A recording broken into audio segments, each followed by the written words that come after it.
Hayden, stop staring at Darcy, Jordan says, as she trades my empty glass for a new beer. I pull my attention from 3 tables away, where my friend and roommate is on a date with some guy whose gaze keeps straying to her figure. I'm not staring. My eyes were turned to Darcy's hair, pale blonde and gleaming in the low dive bar lighting. It's her first date after a broken engagement with my best friend Kit. Her back is to me, so I can't see her expression. "What's your read on him?" I ask Jordan. I don't think she's laughed once. Darcy's date is doing most of the talking. Jordan rolls her eyes. She's fine. I know she's fine. As the late-20s bartender and owner of the Filthy Flamingo, the dive bar we frequent after Vancouver Storm games, Jordan's had plenty of experience watching train wreck dates. On a date, though, Darcy should be more than fine. This guy should be falling at her feet, doing whatever he can for her attention. Darcy Anderson's the full package, smart, hilarious, and gorgeous, with pretty, pale blonde hair, sea green eyes, and an adorable nose that turns up at the tip. And she's the biggest fan of the fantasy romance series The Northern Sword, which is how we met 8 years ago, when I took the seat beside her in first-year university English, wearing a t-shirt from the book series. She's going to get snapped up in a heartbeat. Not that I care. It's nice having her all to myself after she's been living in Calgary with Kit for 4 years, is all. Jordan arches a brow. So why are you sitting here like her overprotective dad? Knots tighten in my chest, but I give her a lazy, confident grin. What, I can't have a drink by myself? You're never by yourself, party animal. I huff a tight laugh. I knew we should have gone somewhere else. On the Vancouver Storm hockey team, I'm the life of the party, the fun one who rallies everyone to go to the Filthy Flamingo after games. The crappy little dive bar with band posters, cheap beer, and string lights across the ceiling is where we prefer to hang out. It's rare that we're recognized here, and if the other patrons do recognize us, they'd never dare say anything in front of Jordan. Darcy wanted to come here, though. I told Kit I'd look out for her after they broke up. I rubbed the back of my neck.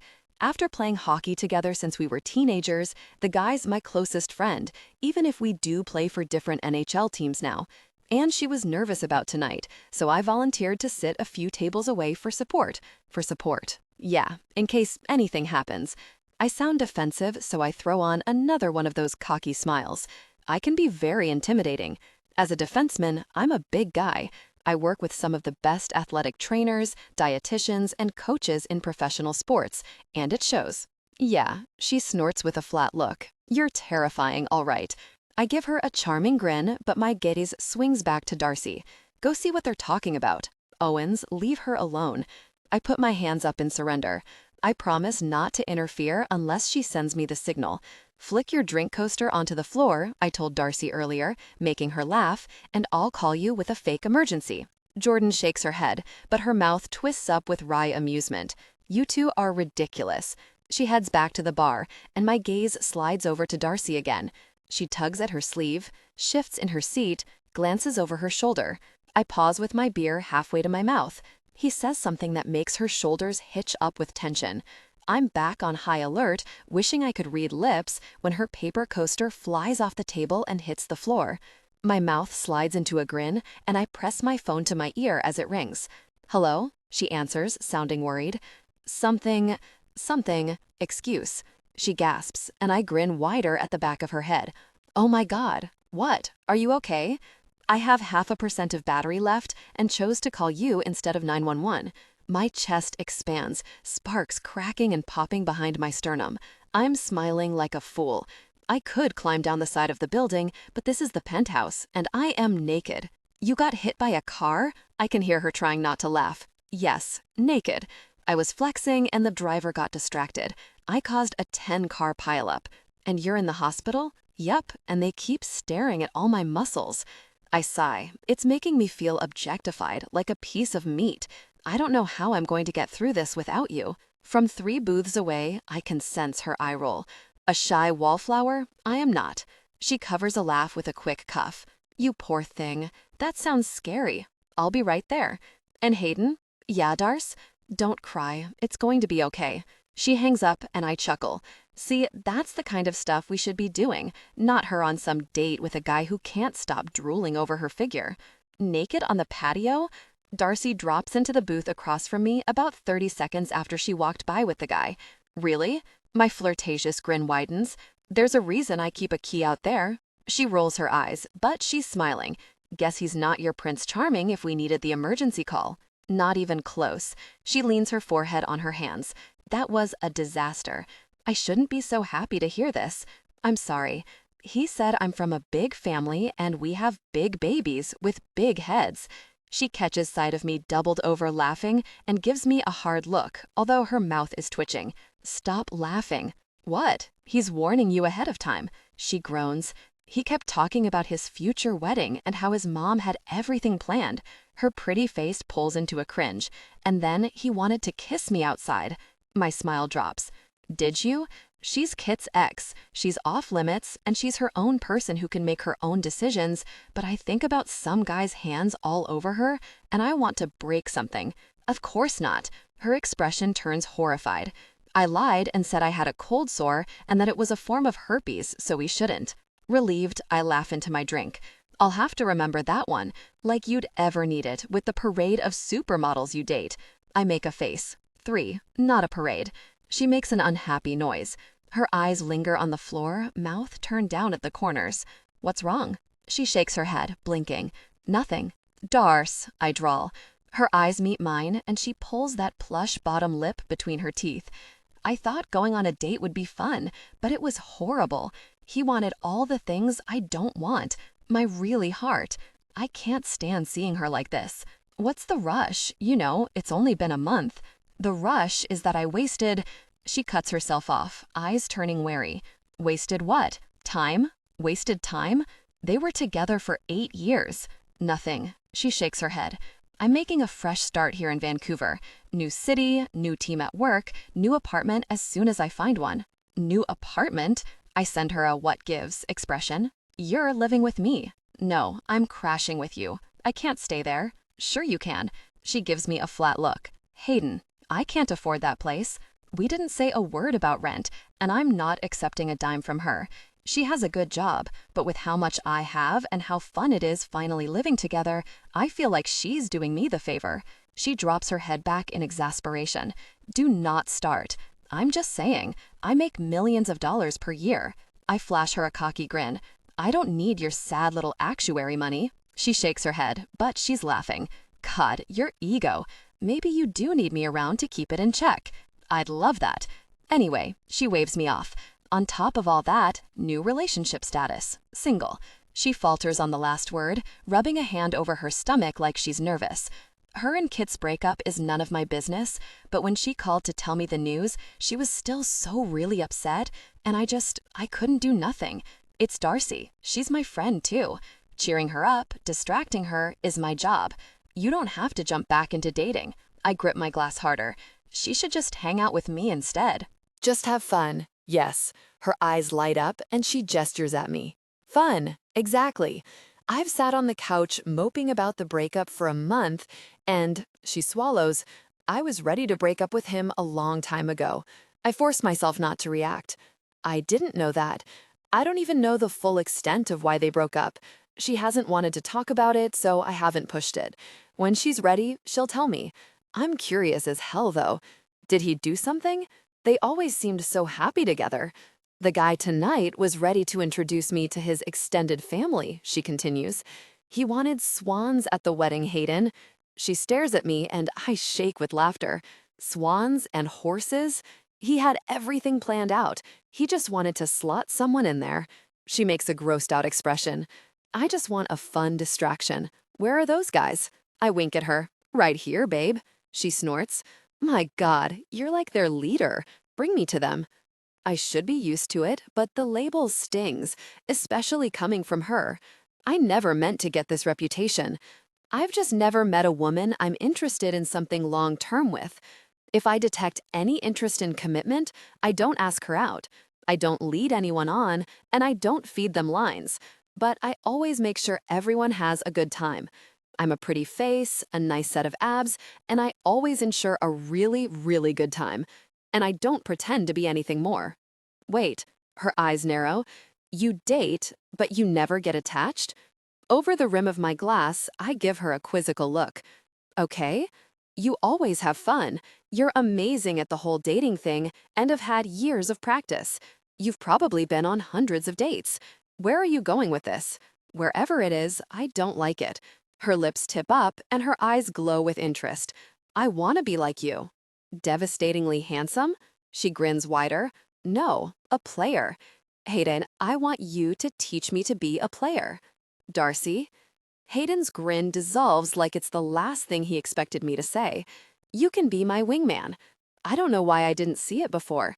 Hayden, otherworldly handsome, rich hockey star, life of the party, all around incredibly lovable person, and the biggest player I know. Every week, he's going out with a new girl. Hayden has the life I want, pure fun and no commitment, and he's always in control. No one steamrolls him. No one makes the decisions for him. After Kit, I am so sick of being an accessory to some guy's life. I smile wider at Hayden, and he looks scared. In all the years we were together, Kit and I never went on a real date. We went to a party, and then we were together. The hockey party. It was the Friday during the first week of university, the first week Hayden and I met in English class. He blinks, frowns, looks away. Yeah, I remember. Right, you were there. After chatting all week before class, I thought Hayden was going to ask me out. Now is not the time to think about that, so I swat the thought away. He's miles out of my league. He dates supermodels, actresses, and influencers, and every single one of them is tall, with dark hair and ample curves. Nothing like me, with my short stature, pale hair and eyes, and complete lack of curves. Not that I care. We're friends. I've never flirted with a guy, I continue. I've never asked a guy out. I've never even gone out for Valentine's Day or gotten flowers. I'm trying to get over it, to move on and not think about Kit. But the farther I get from the breakup, the angrier I become. After trying to break up with him in December, Kit asked that we wait until after the holidays. He had important games to focus on, he said. On New Year's Eve, though, in front of all his Calgary teammates and Hayden's Vancouver teammates, Kit proposed. Who does that? I froze. I didn't want to embarrass him, so I said yes, and the next morning, I broke it off for real. Concern flickers in Hayden's gaze. He never took you out on a real date? I tap my tongue on my upper lip, holding back the truth. They're best friends, and I don't want to make Hayden feel like he has to choose between us, so I'm glossing over the details of the breakup. Across the table, he watches me carefully. I mean, we were in school, so we were broke and busy with studying and hockey. If we got dressed up, it was for hockey events. His pretty blue eyes linger on me, and his jaw flexes. Why didn't you say anything? It doesn't matter now. I wave him off. I don't want to linger on the past. I'm 26 years old. It's time for me to make up for lost time and have all those fun dating experiences I missed out on. His mouth slides into a lazy, flirty smile. You want flowers, Darcy? I'll buy you flowers. I huff a laugh. I can always count on Hayden to lighten the mood. You know what I mean. I want to get all dressed up, go to a nice restaurant, be told I look pretty, and then go home and have a passionate encounter. He chokes on his beer, coughing. I don't know. Wherever people have super passionate encounters. And then I never want to see that guy again. He's still coughing, and his cheekbones are going pink. Are you okay? Yep, he croaks, not looking at me. You said it yourself. I need to have fun. Fun with me. Going out after games and watching The Northern Sword. Our favorite book series is now a TV show. His smile dims a notch. Not with some guy who talks over you and looks like he's trying to size you up. A thrill shoots through me at the edge to his voice. It's so unusual for him. He's just protective because we're friends, though. He was staring at my figure, assessing me. Hayden grits his teeth and takes another long sip of beer. You always know what to do or say. You've been with hundreds of women. He groans. Not hundreds, a lot. If we gathered them together, they probably couldn't fit in this bar. Okay. His expression turns flat. I get it. I'm not shaming you. I want to be like you. How do you get better at something? Do what the pros are doing. Learn from the best. I don't even know where to start. I don't know how to approach a guy. He watches me for a long moment, running his hand through his messy golden blonde hair. He looks like he's about to say no, but a guy walks past our table and Hayden's gaze hardens before his eyes meet mine. All right, really? On one condition. He leans toward me, eyes sparking. Move in with me permanently. There's no point in you finding your own place when I have the spare room. Besides, I don't like living alone. This again?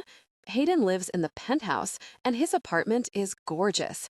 Two-story windows over the city, a massive kitchen and living room, a sprawling patio with a hot tub and garden. Even the guest bedroom is nicer than any hotel room I've ever stayed in. When I called him last week from Calgary to break the news about Kit and me, he insisted I come out to Vancouver. He didn't even hesitate. He must have heard something in my voice, something frustrated, disappointed, and broken, and he convinced me that a new city was exactly what I needed. Without him, I'd be back in Calgary, probably wallowing, not having fun at a bar. You've already done so much for me. I give him a half smile.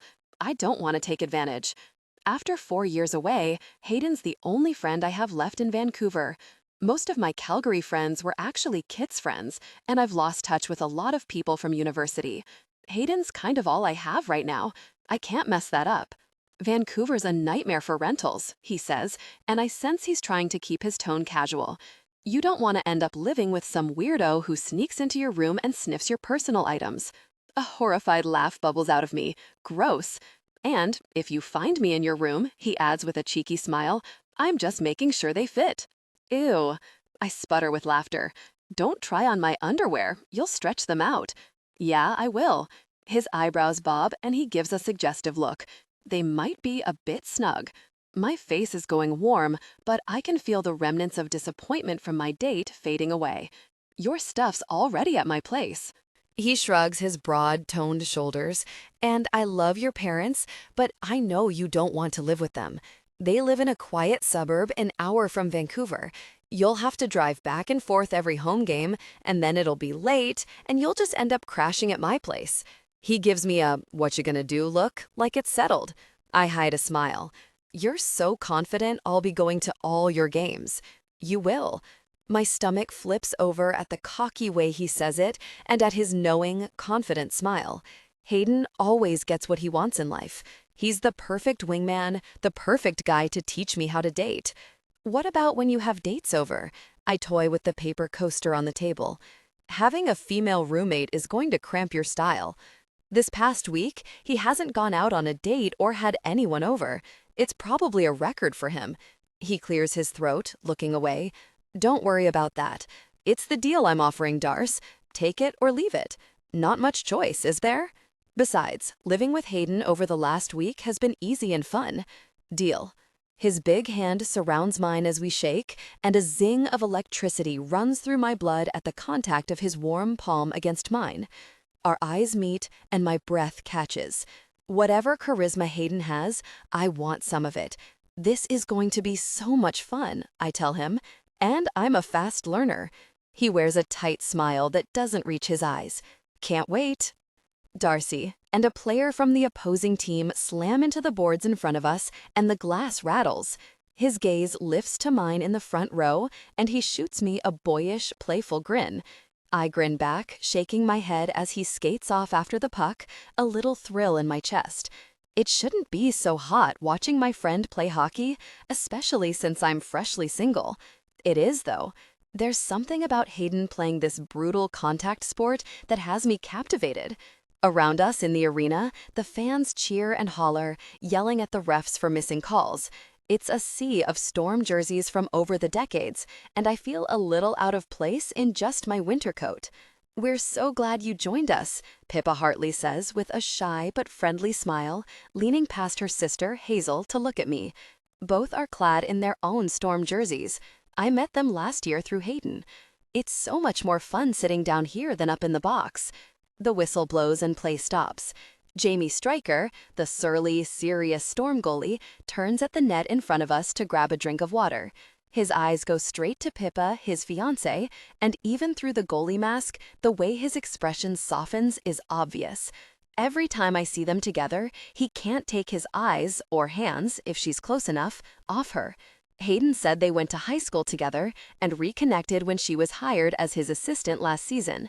She's a singer-songwriter now and released her first album last year. Celebrities are supposed to have huge egos and be rude and demanding, but it seems like fame hasn't changed Pippa one bit. Yeah, you know that's your seat now, right? Hazel smiles with raised eyebrows.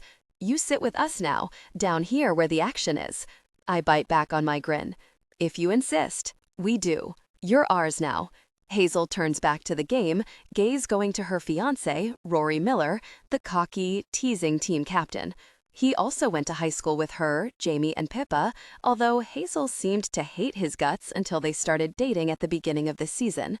This winter, Hayden whispered to me that he suspected they were just pretending to date to make her awful ex jealous, but there's nothing fake about the way she looks at him or the sparkling diamond ring on her finger. Besides working as a physiotherapist for the team, Hazel teaches yoga and recently opened her own body-positive inclusive fitness studio here in Vancouver. She's gone down to physio work 1 day a week for the team while she gets the studio off the ground. Are you doing okay? She studies me openly. I have a feeling that I could tell her anything right now and she wouldn't judge. With the breakup and all? Hazel, Pippa says patiently, she might not want to talk about it. Hazel shrugs. It's fine if you don't, but I'd be a bad friend if I didn't ask and offer my support. That guy is not good, by the way. I laugh silently. No, Kit's not a bad guy. I don't care. Most hockey players are trash, except for Streicher and Rory. Her mouth tips up. Hayden's pretty great, too. He made sure Rory got home that night he drank too much and got a tattoo. It seems like he always takes care of his friends. She slides a sidelong glance at me. He does. I swallow. Hayden's the best. So, Hazel says quietly, like I asked, are you okay? I think so. A light, uncertain laugh slips out of me. I have no idea. I feel like I'm holding it together, given the circumstances. I do too. Her mouth tugs up into a wry smile. I think you're doing great. Enough about me. How's the studio? It's a ton of work, but, she beams, eyes sparkling, it's pretty great. It doesn't feel like work when I'm there, you know? She tells me about creating the class schedule, hiring teachers and front desk staff, and the interest she's already gotten from locals. It feels almost too good to be true that I get to do it every day, that it's my job now, she says. I'd do it for free. Her words cause a tug in my chest, a sense that Hazel has something I want. It's not jealousy. I want her to have her dream job. It's envy, because women like Hazel and Pippa go for their dreams. I wish I could be more like them, but I've been burned before. My actuarial job may be boring, but it's safe. No one gets hurt. And whenever I doubt myself, she adds, glancing over at Rory, who's lining up for a face-off, Miller is right behind me, telling me I can do anything. The ring on Hazel's left hand catches the light, sparkling and glinting. My mind flicks to the ring I handed back to Kit a month ago, and an ache throbs through my chest. When I glance up at Hazel, though, she's staring at her hand with a dreamy expression. Your ring is beautiful. A pale blue stone with shades of gray, surrounded by tiny, delicate diamonds on a rose gold band. Thank you. Her mouth curves into a smile. I'm surprised at how much I love it. I never put much stock into jewelry or engagement rings, but she bites her lip. It has meaning. Rory could give me a ring pop and I'd probably love it. There's a funny feeling in my chest, a whisper of something I've never had, a complete and utter infatuation with someone. Pippa, you're on break from your tour for a bit, I ask. She nods, tucking a lock of honey blonde hair behind her ear. Until the wedding in April. I'm writing another album until then, between wedding planning and taking Daisy out on lots of forest walks. She shoots me a hesitant expression. Is it safe to assume Kit isn't coming to the wedding? Does that screw things up? I can find a date if you need the numbers to even out or whatever. No, I figured you'd go with Hayden. What? My eyes go wide. Like a date? Why? Did he say that? No, she says slowly, glancing at Hazel. But you're roommates now, right? Isn't that what he said? The air whooshes out of my lungs. Yes, roommates. Right, that makes sense. And we're friends. He's probably already bringing a date. Someone tall with long dark hair and huge boobs, like the women he always dates. Pippa and Hazel glance at each other. He isn't, Pippa says. Oh, that's good. My eyes go wide. I mean, not good. I just mean I'm relieved. No, I shake my head. This is coming out all wrong. I like hanging out with Hayden, and that's it. And the thought of having to watch his date laugh at his jokes and touch him all night makes me feel weird. They exchange a weighted look. What? My eyes dart between them. I'm being so weird. They probably regret asking me to hang out with them. Hazel sucks in a breath. We suspect nothing, Pippa interrupts her. We suspect nothing. It's great. Living together seems like a good thing. It is? Eyes narrowed, I bite my lip. Hazel raises an eyebrow. Say, he won't let me pay rent. Pippa presses her lips into a line, trying not to smile, and Hazel grins openly. Really? Hazel asks like it's the best thing she's ever heard. He won't let you pay rent? Interesting, because he's such a good friend? Pippa elbows her. Stop it. I blow out a long breath, thinking about how I cornered him in the kitchen this morning. He's so frustrating. Every time I bring it up, he changes the subject, and when I pressed him on it, he said not to worry about it, that he's not exactly hurting for money. The e-transfers keep timing out when he conveniently forgets to accept them or pretends to lose the notifications in his email. Hazel laughs. These guys are so really cocky. I don't want to take advantage of him. You're not. She rolled her eyes. He loves having you there, and I'm sure you can find ways to make it up to him that have nothing to do with money. My eyebrows shoot up as heat races through me. That sounded more suggestive than I meant. I just mean, these guys can buy anything, so give him what money can't buy. She shrugs. Just be his friend. Watch his games and cheer for him. Drag him to my yoga classes so I can make him work hard. Watch that weird fantasy show with him, The Northern Sword.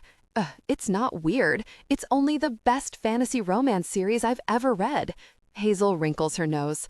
Not you too. It's so good. You can borrow my copies, but you have to give them back. Hazel rolls her eyes, but she's smiling. He said the same thing to me. You and Hayden are a match made in heaven. Warmth bubbles in my stomach at her words, and I can't help but smile. My gaze goes to him on the ice, fast, strong, and determined, and a thrill shoots through me. Nothing would ever happen with Hayden, I know that. Kit was kind of soft-spoken, a little passive, and more on my level. But Hayden? He's larger than life, both in looks and personality. He could have anyone. And tonight, I'm going to start learning his ways. Hayden. With 20 seconds left in the third period, we're tied with Chicago. Blood rushes in my ears as Volkov and I chase the other team's forwards down the ice. As defensemen, we have one job: keep the puck away from our goalie. My gaze back cuts to Darcy, where she's sitting with Hazel and Pippa behind the net, and a rush of determination hits me. Miller rears back for a slack shot, and as the puck sails toward the net, I hold my breath. There's that feeling in my chest again, the one I haven't been able to shake lately, like something isn't quite right. The puck hurtles past the goalie, and the crowd explodes, roaring with noise. That was a beautiful play, boys, Miller crows, wrapping me in a bulky, backslapping hug as the goal horn bellows and lights flash around us. I grin, laughing as Miller jostles me, but it feels forced, and then I feel like a really bad person for it. My team scored. I should be over the moon. We do one last face-off that lasts 3 seconds, the game ends, and we shuffle off the ice. Darcy catches my eye, giving me a shy grin and wave. Pride expands through me, and I wink at her through the glass. It's nice having her here at games, watching me play and chatting with Hazel and Pippa. The other night replays in my head when she asked me to be her wingman. I've been trying not to think about it, hoping she'd forget about her request. Owens, Coach Ward calls as we skate off the ice. No post-game press for you.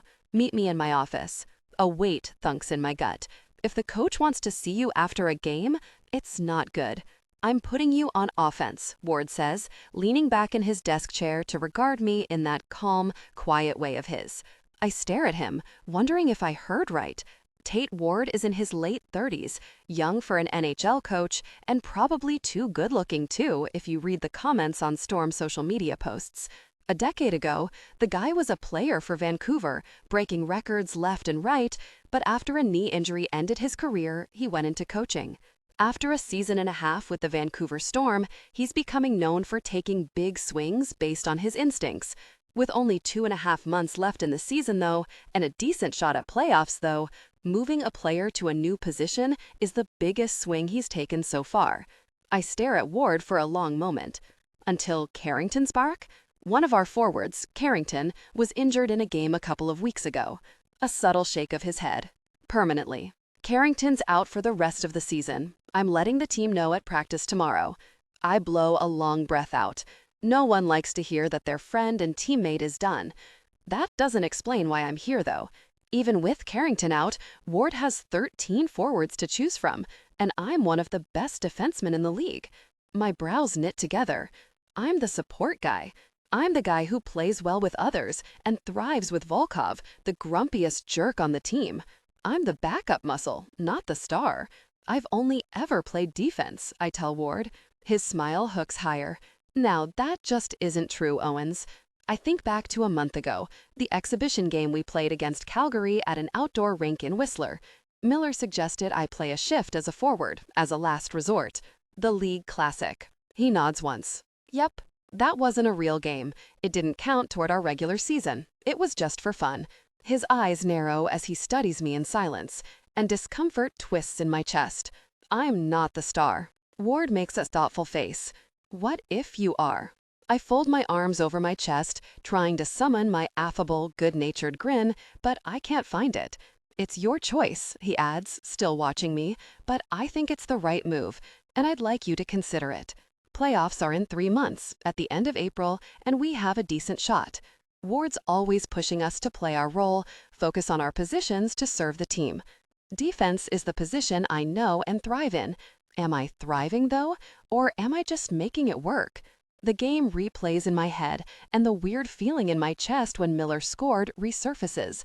Something's changed, and I can't put my finger on it, but I have an ugly suspicion that it's only going to get worse.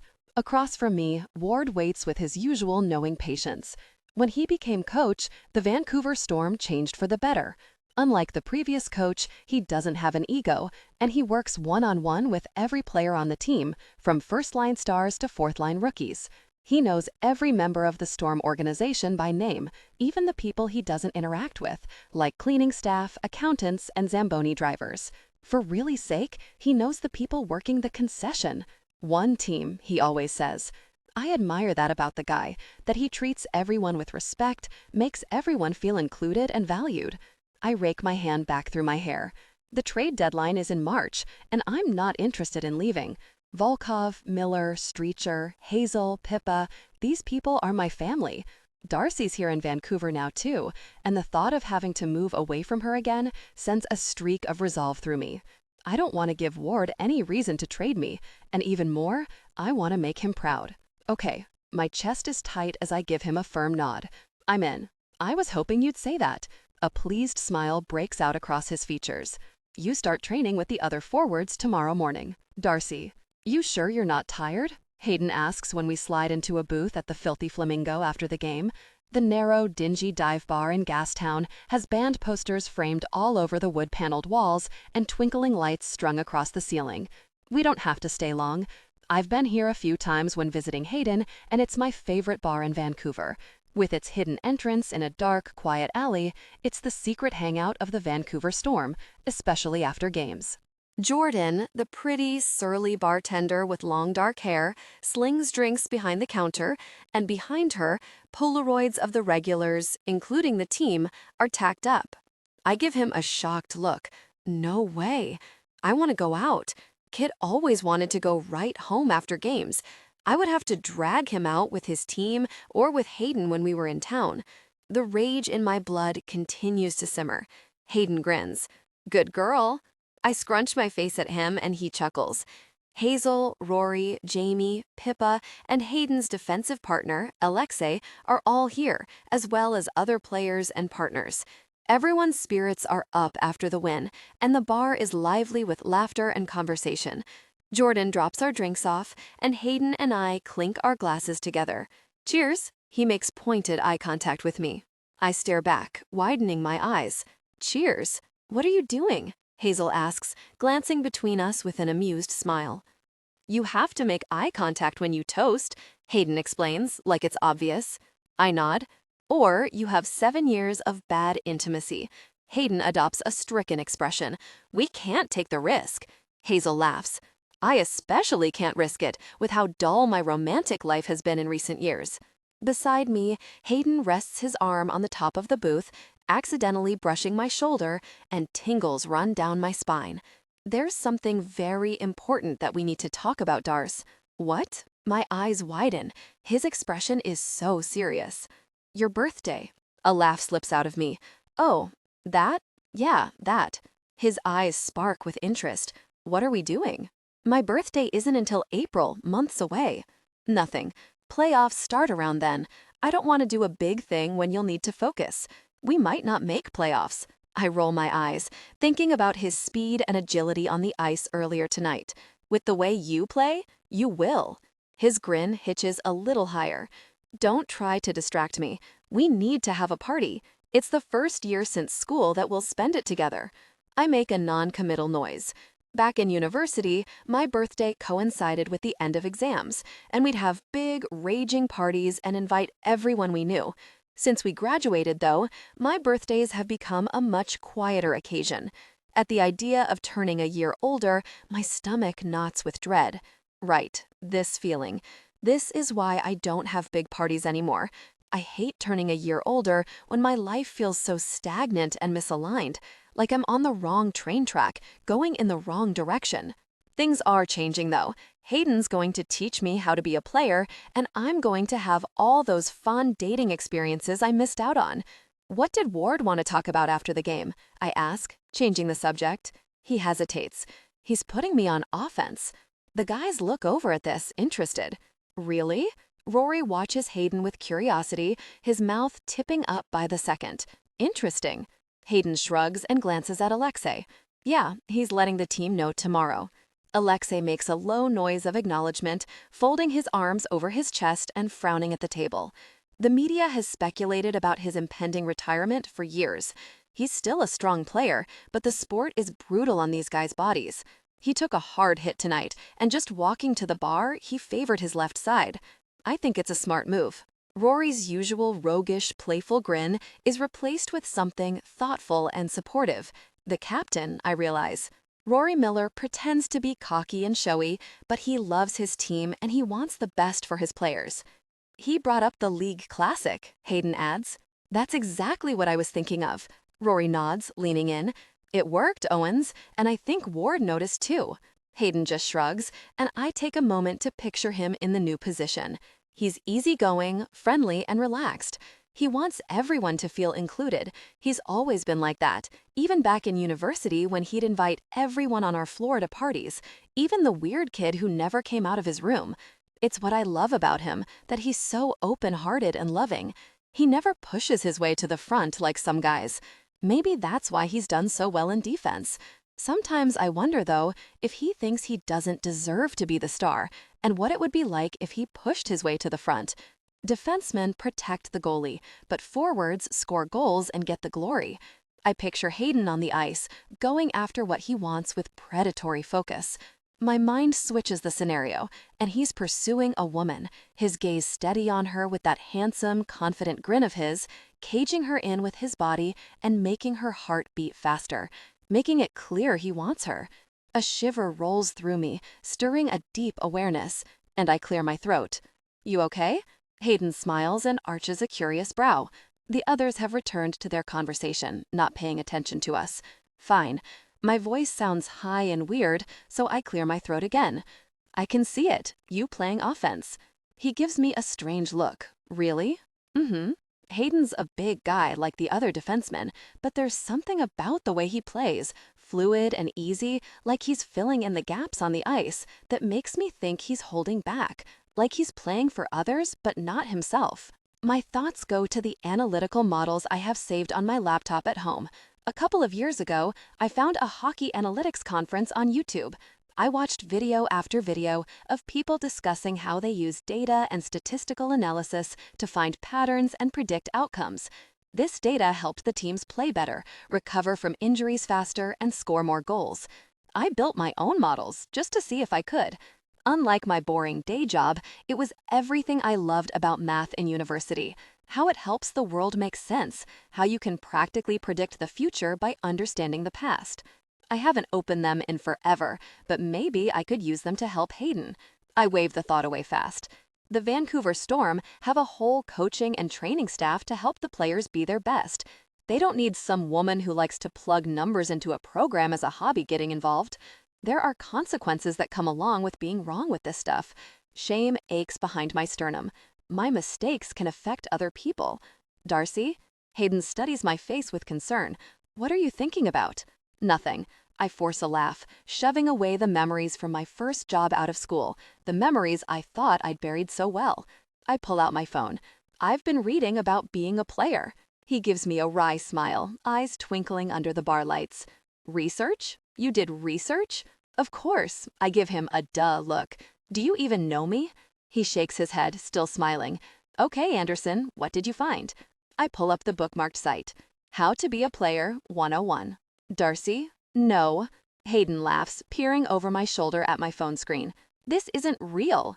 It is. Just wait. His fresh out of the shower scent washes over me, clean and sharp, and my stomach dips. Rule number 1. A player is always confident and chill. I give a pointed look to Hayden beside me, stretched out with his toned arm across the top of the booth, and match his body language. He moves his arm away to give me space. I'm shorter than him, so I have to stretch to reach the top of the booth. It looks neither confident nor chill, but it makes Hayden laugh. I tip my chin, give him a sleazy smile, and wink. Hey, baby, how you doing? He snorts. You're a natural. Thank you. I chuckle and turn back to my list. Rule number 2. Have a player-worthy pad. Leather couches and a big screen TV will make women feel at home. My expression turns dubious. I don't know if that's true, but your apartment is nice. He wasn't lying during his emergency phone call. He does live in the penthouse of his building in the Gastown neighborhood. It's a loft-style apartment with brick accents, 2-story windows with a view of the North Shore, a sprawling kitchen, and a huge patio with a hot tub, covered seating area, and tons of greenery. It's perfect for entertaining and hosting parties, and I'm sure it would impress any guy I go out with. I picture bringing guys there after dates, though, and get a weird twinge in my stomach. Hayden's my friend, and I dated Kit in front of him for years, so it shouldn't matter. But putting the moves on a guy while Hayden's in his bedroom, or worse, watching, that gives me the no feeling. Our apartment, he says. I give him a curious look. You said your apartment, but you live there now, too. His mouth tips up. That was the deal. You promised. Warmth settles in the middle of my chest. You own it, though, and I don't pay rent. He shrugs me off. Details. Hayden. He meets my eyes, and the corner of his mouth slides up in a boyish grin. Darcy. I open my mouth to protest, but he cuts me off. I like having you as a roommate. You like living there, right? Of course. He's really a lot tidier than Kit, and he does all his own laundry. I use the main bathroom, and he has his own attached to his bedroom, so we're not fighting over the shower. I like coming home after work to see him when he's in town and not playing a game. It feels like we're back in university, living in dorms. Good. He leans in and lowers his voice. So stop arguing. I laugh, and my heart squeezes with affection for this guy. No matter how famous he gets, regardless of how much money he makes or his status as one of the best players in the league, he's kind. Any changes you want to make to the place, he adds, I'm fine with. Any changes? I narrow my eyes, trying not to smile and give away the surprise I have waiting for him when we get home. So if I wanted to hang a giant disco ball in the middle of the living room and paint the floors neon orange, you'd be cool with that? He grins. Sounds fun. You're just the most agreeable guy in the world, aren't you? Or maybe you just really want me to have fun. Mid-fip of his drink, he coughs. Once he recovers, he nods at my phone. What's number 3? Rule number 3, I read. Look like a player, not a square. Show those ladies you're here for a good time, not a long time. You don't want anyone thinking you're husband material, so your hairstyle, clothing, and car should reflect your true player nature. Peacocking will give your game a boost of rocket fuel, lubricating conversation. I grimace. Gross. My expression changes as the words sink in, and I look down at my wool sweater. A sweater identical to the one I wore the other night, but in a different color. This sweater is warm and durable. It looks nice with jeans, but I can also pair it with low heels and wear it to the office. The price was reasonable. For an item of clothing, it's as responsible as it gets, and yet I don't love it. It's fine. I don't get excited about wearing it, and I don't think it looks that good on me. In university, I used to wear a The Northern Sword t-shirt all the time. That's how Hayden and I met. He recognized it, and we started talking before class. Why don't I wear stuff like that anymore? Isn't it a little, loud? Kit asked once when I brought home a new bright orange dress. Something about the vibrant tangerine color had made me so happy. You really want to stick out like that? I make a face at Hayden. I look like marriage material. Come on, Hayden says, giving me a look of disbelief. It's true. I gesture at myself. I look responsible, like I always do my taxes on time and get oil changes when I'm supposed to and take a vitamin D supplement. He arches an eyebrow, eyes twinkling. You do all those things? Exactly. I flap my hand at him and he laughs. Don't you see? I need to dress and look like someone you don't bring home to mom. That's what rule number 3 is trying to say. You're here for a good time, not a long time. Wait, Rory leans forward with a curious grin. What are you reading? It's a list on how to be a player. I hold up my phone. I found it on the internet. Everyone pauses their conversation to listen in, confused. Hayden's my new wingman. There's a long beat of silence at the table before Hazel's lips part in surprise, eyes lit up with interest. Really? My cheeks feel warm, but I force myself to sit up straighter. Yep, I just got out of an 8-year relationship, and I'm not going to waste another second. Hazel and Pippa exchange another one of those weighted glances. Rory looks at Hayden, and there's something in his eyes that I can't read either. Jamie just stares at Pippa like she's a snack he wants to eat. What? I look from one face to another, worry rising in my throat. You think it's dumb? You think it's a bad idea? No, Pippa perks up. You just got out of a long relationship, and you deserve to have fun, and Hayden's the perfect person for this. Hazel wiggles her eyebrows at Hayden. Exactly. You two get along very well. Hayden looks away before he gestures at my list. You don't need to change your appearance, Darce. I know I don't, but what if I want to?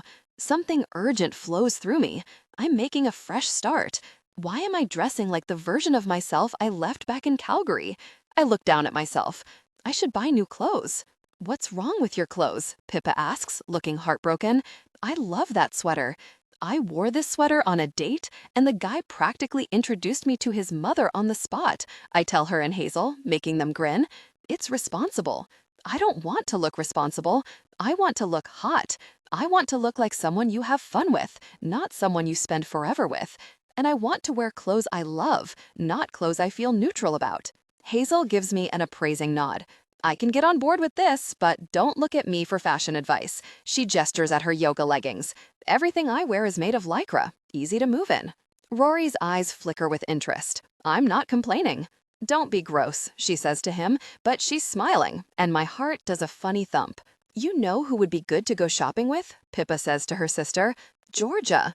Hazel's eyes go wide with enthusiasm. Yes. At the end of the table, Alexei makes a noise of disgust. If you want Darcy to drain her savings, maybe. The doctor's a bad influence. Excuse me? Hazel gives him a hard look. Just because you don't get along with her doesn't mean she's a bad influence. What is this, 2nd grade? She's one of the team doctors, and you'll love her, Pippa confides to me. She wears the best shoes. Happy, light feelings bubble through me, and I bite back a grin so I don't seem too eager. I'm in. Just say when. Great. Pippa smiles. I'll arrange something. Hayden's looking down at me with a wary expression, so I give him a playful nudge. What's peacocking? Wearing something bold that people comment on. My gaze rakes over him. He's wearing a black soft-shell jacket that brightens the color of his blue eyes, a crisp white t-shirt, and jeans. Nothing bright or bold. You don't do that. His flirty grin appears. I don't need to. I snort. Well, obviously I do. He tugs on a lock of my hair, and it makes my scalp tingle in a pleasant way. Buzz cut? I chuckle. It's a great look, but I'm not sure I can pull it off. A memory of a conversation I had with Kid floats into my head. I've always wanted to dye my hair purple, I told him, since I was a little girl. A pale purple, like lavender. He made a face. You don't really want to do that to your hair, do you? He asked. It would look childish. Your hair is nice as it is. God, he was annoying. He had this specific image of the ideal woman, and now that I've had some distance from the relationship and time to stack all these memories side by side, I see that I never fit that image. I showed him glimpses of who I really am, and he discouraged it. What does that say about me? Maybe he was right about the hair, though. It would be a lot. I doubt pale purple hair would go over well in my stuffy corporate insurance office. Hayden nudges me with his elbow, watching my face. What else is on that list? Rule number 4, always have a plan. That's where you come in, of course. I've got everything else covered. Hayden doesn't say anything, so I read the last one on the list. Rule number 5, never get attached. My mouth tugs up into a crooked smile, but it feels forced. No chance of that, obviously. Hayden watches me for a long time. Are you sure you want to do this? There's something serious in the way he's looking at me, like he's worried I'm making a big mistake. It doesn't feel like a mistake, though. It feels like my only option. I can't go back to who I was before, letting someone take the reins on my life. Even now, hanging out at the bar with everyone, talking and laughing, and not worrying that we're staying out too late for Kit, who liked to go to bed early, I'm starting to feel like myself again. Hayden's worried I'll get my heart broken, I bet. If I were to fall for someone, I'd lose myself all over again. I just know it. I'm not like Hazel or Pippa, who both have a strong sense of self. I'm still figuring myself out. Absolutely, I tell him. The probability of me falling for someone is 0. I'm not looking for anything serious. I smile to show him I'm totally fine. So when do we start? Now? He rubs the back of his neck. Not here, with everyone watching. Let's go out tomorrow, just you and me. And you'll show me how to hit on guys? He taps his tongue to his top lip, features tight. Yep. Excitement and nerves flutter through me. Tomorrow it is. Darcy, we could have it at the Filthy Flamingo. Hayden holds the front door open for me when we get home later. I walk inside the apartment and my shoulder brushes his chest. He takes a sudden step back away from me, and I frown. The first couple of times, I thought I was imagining things. Hayden's a touchy-feely guy. Countless times over the years, he's thrown his arm around me, he gives piggyback rides and ruffles my hair, and never hesitates to wrap me in a big, warm bear hug. But since I moved in, he doesn't touch me. No more hugs, no throwing his arm around me. Tonight at the bar, he moved his arm before I could accidentally brush against him, and now he's backing away to give me space. Darce? He acts like my skin is made of spiders or something. Huh? I kick my shoes off. Your birthday, which I haven't forgotten about, even though you changed the subject earlier. I sigh, but I'm smiling. What's the hesitation? He takes my jacket and hangs it for me. The league is giving us a week off between the season and the playoffs this year. It's a new thing Ward pushed for. My lips part in surprise. Wow, that's awesome. Players are usually exhausted by the time the season is over, and they head into playoffs tired and injured, not playing their best. We could do the party then, a few days after your birthday, once the regular season is over. And I don't know about you, Hayden says over his shoulder, striding into the open kitchen, but I love any excuse for a party. I'm well aware. I twist my mouth into a grin. I've been called a party animal. He pulls his water bottle out of the fridge and drains half, the strong line of his throat bobbing. Maybe a big birthday party is exactly what I need. It'll be like a deadline. I'll have everything figured out by then. Urgency and excitement spark inside me. Fine, what the hell? I shoot him an indulgent smile. Let's do it. My eyes flick to the patio door and a laugh threatens to bubble up. I hid something out there earlier, and I've been waiting all day for Hayden to get home and stumble upon it. Is the patio door locked? I ask, feigning innocence. I always get nervous about that kind of stuff. He snorts. We're on the 20th floor. You think someone's going to scale the building? He makes a sympathetic teasing noise. I'll keep you safe from intruders, Darce. I bite down on my grin and pretend to look worried. Can you check anyway, please? His expression softens. Of course. Hayden walks through the living room to the patio doors, sees the garden gnome curing in the window, and nearly jumps out of his skin. Jesus, really? No. He shudders. I'm doubled over laughing. Where did that come from? Oh my God, it's Daniel. I put on a huge, welcoming smile and wave at the creepy porcelain gnome I bought earlier today. Tears sting my eyes. I'm laughing so hard. He finally found where you live. He said he's been searching for you. Darcy. Hayden rubs a hand down his face, staring at the garden ornament with disgust and disdain. Daniel the garden gnome has been following Hayden since his grandmother gifted him to me back when we visited her for lunch one day during our 3rd year at university. The biggest mistake Hayden ever made was telling me how much he hates garden gnomes and how creepy he finds them. And he got a new hat. I walk over to the glass and wave at the gnome. Nice to see you again, Daniel. What's that? I bend down and cut my hand to my ear. You want to sleep in Hayden's bed? Hayden cringes. Keep that really creepy thing outside where it belongs. Or better yet, get rid of it. You said I could make any change I wanted. Not that change. Anything but that. He backtracks through the living room, grabs his water bottle, and heads toward the hallway that leads to our bedrooms. Maybe we'll get lucky and a bird will carry it away and drop it in the ocean. My chest shakes with laughter. Good night, Hayden. At the entrance to the hallway, he pauses, smiling back at me. Good night, Darce. Maybe he refuses to touch me for some reason, but I'm starting to see how fun living with Hayden will be. Hayden. Owens, we're not at the driving range, Miller calls the next morning during practice. Don't rear back so far. I huff a laugh and adjust my swing, sending the puck hurtling toward Streicher in the net. Nice. Miller watches while I work through the rest of the pucks. By the boards, Ward makes notes.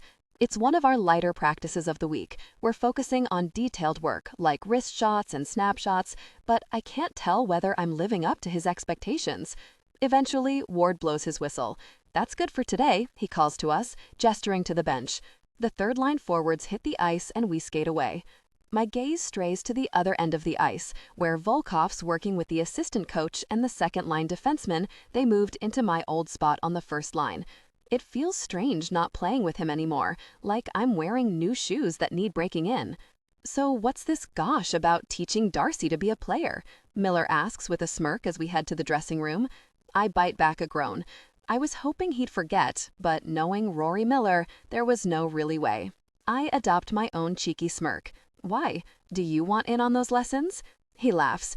Those days are long gone for me, buddy. I'm locked down for life. A proud grin stretches across his face, and there's a weird pang in my chest.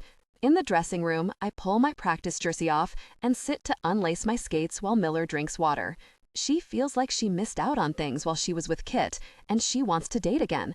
Who better to teach her than the master? I puff my chest out and give him a cocky grin. In this moment, it doesn't feel like something to be proud of. So, I've dated a lot. So what? Why doesn't she just practice with you? He tips his chin at me, smiling. We're friends. He stares at me for a long beat. Back in December, we went to a bar, and the night ended with me dropping a very drunk Miller off at his apartment to Hazel with a brand new tattoo he got for her. He probably doesn't remember the talk we had about Darcy and Kit, or how I was feeling weird about Kit hinting at them getting engaged. I hope he doesn't remember, at least. You're friends, Miller echoes. And that's why you insisted she live with you? Yep. And that's why you're going to teach her how to be intimate with other guys? Sharp, hot jealousy races through me, and my molars grit. I pick a point on the opposite wall and burn a hole through it with my gaze. It's not like that. Sure it is, Miller says. You're going to teach her everything you know and then send her off to live happily ever after with another guy. I suck a deep breath in through my nose, trying to get a hold of the anger surging through me. I really hate that image. At the bar that night, a guy walked past our table, his eyes all over Darcy. If I weren't there, he'd stop to talk to her. He'd buy her a drink, maybe 2 or 3. Darcy's smart, the smartest person I know, but she's a lightweight. Maybe he'd make some dumb, transparent excuse to get her to his place. Maybe she doesn't want to, but doesn't know how to say no. Maybe she's had too much to drink to get home on her own. The nightmare sends a cold streak through me, chilling my blood. "Thanks for keeping an eye on her," Kit texted when he found out she was staying at my place. Eating gravel sounds better than watching Darcy learn to hit on guys, but at least this way I can watch out for her. She wants my help. I pull my skates off. She's my roommate and my friend, and she's fresh out of a relationship. I'm not going to be some really creep hitting on her and making it weird when she clearly doesn't want that. She chose Kit over me, after all. If she wanted me, wouldn't she have made a move at some point in the last 8 years? I'm not the guy women settle down with. I'm the guy they get things out of their system with. Jessica Haley made that clear in 11th grade when we shared an intimate experience, and then she dumped me. I put so much effort into making sure our first intimate experience was positive for her, that she felt comfortable and safe and found enjoyment in it, that she told her friends. She told everyone. After we broke up, her friend Keely found me at a party, pulled me into a closet, and informed me that she wanted to experience intimacy with me. Similar encounters happened at a party the next weekend with another girl, and the next weekend. I didn't brag about these encounters, but the girls talked, and I earned myself a reputation for being a player. Mr. Right Now, I was voted in high school. I still remember the way Kit laughed until he was red in the face, doubled over with his yearbook open. Women don't pick a guy like me, not long term. I'm fine with it, and I accepted it a long time ago. I told Dryger I'd look out for her, I admit, rubbing the back of my neck. She wants to learn how to date, so I'll show her how to date. I stand and adopt a casual expression that conveys how little I care about this, how indifferent I am. Darcy and I have fun together, and it makes no difference to me who she dates. Besides, I don't have those feelings for her anymore. I shoot him a confident grin. "And you're forgetting one thing, Miller." "Yeah?" He arches a brow, mouth tilted in that really annoying, knowing way of his. "What's that?" "She's not my type," I lie. "I like tall, dark hair and curvy. That's the type of woman I date, but it's not my type. My type is Darcy Anderson." "Hayden's the biggest player you'll ever meet," Kit told her at the party, grinning at me. He said it like it was a good thing, when really, it crushed my chances with the first girl I'd ever really connected with. She shot me a knowing grin. I can see it. He's too good-looking to be monogamous. So much for thinking I could start fresh. My jaw works, and something flickers in Miller's eyes that I don't like. Compassion, I think. "I'm not buying it," he says. I rack my brain for something funny and irreverent to say, but I'm coming up blank. I hate that he's smarter than he looks and acts, and I really hate that I'm not smart enough to fool him. He claps me on the shoulder as he passes, and I tense. "That's okay," he says, walking to the showers. "I'll be here when you're ready for advice." "Hayden, so if I want to show a guy I'm interested, how do I start?" Darcy asks that evening in the Yallowtown bar I chose so we could do this without the risk of my teammates seeing. "And that's why you're going to teach her how to interact with other guys?" Miller's words from after practice send a fresh round of tension through me. "Hayden?" "Yeah." I clear my throat, focusing on Darcy. "Okay, flirting. It's easy. You're going to find someone you're interested in, then make eye contact." She hums, absorbing this. She looks pretty tonight, with her hair loose and a little wavy around her shoulders. She always looks pretty, though, with her small, sloped nose, high cheekbones, and heart-shaped mouth. My eyes drop to her lap. She's wringing her hands, and protectiveness surges through me. "Hey." My voice goes soft as I tilt my chin at her hands. "What's the deal?" She makes an uncertain face, shrugging. "Nervous?" "A little. I've never done this before." I resist the instinct to put my arm around her. "This is going to be a walk in the park for you, I promise. Give any guy attention, and he's going to have his tongue on the floor. You're gorgeous." Her eyebrows go up, and her smile turns teasing. "I'm gorgeous?" I didn't mean to say that. I shrug like I say that to women every day. "You knew that." "I mean," she makes a face, "not necessarily. You've never told me that." "Because I've always kept a tight leash on thoughts like that." I put on a wry grin. "Don't get a big head over it." "That's my thing." She chuckles. "Sorry, I won't threaten your ego." So I stare deep into a guy's eyes from across the bar. "Got it." She makes her eyes go as wide as possible, unblinking gaze boring into me, irises sparkling with suppressed laughter. "Am I seducing you, Hayden?" she whispers in a creepy voice. "No." I stare back, wearing my own weird, creepy expression, holding back a laugh. "You forgot to smile." She puts on a blank, soulless smile, still not blinking, and we both start laughing. I let out an exaggerated sigh. This is going to be more work than I thought. I promise to behave and not act like a possessed doll from a horror movie until at least the third date. She sips her drink and licks the salt off the rim, and I have to pull my gaze away. Okay, eye contact with a guy for a couple seconds, small smile. Then what? Then, if he's smart, he'll show up like a dog looking for a treat. What if he doesn't, though? What if he's shy or something? If a guy's interested, he'll let you know. The words come out with more force than I mean. Don't settle for anything less than a guy who worships the ground you walk on. Like me, the voice in my head says, but I ignore it. She makes a thoughtful humming noise, nodding to herself, digesting this.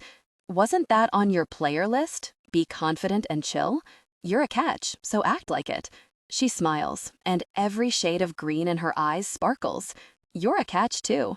Our gazes rest on each other, and it's one of those perfect moments where it's just the two of us, and I think, maybe if things were different, if I'd gotten my things together that first week and asked her out before Kit swooped in, even if we did get together, it would only be a matter of time until Darcy sees what everyone else does, and then it'd all fall apart. All right, she takes a deep breath. Let's do this. The bad feeling I've been carrying all day gets bigger and louder, but we're doing this so she can feel confident, so she can be in control while dating, and so she can make up for lost time. We're friends, and she needs my help. First, find someone you like. Darcy's gaze moves around the bar. Her eyes linger on a person behind me before she jerks her gaze back to mine. "See someone?" My voice is tight, and I grip my glass harder. A tiny nod. He looked at me. Good. Not good. I hate this. Every protective, possessive instinct in my body pounds like a drum.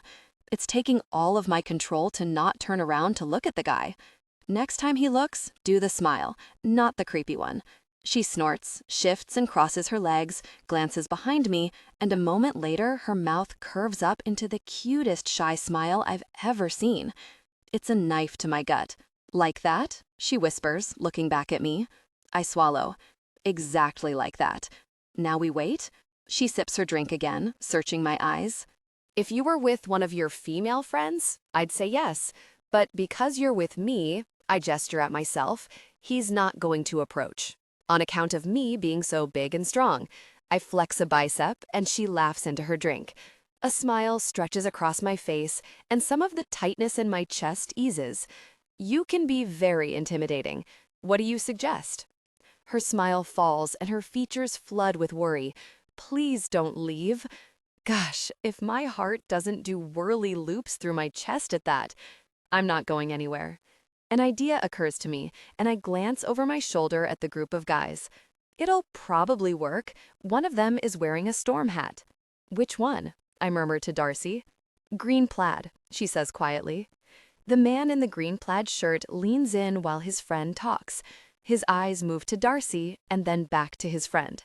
I scan over the group of them, scrutinizing for any red flags, but they look like a regular group of guys. Darcy's target glances at her again and smiles, pretending to listen to his friend while clocking Darcy's every move. I catch the bartender's attention and she comes over. I can't believe I'm about to do this. "Can we get a round of drinks for that group at the end of the bar, please?" Darcy watches with curiosity, and I give her a flat smile. "Just watch." "Owens." Storm Hat nods at me with interest. "Who do you like playing with the best?"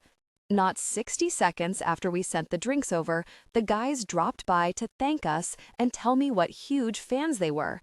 I'm a great wingman, so I introduced Darcy as my roommate and invited them to have a drink with us at the bar.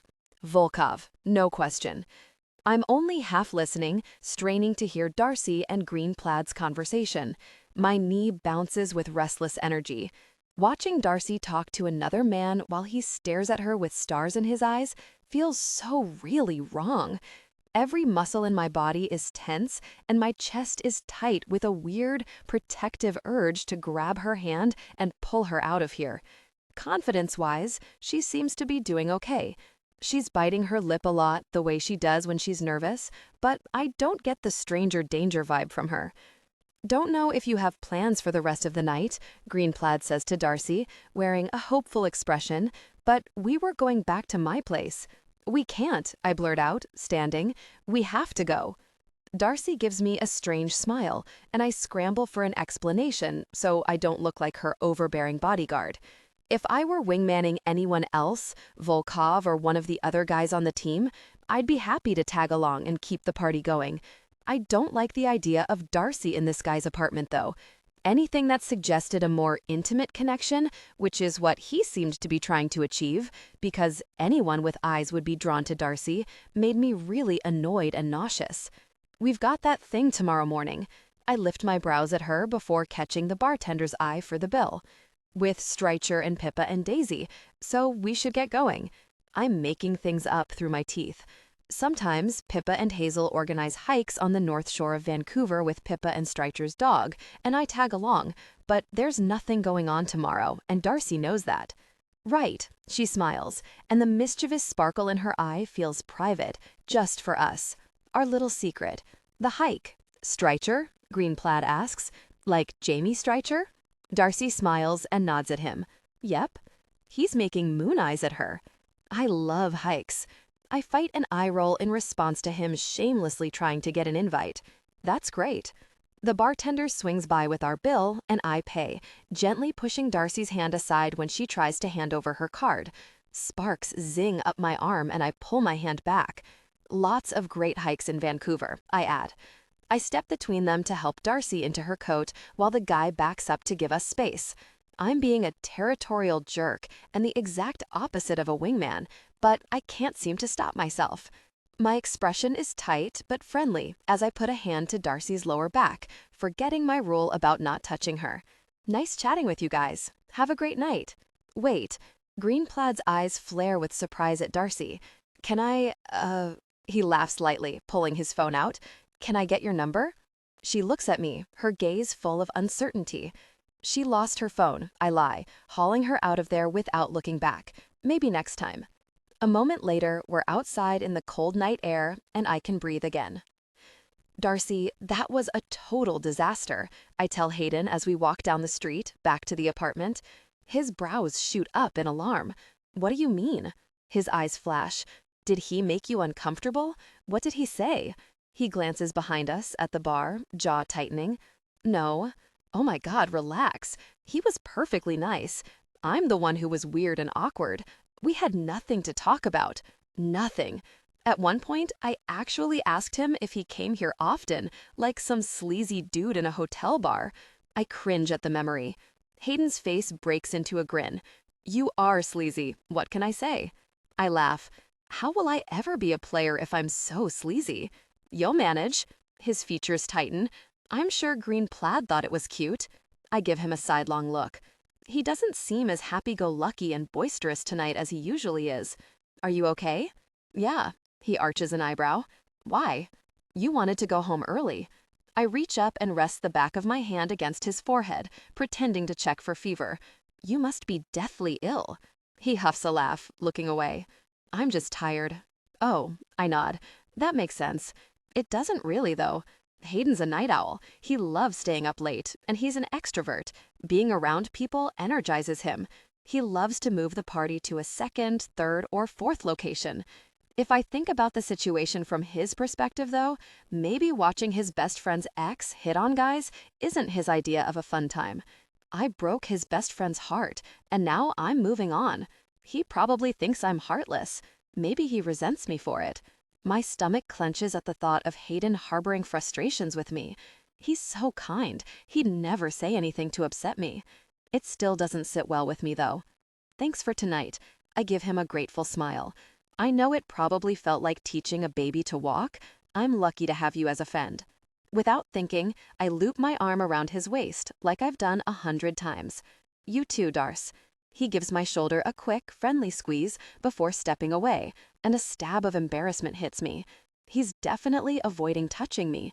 He's mad that I dumped Kit and broke his best friend's heart.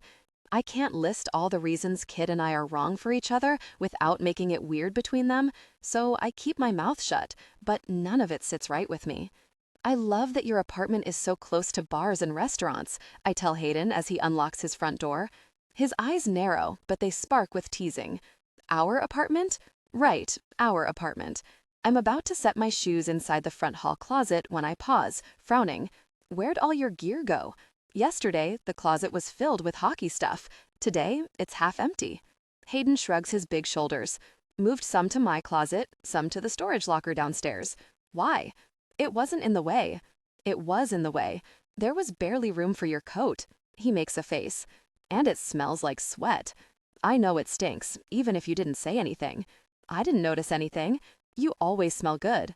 I want you to have enough room for your stuff. Like I said, our place. My face feels warm with pleasure. Sometimes I forget how considerate Hayden can be, how he's always thinking about the well-being of others. Thank you. Don't mention it, he says over his shoulder, walking into the kitchen. Water? I nod, and he pours 2 glasses before heading to the living room, and I follow. Well, that was a waste of an evening. I flop down on the sofa beside him. Sorry about that. He shakes his head, smiling. You did fine. Sorry, glances at me. Pulled you out of there before you could get his number. I was already trying to think of an exit strategy after I told him he smelled weird. Mid-sip, Hayden starts laughing and coughing on his water. I give him a few firm slaps on his back. His t-shirt is so warm under my fingers, and the planes of his back are shockingly toned. He clears his throat, still laughing. I have to hear this. He smelled like pencils, but worse. Like rotten pencils? Hayden's shoulders shake, and I pinch his ribs, which only makes him laugh harder. I read a study where the researchers believed that it's part of our evolutionary system when we think members of the opposite sex stink.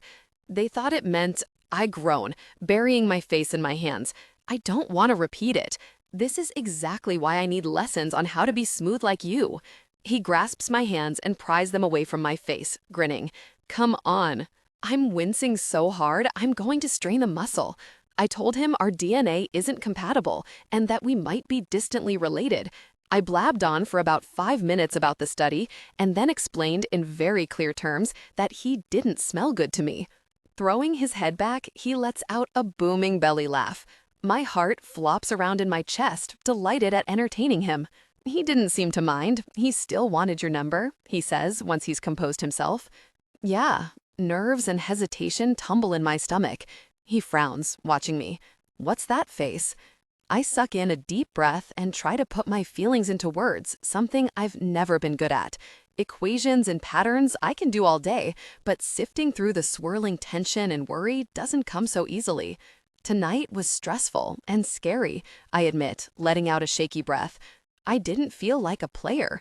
Instead of being in control, I felt like things were happening to me. Hayden makes a low, sympathetic humming noise. Gosh, Darce, I'm sorry. No, it wasn't you. You were great. I needed you there. His mouth tips up at that, and I return his smile. I feel like I'm diving in too fast, but I don't want to sit around and wait.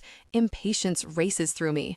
Rule number 4 is always have a plan, and I jumped into the flirting deep end without knowing the next steps. The idea takes shape in my head, sharpening. If green plaid didn't smell like moldy pencils, and maybe I did like him, how would I show him I want to spend more time with him? On the sofa beside me, Hayden's quiet for a long moment. You could practice with me. My eyebrows pull together. I am practicing with you. He runs a hand over his hair. No, like practice on me. Oh, I blink, staring into his eyes. Hayden has these crushing blue eyes, light in the center with dark rings. Like, use you? My pulse picks up. Why does that sound so dirty? He doesn't mean it like that. Yeah, he swallows, interlacing his fingers and resting them on his flat stomach. If it would make you more comfortable. Nerves rush through me, but they're not shaky and heavy like they were earlier in the night when I had to talk to that guy. These are lighter, sitting higher in my chest, fluttering and buzzing through me, the excited kind of nerves. This isn't what I had in mind when I wanted Hayden to teach me to be a player, but my brain snags on this idea, wondering what it would be like. I'll probably never get another chance to experience flirting with Hayden Owens. Besides, he's the expert. He's done this tons of times. Do it, an impulsive, devilish feeling whispers. I do love to be prepared. My heart's beating faster, and I'm suddenly aware of how male Hayden is, how much space he takes up, and how big his hands are, how good he smells. And I'm still your wingman. His eyes drop to my mouth. Exactly. He's not going to get attached. That's not who he is. And this isn't anything more than him helping out his friend. I shift my legs under me on the couch, facing him. So I'm at a bar, chatting with a guy, and want to, progress things. What do I do? Hayden's jaw clenches for a brief moment. You want to take things further? Right. I can't even imagine feeling ready for that, but I'm supposed to be practicing and preparing. How do I make that clear? The long line of his throat works, and his gaze drops to my mouth again. Touch him. My expression turns alarmed as images race through my mind. He cracks a smile. Not like, touch him inappropriately, Darce. Touch his arm. Make up an excuse to touch his hands. Say you want to compare hand sizes. I arch an eyebrow. That old trick? That can't actually work. He gives me a knowing smile, and I get a weird stab of unease picturing him trying it on other girls. My, what tiny hands you have. I hold my palm out. I bet my hands are twice the size of yours. He snorts and begrudgingly gives me his hand, pressing our palms together. Oh, that's interesting. Awareness rolls through me at the sensation of his calloused palm against mine. Every nerve on my hand lights up, tingling, snagging all my attention. It's not even funny how much bigger his hand is than mine, and my mind immediately goes to intriguing places. He pulls his hand back, and my palm feels cold. I'll add that one to my toolbox, even if it feels a little high school. I give him a teasing grin. What other tricks do you have? Just find other ways to touch him. His brows bob. He won't mind, trust me. Like this? I rest my hand on his arm. It feels a little awkward, but his skin is warm. He's not pulling away like I'm burning him, so that's something. He smiles down at me, nodding, features relaxing. Or like this. I reach up, pretending to see something in his hair. Oh, I think you have something in your hair. He chuckles, but when I sink my fingers into his thick hair, he lets out a deep sigh, eyelids falling halfway closed. Delight flutters in my chest. He likes me playing with his hair. I wonder what else he likes. Your hair is really soft. I run my fingers over his scalp, dragging them through the luxurious strands, and his jaw ticks. I'm going to start stealing your conditioner. Yeah, his voice is rough. That's perfect. Reluctantly, I pull my hand away. Tension hangs in the air as Hayden watches me, waiting for my next move, and that impulsive urge strikes again. Or my hand comes to his thigh. He's so warm through the fabric of his black jeans, and under my hand, his muscles tighten. Hayden has the thighs of a professional athlete, strong, thick, muscular. From beach vacations and pool parties over the years, I know that under his jeans, they're dusted with golden blonde hair. Having my hand on his thigh isn't quite the same as noticing the way his swim shorts stretch over his body from behind my sunglasses, though. A pulse of heat moves through me, and my skin prickles. Like this? I look up into his eyes. Yeah. He nods, nostrils flaring and breathing uneven. Exactly like that. You're doing great. Some weird impulse has me touching his thigh, lightly pressing into the thick, tight muscle. Hayden has a nice mouth, I realize, staring at it. For such a strong face, his lips are a surprisingly delicate shape, and my fingers itch to trace them. That's good. He snatches my wrist up and drops it in my lap like it's on fire, turning away from me. You've got the hang of it. You're a natural. Embarrassment rockets through me. I probably had my jaw unhinged while furiously rubbing his thigh. A player watches for signs that his advances are unwanted, the list said. Don't be a creep. Great. I tuck my hair behind my ear, pretending I didn't make it weird. That was easy. I'm going to go to bed. He jerks to his feet, not looking at me, and moves to the hallway, shoulders and back tense. I need to take a shower. Good night. Oh, okay. My pride stings at the way he's scrambling to get away from me. Good night. Thanks for your help, I call after him. His bedroom door slams, and a moment later, I hear his shower running. I sit there cringing. He couldn't get away fast enough. Let that be a reminder to me. He's my wingman and nothing more. Hey! Hayden says behind me as I wait inside the arena entrance a few days later. He approaches with a puzzled expression on his face, looking around. I heard there was a cute girl waiting down here. His gaze finds me and his face falls in an exaggerated, comical way. Oh, I shake with laughter. Very funny. Hi. Hi. Are you waiting for Georgia? I smile and nod. We're going shopping. She should be down any minute. Our gazes hold for a long moment, and I think back to a few nights ago when I had my hand on his thigh. All night, I tossed and turned, worrying I'd made a fatal friendship error and ruined everything. But the next morning, Hayden acted like it never happened at all. I keep thinking about it, though. Excuse us, someone says, working with another person to carry a giant teddy bear through the lobby. Hey, guys. Hayden gives them a friendly smile, and my gaze lingers on the giant heart on the teddy's chest. Be My Valentine is stitched on the heart. I can feel my mouth turning down. We're going to the children's hospital tomorrow, Hayden explains. A noise of acknowledgement comes out of my throat. Since the decorations started going up in stores a few weeks ago, I've been dreading Valentine's Day. Kit and I never celebrated it. He was always traveling for work, or we'd make some excuse about how busy restaurants were, which I was fine with. It was never a big deal to me. The idea of seeing happy couples everywhere tomorrow sends a streak of cold dread through me, though. Hayden's expression shifts, looking weirdly serious. Hey, Darce, there was something I wanted to ask you. You must be Darcy, a woman with thick auburn hair and a broad smile calls as she strides through the lobby on her heels. Owen said you looked like the love child of a fairy sprite and a cupcake, and I see exactly what he means. She beams at me, and her whiskey-colored eyes are so shockingly pretty. Everything about her is that I'm stunned. Hi, I'm Georgia. I shake her manicured hand. With Hayden, I'm used to his charisma. I've had 8 years to adjust. But with this woman, I feel like I just met a celebrity. So this is one of the team doctors? Georgia can't be more than 30, but she carries herself with confidence I'll never have. Her hair cascades around her shoulders in long curls. Her makeup's impeccable, and her freckles are adorable. Her brown tweed coat is professional yet stylish, and it's an unexpectedly perfect match to her emerald green velvet heels.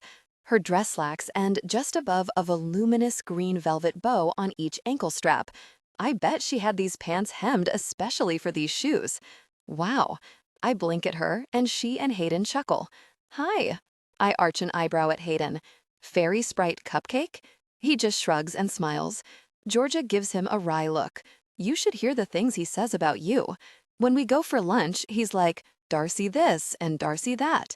She's exaggerating, Hayden interrupts, and the tips of his ears go pink.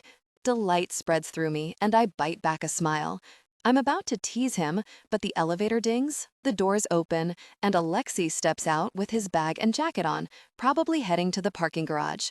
Our eyes meet, and he gives me an approving nod. Darcy, he says, as a greeting, before glancing at Georgia with a grumpy expression. Got your claws in her already, Dr. Evil? She stiffens. Who let you out of the care home, grandfather? His features harden, and his gaze drops to her feet, lingering. Those aren't office appropriate. That's rich from someone with 4 teeth. She gives him a cool smile, undeterred by his intimidating presence. His nostrils flare, and Hayden and I watch them like a tennis match. I'm in awe. She's my new icon. I have all my teeth, Alexi says in a low, deadly voice. For now. You've broken every other bone, so it's only a matter of time until you're spitting chiclets. I'm shocked you don't have a reserved parking spot at the hospital. I make a curious expression at Hayden, and his eyebrows bob once, eyes lit up with amusement. Alexi towers over her, staring down at her with a hard set to his jaw. You're not my doctor anymore. Don't waste valuable energy on me that you can be using to find a rich husband. Georgia just sighs, like she's tired of him. That's enough male energy for today. She makes a shooing motion at the guys before looping her arm through mine. We're going to go spend money now. What you do best, Alexi mutters under his breath, walking away. Hayden snorts. I'll see you at home, Darce. Have fun. Bye, Georgia. Wait. I take a step toward him, and Alexi pauses, waiting for Hayden. You wanted to ask me something. Hayden's brows snap together, and he glances between the other two. I'll just ask you later, at home. It's not important. As they leave, Alexei gives Georgia a lingering, hostile stare over his shoulder. She does a friendly finger wave, but the second his back is turned, her hand flips to a middle finger. I'm guessing you and Alexei don't really get along, I say as we leave the lobby. We step outside and she smiles up at the sky. Oh, good, it's not raining. Her eyes slide to me. Let's just say it's a good thing I'm not the Russian's doctor anymore. My scalpel might slip and cause him some serious trouble. I chuckle. You don't operate on players. I know. She gives me an innocent, slightly wild smile, and I laugh harder. You don't think he's attractive? She makes a horrified face. Volkov? You're kidding, right? An embarrassed laugh bubbles out of me as we walk down the street. I think he's kinda hot in a scary way. He's got that merciless, mysterious thing going on. Georgia looks stricken. He's not actually your type, right? God, no, I rush out. I like to laugh, and I don't think Alexei actually knows how. Born in Russia, his family immigrated to Canada when he was a kid. He doesn't have an accent, but there's something serious, watchful, and a little predatory about Alexei that I can see being attractive to the right person. And I'd like someone a bit friendlier, I add. Like Hayden. Her mouth tips up. No, not like Hayden. My face goes red. We're just friends. What is it about me that makes people jump to that conclusion constantly? Anyway, don't listen to what Alexei said about your shoes. My eyes linger on the pretty bows, so feminine and flouncy. They're beautiful. She kicks her foot out, admiring them with a happy sigh as we wait for the light to change. Bright shoes cheer me up, especially when it's raining every day.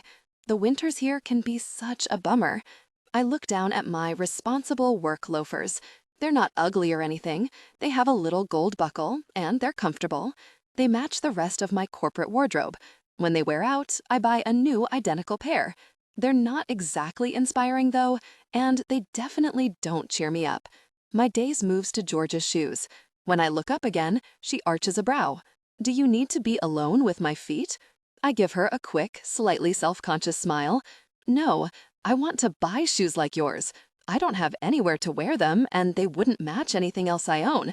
But if you wait for the opportunity to wear the fun things you have, you'll be waiting a while, she says softly. Wear what you love, whether it's out on a date or to the grocery store. Her mouth curls up. You should have seen the looks I got in medical school from the male students, profs too. I think a pair like these would suit you, she says as the light changes and we cross. We'll get you a pair tonight. A new pair of shoes is like an omega-3 for your soul. Her smile turns coy and playful. I'm a doctor, so I know what I'm talking about. I bite back a big smile, hesitating. With her tailored clothes, shiny hair, and impractical shoes, Georgia has the put-together, polished vibe of old money. I don't know if I can afford the places you shop. She waves me off. I usually buy on consignment. I hate spending money. She glances behind us, at the arena, still visible from a few blocks away. Don't tell that to the Russian, though. He thinks I'm a spoiled little rich girl princess? My eyes narrow, and under my studying gaze, she shifts like she's uncomfortable. Why does he think that? Just easier, I guess. She stops in front of a storefront and gives me a broad, excited smile. Here we are.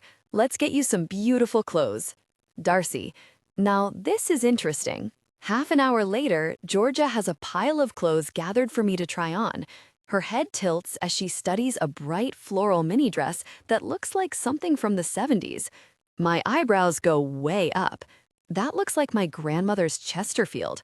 Then your grandmother has great taste. You don't know if you like things until you try them on, Darce. I smile at her use of my nickname. Is it okay that I call you Darce? She asks. That's what Hayden calls you. My heart warms. Of course. When my gaze swings back to the dress, uncertainty rises up my throat. It's so bright, like the tangerine dress I donated when I moved out of the place I shared with Kit. I don't know. It's really bright. I wear a lot of gray and white and black. I shrug at her. You know, easy colors. Loud, I hear him say. Like seeking attention or standing out is a bad thing?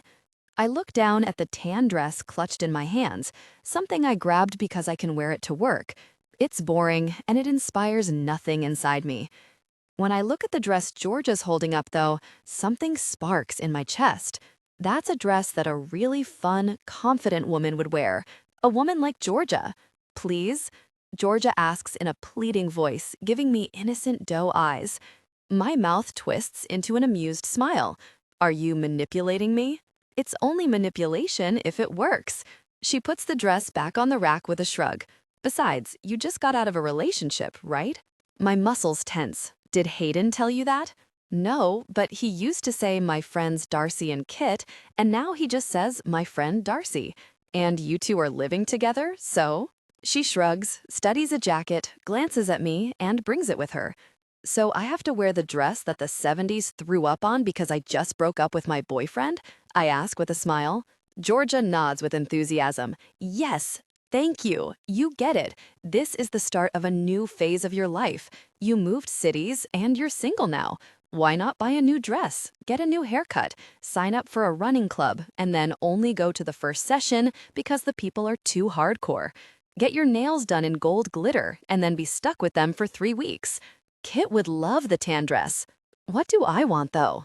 My brain prickles. What kind of colors do I like to wear? This is the perfect time to reinvent yourself, Darcy. Madonna reinvents herself every decade, and if you mess on her ray of light era, we're no longer friends. I would never. I chuckle. Good. You know, when I'm having a totally gosh day and I start to feel down, I just look at my shoes and I think, oh yeah, I'm Dr. Georgia Really Green. She grins. Confidence comes from within, but it's okay to jumpstart it with something external. Ugh, God, there's that feeling rising inside me again, like I'm going to say something weird. Like when I said that stupid stuff about the guy at the bar not smelling right. When I was a kid, I had a mermaid doll with purple hair, I blurt out. And I thought it was so pretty, I add, trailing off, feeling weird, like I just tripped in public or something. Instead of laughing, her eyes illuminate. You would look amazing with purple hair. Like a pale lavender, I elaborate. She nods harder, gaze fixed on me, but slightly unfocused, like she's imagining it. Totally. It would look lovely with your green eyes. I picture my hair in soft purple tones, all loose around my shoulders like something out of a fairy tale. Isn't that kind of unprofessional? Kit asked about my purple hair idea. Hair's a big step and a lot of commitment, but a dress? My gaze slides to the bold dress that Georgia put back on the rack. A player dresses with confidence and style. I grab the dress and Georgia yelps with excitement, clapping her hands. Half an hour later, I have a decent selection of items in my yes pile. I haven't seen the dress with the flowers yet, Georgia calls. Behind the curtain, I stand in my bra and underwear, staring at the dress on the hanger. I've been avoiding it. I'm not sure why. It's a chaotic mess of soft pink and melon orange and pastel purple with shards of teal. I don't think I have the right shoes for this, I call back to her. Put the dress on. This is stupid. I don't know why I'm hesitating. I shove past the weird feelings, unzip the dress, and pull it on. Oh. There's no mirror in the dressing room, but when I get the hidden side zipper up, the dress feels amazing. The lining is smooth against my skin, and there's a comforting weight to the fabric. It's not too tight or too baggy, and it's the perfect length. I'm petite, so dresses are normally too long on me, but this dress hits at what feels like the right mid-thigh length. I pull the curtain back, and George's jaw drops. Then she crows in victory. When I'm standing in front of the mirror, my jaw drops. She smiles at our reflections with smug pleasure. The universe sent us here tonight so we could find you that dress. It doesn't look like I'm wearing my grandmother's couch. It doesn't look like a kindergarten art project gone wrong. The dress is flirty and whimsical and very, very 70s, but in a fun way. I thought the print would be too much. She throws her hands in the air, pleased as punch. What did I say? You have a gift, she bows. Thank you, thank you. Honor me by actually wearing it and not just letting it sit in your closet. Deal, I grin, still admiring my appearance. Excitement dances in my chest, and I stand an inch taller. This is the special magic Georgia was talking about. A new haircut, fun shoes that cheer you up, a new nail polish color. And even though I've never worn something so bright, it doesn't feel like I'm forcing myself to change. Maybe this is who I was the whole time. and I think I like her. Hayden. The front door opens that evening while I'm making dinner, and Darcy carries in a handful of bags from her shopping trip with Georgia. Hi, she calls, smiling and setting them in the closet. Hey, I pull the roasted veggies out of the oven. Just in time. Did you eat? No, Georgia had to get to a clinic she volunteers at. She comes to stand beside me, and when her arm brushes mine, I take a step toward the sink to put some space between us. Is there enough? She rubs her arm absently where we touched. You eat so much. I chuckle, dishing her out a plate. I made extra for you. I was hoping she'd be home in time. My chin tilts toward the island chairs. Go sit. She gives me a grateful smile. Thank you. Don't mention it. I follow her and set a plate down in front of her before taking a seat on the stool beside her. Looks like a successful shopping trip. Georgia forced me to buy a bunch of stuff, and we made a plan to go again in a few weeks. She takes a bite, and her eyes close as she chews. Oh my God, she mutters, and her sigh of happiness and satisfaction stirred a deep attraction within me. This is so good. Beets and goat cheese are a match made in heaven. I swallow, staring at her mouth. A weird, masculine sense of pride expands in my chest as she enjoys the dinner I made for her. My gaze lifts to hers, and our eyes hold. I'm thinking about the other night when she sifted her delicate fingers through my hair and touched my thigh. It felt so really good, I could hardly stand it. Within seconds, I was intensely aroused, and I almost pulled her into my lap right there so she could feel how well her flirting had worked. Instead, I found a private moment to release the tension, muffling my groan into my hand as I pictured a moment of deep intimacy. Georgia is kind of intense, but I like her. I think we're friends now. She eats another bite of food, and I watch as the mouthful disappears, her lips sliding over the fork. Georgia's great. I yank my attention away from things I shouldn't be thinking about. She doesn't take Gosh from any of the guys, especially Volkov, which irritates him to no end. Are you going to show me what you bought? She bites her lip, hesitating, but her eyes glitter with excitement. I arch an eyebrow at her, starting to smile. Don't tell me she made you buy a leather catsuit or something. She laughs. No, she made me buy a dress that's different from what I'd normally wear, but I love it. Show me. She wrinkles her nose. I don't know. Forgetting my vow not to touch her, I nudge her with my elbow. Come on. She gives me a long, deliberating look. Okay, but I'm not trying it on for you. She slides off her stool and heads to the front door, where her shopping bag sits. Then she pulls out a bright orange, pink, and purple dress. My grin stretches ear to ear. It's so fun and pretty. So Darcy. I love it, Darce. Great choice. It's short, too, and Darcy has great legs. Smooth and toned and soft-looking. Really? She holds the dress up, studying it with a small smile. I guess I need something nice if I end up going out on a date. My lungs tighten, and I picture her wearing this dress that makes her feel pretty and special while she's sitting across from some really guy making eyes at her. Hot jealousy wrenches in my gut, and my teeth grind. She frowns at me. What's wrong? Nothing. I clear my expression, but her curious gaze lingers on me. What did you want to ask me today in the lobby? My nerves jump, but I'm grateful for the change of subject, and now I know exactly where she's going to wear that dress. I was thinking we could get dinner. She shrugs. Sure, we get takeout all the time, and I made it sound too casual. No, like, let's go out on a date. I run my hand over my hair. If the guys on the team saw me all nervous like this, I'd never hear the end of it. Her brow furrows with confusion. A date? She thinks I'm hitting on her. She thinks I'm asking her out for real. Because you said you were nervous to date new people right now, and you like knowing all the next steps, I add quickly. So let's go out on a practice date, as friends, and as your wingmen. I clear my throat. Jesus gosh, Owens, get your mess together. This is embarrassing. It's like I'm the one who needs lessons. Right. She seems relieved. Practice date, as friends.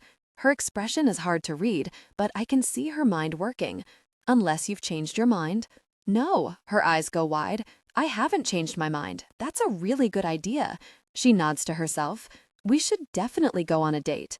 He's my best friend, and I'd never say this out loud, but Kit's so really dumb for all the chances he missed with Darcy. Never taking her out on a real date? Unbelievable. That date with the guy who kept talking about weddings and babies didn't count, I say, for some reason. She smiles. You just want to be the first. Hot, possessive feelings rocket through me, and the primal part of my brain likes the idea of being the first anything where Darcy's concerned. You got me. I give her a flirty smile. Come on, Darce, feed my ego. She rolls her eyes. Your ego is big enough, but yes, I'm in. When were you thinking? Tomorrow? There's a long pause between us where her brow wrinkles with adorable confusion, and I wonder if I've gone too far. Tomorrow's Valentine's Day. Yeah. My pulse beats in my ears like I'm running drills on the ice. I know. You said you've never been out on Valentine's Day. I haven't. Well, I'm your wingman, and we're practicing, so it's my job to show you what it should be like. Her eyebrows go up, but she's smiling. Taking your role very seriously, I see. The most serious. I'm smiling too. Around her, I can't help it. You deserve to know your worth. My words linger in the air, hovering dangerously close to the truth. That I'm disappointed and furious that Kit never spoiled her the way she deserves, and that I'm disappointed and furious that I never noticed. Kit had her for 8 years, and he didn't take her out once. Really him for making her feel like that. Really him for not treating her well enough. Maybe I feel a sick sense of territorial pride, too, at being the first guy to take Darcy out on Valentine's Day. She's a knockout. She's smart and funny and beautiful and kind, and she wants to go out on Valentine's Day. Even if she doesn't want a relationship right now and we're just friends, I want Darcy to have whatever she wants. It's as simple as that. I fold my arms and lean back against the counter. What do you say? The corner of her mouth curls up in a shy smile, and I want to drag my thumb over her bottom lip just to see what would happen. I'd love to go out with you on Valentine's Day. For practice, I add, so she doesn't think I'm getting the wrong idea. Because I'm your wingman. Sure, she nods hard. Totally. Good. Yeah, good. We stare at each other for a long moment, smiling, and something expands in my chest. I don't tell her I've never been out on Valentine's Day either. I've always been careful not to lead women on. No meeting each other's families, no sleeping over at each other's places, and definitely no going out on Valentine's Day. That's a serious relationship kind of thing. Tomorrow, though, I'm going to show Darcy exactly how she should be treated. Later, I lie on my back, head on my pillow, and stare at the ceiling, listening to the soft sounds from Darcy's room as she gets ready for bed. Padding back and forth to the bathroom to brush her teeth, the muffled slide of her dresser drawers, and, maybe I'm imagining it, but the rustle of sheets as she climbs into bed. Tomorrow needs to be special and memorable. It needs to be the best fricking Valentine's Day she'll ever have. Should I be doing this? Kit thinks I'm watching out for her, taking care of her and making sure she's okay, not changing her life. From his periodic texts asking how she's doing, I suspect he's taking the breakup harder than she is. And yet, I reach for my phone and open my group chat with Miller, Streicher, and Volkov. I need your help, I text. Darcy. The next evening, I put the finishing touches on my makeup while waiting for Hayden.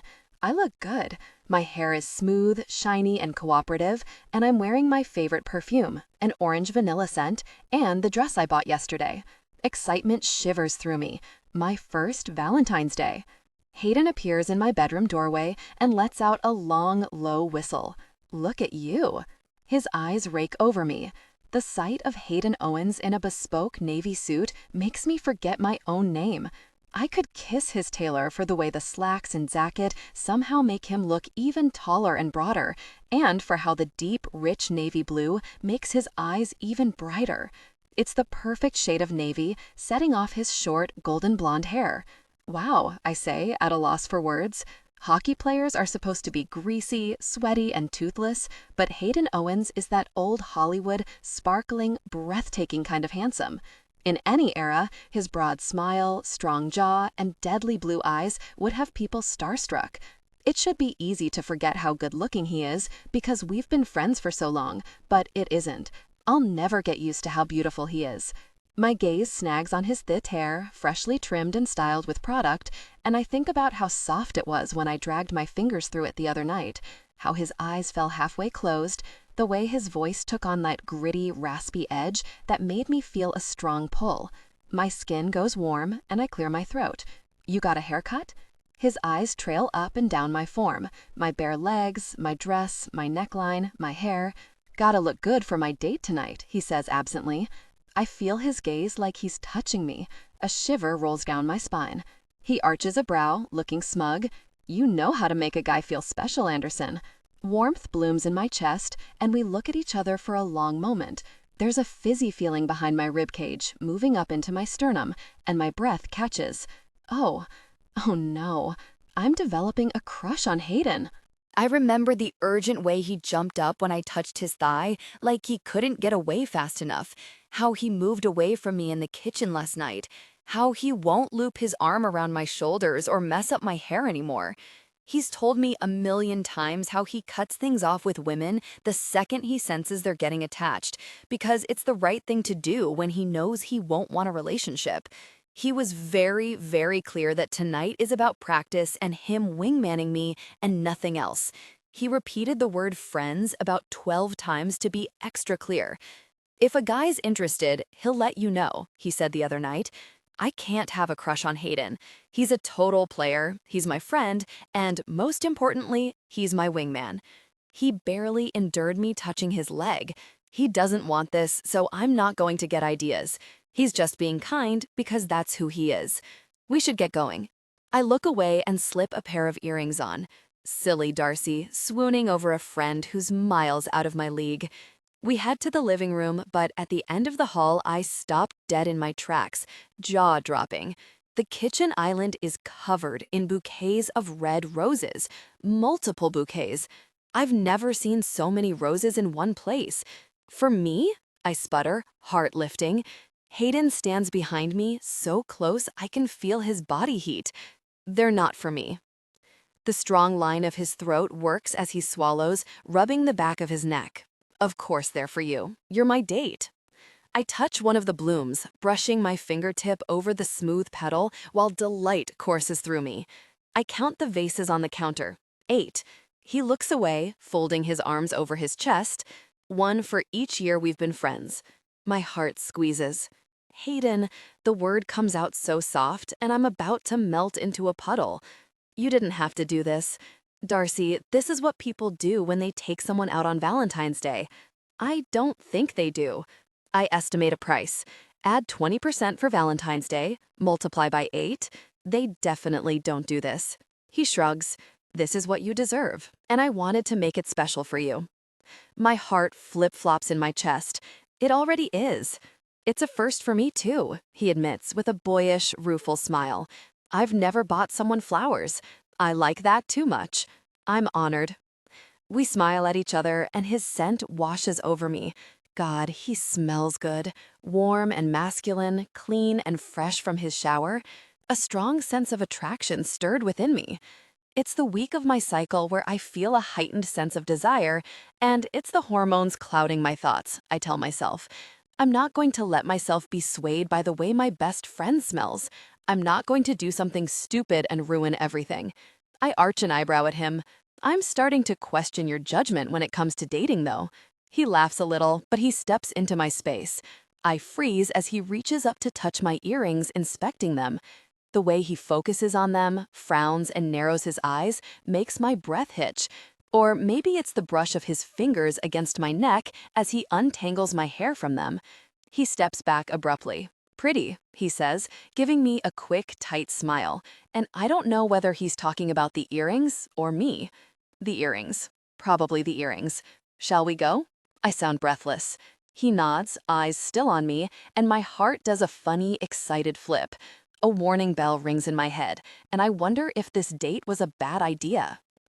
"Darcy, this restaurant feels like a fairy garden," I tell Hayden, leaning in and scanning the space. It's one of the most popular restaurants in Vancouver, with tropical flowers and lush greenery spilling from the ceilings, cozy fireplaces, and warm, romantic lighting splashing a golden glow across the room. In the corner, a band plays ambient music for the sea of tables for two. Hayden gives me a quick smile. "Glad you like it." There's a strong couple energy in here, I notice. A lot of hand-holding, a lot of googly heart eyes, and a few people sitting on the same side of the booth. One couple is actually feeding each other. I snort, glancing over at Hayden to get his reaction, but his gaze is on the wine list. Under the table, his knee bounces a fast rhythm. I frown at him. Are you okay? He jerks his gaze up. Yeah? Why? Reflexively, I set my hand on his knee. I skim my hand over the smooth fabric to calm him, but his whole body jolts, and he knocks his water glass over, soaking the white tablecloth. Gosh. He scrambles for his napkin to mop it up. Sorry. I stare at him in amused confusion. I've never seen him like this. What is up with you tonight? You're supposed to be the cool, confident one. I'm the awkward dork. His smile is sheepish, and a wash of pink spreads across his cheekbones as he swallows. I'm a little nervous. I shake my head, smiling. It's just me. Yeah? His big chest rises and falls with a deep breath, and he nods, although he doesn't look convinced. I should be nervous. This is probably where you bring all the supermodels you date. I grin at him, teasing. I have a lot to live up to. His fingers tense on the wine list, but he gives me a tight smile. Something inside me sinks. The idea of Hayden with other girls never used to bother me, so why now? You haven't been dating lately. He hasn't gone out on one date or had one friend over to the apartment since I moved in. He shrugs. It's been busy. Not more than a normal season. You found lots of time to hang out with me. Sick of me already? His mouth tilts up. I grin. No, I love living with you. That sounded weird. I should have said I like living with you, not love. Jesus, Darcy. His throat works, and his smile softens. I love living with you too, Darce. Something thunks in my heart, heavy and pleasant, and I have to pull my gaze away from his deep blue eyes. I don't want you to tiptoe around me. I'm not. You're welcome to have women over. A bad taste fills my mouth, and the thought makes me nauseous, which is totally unfair. Hayden can do what he wants. I can find someplace to be or wear noise-canceling headphones or go hang out at Hazel and Rory's. Darcy? His gaze flares with intensity. It's fine. We're roommates, so just treat me like any other roommate. I mean, you had women over when you lived with Josh, right? I don't know why I'm pushing this so hard. His jaw works. I really don't want to talk about this anymore. My stomach twists with unease. Okay, so maybe we're not as good of friends as I thought. Okay, sorry. No, it's fine. He rubs the bridge of his nose. I'm trying to focus on the season. He looks away for a moment, then meets my eyes again. And I like hanging out with you. My heart does a dumb pitter-patter. I like hanging out with you too. He pauses, hesitating, watching my face.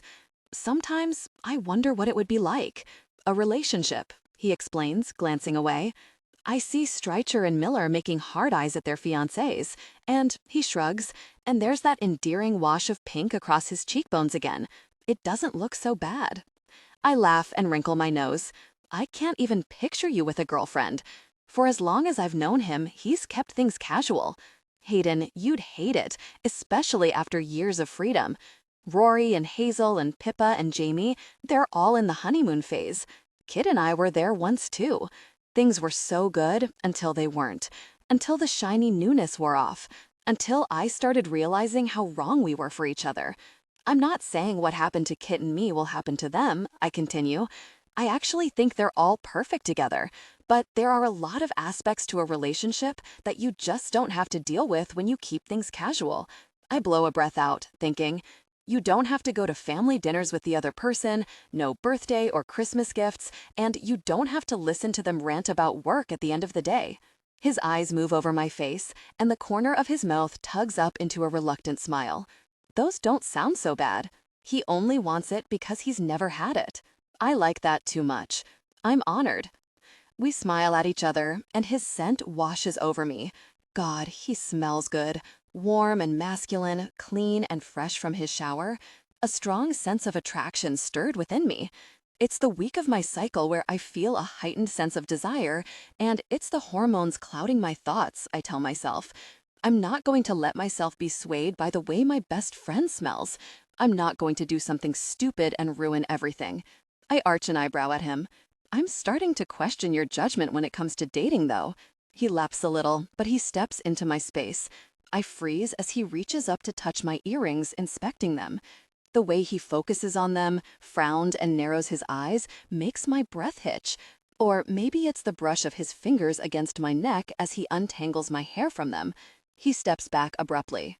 "Pretty," he says, giving me a quick, tight smile, and I don't know whether he's talking about the earrings or me. The earrings. Probably the earrings. "Shall we go?" I sound breathless. He nods, eyes still on me, and my heart does a funny, excited flip. A warning bell rings in my head, and I wonder if this date was a bad idea. "Darcy, this restaurant feels like a fairy garden," I tell Hayden, leaning in and scanning the space. It's one of the most popular restaurants in Vancouver, with tropical flowers and lush greenery spilling from the ceilings, cozy fireplaces, and warm, romantic lighting splashing a golden glow across the room. In the corner, a band plays ambient music for the sea of tables for two. Hayden gives me a quick smile. "Glad you like it." There's a strong couple energy in here, I notice. A lot of hand-holding, a lot of googly heart eyes, and a few people sitting on the same side of the booth. One couple is actually feeding each other. I snort, glancing over at Hayden to get his reaction, but his gaze is on the wine list. Under the table, his knee bounces a fast rhythm. I frown at him. "Are you okay?" He jerks his gaze up. "Yeah? Why?" Reflexively, I set my hand on his knee. I skim my hand over the smooth fabric to calm him, but his whole body jolts, and The novelty appeals to him, not necessarily the commitment part. Valentine's Day, for example. I gesture between us. This year is fun because it's our first time. His eyes flash with something at those words, but I barrel on. But imagine having to do this every year? I make a face. Flowers, making the dinner reservation, buying gifts? It's a lot. His gaze is full of an emotion I can't place. Like I said, it doesn't sound so bad. I chuckle. I think this is a the grass is always greener kind of situation. It's totally okay if you're not cut out for monogamy like that. Not everyone is. With your way, no one gets hurt, no one gets disappointed. He clears his throat, and his eyebrows bob once. Yeah, you're probably right. Something in his expression gives me pause, though. A quiet vulnerability. I'd be doing the women of the world a disservice by taking myself out of the game. His cocky grin is back, but there's a bitter edge to his words. I don't like the way he says this. My eyes narrow. I'm learning to be a player because Hayden has the perfect life, but now I wonder if I was wrong. I wonder if Hayden's as happy as he seems. Or you'd make one woman really, really happy, I blurt out, because I don't like him talking about himself like this. He laughs, but there's a humorless sharpness to it, like he doesn't believe me. Anyway, he leans forward and glances around the restaurant before his eyes meet mine. I've never brought a date here. I called the owner first thing this morning and begged for a reservation. I told her I wanted to bring a beautiful girl here so she could eat the best food in the city. We do team dinners here sometimes, so she was happy to help me out. Our eyes hold, and my throat tightens. "Beautiful," he said. The word flits around my head like a butterfly. His eyes skim over the drink menu. "You like Merlot, right?" He frowns in concentration, thinking, "We should probably get a bottle." I nod, giving him a strange smile. The server appears, and Hayden orders with a familiarity that surprises me. The guy I know from university drinks whatever beer is on tap. "Do you want anything else to drink?" he asks me, and I shake my head, at a loss for words. The server dashes off, and he gives me a funny smile as I sit there staring at him. "Something you want to say?" he prompts, smiling wider. "You order wine like an expert. I've never seen you drink wine." "Sure you have." "No, I haven't." I'm wearing a goofy smile. He's better at this dating thing than I realized. I don't know why he was so nervous tonight. "I've seen you do a 2-story beer bong on one knee. You made 500 Jell-O shots for a party you were hosting, and you always order beer when we go out. Darcy, don't be ridiculous." His expression turns serious. "I already checked, and they don't have Jell-O shots here." I burst out laughing, and a pleased grin cracks across his handsome features, like he loves to make me laugh. "And maybe you don't know everything about me," he adds. My pulse trips. Living together, I've lost count of the things I never took notice of with him. How tidy he is, how he takes his elderly neighbors recycling out, how he's happy to take a photo or sign something for anyone who stops him on the street. Maybe I don't. He knows how to order wine at a nice restaurant because he's well practiced at wining and dining women, I realize with a pinch behind my ribs. Maybe he's not dating right now, but soon he'll be back to normal, bringing girls home, sleeping with them on the other side of the wall, things I should be learning to do. I pull my mind back to the present. I'm not going to think about the future. I need to focus on why we're here so I can practice. So if you were on a date right now, I ask, what would you talk about? He shrugs. Just regular things. He's so likable and flirtatious as a baseline. I bet if he were actually trying to impress a girl, they'd be completely captivated. My knees pressed together under the table.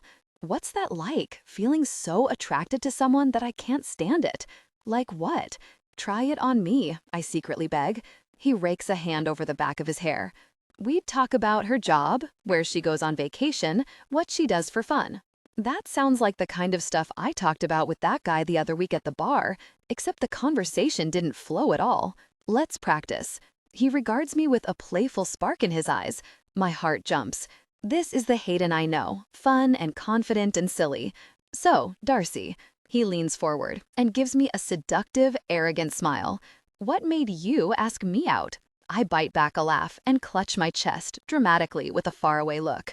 You were standing on the table in the middle of the bar, flexing those big muscles. His eyebrows bob, and he grins wider, entertained. And I thought, now that's a man. Then you roared and tore your shirt open, and I fainted. And I caught you. His smile is magnificent as he leans back in his chair, watching me. You woke up in my arms, caught one look at my rippling muscles, and fainted all over again. Laughter bubbles out of me, and he smiles over his wine glass. Behind him, the band begins to move around the restaurant, serenading couples. My turn. He wants to play this game? I'll play. Hayden's teeth flash as he shrugs, playing with the stem of his wine glass. Go for it. I'm an open book. He picks up the glass to take a sip, and I'm distracted by how hot he looks like this, drinking red wine in an expensive suit. It fits the lines of his body like a glove, the crisp white shirt making his skin glow. The game, right, making each other uncomfortable with questions. So, Hayden, I lower my voice. What kind of adult content do you watch? He chokes on his sip of wine, and people around us glance over as he clears his throat. That bad, huh? I wince at him, biting back my laughter. It must be the really specific stuff. He clears his throat again, staring at the table, his glass, the floor, anywhere but me. Yup, that's it, the really specific stuff. What are we talking? I lean forward, lowering my voice another notch. God, this is so fun. 1,000,000 times better than trying to navigate an awkward conversation with someone new. Are we talking about unusual preferences? Things that are quite specific? All of the above. His ears are pink and his voice is tight, and he won't meet my eyes. He's lying. Seriously. My eyes narrow. Now I need to know. What kind of adult content? He fidgets with his shirt collar, glancing around. Can you stop saying that word, please? Delight bubbles up my throat, but I hold the laugh down. What, you don't like when I talk about that? I raise my voice on the last word, and someone at the table beside us drops their fork. Any embarrassment I should feel is wiped away by how fun this is. What a little prude you are, Hayden. He lowers his face into his hands. I can't take you anywhere, he mumbles, but I can see his features tightening in a smile. You're hiding something. I toy with the stem of my own wine glass, high on power, and when he lifts his head, his eyes linger on mine. He looks so really guilty. It must be really good if you don't even want to tell me. I gesture at myself, your best friend in the whole world. I don't know why I said that. Kit's obviously his best friend. I'm just the roommate. Can we talk about something else? I want to keep pushing his buttons. It's fun to turn the tables on him and make him embarrassed for once, but also I need to know. It's none of my business, and it's crossing 1,000,000 friendship boundaries, but the idea of Hayden in a private moment races into my head. I picture his abs rippling, his face tense as he watches a video on his phone. Sir, would your beautiful date like to be serenaded? One of the band members interrupts, standing behind me. My whole body recoils and I wrench around. No, I blurt out, eyes wide. No, thank you. Hayden's grin turns mischievous. Yes, she would. Darcy, don't listen to her, Hayden tells the musician, eyes gleaming. She's just being modest. She would love a song. Even as I'm giving him a death glare that promises pain, I'm smiling. The band starts playing, and the song is so sappily romantic, ridiculous, and humiliating that I clamp my mouth shut to avoid laughing. Hayden's eyes are bright, brimming with entertainment, and something happy, warm, and liquid overflows in my chest. The singer warbles, and Hayden grins and nods at me. My stomach tenses with restrained laughter, but I refuse to be rude and offend the band. Hayden pulls out his phone and films while I sit there, captive. He gestures to his lips and mouths smile, and a laugh bursts out of me.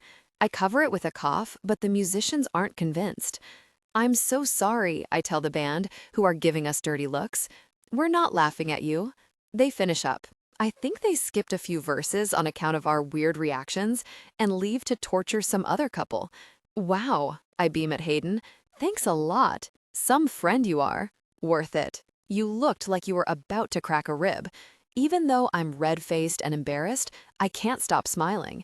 If this is what celebrating Valentine's Day is like, I've been missing out. We're waiting for our bill when a server passes behind Hayden, carrying a giant cake with sparklers on it. I lean in, thinking about my teasing him about adult content earlier, and tilt my chin at the cake. "Does that turn you on?" I whisper, wincing. "Do you need a napkin for your lap?" He groans, rubbing his forehead. "God, you're weird." "I know," I smile at him. "And you love me anyway." Like, I meant to say. And he likes me anyway. I'm about to change the subject when the server appears back at our table, sliding a plate between us. "I have a tiramisu here." She sets 2 spoons down with it. I frown. "We didn't order." "On the house." Her eyes glow with excitement before she disappears. Hayden and I exchange a strange look. Maybe she's a Storm fan, I muse, although she was looking at me, not Hayden. Spoons in hand, we both lean forward to dig in. We see it at the same time. An engagement ring. My heart stops. I feel sick.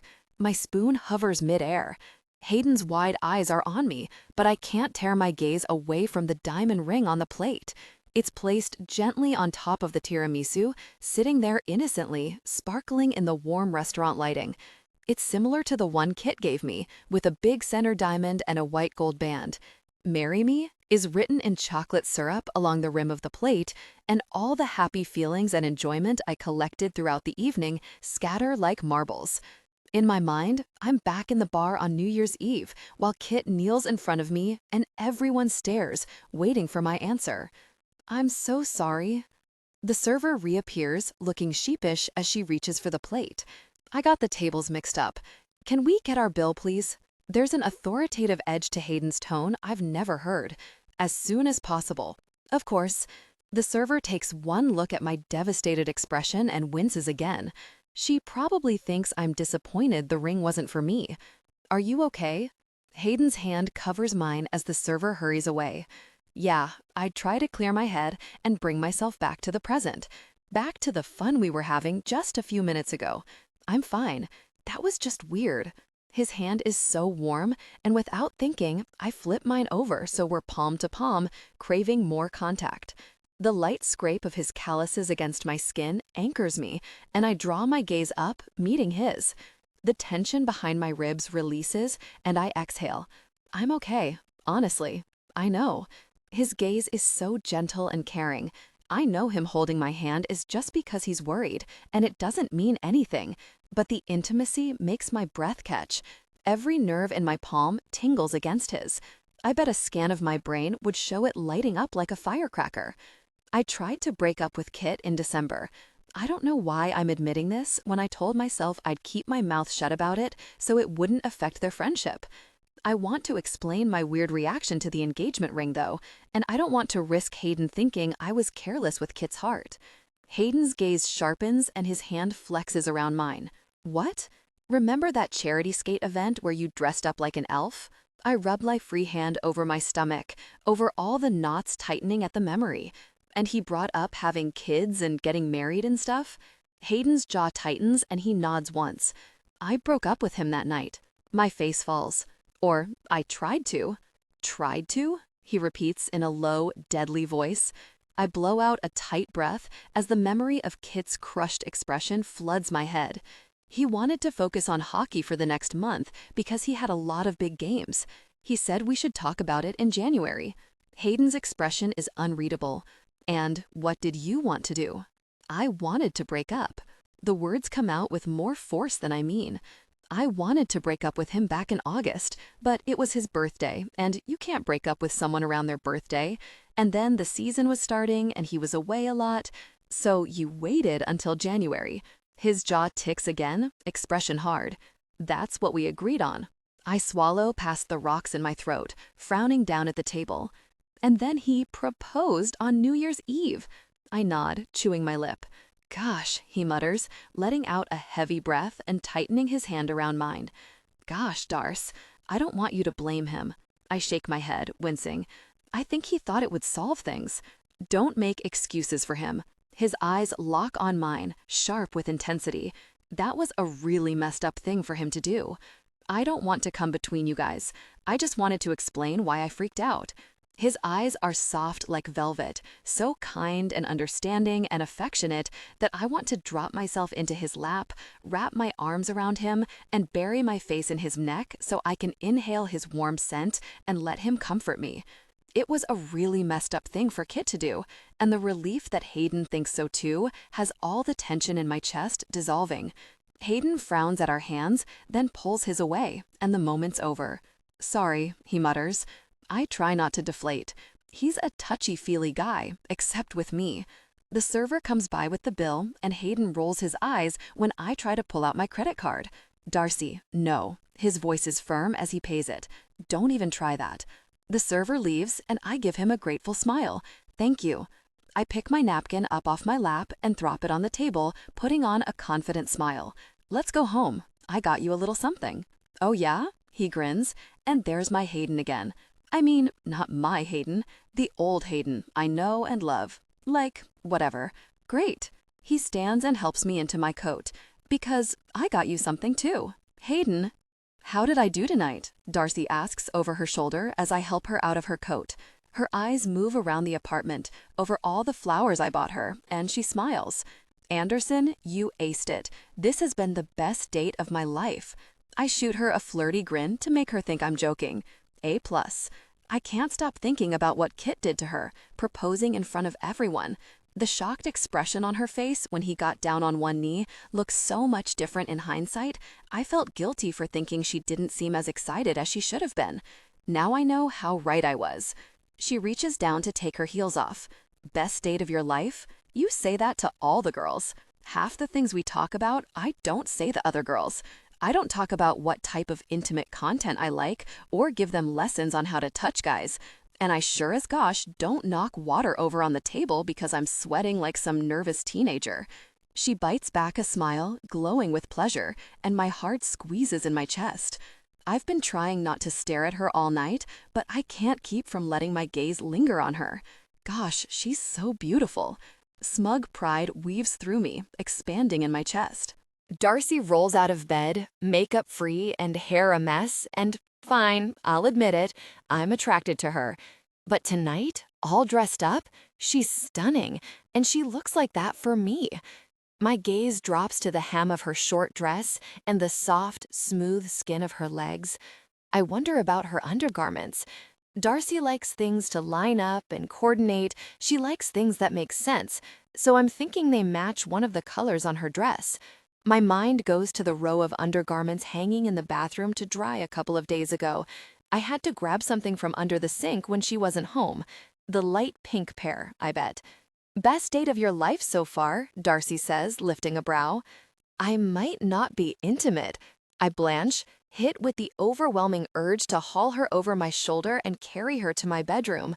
Her eyes widen and she claps her hands on her face. I was kidding, she moans, going red beneath her fingers. I'm sorry, that was a joke. I was trying to be funny and it came out weird. It's fine. A hoarse laugh slips out of me. Is she trying to freaking kill me? I know you were kidding. I'm going to change out of my suit. In my room, I change into athletic pants and a t-shirt. Through the wall, I listen to her moving around her room, opening and closing drawers, her light footsteps, and then the click of hangers in her closet. The swish of her taking her dress off is probably in my imagination. The walls aren't that thin. Even so, I imagine her standing 10 feet away in just her bra and undergarments. My desire grew. Gosh, I imagined sharing intimacy with Darcy Anderson, exploring every aspect of pleasure, coaxing her body to limits she didn't know existed. Lust pulls heavy at the base of my spine, and I suck in a deep breath, scrubbing a hand over my face before heading back to the living room. When I see her, my steps falter. She's sitting cross-legged on the sofa in leggings and an oversized black hoodie. An urgent sense of possessiveness uncoils inside me. Is that my hoodie? Her eyes cut to mine. Yeah, is that okay? It was on the couch, and all mine are in the wash. It's so big on her, and it's the cutest thing I've ever seen. Gosh, I like that. I like that so much. I can't even picture you with a girlfriend, she said earlier, in disbelief. The memory pinches hard, right behind my ribs. It's fine, I mumble. Still, I imagine her losing the pants, just wearing my hoodie and a pair of undergarments. No bra, smooth, soft skin. Maybe she's close to me. Maybe she has her arms around my neck. Maybe we're sharing a kiss. I turn away, wishing I'd taken a cold shower before changing. You still haven't answered me, she says, as I take a seat on the sofa and stretch out. About what? What kind of intimate content you watch? My body reacted, and I leaned forward with my elbows on my knees and my head in my hands, thinking of the least arousing things I can in order to calm myself. The smell of hockey equipment, the pain when I broke my collarbone in high school, the way pickles look, all shriveled and green. Nope, I'm still picturing her sitting on my lap in my hoodie, sharing intimate moments. A strong wave of desire rocketed through me. It would be so easy to tell her about the intimate content I've been watching for years. It features a young married couple, and their videos don't feel like typical content. Sometimes they're rushed and desperate and intense, sometimes they're slow and sleepy and lazy, but they always feel real. They never show faces, but she's petite, with long, pale blonde hair. He has a similar build and hair color to me. They look like Darcy and me. I pretend they're us. It's my shameful secret, one that I'll take to the grave. I pretend the videos are ones we made together, for our eyes only, and that it's her sharing intimate moments, gasping and shaking and connecting deeply. I imagine her reaching a peak of pleasure. It's Darcy's ring finger that sparkles. I pretend that we're married, and that it's my hand clutching hers through our shared moments of intense connection. I don't remember, I mumble into my hands. She laughs. Liar. The second she sees, she'll know, especially if she finds out they're the only intimate content I watch. I've lost interest in everything else. Okay, presents time. She hands me a small gift bag. I saw this on Etsy last week and thought of you. I give her a quick smile. You shouldn't have. Inside the bag, my fingers meet soft cotton, and I pull the t-shirt out to look at it. The image on the front is an illustration of all the characters from the Northern Sword. It's by a local Vancouver artist, Darcy adds, a touch of shyness in her voice. My chest floods with warmth as I stare at the lines of the illustration. No one's ever bought me clothes except my mom. Darcy groans. Great, I'm like your mom? I laugh. No, that's not what I meant. It's nice. I love it. It feels like she's taking care of me, like I'm hers. I stand and whip my shirt off, and her eyes widen in alarm. What are you doing? Trying it on. Now? I want to make sure it fits. Satisfaction thumps in my chest when I catch Darcy's eyes lingering on my taut stomach. I work hard. My body is my job, and I know what I look like. From the way she's staring, Darcy does too. Excuse me, ma'am? I snap my fingers, smirking and pointing at my face. Eyes up here. She jerks her gaze up, her face turning a freaking adorable shade of pink.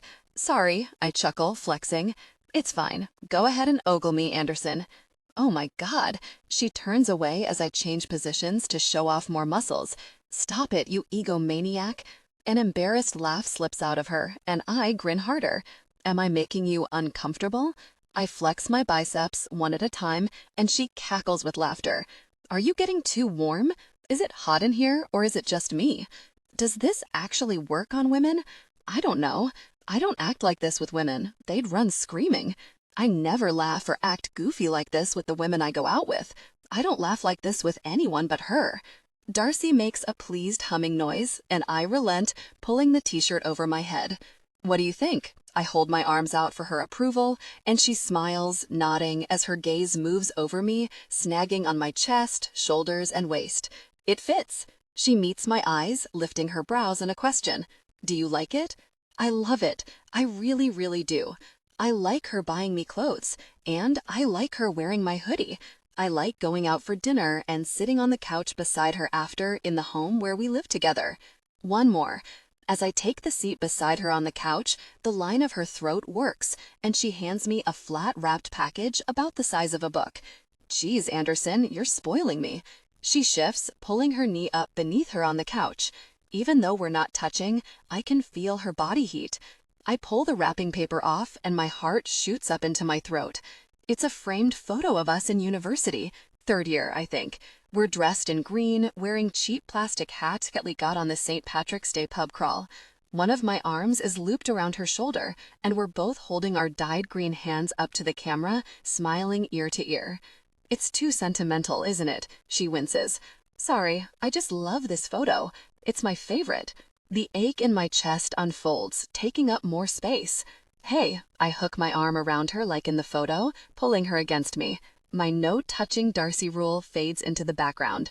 Shut up, I murmur, teasing. You don't have to display it or anything, she protests. I press a hand over her mouth, stifling her laughter. Just shut your little mouth, okay? I say gently to make her laugh again, my skin tingling at the way her smile feels under my palm. I love it. I press a quick, firm kiss to her forehead. Now I don't feel so weird about my second gift to her. She's going to say I spend way too much, but this framed photo of Darcy and me is priceless. Besides, she's going to hate my first gift, and I can't wait. What are you smiling at? She asks. I grin wider. I can't wait to give you your present. I head to my room, slip the small box into my pocket, and then carry the big box back to the living room. You really didn't have to get me anything, she says, eyes lighting up with curiosity as I set it on the coffee table. The box is light but big, taking up half the surface of the table. You already got enough flowers to last a lifetime. Oh, wait until you unwrap it to thank me. I try not to grin too hard as I flop back down on the couch. She pulls the paper off, and her curious expression drops into a flat, unamused frown. Hayden. I start shaking with laughter as she stares at the box, repulsed. Please tell me this is a joke and that's not actually what's inside. Open it and find out. God, this is fun. She opens the flap of the box and groans. Are you serious? Darcy, for Valentine's Day, you got me a pillow shaped like a man's chest? Hayden's eyes glitter with amusement. This is Hayden at peak handsome, smiling and relaxed, his long, toned limbs sprawled out across the sofa. For cuddling, do you like it? I make a strangled noise, but I start laughing. No. On the box, an exuberant woman has the stuffed arm propped around her shoulder. Is this a message? Should I practice on inanimate objects first? He pretends to look concerned. Did you want the one with chest hair instead? I whirl on him, unable to hold back my curiosity. Was that an option? Oh, yeah. His eyes sparkle. I wasn't sure what your preference was. He lifts the stuffed man chest up and props it over his shoulder. You can sit on the couch and watch TV with it. I cringe. It looks so small next to you. He gives me a knowing, flirty smile, and I roll my eyes. Don't be weird. I pray he doesn't take his shirt off and start flexing again. My skin still feels warm from when he did that earlier. Well, he tosses the man chest onto a nearby chair, sighing like he's disappointed. I'm sorry you hate your present. I'm a terrible wingman. He reaches into his pocket and pulls out a black velvet box. I didn't have time to wrap this one. That's okay. And narrow my eyes at it with suspicion. Too big to be an engagement ring, so that's good. His smile falters, and I press my mouth tight. I always say the wrong thing. Sorry, just thinking about earlier, I guess. I open the box and all the weird feelings fall away. The bracelet is beautiful, a delicate gold chain with tiny clusters of hexagons and glittering clear stones. I run the pad of my thumb over them, memorizing the textures. Are those honeycombs? His gaze is easy and warm on me. Mm-hmm.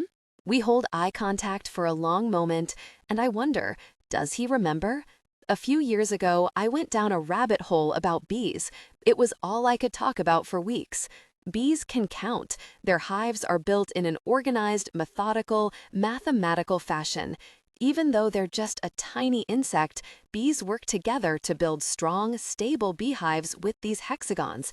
It's what I love about math, the sheer wonder and awe of it, how it's everywhere in nature. My eyes go to the sparkling gemstones. Tell me those aren't diamonds, Hayden. Sure. A pleased grin spans his handsome features. They're not diamonds. Hayden, I was trying to scold him, but it comes out softer than I meant. They're lab-grown, he adds, watching me. I know you. I'm speechless.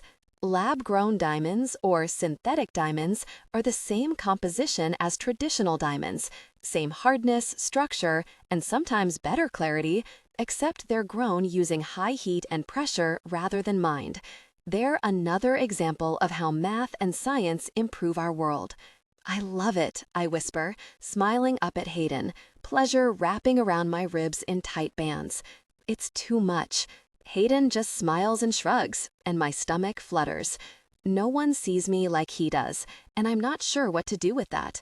Thank you. I reach for a hug, and he wraps his arms around me, pulling me into his hard chest. Happy to, Darce. His voice is low in my ear, making my skin prickle. Against me, his chest rises and falls with his steady breathing, and my mind flips to earlier when he took his shirt off.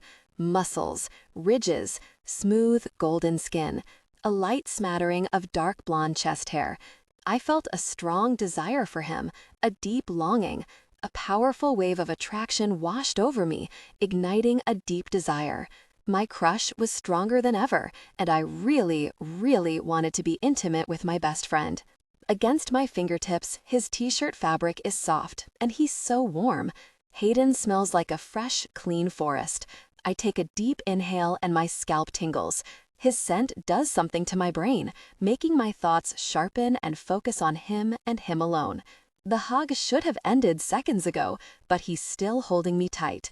I'm about to do something stupid. I do miss this part, I murmur against him. His voice is low, his breath tickling my ear. Which part? Physical affection. Nerves tumble around me. I should stop talking. Cuddling. I miss cuddling. I missed that kind of closeness, and every brain cell in my head wondered what it would be like with him. Electricity snaps in the air, tense and sparking like the moments before a thunderstorm. He pulls back a few inches with a serious expression, his breathing uneven, and the hairs on the back of my neck rise. His entire thigh is pressed against mine, so solid and toned. His eyes are such a crushing blue I could fall right into them. His jaw flexes and he swallows. Then we should cuddle. Hayden. Darcy's eyes widen, pupils flaring past every shade of green in her irises, and my blood drums in my ears. Why did I say that? Because I want her. I want her so very badly. Being so close to her is agony, inhaling her scent and feeling the warmth of her skin, watching her pretty, plump lips curve into a pleased smile in response to the present I picked out for her. At dinner, she claimed buying gifts was one downside of being in a relationship, but shopping for her Valentine's Day gifts was the highlight of my week. Spending money on her gave me an expanding sense of masculine pride. Buying her things could become an addiction if I let it. And now I'm proposing we cuddle? What the hell am I doing? My arm is still around her shoulder, and I can't bring myself to move it. She's so warm. Her hair smells so good. My control is shredded. I'm her wingman, and she isn't interested in anything serious, but I want her too much to think clearly. Cuddle. My voice sounds hoarse, so I clear my throat. Jesus, I'm acting like a teenage boy on prom night. We should cuddle, since you miss it. Self-loathing drips into my blood. I'm really the worst. Kit thinks I'm looking after her, and instead I'm finding ways to touch her. He manipulated her by proposing in front of everyone when he knew she wanted to break up, though, so forget that guy. Warning bells ring at the edge of my conscience, but I ignore them. Christ, I want to kiss her. If I were smart, I'd head straight to my room alone and find a way to calm this intense desire. I'm not smart, though, not where Darcy's concerned. As friends, I add, my heart pounding. She can see right through me, I'm sure, but I'm flying down a hill with no brakes. I'm sure there's some science about how it's good for people. Oxytocin. She wets her lips. It's released when people touch. They encourage parents to do it with newborns. Tension hangs in the air. I'll do it. I swallow, but only if I can be the baby.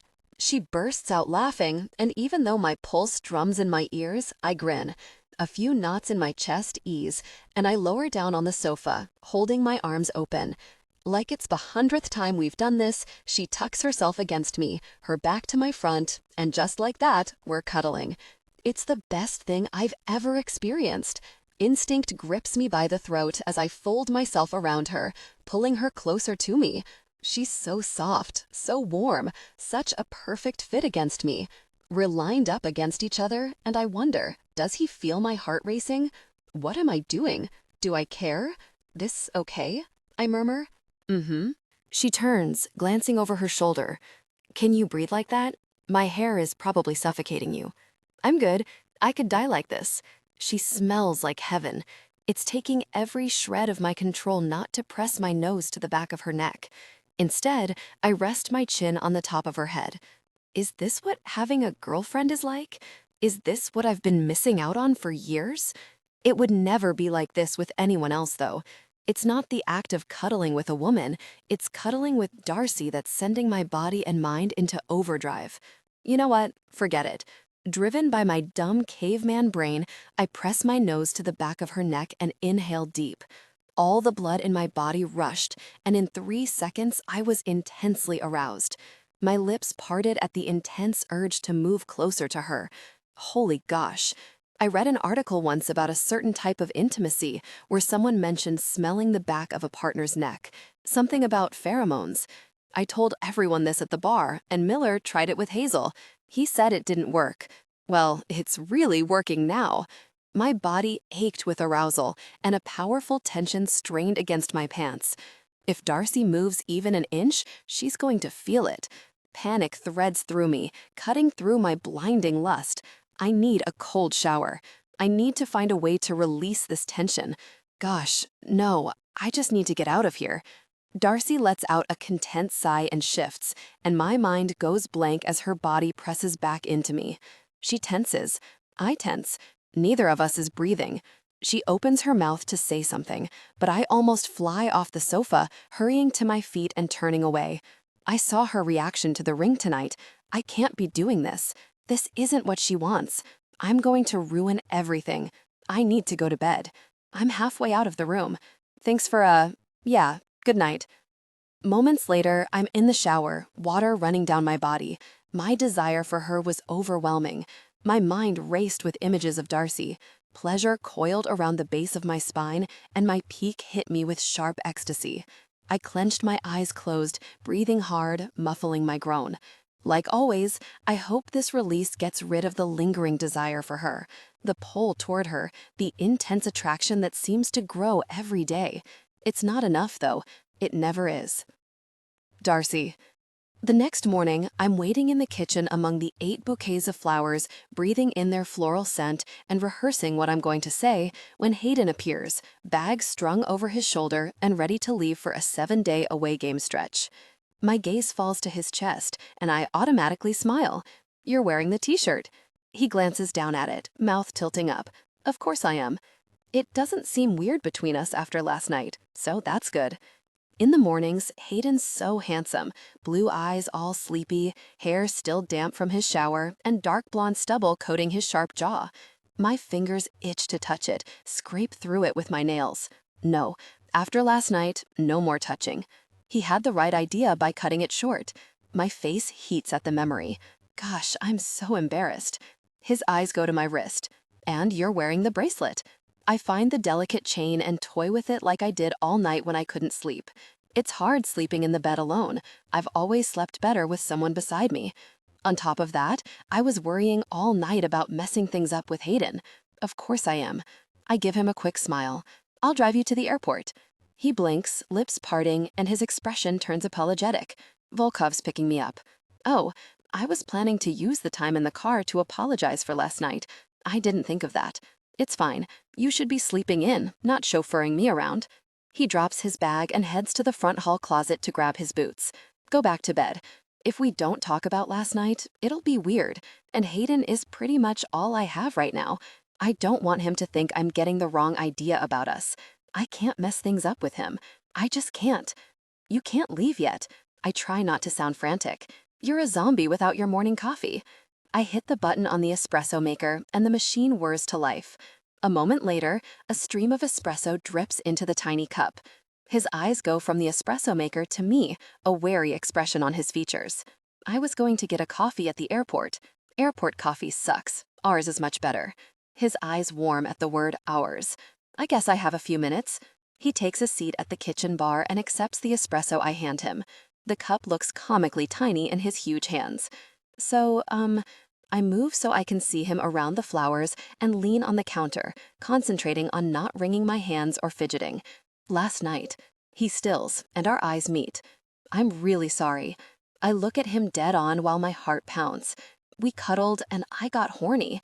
Hayden coughs mid-sip, staring hard at a spot on the floor, and my face flames harder. Pressed against his body, my hormones took over and made me move against him. His body was aroused. I swallow, remembering how his intimidating presence felt pushing against me. Just like I suspected, he's proportional. I shiver at the memory. I know what happened. He got turned on because he's a hot-blooded human in need of regular sex, which he hasn't been getting lately because he spends all his time with me. He's a good friend, so when I basically begged him to cuddle me, he said yes. I need to show him I'm not reading into his body's response, and that nothing has changed between us. It's not a big deal. Rule number 1, always be confident and chill. It took me by surprise because I haven't felt that way in a long time. I'm losing the plot here. I wave my hand at him, and he arches an eyebrow with amusement. I'm what? Big, tall, broad, muscles, good smelling. With each word, his grin hitches higher. My skin is too warm. Stop smiling. What's wrong with smiling? You look smug. You just told me I make you horny. Made, I stress. Made me horny because I was pressed up against you. Oh my gosh, I didn't just press up against him. I moved my body against him like a cat in heat. Hayden sputters with laughter into his tiny coffee cup. Stop it. I put on a stern voice, fighting a smile as relief loops through me. I'm trying to be serious. He frowns down at his cup in a thoughtful way. If I smell good, does this mean we're probably not distantly related? I burst out laughing. No, probably not. You smell amazing. He smiles up at me, sitting back in his chair, and warmth tumbles through my stomach. My body reacted. It doesn't mean anything. Nothing has changed between us. Rule number 5, the most important of all, never get attached. Yeah. His smile dims and his chin dips in a tight nod. I know. I took your offer of cuddling and made it inappropriate. You're helping me, and that's it. His mouth flattens. Yep, that's it. And then there was the shower after. Every time he touches me, he jumps in the shower after. I try not to think too hard about that. I know I'm not his type, but to need to shower after touching me? Ouch, great. So we both agree it wasn't a big deal. Hayden's smile is tight, already forgotten. I paste my own smile on. This is exactly what I want, so I don't know why hearing that is so disappointing. His phone chirps, and he pulls it out of his pocket. Volkov's downstairs. He stands and puts the cup in the dishwasher. Thanks for the coffee. Of course. The words come out too high and too chipper. Have a great trip. I'll be watching your games. He winks. Bye, Darce. Stay out of trouble.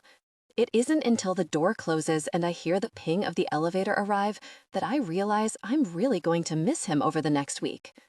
Hayden. Nice t-shirt, Miller comments as I load my bag into the overhead bin on the plane. Thanks. This t-shirt is now my most prized possession.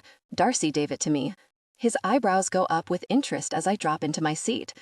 I take it Valentine's Day went well? My exhale is heavy as I think about what a mess I made of things. Miller chuckles. That bad, huh? All right, tell the expert what's wrong so we can fix it. I let out a dry laugh of disbelief. Expert? You're joking, right? Hazel hated you until like last week. Darcy didn't like the flowers? She liked them. I fold my arms over my chest and stare out the window. She liked the bracelet I got her, too. Miller whistles. A bracelet, too. His grin stretches ear to ear. Now you're thinking, what's the problem? I spare a glance at him. Cuddled. Cuddled? He repeats loudly, and the guys around us look over. Shut up, I hiss. Someone will hear. My bad. Wouldn't want someone to know you and Darcy cuddled out of wedlock. We were cuddling as friends. It didn't mean anything. It sounds so really stupid out loud. He stares at me for a long moment and bursts out laughing. Cuddling as friends? It's a thing. It's not a thing. I needed to touch her, and it blew up in my face when she made it clear that nothing would ever come of it, that my body turned her on, but nothing was ever going to happen between us. It didn't mean anything, she said. That's me, a pretty face and a good companion. Even Darcy, who knows me better than anyone, can see that. And yet, for some reason, I tucked the framed photo of us into my bag to bring on my road trip. I like torturing myself, I guess. Or maybe I'll just miss her.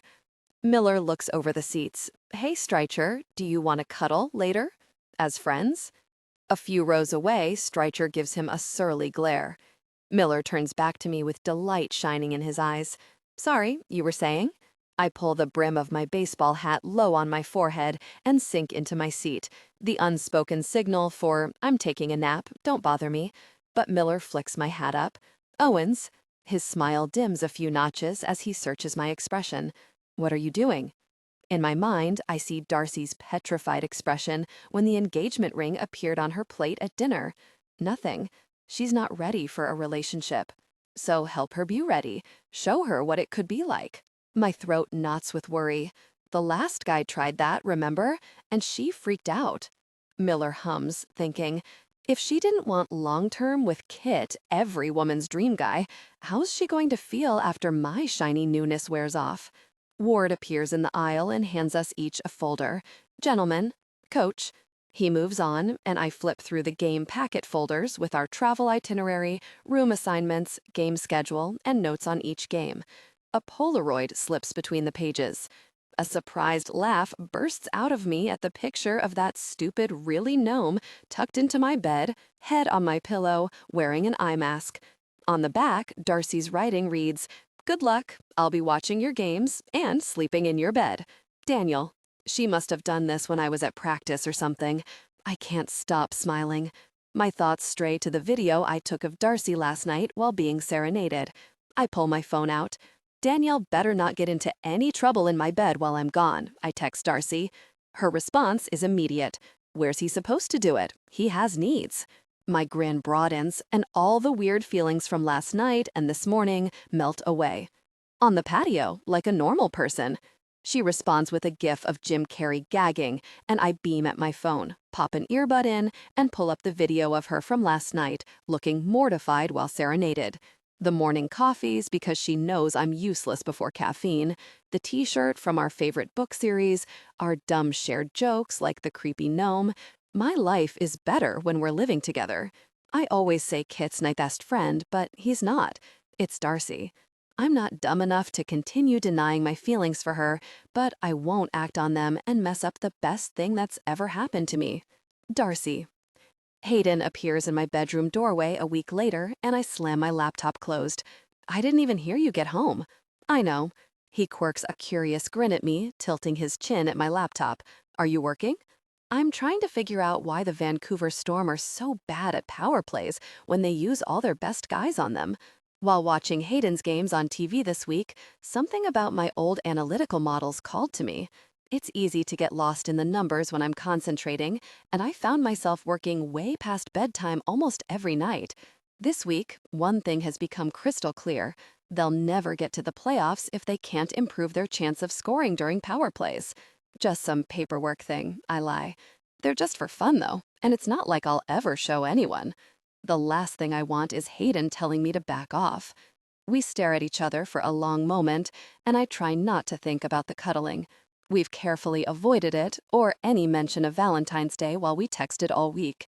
I also try not to think about the photo I gave him as a gift, and how, when I glanced in his open bedroom doorway, I didn't see it displayed. It's not in the living room either. He probably tossed it in a drawer and forgot about it. I don't know what I expected. So, I was thinking, I start, "What are you?" he says at the same time. We both let out light, awkward laughs. "Sorry." I gesture at him. "Go ahead." He shakes his head. "No, you." My stomach flutters. I don't know why I'm nervous. I've been thinking about Valentine's Day. "Oh, yeah?" There's a weird tone to his voice, and he's watching my face closely. "Yeah." I frown, wiggling my toes against the floor. I was really weird about the whole engagement ring thing. He shakes his head. "Oh, Darce, don't worry about that." But I have been. Imagine if I was on a real date with a real guy. Not that you're not a real guy. I make a face. You know what I mean. He makes a noise of acknowledgement, mouth slanted down. It would be totally weird.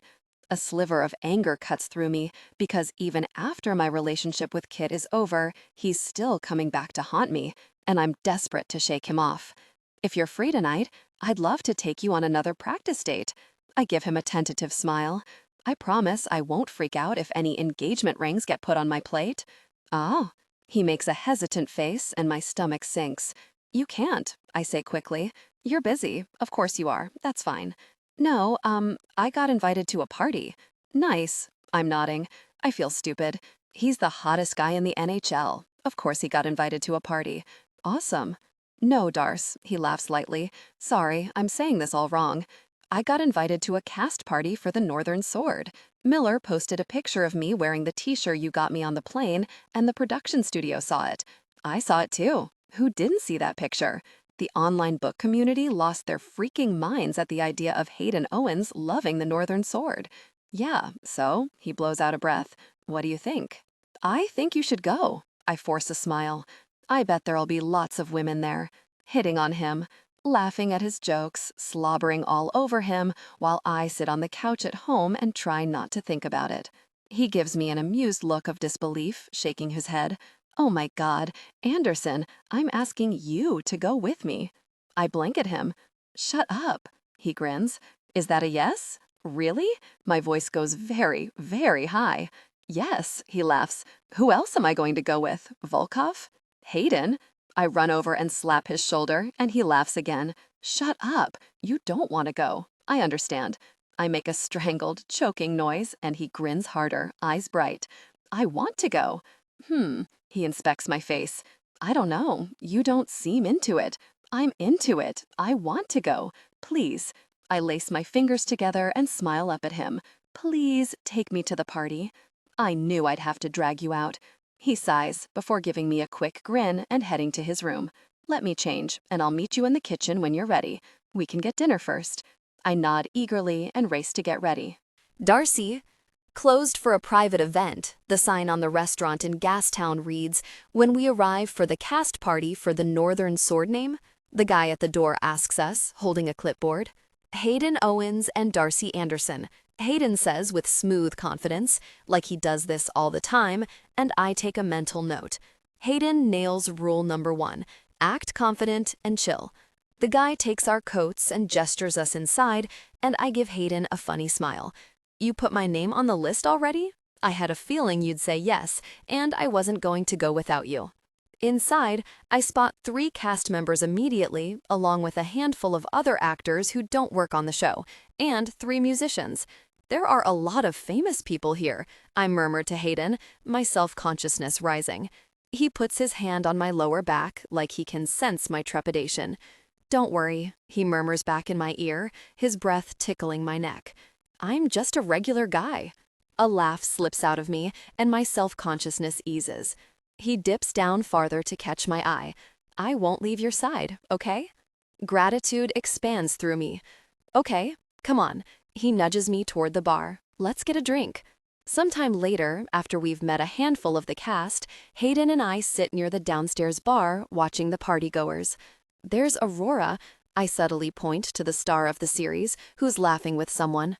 She's my favorite character, the practical, hardworking maid everyone underestimated. When she unlocks her secret powers, she's unstoppable. Nearby, the actor who plays Cadius, the Golden Prince, is surrounded by women and laughing loudly. Cadius is another of my favorite characters, but not until later in the series. That's when he really starts to remind me of Hayden. At first, Cadius is the overconfident, spoiled prince who's had everything handed to him. He has no clue how the real world works, no empathy, and no idea how privileged he is. He gets a rough wake-up call when he and Aurora go on the quest to find his kidnapped fiancée at the beginning of the first book. He learns, though. He tries, and he listens to Aurora, and he comes to care for commoners more than his ego or image. He makes sacrifices for people in his life, and he finds ways to be a better leader. He's kind and compassionate, and he'd do anything for the people he loves. When Aurora is close to breaking, he makes jokes to cheer her up and tells her she can do anything. When her powers surfaced and she unleashed it, he knew she could do it all along. The actor who plays Cadius isn't as handsome as Hayden, though, and when I read the books, it's Hayden I picture on those fantastical adventures. At the other bar, the actress who plays Queen Amethyst glances over at us, and an unhappy feeling twists in my stomach. Queen Amethyst is giving you the eyes. I try to keep my tone casual as I sip my drink. Is she? Hayden glances at my lips around the straw. Yes. After we walked in, she asked to take a photo with him, but he dragged me into it too. She mentioned she hadn't seen much of Vancouver, like 4 times. He shrugs. It's not like she's going to have time for sightseeing. They were telling me about their shooting schedules. They have 0 free time. I can't tell whether he's being deliberately obtuse or not. Hayden, she was clearly interested in you. He shoots me a roguish grin. My person? Mm-hmm. I nod, stifling a laugh. She wants to get to know you better. His expression turns knowing and cocky. It's not small. God, I remember. Heat races through me. It's none of my business. I put on a disinterested expression, even though I'm very, very interested in hearing more, and I'm not judging. Hey, he leans forward, getting in my face, making hard eye contact, and I start shaking with laughter.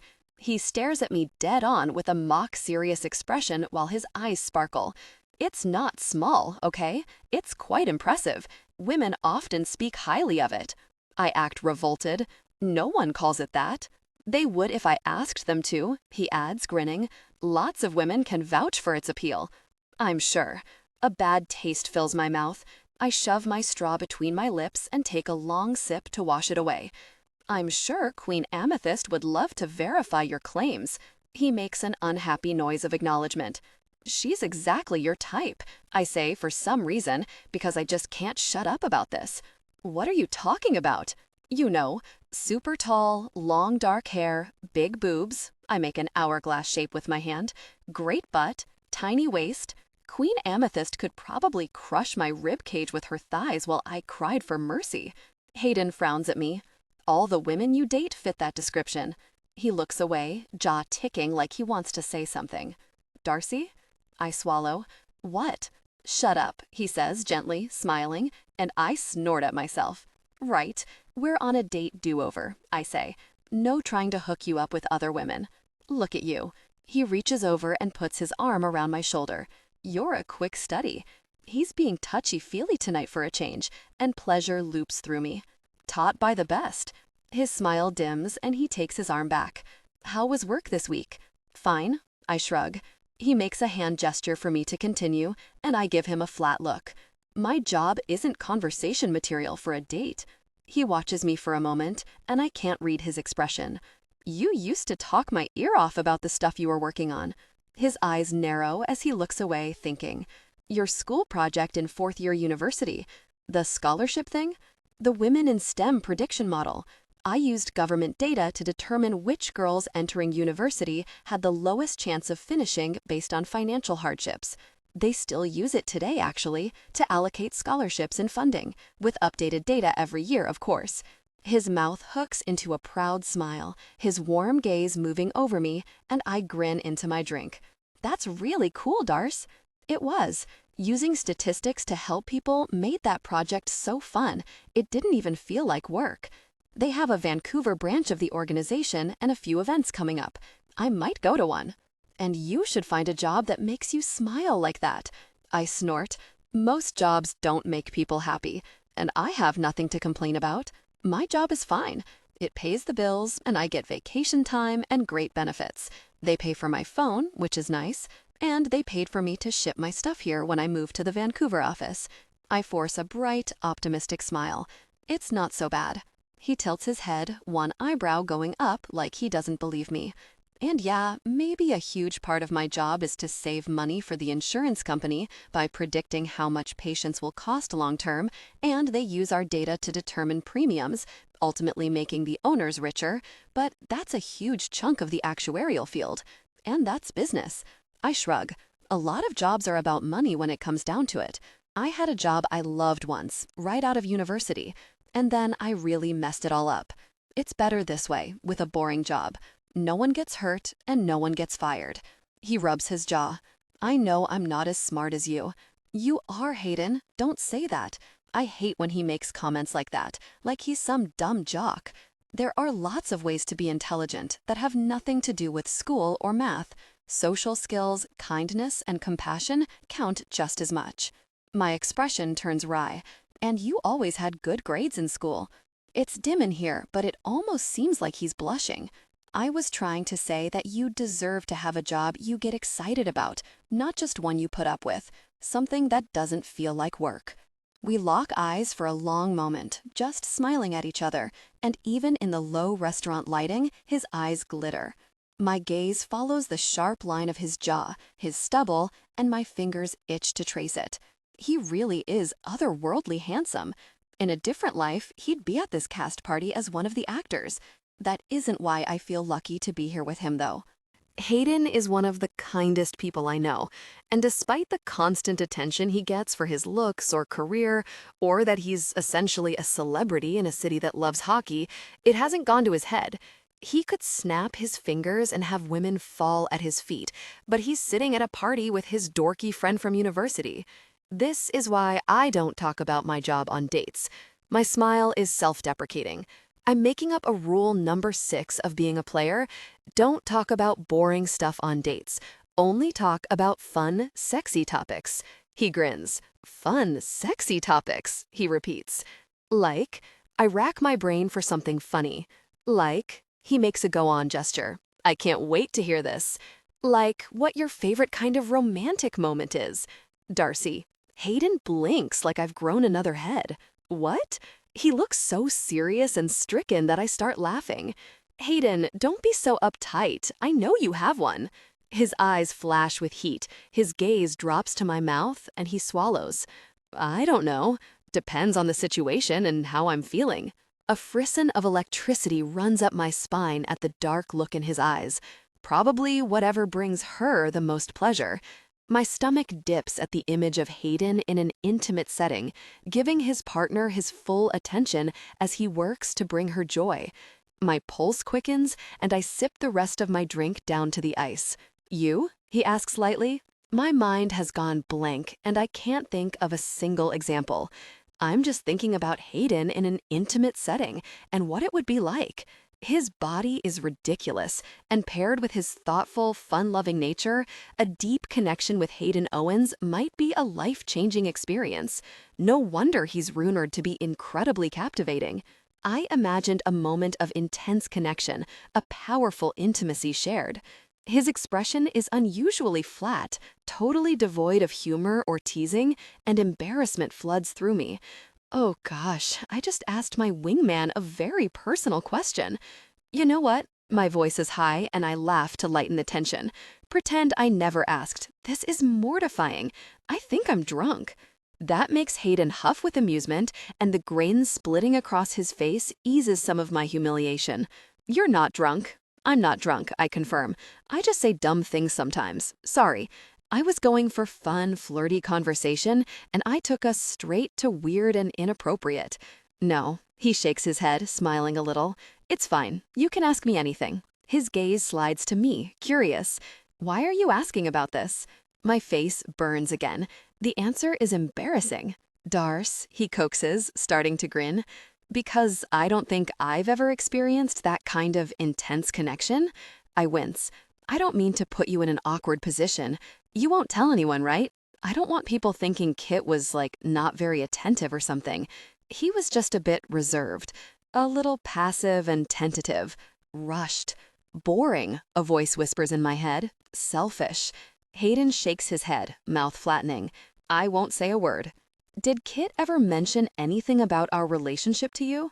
Alarm flashes in his eyes. Relationship details? I nod. No. Well, he runs a hand over his hair, adopting an uneasy expression. In December, he said something that implied you two weren't... His eyes meet mine. Yeah, intimately connected. Yep. I'm sure Hayden has 1,000 questions, but he's too polite to ask. In the last 6 months of our relationship, Kit and I shared intimate moments only twice. I knew things weren't right, and I was talking myself in and out of breaking up with him, and being intimate felt disingenuous, like I was lying or giving him false hope. He gives me a sidelong look. You want to talk about it? No. I sigh. Yes. I don't know. Nothing was wrong. Was the intimacy mind-blowing and life-altering? No. It was just a connection. It was comfortable and predictable and nice. Nice, Hayden repeats in a weird tone, looking straight ahead. Yes, nice, simple. That's how intimacy in a relationship can be. Another reason why I'm not eager to jump back into something long-term. I want my years of casual dating. We were each other's first serious partners. I swallow past a knot, stirring the ice in my glass. We didn't know what we were doing. I still don't, obviously. So I'm curious about what's out there. The idea of dating some strange guy makes my muscles tense, in a bad way though. When I'm ready. When you're ready, he echoes. We're quiet for a long time, and with every second, I regret opening my big mouth. Have you tried a personal pleasure device? Hayden finally asks, glancing at me. Once, I admit. Thank gosh it's dark in here. My face is probably the color of a tomato. I didn't like it. It was, I search for the words, aggressive, scary, felt like it was too intense for my sensitive areas. Jesus, Hayden mutters. I don't mention that Kit bought it. He was disappointed that it didn't provide the desired experience, and we never spoke of it again. It was loud and distracting, and I kept worrying the neighbors could hear. A laugh slips out of me, and the corners of Hayden's mouth turn up, but his eyes are still watchful and concerned. I didn't like the device, I say again. Another beat of silence, and my face heats even more. There are other personal pleasure devices out there. He stares at his drink. I watch his Adam's apple bob as he swallows. Quieter ones. I'm sure there are, but I'm not brave enough to go into a store and ask questions. I shudder in preemptive embarrassment. And every time I browse online, I get overwhelmed with the choices. There are literally thousands of toys online.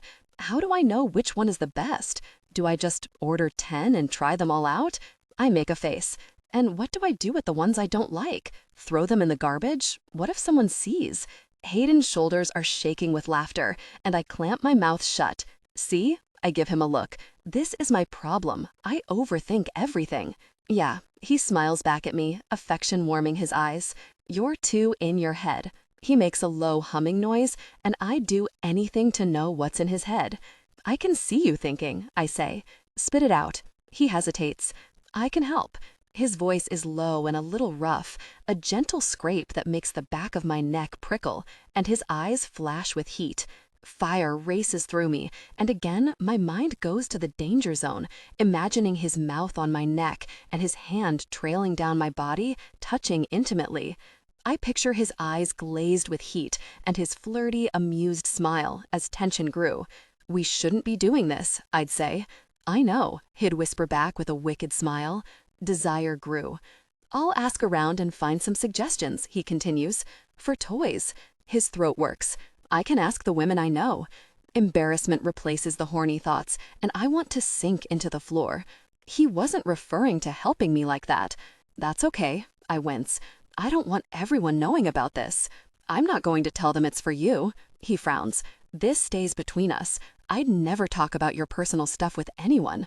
His jaw shifts and he folds his arms over his chest. It's important that you get comfortable with what you like. He swallows again, meeting my eyes. In bed, the horny thoughts creep back into my head, but I force them out again. You make a good point. How am I supposed to ask a guy to do something if I can't do it myself? His jaw flexes, and he looks like he wants to say more, but the bartender swings by, and the conversation is over. Hayden. I'm still thinking about Darcy when Patrick Grant, the male lead on The Northern Sword, who plays Prince Cadius, approaches us at the bar, and my whole body tenses. He's Darcy's favorite character. "Who's this cute little thing?" he asks, smiling down at her like he wants to devour her. She grins. "I'm Darcy." "Of course you are." His teeth are too white, and there are too many of them. His face has that perfect sculpted look I've seen on other Hollywood people. His British accent doesn't even sound real. I don't like him, and I don't like the way he's looking at Darcy. You're not on the show, right? He studies her with interest and arrogant confidence, like he knows he has this in the bag. I would have remembered you. No, she laughs. I'm not an actor. Grant's eyes widen like he can't believe it, and I turn away, shaking my head. This really guy. He probably uses this line once a week. Not an actor? He repeats, like it's the most shocking thing he's ever heard.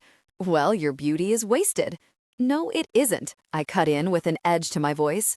She just laughs him off, though. I'm an actuary. Brilliant. Every single overly whitened tooth is visible. I love birds. Darcy bites back a smile, and I drag in a calming breath, studying her reaction. She doesn't actually think his ignorance is cute, right? It's funny when I joke that she works with birds. With this guy, it's just annoying. What do you suggest I do on my evenings off in Vancouver, darling Darcy? Grant asks, and my hand clenches at my side. Protective feelings race through me, and I grit my teeth because I can see exactly where this is going. Go see a hockey game.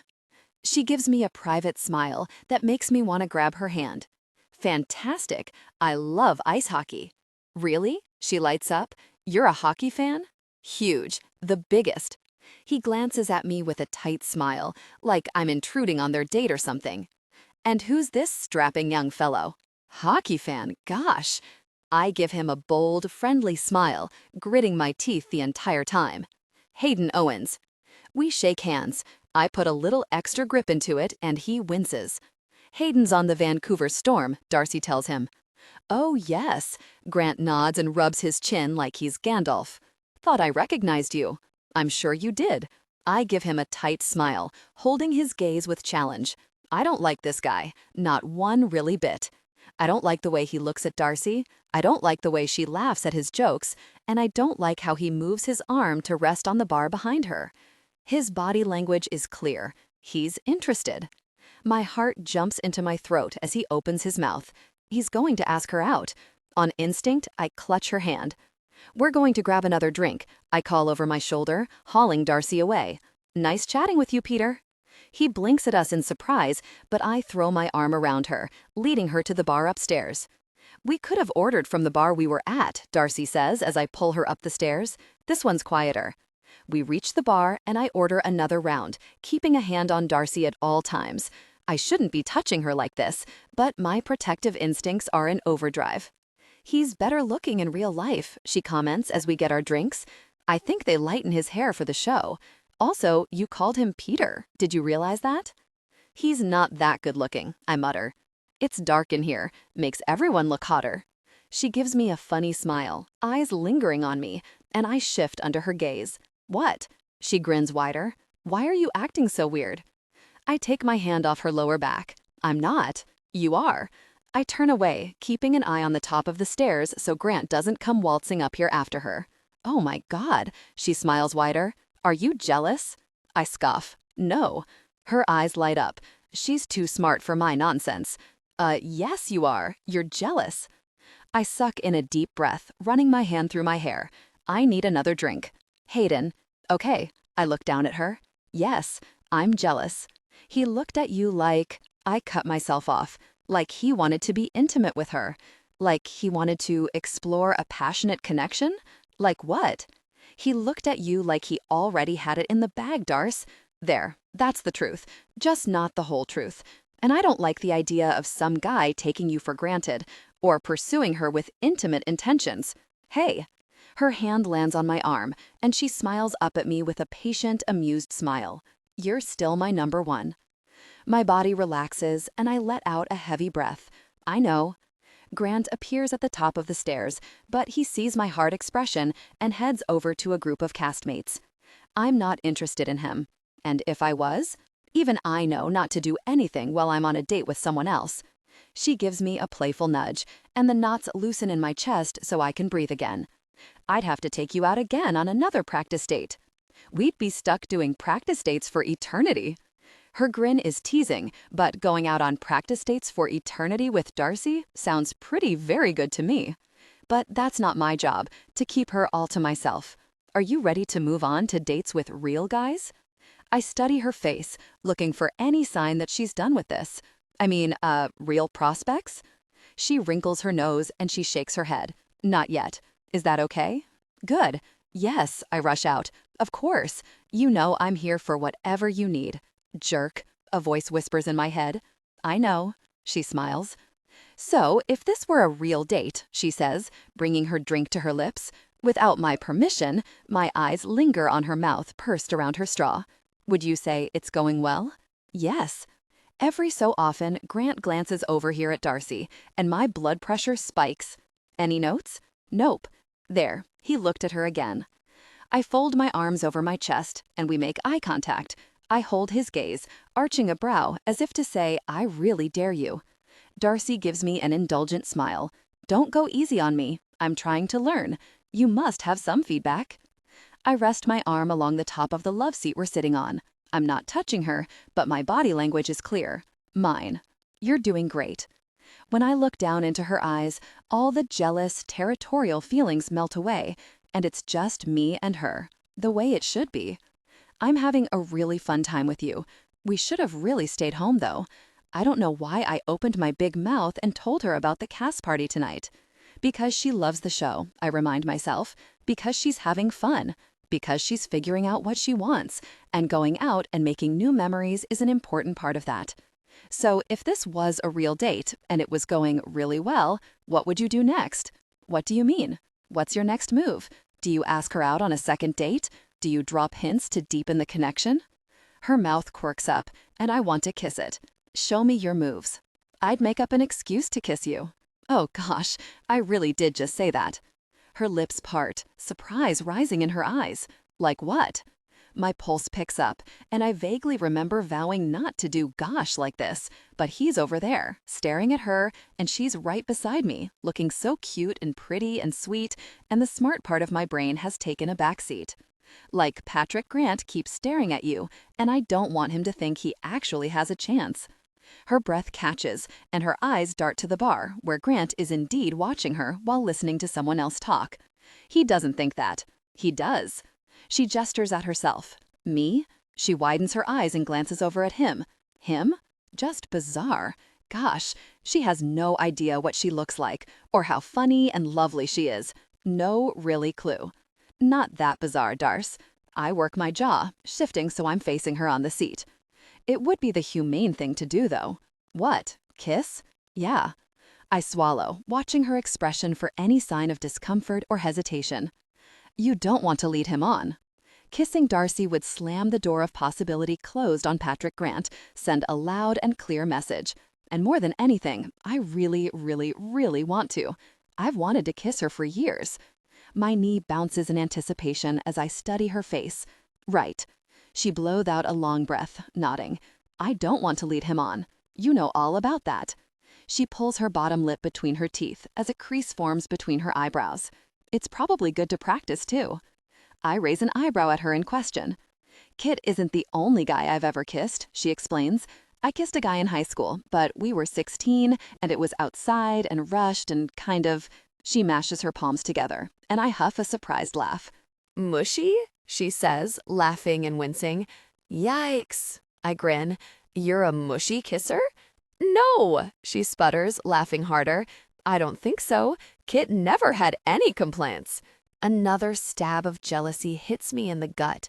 I'm happy to help you, I say, staring at her mouth. The warning bells ringing in my head fade away, and all I can think about is how much I want her. My blood pounds in my ears as I watch her tuck her bottom lip between her teeth. Okay, she nods. We should kiss then. I bring a hand up beneath her chin and tip her face up to mine. Our eyes lock and my heart races, and I wonder if this is a mistake before I lower my mouth to hers. Darcy Hayden's lips meet mine, and my thoughts collapse like a house of cards. Gosh, Darce, he murmurs, angling my mouth against mine, coaxing my lips open and slipping inside. Gosh, indeed. His tongue delves between my lips, slowly stroking against mine, and I'm lost in his warmth, in the clean, masculine scent washing over me, and his taste like mint gum and bourbon from the old-fashioned he's drinking. My awareness narrows to where we touch, his lips against mine, his thigh pressing against me, and his tongue gently exploring my mouth. The gentle grit of his stubble against my skin. My lips have never felt so sensitive, but suddenly I can feel everything, every brush and press of Hayden's mouth over mine, the same mouth that smiled and grinned and sent flirty smirks at me for years. Music plays nearby, but I can barely hear it. I shift closer to Hayden, electricity pulsing through my body and landing low in my belly. His hand is in my hair, and his other comes to my jaw, tilting me the way he wants me. Kissing my best friend feels perfectly natural. I never want to stop, like it's something I've been missing, and the second it's over, I'm going to have a nagging feeling like I left something at home. He pulls away an inch, breathing ragged as he studies me. His eyes are dark, heavy-lidded, and glazed in a way that makes my heart pound harder. Okay? He sounds hoarse. I nod hard, catching my breath and what's left of my wits. Yup. Was it okay for you? He nods, and his eyes drop to my mouth. Uh-huh. Not mushy? He lets out a tight laugh. Definitely not mushy. He glances over my shoulder. I don't think he saw. Who? My eyebrows pull together. Grant. Oh, right, him. Our eyes meet, and my pulse skips a beat at the intensity in his eyes. We should do it again, Hayden says in a low voice that sends heat to the base of my spine, just to make sure. Yeah, okay. I sound breathless. Just to be sure, he sees.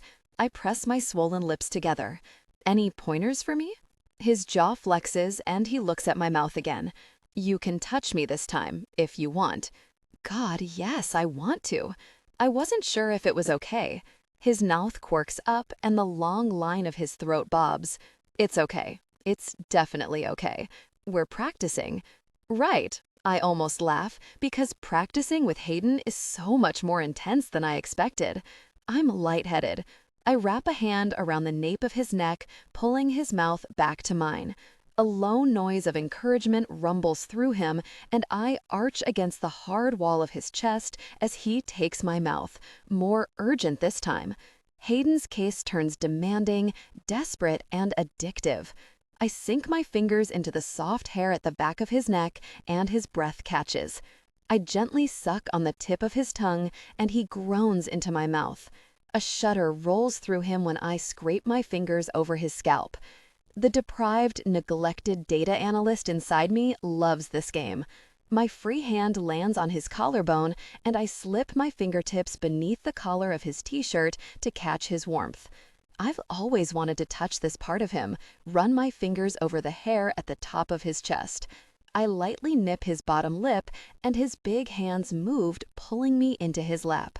Gosh, you smell so really good, he says, pressing a line of kisses down my neck. So this is what a kiss is supposed to be like? A tiny voice whispers in my head. It's not just one single kiss, it's 100 in 100 different places on my body. I've had my neck kissed, but not like this. Never like this. It's the most intense, intimate experience of my life, and we're both still wearing all our clothes. And you're doing so well, he says between kisses, big hand moving up and down my thigh like he's trying to touch as much of me as possible. My body felt a growing desire, desperate for his touch. He twists his hand in the back of my hair as he takes my mouth, sinking deeper, and delicious tingles run down my neck, down my back, across my skin. He's not usually so dominant. He's my goofy, sweet, fun-loving Hayden, but he's gripping the back of my hair, moving me however he wants, like it's for his pleasure. Arousal rushes through me, sharp and surprising. It's like last week's cuddle turned up to 11. Every nerve ending in my lips is being brushed and sucked and nibbled and stroked, and when I shift, I feel his body pressing between my legs. Sparks gathered from the pressure, and my eyes go wide, unseeing. Hayden's joke earlier about not being small rings in my head, and I whimper. He catches it with his mouth, applying gentle suction to my tongue, and my brain melts. If this is what it's like to kiss Hayden, what's he like in bed? Flutters roll through me. We're in public, but I would be totally okay with Hayden deepening our intimacy right here. Minutes after I admitted I'd never reached a peak of pleasure, I feel like I could probably have one if we kept at this kissing thing for a while longer. He kisses like he's desperate for me, like he's been waiting for this for years, like he doesn't want it to end, like he wants it to go further. The intense press of his body against my stomach sends a flurry of flutters through my body. The breath whooshes out of me, and he makes a low noise of approval into my mouth. I realize I just moved closer against him. Gosh, Darce, he groans against his lips. Really, finally. I shiver with desire. I want this. I want him to deepen our connection right on this couch in front of everyone. He pulls back, and my heart pounds at the territorial look in Hayden's eyes. Something's different now, but I'm too focused on the way he's looking at me, dazed and frustrated. He sucks in a deep breath and blinks, and the look fades from his eyes. That's probably enough practice, he mutters, gripping my waist with his big hands and setting me down beside him. Every instinct in my body screams at me to climb back onto his lap, but I just nod and smooth my hair down. My scalp still tingles from where he gripped the strands. Thanks, I croak, catching my breath. What the hell just happened? He reaches for his drink and downs the rest of it, not looking at me. Don't mention it. Hayden. When we get home from the party, my heart is still pounding and I'm still intensely aroused. How is that for a do-over? Darcy asks with a self-deprecating grin as I open the front door. My mind races with thoughts of our kiss, our conversation about reaching peaks of pleasure, the way Patrick, really, Grant, looked at her. Pent-up need still rushes through me with nowhere to go, and I'm going to burst out of my skin. This whole night has been an exercise in control, and I'm at my limit. That kiss, that really kiss changed everything, and I don't know what to do. You did great, Darce. I pull her coat off and hang it up. Full marks. Her pretty mouth stretches into a pleased grin, and I'm flooded with the memory of the needy moan she made when I pulled her into my lap. I should go to bed. She bites her lip, toying with the bracelet I bought her. I'm going to one of Hazel's early yoga classes. Her eyebrows lift, her mouth goes flat in a muted smile. And you probably want to shower, right? I go still. What? She knows. My gut hardens. Gosh, how long has she known? How much does she know? Does she know everything? Her mouth twists and she rolls her eyes. Every time you touch me, you race to the shower after to wash my germs off. Is that what she thinks? That I think she's gross or something? She takes one look at my stricken expression and laughs, but it's strained, Hayden. It's fine. She pats my shoulder. I'm just teasing you. No, she's not. I can tell from the tone of her voice that she's hurt. Gosh, pain slices through my chest. Her feelings are hurt.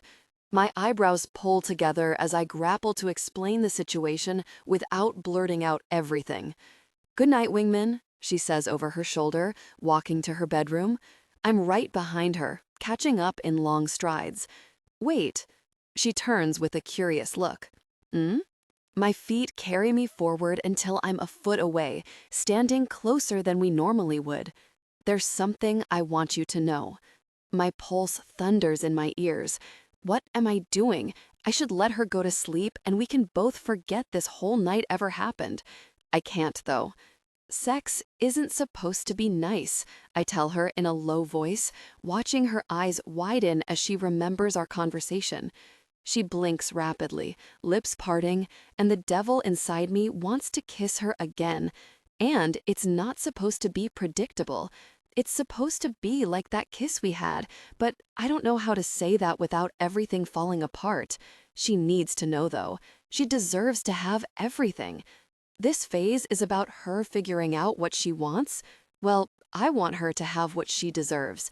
It's supposed to be all-consuming. My voice is a rasp, and desire surged as I thought about the way she felt sitting on my lap. So hot, you feel like you're going to catch fire. All you can think about is the person you're with, how deeply you connect, and the overwhelming desire to share intimacy again and again. Her chest rises and falls with uneven breaths, and her pupils expand, blowing wide. Connecting deeply is your sole focus, and when that passion peaks, you want it all over again. You're addicted to them, desperate to share that intense connection. The apartment is silent, except for the sounds of our uneven breathing.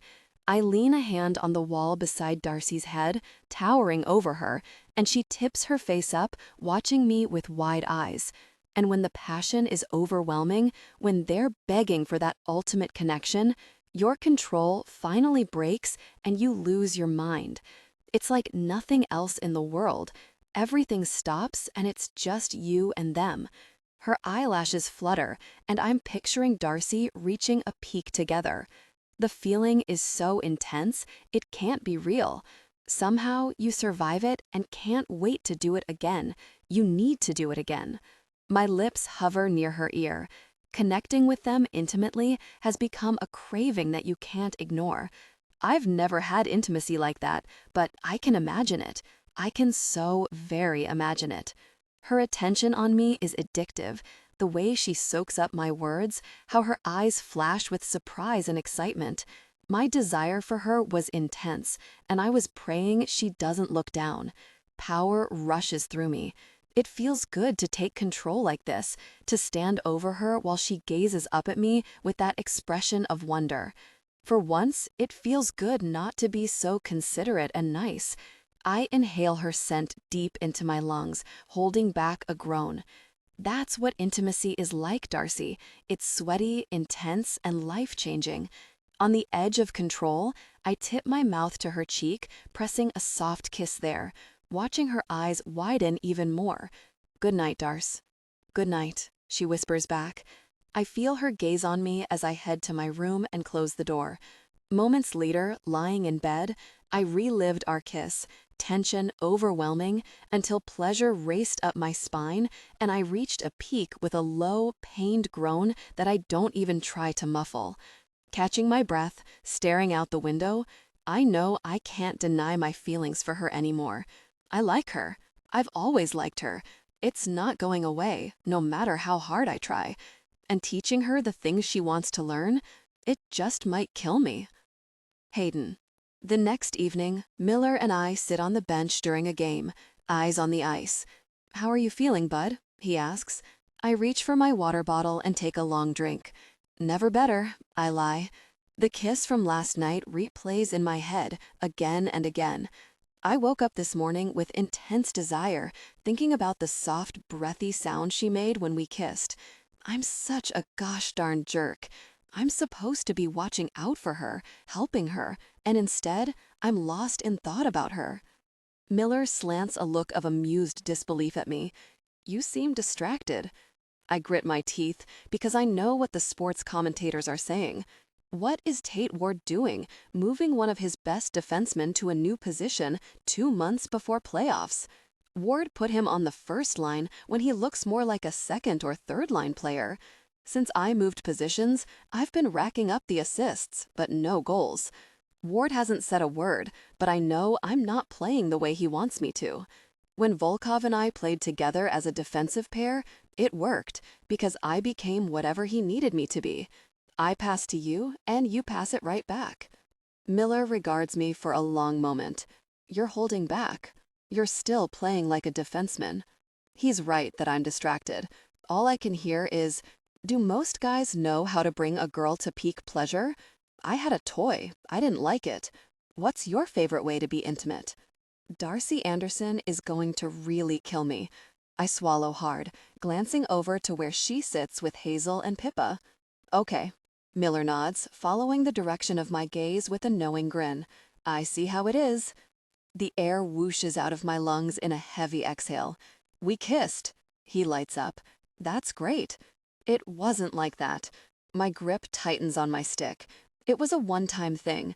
I was just, let me guess, helping her? He smirks. Because you're her wingman. My silence is enough of an answer, apparently. Miller tilts his head, narrowing his eyes at me with a growing grin. I have an idea. Miller, I don't need your dating advice. He chuckles. I think you do, but it's not about dating. It's about hockey. Dread gathers in the pit of my stomach at the mischief in his eyes. Darcy's learning to be a player, right? My eyes cut to his, and I really don't like where this is going. Being a player is all about variety. He holds my gaze with challenge. And there are a lot of single guys on the team who would love to help Darcy out. You know, with practicing. Protectiveness rattles through me, and I stare back at him with my teeth clenched so hard they might crack. He's trying to get a rise out of me and get under my skin. The rational part of my brain tells me to ignore him. I can't, though. I love these guys like family, but the idea of them touching Darcy, of her sitting in their laps and stroking their hair while they make out, sends hot rage through my blood. Miller grins wider at me. That's a new look from you, Owens. You're normally so cheerful. I know what you're doing, I grit out. Great. He turns back to the ice with a pleased smile that makes me want to break something. Score a goal tonight, or I'll make a suggestion next time we're all out at the bar. Put a little bug in Darcy's ear, you know? Every muscle in my body tightens. She doesn't want that. Why don't you let her decide that? She's a grown woman, Owens. She can speak for herself. She gets nervous sometimes, and she's new at the dating thing. She needs someone who will take his time with her and not rush her. And I don't really want her kissing another guy. Gents, Ward says to Miller and me along with the other forward before I can tell Miller to back down, you're up. With my heart in my throat, we climb over the boards. Just one goal, Miller calls as we line up for a face-off.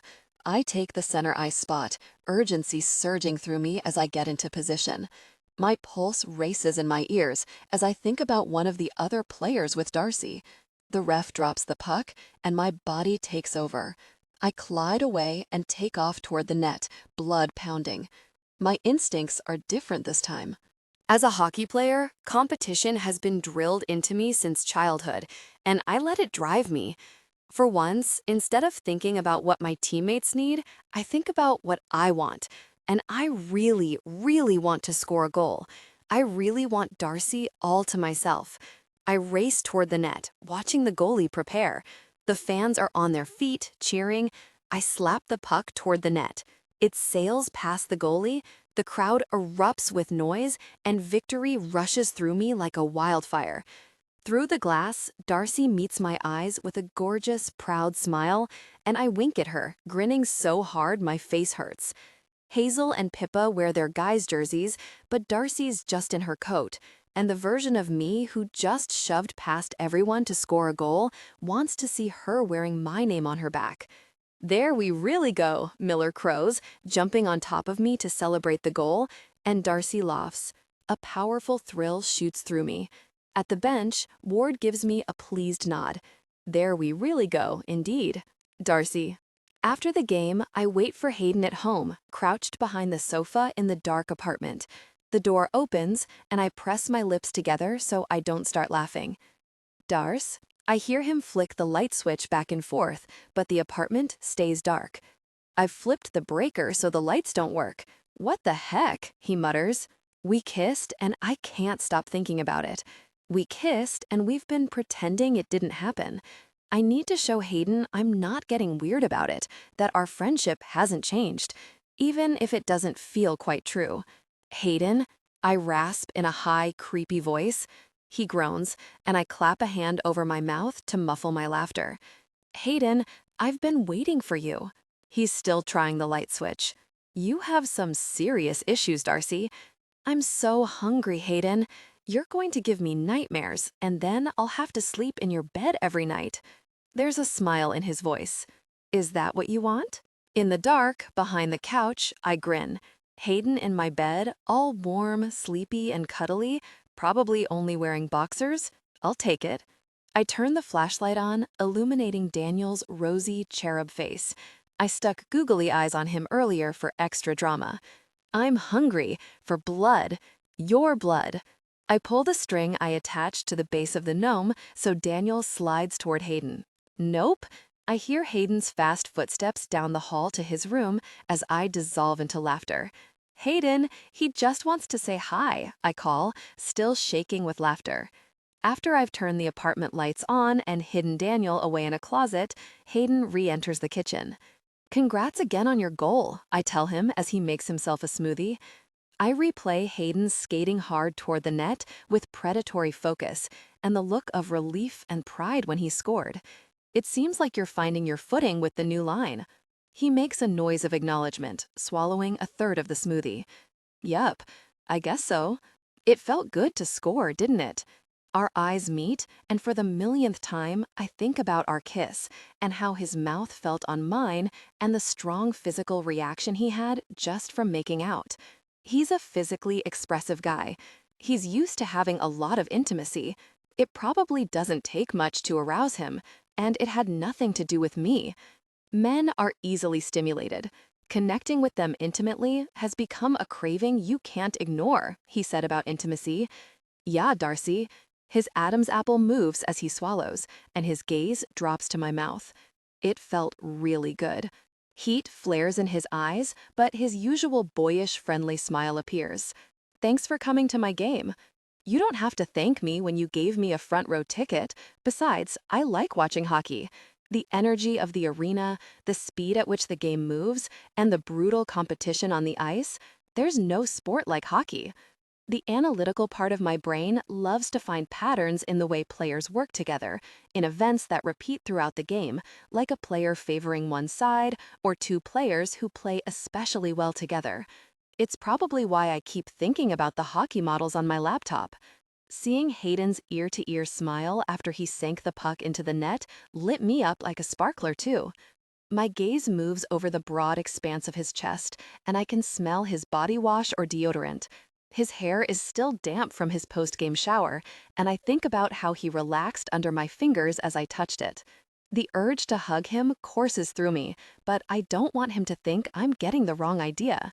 Now that I'm single and we're spending so much time together, there's an undercurrent of tension between us that I don't want to play with too much. Last night, I swear I heard a low groan from his room. It could have been anything, probably him reacting to something on his phone, but I heard it and every hair on my body rose as I pictured him engaging in a private moment. Was he thinking about us? Was he as turned on from that kiss as I was? No. He seems totally normal now, like it never happened, so I should be too. I should get to bed, I say quickly. Yeah, me too. He gives me a quick smile. I have practice in the morning and you have work. Right. Well, good night. Night, Darce. I'm crawling into bed 20 minutes later when my phone buzzes with an incoming call. Kit's photo flashes across the screen and my heart jumps into my throat. We haven't spoken since we broke up. It's late. Something must be wrong. Hey, I answer, immediately worried. Are you okay? What's wrong? Everything's fine. The familiarity of Kit's voice tugs at something in my chest. I just, wanted to see how you were. My pulse slows to normal. I'm good. The reluctance in my tone is obvious. It's not an emergency, and he's calling me this late? It's midnight in Calgary. Something feels off. What about you? He exhales a heavy sigh. Missing you. I was thinking about you on Valentine's Day. Guilt slams into me like a freight train because, except for the engagement ring, I wasn't thinking about him on Valentine's Day at all. I was too busy having fun with Hayden. My stomach hardens into a rock. I don't know what to say. I don't miss him. I just feel relief. I saw a picture of you and Hayden at some party, Kit adds. The cast party, probably. You know Hayden. I don't mention the t-shirt I gave him that started the whole thing. He gets invited to a lot of parties. Sounds like you're having fun in Vancouver. I am. More unease threads through me. I'm meeting new people and trying new things. I think about when I brought up purple hair years ago and the way he made a face like it was a bad idea. And I dyed my hair, I lie. What? I shouldn't be testing him like this. Maybe I feel the need to give him another chance to redeem himself. Not so we can get back together, but so at least I can leave my anger behind. Or maybe I want to erase that bad memory with a more pleasant one. I dyed my hair purple. I toy with the edge of my duvet. It's pale purple like a mermaid, and I love it. He makes a hesitant noise. Why? I liked your hair before. Because I scramble for the words, reeling with disappointment and irritation. It's my hair, but he's making it about him. Because I wanted to. Isn't that enough? He doesn't answer, and a prickle of anger and hurt pokes me deep behind my sternum. It's just a hair color, but he's making it sound like I stole a car or something. He sighs. When are you coming home? The words fall out of my head. I'm stunned. I sit there, blinking at nothing, unsure of what to say. I'm not coming home. You need to get this stuff out of your system, and I'll wait until you do. But when you're ready to come back, everything's still here for you. A beat of silence. It's like he didn't even hear what I just said. I still can't sleep on your side of the bed. Get this stuff out of my system? I don't want to go back to my old life. I like going shopping with Georgia and wearing pretty dresses when I go out for dinner with Hayden and learning how to be a player. Hayden makes everything carefree and fun. I'm filled with guilt over hurting Kit, but everything inside me screams that what he's saying is wrong. I don't love him, not the way I should, but I don't know how to say that without making this so much worse. Maybe it's time for you to get a new bed. I start, but Kit cuts me off. You want to move to a new apartment? Well, move. You want to take a trip together after the season's over? Well, go wherever you want to go, as long as we're back for training camp. Whatever you want, Darcy, it's yours. I suck in a sharp breath. Whatever I want, as long as it works for him and his schedule and his career. Whatever I want, as long as I'm the person he wants me to be. No, my nails dig into my palm as I force the words out. I meant what I said when we broke up. We're not right for each other. I need you to understand that. Please stop waiting for me. I close my eyes. I won't cry. I'm not ready to marry you or have kids with you. So we don't have to do those things right away. I'll wait, he says with frustration. I'll wait as long as you want. No, my face crumples and my eyes sting. Gosh, I hate it when he doesn't listen like this. This conversation is completely one-sided. Whatever I say, he's going to believe what he wants. I'll never be ready, and I'll never want those things with you. The words come out louder than intended, with more force, and he's quiet for a long time on the other end of the call. Wow, that one word is loaded with a bitterness that makes my throat burn. I feel like I don't even know who you are. That's my fault, because I coasted along with the current and faded into the background of his life. I never asked for anything, and I never put myself first. I let myself be the person he wanted instead of who I am. God, this is so really hard. Breaking Kit's heart all over again wasn't something I was prepared to do, but I think about the way Hayden dates with full transparency and kindness, never leading someone on. I'm starting to date, I tell him, forcing the words out, and I think you should too. It's time to move on from each other. I hear his low, unhappy laugh. Unbelievable. I have to go. Bye, Darcy. He ends the call and tears spill over, streaming down my cheeks. Sobs shudder through me. My pillow is soaked and my face is puffy and hot. There's a soft knock at my door. Darce, are you okay? The low, gentle tone of Hayden's voice sends another wave of tears to my eyes. "Yep," I croak, panic shooting through me. Hayden can't see me crying. "I'm fine, just going to bed now. Good night." He doesn't say anything, but I can sense him waiting on the other side of the door. I'm coming in. "Darcy?" When Hayden opens my bedroom door and sees me curled up on my bed, crying, his expression hardens. "Hey, hey, hey." The bed sinks as he sits beside me, hand brushing over my hair. "What's going on?" "Kit called." His hand stills on my hair. "What?"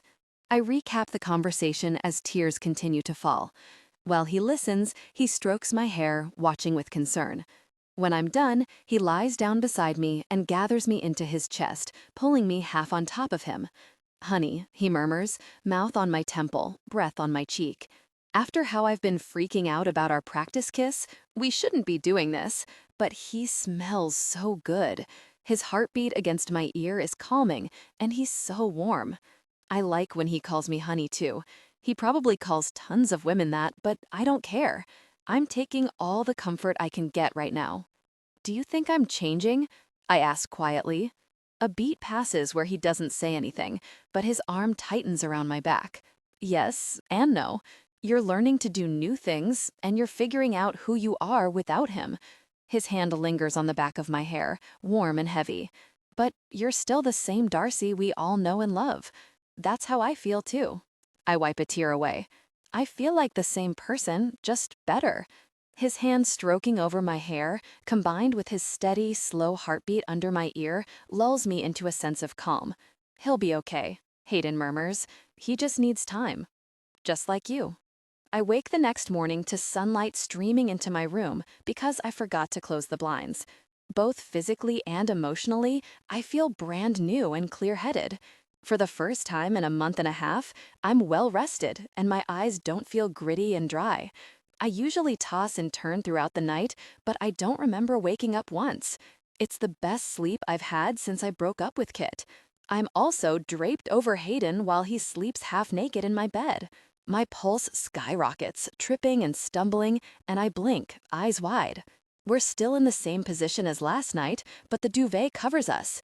Hayden's only wearing tight black boxer briefs, and while I'm still in my t-shirt, I've lost my pajama bottoms, wearing only underwear. He's on his back, tucking me close to him with an arm around my back.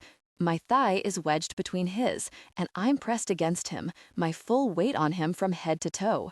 He's even caught my cold feet between his calves.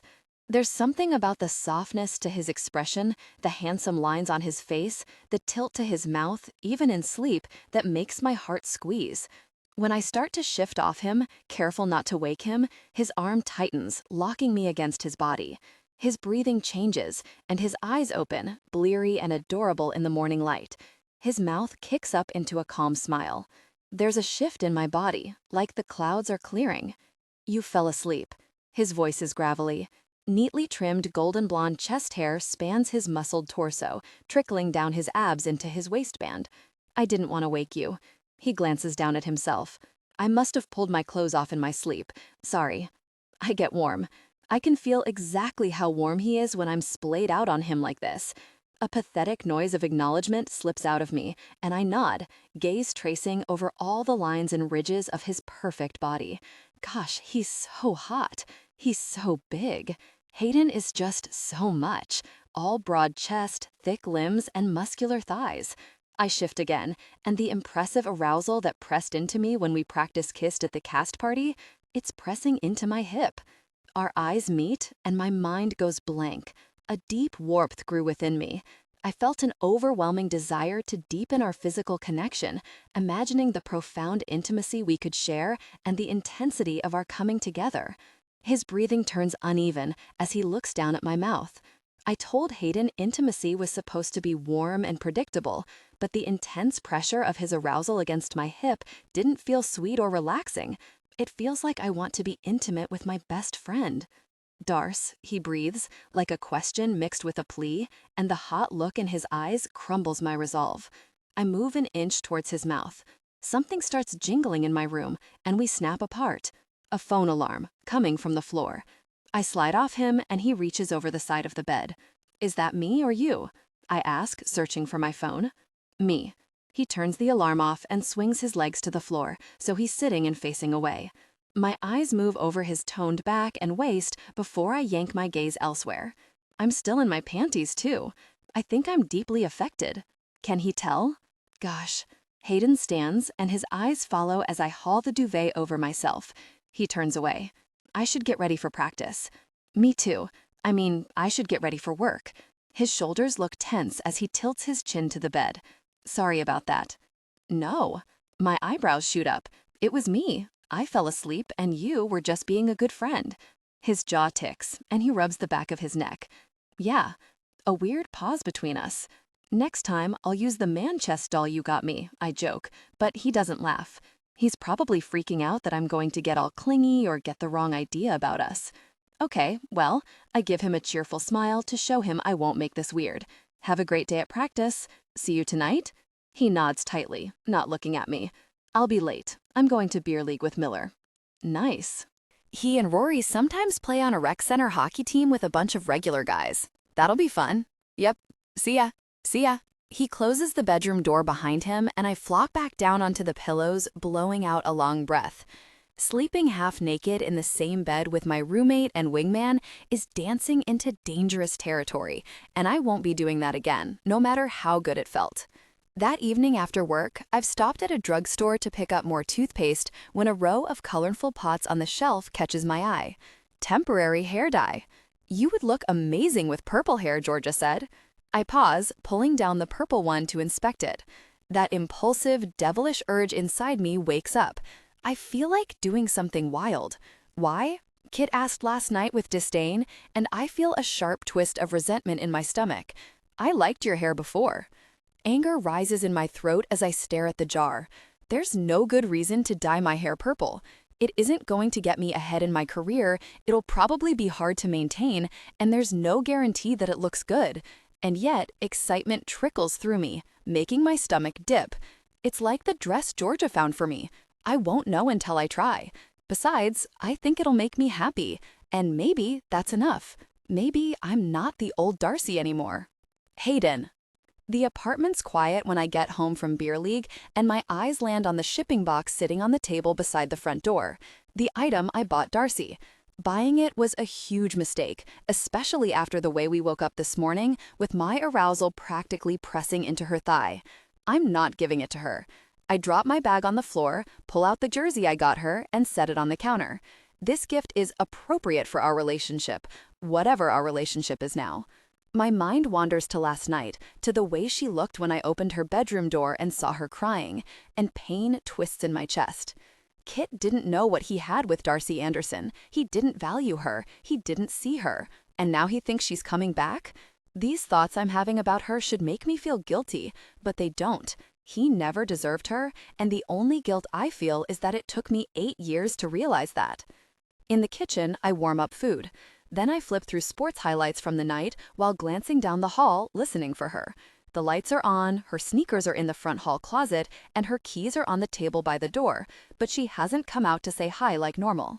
She yanked the covers over herself this morning like she was uncomfortable.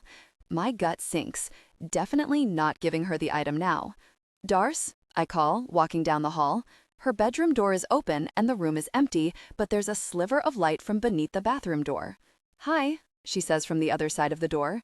I can hear her pacing around the bathroom. Something isn't right. Is she avoiding me because of this morning? Let's watch some TV. The footsteps stop. No thanks, you go ahead.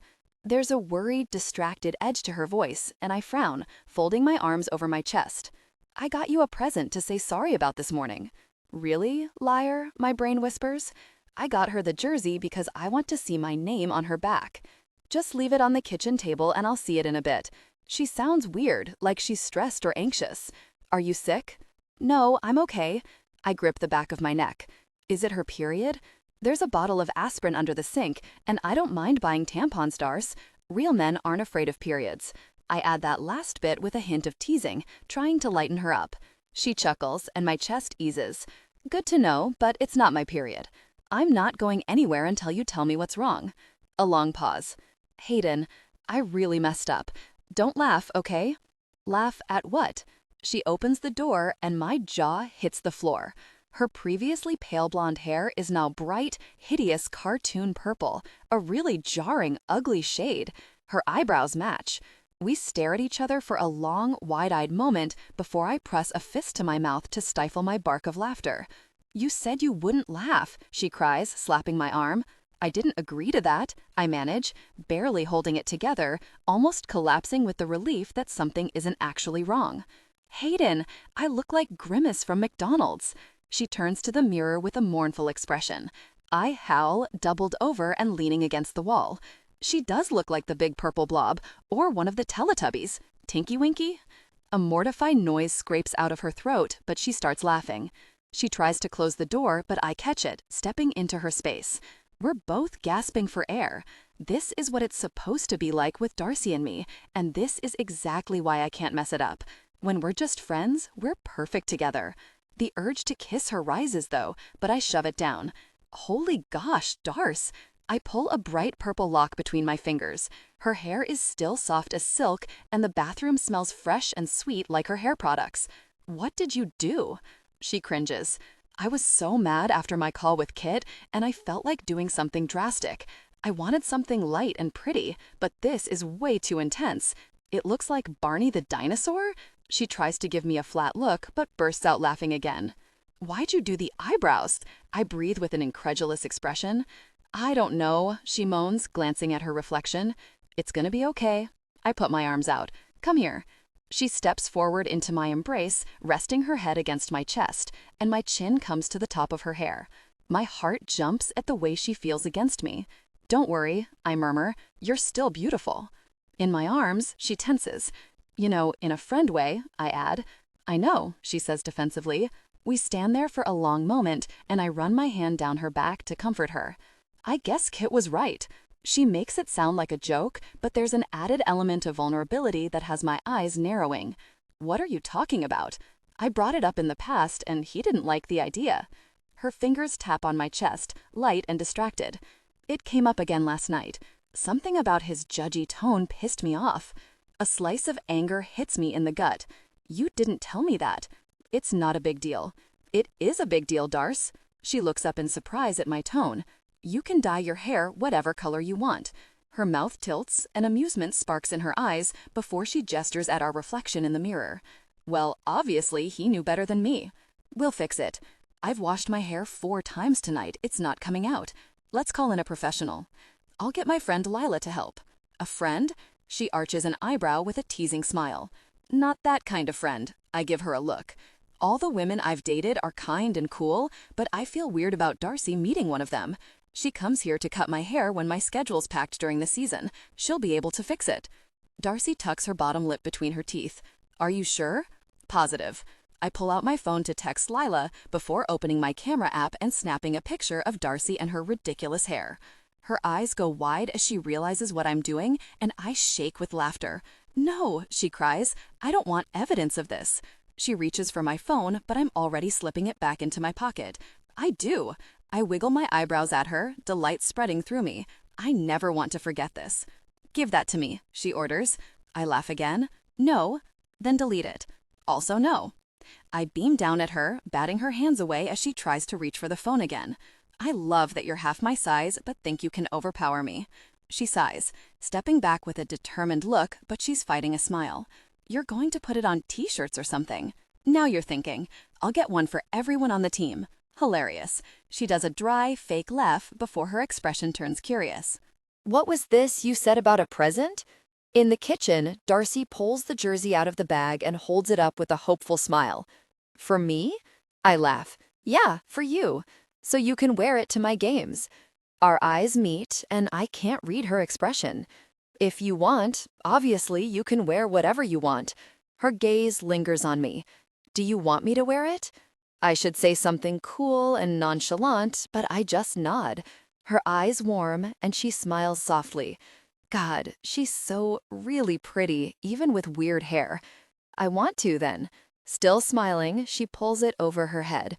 It's a little big on her, but in a really adorable way that makes me want to pick her up and toss her over my shoulder in some weird caveman display. I clear my throat, trying not to look too pleased. Looks pretty cute. You think? She looks up at me through her lashes, the apples of her cheeks popping with her smile. Mm-hmm. Warm pleasure expands through my chest. And you'll fit right in with Pippa and Hazel. Wishful thinking, I guess, that she would fit in with them completely, that she'd be cheering for me and supporting me in the same way the Hartley sisters support their guys. As if we were together. I should clarify, but I just let the implication linger, testing it out. Thanks, she says, looking down but still smiling. I love it. You are very, very welcome. Can I pay you back? Not a chance. She huffs a light laugh, thick lashes fluttering, and gosh, I want to kiss her. A package arrived for you earlier, she says, glancing at the box on the side table, throwing cold water all over the dumb, moony feelings I'm trying to ignore. Yup. I clear my throat, backing up a step. I saw it. Her eyes linger on my expression, and I lift my eyebrows, trying to look normal and not like I'm trying to hide the personal item I bought her.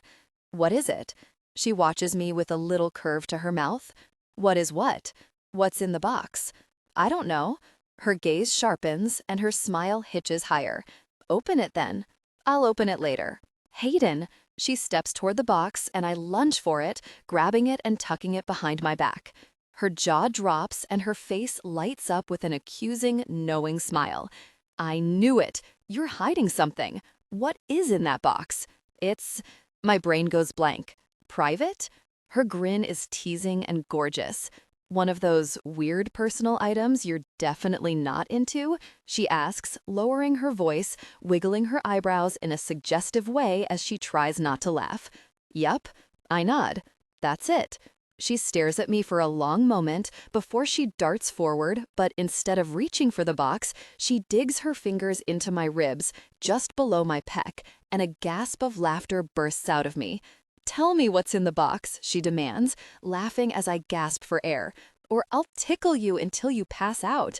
Darce, I groan, shaking with laughter, trying to push her hands away. You play dirty.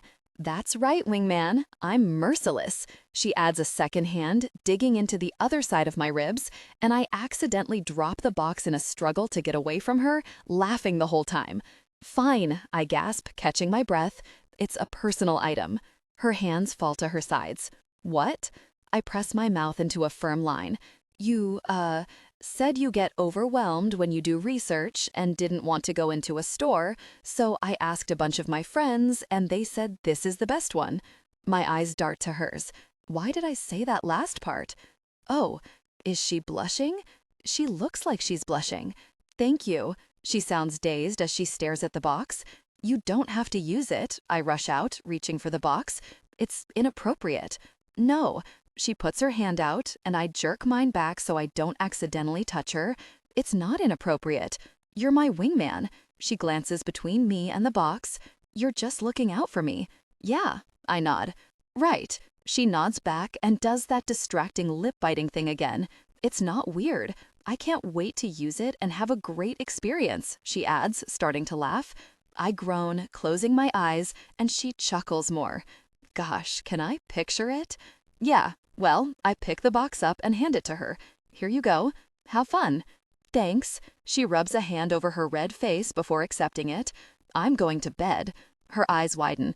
Not to, use it or something. It's just been a long day with the hair and all. I give her a tight nod, putting on a smile. All right, good night. Good night. In my room, I lie in my bed and stare at the ceiling. Owens, what are you doing? I drag a sobering breath in, listening to her bedroom door closing and her light footsteps as she gets into her bed. What are you really doing? Darcy. Pippa lights up when I take my seat before the game the next evening. She grins ear to ear with wide eyes, wearing a Storm jersey, and I feel my face go pink. Do you like it? I reach up to touch a pale lavender lock, the intended color. Lila, the hairstylist, fixed my hair while I worked from home this morning, and she used a blow-dry balm that smells incredible and makes my hair super soft. Pippa nods with enthusiasm. Love it. It's so you. My heart squeezes with happiness. I love it too. I grin at Hazel, who's on the other side of her, wearing her own Storm jersey. Hey, Hazel. Hello, gorgeous. She winks. The purple is very you. Looks great with your eye color. Thanks, you two. Gosh, Kit, for telling me it wouldn't look good. I look amazing with purple hair. And you got a jersey, Pippa adds, beaming. My blush deepens as I nod. Yep, Hayden got it for me. Did he? Hazel smiles like she knows something I don't. That's nice of him. My shoulders lift in a shrug. Yep, that's just him though, always buying gifts for people. Like the personal item he bought me that I've been thinking about all day. Let's take a photo in our jerseys, Pippa says, pulling out her phone. We look cute. I lean in and smile as Pippa snaps the picture. A moment later, the arena lights dim, the fans start to cheer, and the announcer calls players' names as they hit the ice. I'm so glad you're joining us for games, Pippa says in my ear over the noise of the arena. I give her a shy smile. Me too. Number 42, Hayden Owens, the announcer calls, and I clap and cheer. Hayden skates past and our eyes lock. His gaze goes from my jersey to my hair before he winks, and my heart skips a beat. When he scores a goal in the second period, I jump to my feet, hooping and cheering. Rory and Alexei skate over to him to celebrate, but he grins through the glass at me. My good luck charm, he mouths, pointing at me. After the game, Hayden enters the box reserved for players, friends, and family, and his eyes find me immediately. Hey, his gaze flicks over my hair. You look beautiful. He shakes his head. Your hair looks beautiful, he says, correcting himself. You didn't even comment on my eyebrows. His mouth twitches into a smile. Lila fixed them, and they're back to their normal color, tinted a few shades darker than my pale blonde. I liked the purple. No, I swat at him. His responding playful grin is so disarming. No one liked the purple. I don't know what I was thinking. Nice jersey. He tilts his chin at me. Whoever got that for you must be a really great person. He gives me a flirty smile. Handsome, too. I laugh, rolling my eyes. Yes, and very modest. The flirtiness fades from his grin, leaving only warmth and appreciation. I liked seeing you in it tonight. My heart does a funny dip, and I play with the hem of the sleeves. I liked wearing it. Hayden deserves to have someone out there rooting for him. He deserves to have the same thing Rory and Jamie have, even if he isn't looking for a partner or commitment. His comment on Valentine's Day about a relationship not looking so bad catches in my mind, followed by the flash of disappointment in his eyes when I urged him away from it. The gifts, the parties, the dates. He'd make a great boyfriend if he wanted that. Let's grab drinks with everyone, he suggests, eyes moving over the lines of my jersey. My gaze drops to his casual navy bomber jacket and the image on his t-shirt beneath it. Wait, I frown and reach for his jacket zipper, pulling it down slightly before a mortified noise slips out of me and I clap my hand over my mouth. You're not wearing that. He puts on a confused expression, but his eyes glitter and the corners of his mouth tug up. What do you mean? I open the sides of his jacket and stare at his t-shirt. An image of me with purple hair and purple eyebrows stares back. My lips are parted and my eyes are wide as I reach out to stop him from taking the photo. The photo he snapped last night? Hayden! My voice is strangled. Where did you get this? Oh, this. He looks down at his t-shirt like he just realized he's wearing a freaking photo of me on his chest. Huh, how'd that photo get on there? I dissolve into laughter as my hands go to the hem of his shirt and I start to pull it off. Take it off, right now. Whoa, Darcy, he teases, grabbing my wrists and grinning ear to ear. At least wait until we get home. My brain whispers to me about the tension between them, the deep sound he made from the other side of the wall the other night. I'm trying to pull the shirt off, but he's laughably strong compared to me, wearing a stupid picture of my face. Oh, did I not say? His voice is so innocent, but those blue eyes sparkle like gemstones. I got you one too. He pulls out his phone to show me the email confirmation of the other t-shirt he rush ordered, time-stamped last night. It's at home, same-day shipping. I stare at the picture with my mouth pressed into a flat line as a delirious, bubbling pressure rises up my throat. This is a picture from that charity calendar last year. He beams. You remember. Of course I remember. Good gosh. A charity put together a calendar of the hottest guys in professional hockey, raising money for LGBTQIA youth, and Hayden was January. Kit laughed heartily at the shirtless flexing photo of his best friend. I always felt weird that the entire world got to see this much of his body, not to mention the flirtatious, friendly smirk on his face. That flirty smirk is supposed to be just for me. You put your own picture on a t-shirt for me? I raise my eyebrows at him. Wow, just wow.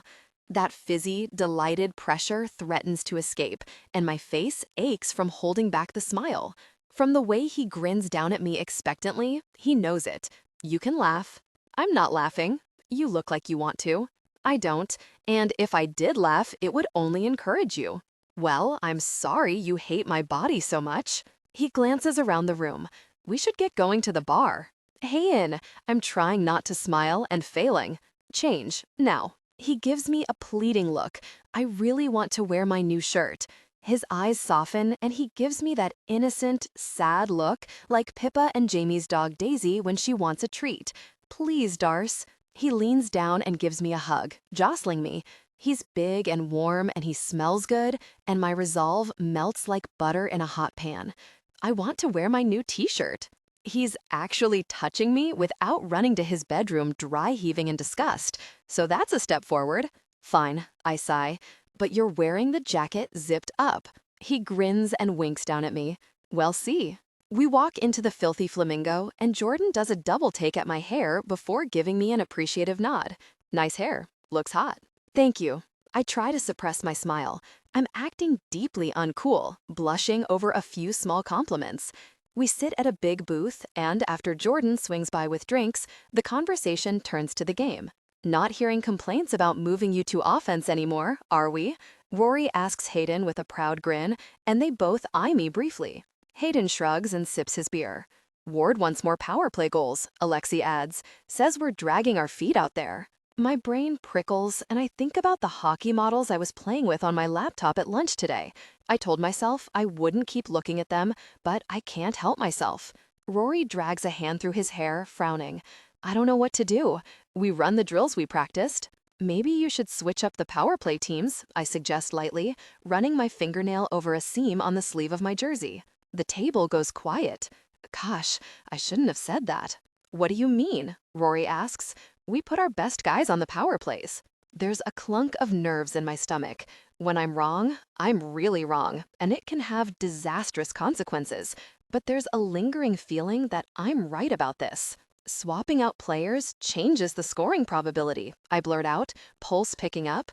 I should shut up and stop talking. I swallow hard. Jamie leans in, watching me with focus. How do you know this? She has a statistics degree, Hayden says confidently. I shoot him a hard look. Under everyone's watchful, curious eyes, I can't get a full breath. I'm not used to being the center of attention like this. I build statistical hockey models. Silence. For fun, I add. Oh God, they probably think I'm so weird. Anyway, do you have the models with you? Rory asks. They're on my laptop. I brought it with me to the office when I headed in late in the morning, and I came straight to the game from work. Hayden's eyes spark with interest. Show us, Darce. This is getting real, so I scramble for an excuse. I'm not going to pull my laptop out at the bar like a dork. Hayden holds my gaze as his hand drifts toward his zip, and I cough out a laugh. He grins, wiggling his eyebrows, making the message clear. Show us the models, or I'll show them the picture of you on my shirt. Okay, I say quickly, laughing. I'll show you, but don't put too much stock into them. Jamie shrugs. It can't hurt. It could, if I'm wrong. No one's checked my work.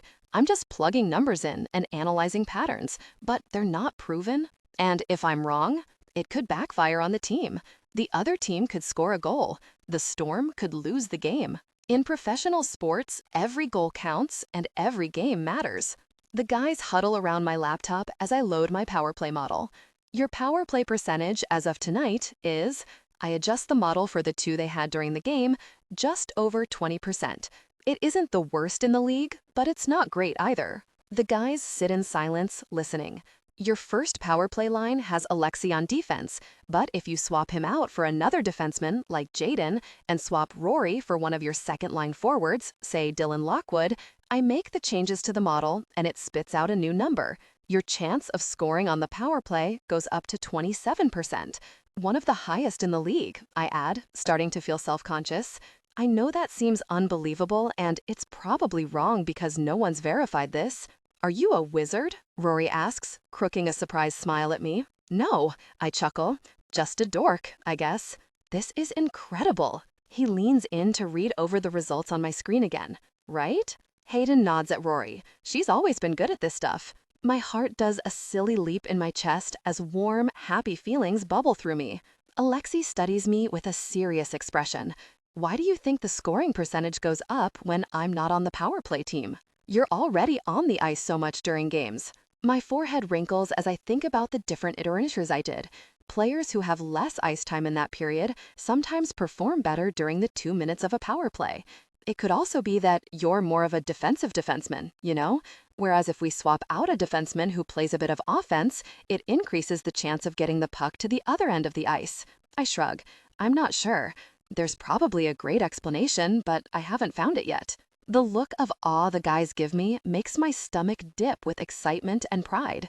Beside me, Hayden winks down at me, smiling, and my confidence grows. I did one for penalty kills too, since that's another weak spot. Rory gives me a wounded look, but he's smiling. Ouch. Sorry. My face goes hot. He laughs and waves me off. Show us. My fingers fly over the keyboard as I pull up the penalty kill model with several player configurations. What's this? Hazel leans on the back of the booth to read over my shoulder. Darcy's showing us math magic, Rory explains. I laugh. It's not magic, it's just statistics. I did one for common injuries too, predicting recovery times. Her eyes light up, and I know I've hooked the physiotherapist side of her. Show me. I run through the models with them, explaining my reasoning and my data. Does Ward know about this? Jamie asks. My eyes go wide. No. Oh my God. I make a face. This is just for fun. Everyone looks at me like I'm speaking another language. Don't tell Ward about it, I add. It's dumb. It's not dumb, Hayden cuts in, frowning. You do this for a living. My job is different. My face goes hot. We work in teams with thousands of data points, and the models go through intense verification. There's so little responsibility and risk, it's almost laughable. My clients are corporations. If I screw up, they pay a little more or a little less, but no one gets hurt. No one misses out on insurance or care or support. This could really help us, Alexi adds quietly. I feel a stab of guilt, but then I remember how devastating it was to be the reason someone else got fired, and my guilt evaporates. It's just me playing around with numbers. You should leave the analytics to the experts. Show me that power play one again. Rory reaches for my keyboard to go to the next tab, but accidentally closes the window, and an image of the hot pink toy Hayden bought me fills the screen, and my heart jolts into my throat. Beside me, Hayden stiffens. Using your new toy is easy with these 3 steps, a calming woman's voice says on the video as she holds up the toy. Everyone goes silent, watching. The video then described its use. Oh my God! I slam the laptop closed, face burning hotter than the surface of the sun, while everyone stares at me in shock. Rory lets out a howl of laughter as Alexi and Jamie stare at my screen in horror. Hazel presses her mouth tight to hide a smile. I can't look at Hayden. I can't explain, and it's exactly what it looks like. I was nervous about using the toy Hayden got me, so I looked up the company's website last night. I thought I closed the page. Oh God, I was on my laptop at work. Even coworkers seeing that would be better than this, though. Rory nudges me with his elbow. Hazel has that one too. He looks back at her with a question on his face. Right? She nods, chuckling. Yep, that's the one I told Hayden to buy. They know that Hayden bought this for me? A horrified noise scrapes out of my throat. I want to disappear into thin air. No one saw anything. Hayden's voice is loud and firm, and he gives everyone a stern look. Right, guys? Alexi stares straight ahead. I didn't see anything. My contacts fell out. Our eyes meet before he looks away. And I didn't hear anything either. He almost looks more uncomfortable than I feel. Me neither. Rory wears the biggest grin while his eyes glitter. I just saw your math magic. Closing my eyes, I silently plead for the floor to open up and swallow me. I can never face these guys again. How about another round of drinks? Rory asks, and everyone starts getting up and moving back to their seats at once. Hayden looks down at me, eyes bright and mouth pressed into a tight line like he's trying not to laugh. Are you okay? No, I can still feel how pink my face is. I want to die. He snorts, eyes closing. It's fine, Darce. That kind of thing happens to everyone. My expression turns incredulous, but I'm starting to laugh. Really? That happens to everyone? Yep, all the time. He rubs his strong jaw, thinking, but if you want me to distract them, I can. His fingers hover over his jacket zip, and I lunge forward to catch his wrist, laughing. Don't you dare. His skin is warm as I tug his hand away from the zipper. I've already shown too much weirdness. I don't want to get uninvited from the next bar night. He lets his hand drop and gives me a knowing smile. Over my dead body. You know you're one of us, right? My gaze moves around the bar, to Rory and Hazel talking with Pippa and Jamie at the next booth, to Alexi and some of the other guys chatting. I catch the words power play percentage in their conversation, and to Jordan mixing drinks behind the bar. She gives me a quick, quiet smile. Back in Calgary, I didn't have a group of friends like this. Kit didn't like going out after games. Even when we were in Vancouver, Hayden and I would have to drag him out. The Calgary team wasn't close, like the guys are on the Vancouver Storm. I look around at the new life I'm creating for myself, and my heart squeezes. Yes, I'm weird and awkward, but I get the feeling they don't care. I like it here, and I feel like I'm finally starting to find myself. Hayden. The apartment is freezing when we get home that night. It feels like the air conditioning's on. I frown at the thermostat. It's colder than normal in here, but the heat is on like usual. Darcy smacks a hand to her forehead. I left my window open. Sorry, I like having fresh air in there throughout the day. I'll go close it. She pads down the hall to her room, and I watch her walk away, my name on her back in big, bold letters. Pride spreads through my chest, and the corner of my mouth hooks up. Seeing her cheering for me, wearing that big smile after I scored a goal tonight, it almost made me forget Miller's stupid way of motivating me to be more assertive on the ice. And the way she lit up tonight, telling everyone about her hockey models, that's how I want her to talk about her job. Every time I bring up her work, she rolls her eyes and changes the subject. I know it isn't making her happy. She deserves happiness, though. She deserves all the good things. From her bedroom, I hear a muffled noise of frustration. You okay? I ask, heading to her room. Yep, she calls back. When I pause in the doorway, she's struggling with the window, trying to pull it closed. It's stuck. She steps back to study it. I think a bird flew into it and bent the screen. I walk over and lean in to look. She's right. The screen frame is bent, and now the window won't slide on the track. Because we're so many floors up, the screens don't come out easily. Otherwise, I'd just pop it out. Something about building code. There's a maintenance number I can call. I slip my phone out of my back pocket, find the number, and dial, giving Darcy a quick smile as it rings. Is this an emergency? A guy answers. The background is so noisy, he has to shout. I look at Darcy, and she gives me an odd look. No? I'm dealing with a burst pipe on the second floor, and it's flooding 4 apartments, the guy says. Text me the problem, and I'll get to it as soon as I'm done here. Got it. Thanks. I hang up and start tapping out a text detailing the issue and our apartment number. It might be a while. Oh. Darcy bites her lip, glancing at the window and then at the clock on her dresser. It's almost midnight. I should go to bed. It's a work night. Maybe he can come fix it tomorrow morning. I frown at her. It's freezing in here.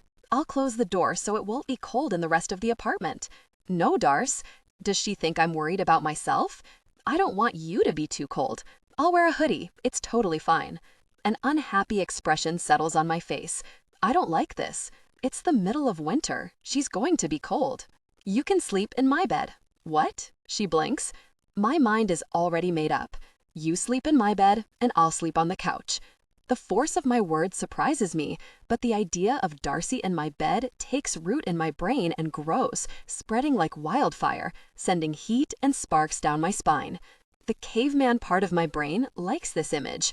You don't have to do that, she says softly, gaze roaming over my face. Is that relief or disappointment? My eyes cut to her desk and land on the toy I bought her before I jerk my gaze away. Darcy, I don't want you sleeping in an igloo all night. Worrying whether you're warm enough is going to keep me awake all night, and we have another game tomorrow.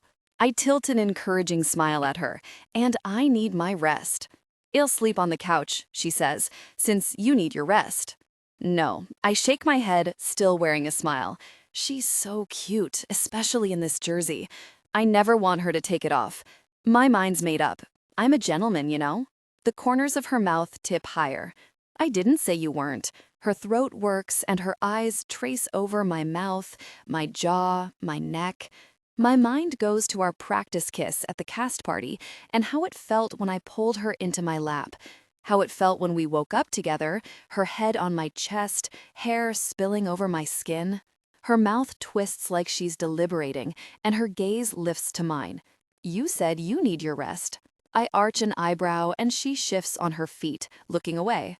It's not a big deal if we both sleep in your bed, she says, shrugging. We're friends. My pulse turns rapid, and I drag a deep breath into my lungs.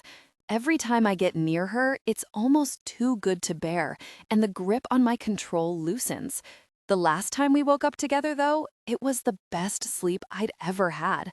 It was probably a coincidence. What if it wasn't, though? I'm fine with it if you are, I say, keeping my tone casual. Totally fine. Tension cracks and pops in the air, and she lets out a light laugh. I'll go get ready for bed then. Hayden. 10 minutes later, we climb into bed, not looking at each other. My heart beats harder in my chest as she settles under the duvet beside me, sinking into the pillow and adjusting to get comfortable. When I glance over at her, my pulse does a weird leap. It feels weirdly familiar and comfortable, climbing into bed with Darcy like this. Like we've done it 1,000 times. Aren't you going to be too hot? She asks, looking at my t-shirt and gym shorts. I'm going to boil from the inside out, but I can't climb into bed beside her in just my boxers like I usually wear to sleep. I'll be fine. One of her eyebrows lifts. Hayden, I know you sleep in just boxers. It's okay. I hesitate. Are you sure? She nods. Promise. I'll keep my hands to myself. I chuckle, pulling my shirt over my head and tossing it onto the nearby chair. Her eyes trail down my torso with interest before she looks away fast. Was she checking me out? Pride expands in my chest. I yank my shorts off and her eyes cut back to me, to my tight boxers, before she looks at the ceiling. You better not snore, I tell her. She grins and kicks me with her cold feet. Your feet, I hiss, moving away. They're like ice. Sorry. She wiggles her toes against my calf. I jerk my leg away, laughing. That's it. You're sleeping in the hall. She laughs again, and I grin, moving onto my side to study her. It's like having a sleepover, she says, gaze moving over my face. I wouldn't know. I don't have sleepovers with women. Her brows slide together in a puzzled expression.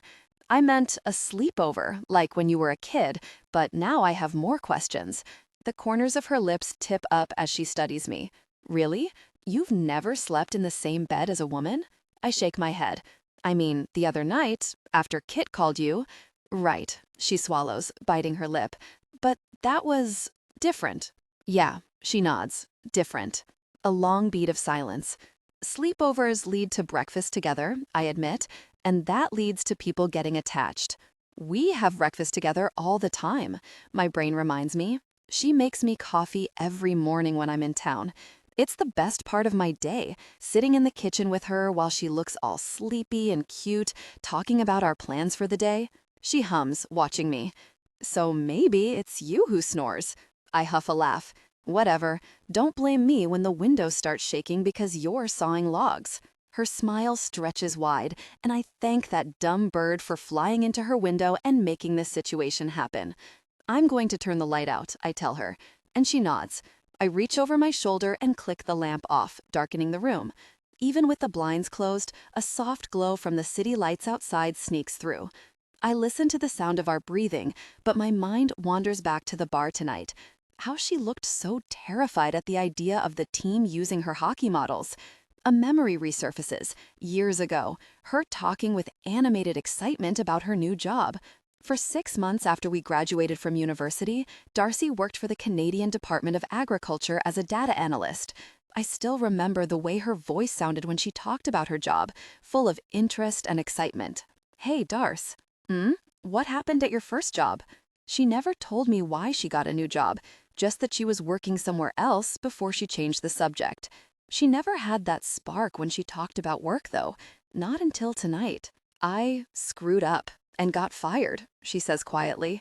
"And I got someone else fired." I can still make out her profile in the dim bedroom as she stares at the ceiling. "What happened?" She exhales through her nose.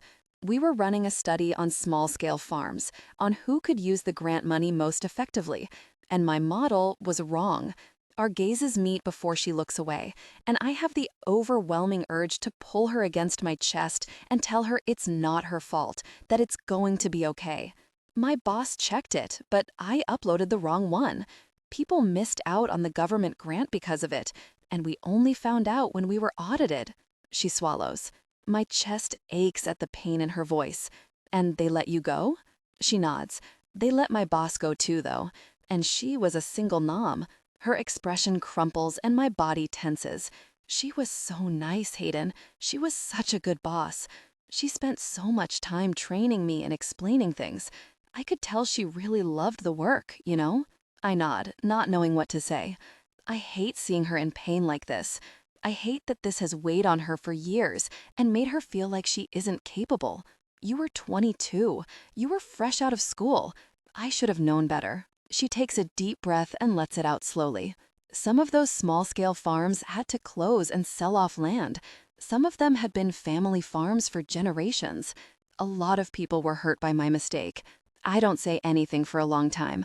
I just watch her and wonder what she'd be like if that hadn't happened, if she was still at that job and loved her career. Christ, I want to see Darcy love her career again. I want to see her light up like she did tonight. Everybody makes mistakes. Yup, everyone makes mistakes, but sometimes they hurt people. That's why I work in insurance, she admits with a wry half-smile. No one gets hurt. Rich old men might lose a bit of money, but no one goes out of business and no one gets fired. She gives me a quick, reassuring smile, like she's smoothing the conversation and all her vulnerability away. But her words knot in my chest, snagging and scratching. Her eyes close and she settles farther under my duvet. "Good night, Hayden." I want more for her. I want her to feel on top of the world, to be excited about work and to feel like she's making a difference. I want her to take risks and see that sometimes they pay off. Good night, Darce. I wake the next morning spooning Darcy, her body tucked against my chest, warm and soft, pretty hair all over me and her sweet scent in my nose. Intense feelings of comfort and possessiveness course through me. She fits right against me, like we were made for each other. In her sleep, she sighs and shifts her hips, pressing her body back into me. A wave of intense desire surged through me. She lets out a low moan and does it again. My jaw clenches at how good the pressure feels, how good it feels for her to want me like this. A powerful urge to deepen our connection swept through me, but instead, I tightened my hold around her, clutching her harder against me, letting my lips fall to the exposed skin between her shoulder and neck. I shouldn't be doing this, but I'm half asleep and not thinking clearly. Her skin is so really soft under my mouth, and I could spend hours like this, just teasing each other. Her breathing changes, and she stiffens before her head jerks up and our gazes meet. Her eyes go wide. Sorry. She moves away, and I pull my arm back, rolling onto my back. Thankfully, between my tight boxers and the thick duvet, she can't see my intense arousal and how much I enjoyed what we just did. On the other side of the bed, she gives me a soft, slightly embarrassed smile, looking so really gorgeous in the morning light. "Did you sleep okay? I wasn't, like, kicking you or mumbling about the Fibonacci sequence?" I chuckle, shaking my head. I slept like a rock. The realization sinks into my gut. Not a fluke, then, that I sleep better than ever with Darcy in my bed. We watch each other for a few moments. "Me too," she whispers. Our eyes meet again, and my heart thumps harder. I want to stay in this bed with her forever, just lying here talking. My mind wanders back to last night at the bar. I like that you're playing with your hockey models again. She rolls her eyes. They make you happy though, don't they? Maybe that's enough. I reach for a lock of her light purple hair and drape it across her upper lip like a mustache. Beneath it, she smiles. It's nice to see you excited about things again. She makes a pleased, thoughtful humming noise. My eyes drop to her mouth, and the urge to pull her back against me and kiss her rushes through me. Our gazes meet, and something sparks in her eyes. For a moment, I think she might feel the same way. I should get up and get ready for work, she whispers. Yeah, I nod. I'll call the maintenance guy about your window again. It'll be fixed by the time you get home tonight. She gives me a grateful smile and leaves, closing my bedroom door behind her, and I lie there, listening to the sounds of her getting ready for work while I indulge in a private moment of self-pleasure, teasing myself until I hear the front door close when she leaves. With a few faster, rougher movements, I reached a powerful release, pleasure running like a hot current through my veins with a groan. I can never experience such moments quietly. My breath saws in and out of my lungs as my head fills with soft, sweet Darcy. My Darcy. Like always, the orgasm isn't enough. Afterward, I want her more than ever. The urge to take control rises. It's the same feeling I had on the ice the other night when I scored the goal. Later, on my way to the kitchen, I pause in the doorway of her bedroom, eyes on the box sitting on her desk, unopened past the original shipping box. My thoughts flick to the instructional video that popped up on her laptop last night. It's not my problem, and I'm not going to get involved, no matter how badly I want to intervene, help, and make her feel safe. I force myself to walk to the kitchen, clearing thoughts of her from my head as I call the maintenance guy again to get the window fixed. Not my problem. Hayden. 10 minutes into the game against Boston, we get our first power play. All the guys who were at the bar the night Darcy talked about her analytical models look at each other. She doubts herself, but I don't. How about we switch up the power play teams? I suggest to Ward at the bench. He raises an eyebrow and gives me a long look. The teams I've carefully selected and spent an entire season training with? I glance at Miller, whose eyes light up with curiosity, before I nod at Ward. Yeah, I think we should try something different. The corner of Ward's mouth ticks up. All right, Owens, what do you want to do? Let's swap Volkov for Novotny. Jaden Novotny is the second-line defenseman Darcy suggested, who plays more offensively than Volkov, and Miller for Lockwood. You want to take Miller off the ice during a power play? Miller and I exchange a look, and he wiggles his eyebrows, offering no help. Yeah, I nod at Ward. I do. Miller? Ward looks to him. Any notes? Nope. Miller grins at us. Just excited to try it. Ward shakes his head, a hint of a smile on his mouth. Go get him, boys. The revised team takes position for the face-off, and we nab the puck. Novotny darts and weaves around their defenseman, while the noise from the stands crescendos. He takes a shot, and Boston's goalie deflects. There's a collective "oh" of momentary disappointment before Lockwood snags the puck. 20 seconds left on the power play clock. He passes to me, and I take the shot. This time, the puck sails into their net. The arena roars with noise, and the goal horn blows as our guys surround me. Blood pounds in my ears, and I look to Darcy sitting behind the net, beaming and cheering. See, my expression says, and she just smiles harder. Owens, Ward approaches in the dressing room. Good work tonight. I like that out-of-the-box thinking on the power play. He shakes his head. It isn't easy taking risks like that, but sometimes they pay off. It wasn't my idea. It was I stumble over what to call her, roommate, Darcy. She's an actuary, and she plays around with analytical models for fun. For fun, Ward echoes, but he's smiling. I laugh. Yeah, she has a degree in statistics, and she loves that kind of stuff. Is she looking for a job? I don't know. Something dances around in my chest. Darcy working for the team? How really cool would that be? I bet she'd like it a lot more than her boring insurance job. Maybe she'd get to come on the road with us to away games. The idea of her getting excited about her work, lighting up, and doing something she loves makes hope rise inside me. You should ask her. Ward's expression turns thoughtful, and he nods to himself. Maybe I will. Darcy. The next weekend, Georgia and I are out shopping again when she leads me into a quiet store. It's a sea of lingerie. I clutch my shopping bags harder. I've already bought a pair of alluring heels, as Georgia calls them, and a couple of tops from her favorite consignment store. My gaze goes to a velvet chair at the back of the store, near the dressing room. I'll be over there. Take your time. No, I've seen your underwear. She gives me a pitying look, referring to the time she helped me with a zipper and used the phrase budget potato sack with regard to my panties. This is an intervention. I give her a wounded look. What's wrong with my underwear? She flips through a rack of gauzy thongs. Do you want me to answer that, or do you want to feel pretty and hot?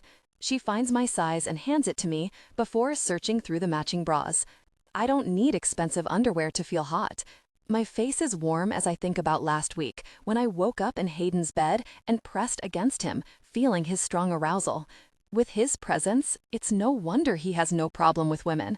I swallow. You don't, Georgia muses as she flips through more incredibly sexy garments that I will look like a total fool in, like a kid playing dress up. But it helps. I don't think I'm ready to start hooking up with people. I don't mention how Hayden and I kissed at the cast party, or how I definitely felt ready for that. Lingerie doesn't have to be for other people. It's for you. Her mouth tilts in a sly smile. There's power in having a secret. Sometimes, when the Russian is making his difficult comments or glaring at my feet, I think what I'm wearing under my clothes would melt your eyes out of your head. She stares off into space for a long moment before she jerks out of it and smiles at me. Try a few pieces on. If you don't like them, you don't have to get them. We browse the quiet shop for a few more minutes, and nerves flutter through my stomach at the idea of wearing these items. I don't know why. It's not like anyone will see them.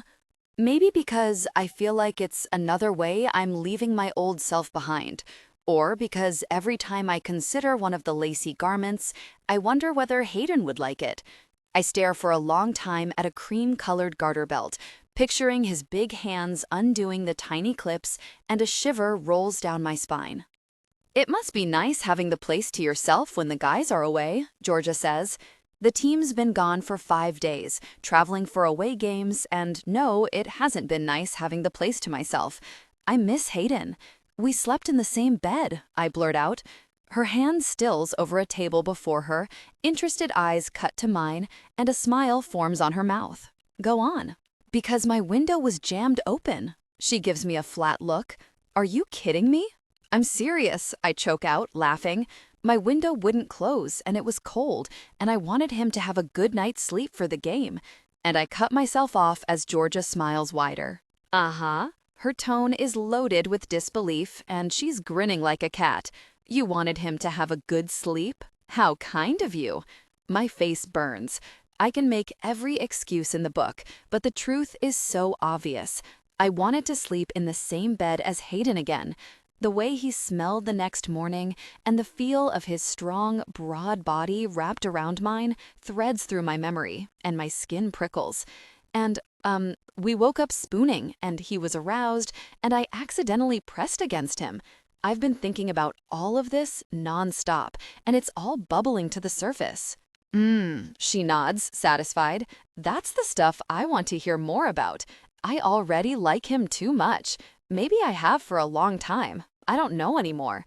Our eyes meet, and something in my expression causes hers to soften. He's my best friend and my wingman, and there are a million reasons why we shouldn't get involved. She makes a thoughtful noise that sounds like reluctant agreement. I'm still figuring things out. I'm still finding myself, is what I want to say, but don't know how. I don't want to derail that. She hums, nodding with understanding. Can't argue with that. A tight smile pulls across her mouth. Men ruin everything. There's an edge to her tone. I want to know more, but she waves me over to the dressing room. No more stalling, she says over her shoulder. 15 minutes later, I stare at my reflection in the dressing room. It's the warm, flattering lighting that's making me look so good, or the backdrop of the thick velvet curtain behind me. Or maybe it's the way the store smells, fresh and comforting, like vanilla and lemon. Or maybe this is just how I look in high-end lingerie. Delight and pride spread through me as I take a deep breath, watching my cleavage rise over the bra. The delicate purple of the embroidered flowers matches my hair, and the fit is perfect. The fabric is soft and luxurious, like someone put time and effort into crafting this item. Something in my chest expands, swelling and making me stand a little taller. I think my other bras are the wrong size because my boobs don't normally look like this. Am I a genius or what? Georgia drawls from across the curtain. Although I can't even imagine it, I'll eventually need to take dating seriously again. A player is always confident and chill, the list said, and wearing something like this under my clothes would definitely give me a much-needed boost. What I'm wearing under my clothes would melt the eyes right out of your head, she said earlier. A thrill shoots through me at the idea of Hayden seeing me in it, or even just wearing it around him, without him knowing. That would never happen, but it's fun to think about. Yes, I call back, biting down on a smile. I step out of the elevator on our floor at the same time Hayden's leaving the apartment across the hall. "Thanks for your help, love," our elderly neighbor, Greta, says to him before she sees me and smiles with warmth. Hayden was helping me with the upper windows I can't reach. She gives him a proud nod. He's a good window cleaner. Hayden and I chuckle. The guy makes millions as one of the best hockey players in the world, but isn't too proud to clean his elderly neighbor's windows. My heart squeezes with warmth. He is a good window cleaner, I tell her with a grin. "What a nice young man you have here." Her eyes crinkle with a smile. "They don't make them like this very often." He shifts, uncomfortable with this praise, and I beam at him. I know, he's one in a million. Don't let this one get away. She winks before closing the door. In the quiet hallway, Hayden and I start laughing. "How was your flight?" I ask, holding our door open for him. He arrived home earlier today. "Good." He tilts his chin at my bags. "Doing some more shopping?" "Georgia and I went after work." He makes a pleased noise. "What did you get?"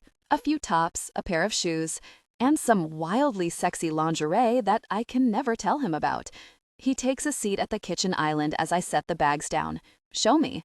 I nudge the bag with my lingerie aside. Thankfully, the paper bag is plain white with no identifying store name, and pull out the 2 tops I bought. He watches with interested amusement as I flip the shoebox open, but when I lift a pale blue velvet heel, his smile drops. "Georgia convinced me to buy them. I know they're different from what I usually wear, and they're velvet, so I can wear them like 2 days a year here, but I shrug. They're kind of fun for spring, and I wanted them. I felt sexy, grown up, and stylish in them. I think those are called alluring shoes." He stares hard at them, with a rough edge to his voice that makes my skin prickle. Heat careens through me. "Are they?" My voice goes high. "I didn't know." He swallows, blinking, and looks away. "What's in this bag?" He reaches for the white paper bag, and alarm shoots through me. "No, don't." He pulls out a delicate balconette bra with pretty, soft purple flowers carefully stitched onto the gauzy fabric, and I freeze at the sight of the lingerie in his strong hand. For a long moment, he just stares at it before he drops the lacy garment back into the bag. Our eyes meet, his cheekbones turn an adorable shade of pink, my face is burning. I shrug with an embarrassed smile. "Georgia made me buy it." "Yeah." He rakes his hand through his hair, the long line of his throat moving as he swallows. "That's great. Lingerie is great. Dressing like a player and all that." A muscle ticks near his temple, and his gaze moves over me, flickering with something. Is he picturing me wearing it? No, of course he isn't. He rises to his feet, glancing at the lingerie bag again before he jerks his gaze away. "Have you had dinner?" I shake my head. His eyes spark, and he wiggles his eyebrows at my new heels. The tension dissipates, and I can breathe again. "Let's take your new shoes out for a spin." Hayden. The cherry blossoms will be blooming soon. Darcy tips her face up to look at the trees as we walk home from dinner. My mind slides to the lacy bra I pulled out of her bag back at the apartment. The embroidered flowers were tiny, delicate, and so pretty. I can't stop thinking about what she'd look like wearing it. It's exactly the kind of thing I'd buy for her if I were buying her lingerie, which I'm not, but which I'm thinking about and have been thinking about all night. What else is in that white bag in the apartment? A matching pair of panties? I get an image of her stretched out on my bed, smiling up at me, wearing the matching set. Darcy in lingerie that she picked out, that she feels hot in. It's almost too much to bear. And then those shoes I've been glancing at all night. I've never been a foot guy, but when Darcy wears sexy little alluring heels like that, Jesus Christ, I need to get away from her before I do something stupid. I need to regain control of my thoughts. I need to kiss her again. I need to get her out of my head because I'm losing it. She looks up at me expectantly, and I snap back to the present. What? She laughs, green eyes lit up with the soft evening light. I said I missed the cherry blossoms in Vancouver. I exhale hard. Yeah, they're really pretty. Her gaze lingers on me, eyebrows pinching with worry. You're quiet tonight. Everything okay with hockey?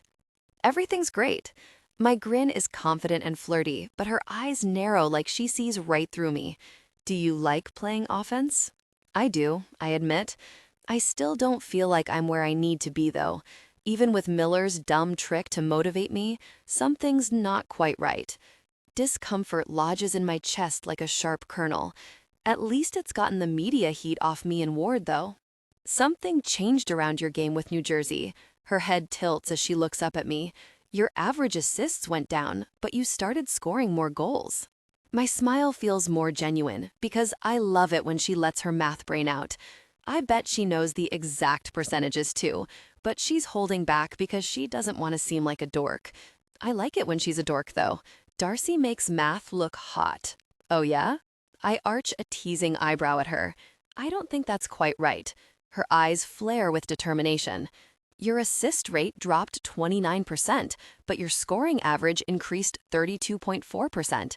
If you continue like this into next season, you'll be one of the top 3 scorers in the league. A satisfied grin stretches across my face. Gotcha. She rolls her eyes, smiling. You tricked me.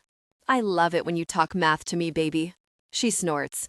You're supposed to be coaching me on how to pick guys up, not scare them away. What are you talking about? I can't talk stats with other guys, she says, like it's obvious. It's boring and weird. I sound like a robot. My gut hardens at the phrase other guys. Talking about the things you love is hot, Darce. You should always talk about stats on dates. The word dates tastes like sand in my mouth. Only dates with me, I'd love to add. You're different. A string plucks in my chest. She sighs. Other guys don't want to hear about it. Other guys being Kit? I ask before I can stop myself. She shrugs, which is enough of an answer for me. He never bragged about her having a stats degree. The few times I witnessed him introduce her to people at events, he'd call her his girlfriend, and that was it. Nothing about how she was an actuary, or had a math degree, or loved fantasy romance, or was the reigning bowling champ among the 3 of us. He didn't treat her like her own person. Hey, I stop walking and catch her wrist. The sun is setting, and the golden hour light gleams off her pale purple hair. Under my hand, the bracelet I gave her slides between us. She wears it every day. I feel a hit of possessive male pride, followed by the urge to buy her more jewelry. You should talk about stats on dates. If he thinks it's weird, he's an insecure loser, okay? Real men aren't threatened by a woman with a big brain who knows her way around a graphing calculator. Her eyes close, and she laughs silently. Under my fingers, her skin is so soft. I haven't used a graphing calculator in years. Yeah, but you could, couldn't you? She grins and rolls her eyes. That's what I thought. You want my advice? Hold out for a guy who wants to spend all night talking math with you. Her chest shakes with laughter. What does that even mean? I don't know. I shake my head and blow out a heavy breath. But man, it sounds great. You're so weird, she says, starting to walk again. I let her wrist go, following at a leisurely pace. Your recommendations worked the other night at the game. Her gaze whips to mine, eyes widening, before she shakes her head, brushing it off. The team got lucky. It's not luck. That's what you always say about these things, right? It's not luck. It's a predicted circumstance. You were right, Darce. Your math checked out. She bites her lip, and I silently hope that she changes her mind, forgetting all about what happened in the past. You're right. I'm an amazing genius, she says in my daydream. A smile lifts on her mouth. You still haven't told me what changed. Miller said if I didn't score a goal, he'd set you up with one of the rookies. Even now, protective feelings spike in my gut, not in a creepy way. He was going to encourage them to ask you out or talk to you at the bar. Darcy's eyes spark with amusement. Aren't they like 20 years old? One's 18. She laughs. Why would I ever go out with an 18-year-old? It would be like dating my little brother. Relief throttles through me. Yeah, I don't know why he thought that would work. I mean, it did work. She gives me a pointed look. It seems stupid, now that I think about it. Why would Darcy be into some kid fresh out of high school? I force myself to shrug. My ears are going warm. I didn't want you to be uncomfortable. Hayden. She nudges my rib with her elbow. The way she says my name makes my blood feel warm and thick like honey. You're too sweet sometimes, you know that? Don't say that. My chest feels tight, heart pumping hard. She gives me a funny look, but when she says things like that, in that loving tone, looking up at me like I'm more than just a pretty face and a good companion, I feel hope. It's dangerous. She opens her mouth to say something, but winces like she's in pain, looking down to her feet. What? What's wrong? These shoes. She leans down to tug at the strap. They hurt. How does Georgia wear shoes like this every day? She said something about tape on my toes, but we didn't have any at home. She starts walking again, but the pained expression stays put on her face. Concern streaks through me, and I put a hand on her wrist again, stopping her. You can't walk, Darce. You're going to get blisters. I already have blisters. It's fine. We're 2 blocks from home. I glare at her shoes. Stupid, sexy shoes, causing her pain. I could call a rideshare, but it would be faster to walk, and my instincts are yelling at me to get Darcy home so she can take the heels off. With my back facing her, I kneel. Jump on. What? No, I'm fine. You're not. Your feet hurt. Seeing her in pain makes my chest hurt. We can do this the easy way or the hard way. What's the hard way?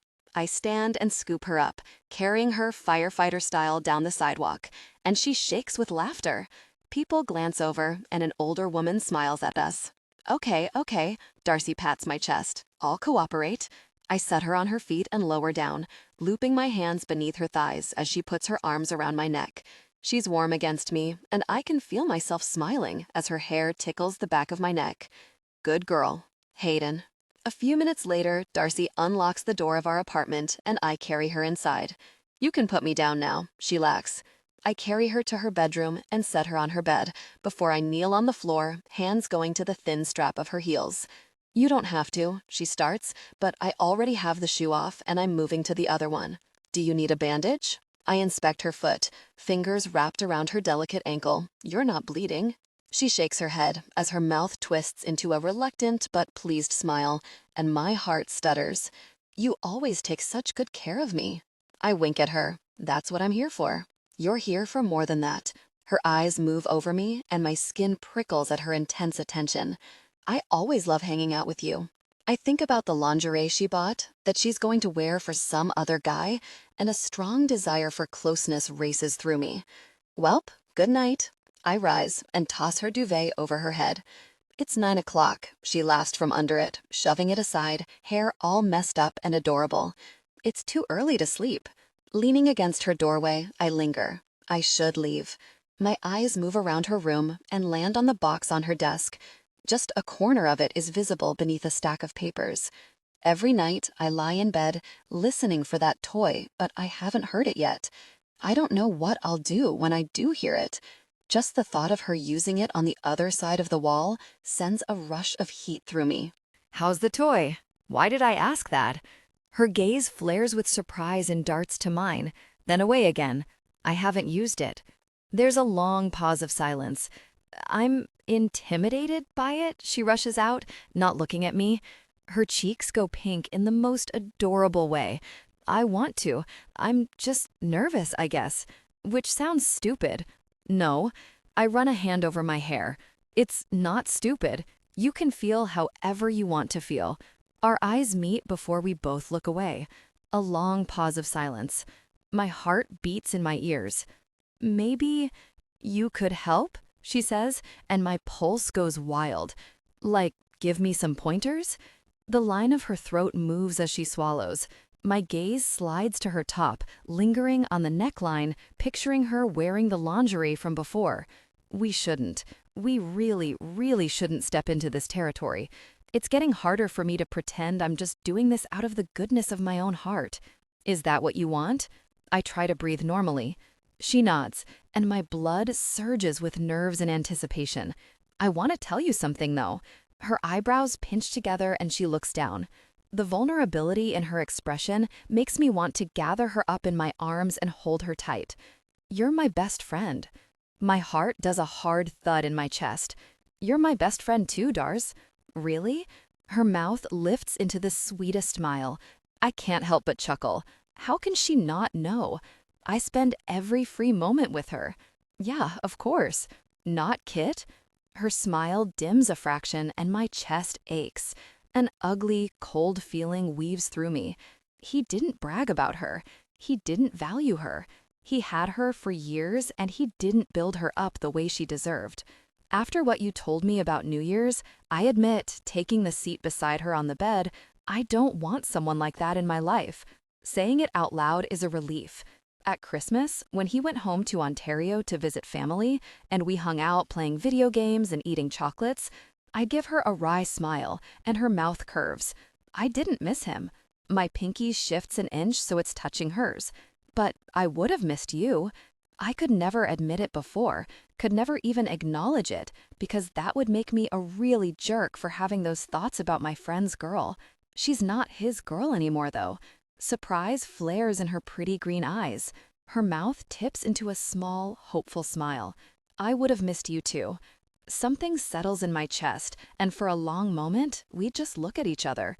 Tension hangs in the air, and she doesn't move her finger away from where it's touching mine. If we do this, she starts, biting her lip with an uncertain look, and a wave of desire goes through me. It can't be weird after. Agreed. I nod hard. That's the last thing I want, a stilted, awkward turn to our friendship that ends in her moving out and us not talking anymore. My nightmare. It won't be weird. Determination fires through me. My growing feelings for Darcy? They'll stay locked exactly where they are. I'm just showing you how to use the toy. My eyes linger on her mouth, plump and pretty. We can be adults about this. Totally. Her throat moves and she tucks that bottom lip between her teeth. I remember what it was like to kiss that bottom lip, to tug on it with my own teeth, and the gasp of pleasure she made. Arousal courses through me, tightening my body. You need to be warmed up. Warmed up? She sounds dazed. I clear my throat. Turned on. Oh, is she breathing harder than normal? Maybe we should watch some adult content or something. The corner of her mouth ticks up and our eyes meet. You never did tell me what kind of weird stuff you're into. The couple that looks like us? I can't show her that. She'll know. And yet, I'm pulling out my phone, because why shouldn't Darcy have access to safe, healthy adult content? There's a video you might like. I log into my private video account. I'm only subscribed to one page, so it's easy to find. It's a married couple. I scroll through their videos until I locate the one I'm thinking about. She doesn't reach a peak in this video, but she enjoys it. Even talking about this with Darcy is making me feel intense desire. It's all about her. Maybe that's a good way to start. I take a deep breath and study her face. She's nervous, but there's a glint of fire in her eyes. Sounds good. She swallows and tucks her hair behind her ears. The competitive version of me, baited by Miller's stupid challenge the other week on the ice, he wakes up. She wants those fun dating experiences she missed out on. I'm going to make this the most memorable of her life. You don't need to reach a peak. My voice is low, and my heart pounds harder as our eyes lock. You can just enjoy it. This is for you. Sure, she nods. Great. You can change your mind at any time, and we'll always be friends, no matter what. Reassured, she nods. I settle beside her on the bed, leaning against the headboard, and prop the phone up between us against a pillow. Ready? She nods, and I hit play. Darcy. On screen, she lies on the mattress. Her hand twines in his hair, her wedding ring sparkling in the late afternoon waning sunlight. The scene on screen intensified, and I felt a responsive heat within me. I spare a glance at Hayden lying beside me, watching. They look like us. It's not just the color of the guy's hair, or that he's basically a slab of chiseled muscle like Hayden, or that she's probably the same dress size as me and has hair a shade similar to mine before I dyed it. It's that he touches her with comfortable ease, possessive but loving. It reminds me of how Hayden kissed me at the cast party, like I was his and he would take better care of me than anyone. Hayden watches the video with focus, hands folded over his flat stomach. His breathing is uneven, but he doesn't move a muscle. She gasps again on screen, and even as my body responds with intense desire, I feel a twist of envy. I want that, and I want Hayden to be the one to do it. I know how to use the toy. The video I watched, the one that played loudly at the bar, was crystal clear. It's that I'm worried I'll think about Hayden the entire time I use it. Using it feels like a step forward into something very, very risky and messy. Near the end of the video, instead of reaching a peak, she pulls at his arm, and he climbs up to hover over her, kissing her sweetly, softly, so lovingly. It's so tender and affectionate that my heart aches. This is the kind of adult content Hayden's into. I thought it would be something fast, hot, and frantic. The video ends, and neither of us moves. Heat pulses through me, gathering intensely. Hayden? I breathe, unable to pull my gaze from the screen, but extremely aware of the man lying on the bed beside me. Yeah? His voice is hoarse. I think I'm good. I wet my lips. I'm turned on now. He nods quickly, taking a deep breath. Good. Yeah, okay. We look at each other, tension in the air, and I can barely stop myself from climbing on top of him. Do you want me to leave? He asks in a low voice, studying me with heavy-lidded eyes. I shake my head. His gaze darkens. Do you want to leave? I ask quietly. Holding my gaze, he shakes his head. Nope. My pulse stumbles at the intensity in his eyes, and I wonder if, maybe, he wants this as much as I do. From the clear sign of his intense desire, I know he's turned on. It's just our bodies, I tell myself. Of course we're turned on after watching adult content. We can still be best friends after. I won't lose my head over him. He stands and walks to my desk, and my heart pounds as he unboxes the toy with his back to me, muscles jumping under his t-shirt. He brings it back to the bed, and the mattress dips when he kneels on it. The pink toy in his hand is curved like a U. This part, he points at one side, provides external stimulation, and this part, he points to the other end, provides internal vibration. His throat works. And you can adjust the settings with these buttons. I nod and suck in a deep breath. You do it. Deep in my brain, the rational part of me is wide-eyed and panicking, wondering why I'm playing with matches and kerosene like this.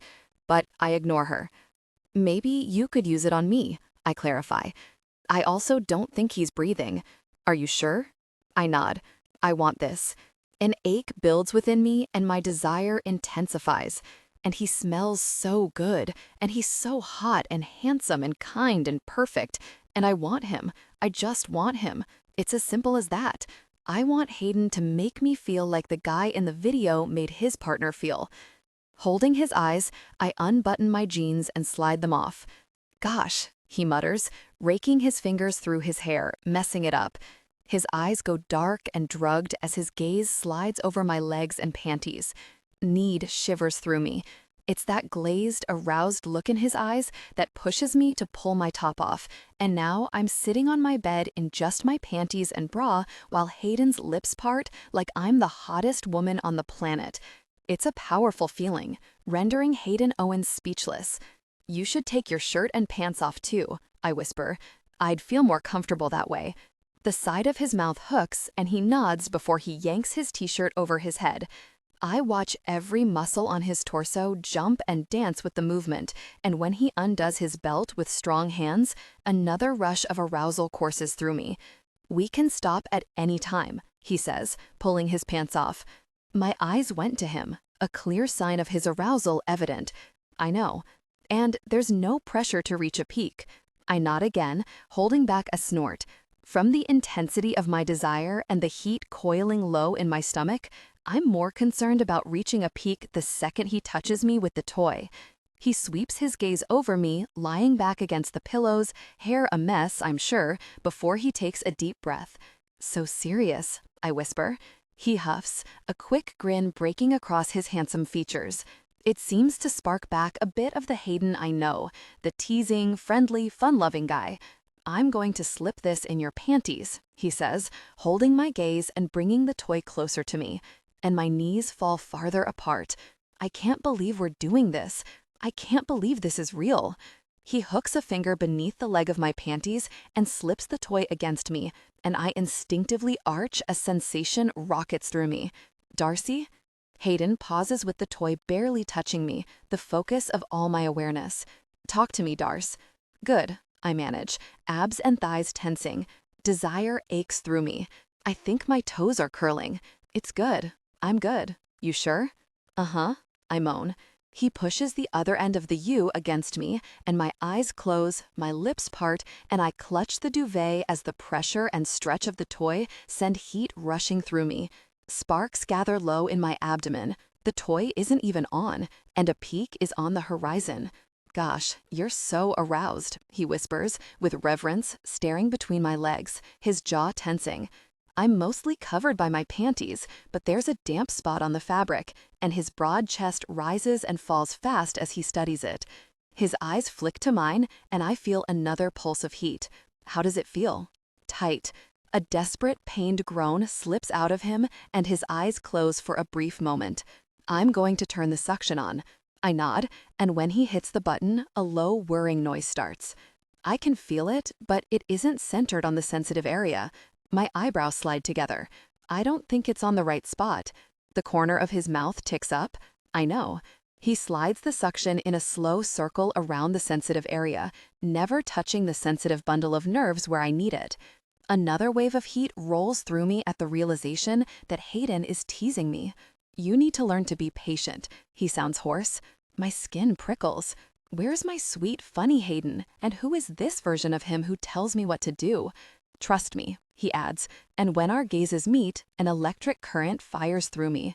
I didn't know he had this in him, but I really, really like it. He circles the sensitive area, winding me higher and higher.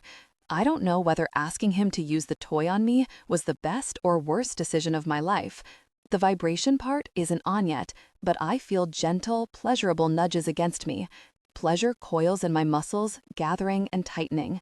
You're making the toy quite damp, he murmurs, watching where he works it between my legs. With his other hand, he props himself up on the bed. I feel the urge to grab it and bring it to my chest so he can touch me everywhere. More, I gasped. He arches an eyebrow, his cocky side surfacing in a way that's darker than I've ever seen. Yeah? I press my lips tight together, squirming against the toy for more pressure. Please. His mouth hitches into a drugged grin. I think you've been patient enough, he says in a low murmur, and with a slight shift of the toy, the section lands on the sensitive spot. My teeth clamp together at the intense pull of pleasure between my legs. Oh, God, I breathe, arching into his touch. You like that, don't you? He's still wearing that smug smile, gaze traveling between mine and the toy, lingering on everything in between. My breasts, my nipples pinched and aching through my thin brami, my panties. I jerk a nod, trying to keep my eyes open. I can feel the needy, desperate expression on my face. God, this is so intense. It's never been like this. Not by myself and not with Kit. Tell me it's good, Darcy. It's good.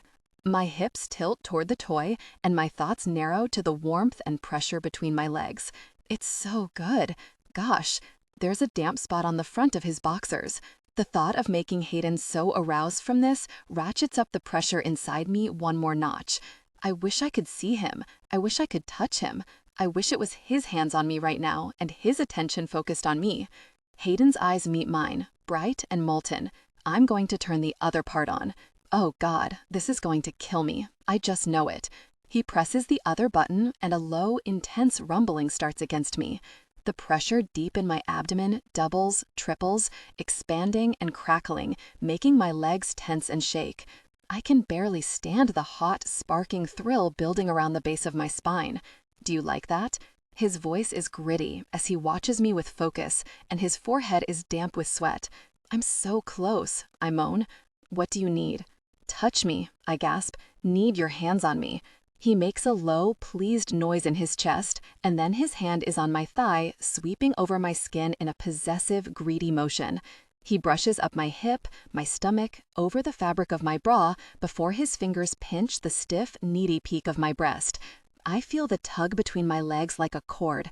My toes curl.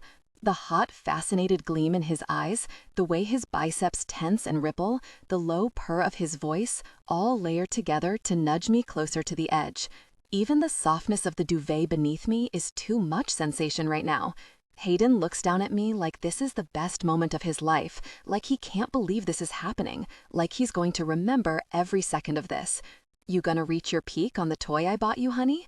There's no question who's in charge here, and I'm shocked at how much I like this. I nod. Good. The dominant, smug tone of his voice, coupled with the pleased look in his eyes, pushes me over the edge, and I fall.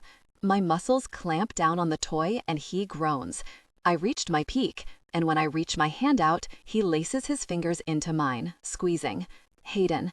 My voice is thin, and a shred of my consciousness notices how warm his hand is, how good it feels to hold it like this.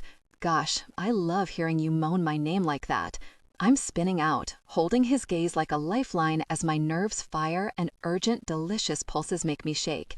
And when my peak finally begins to subside, he lowers the setting on the toy. A little longer, he urges, dropping the suction and vibration even more through the last intense sensations.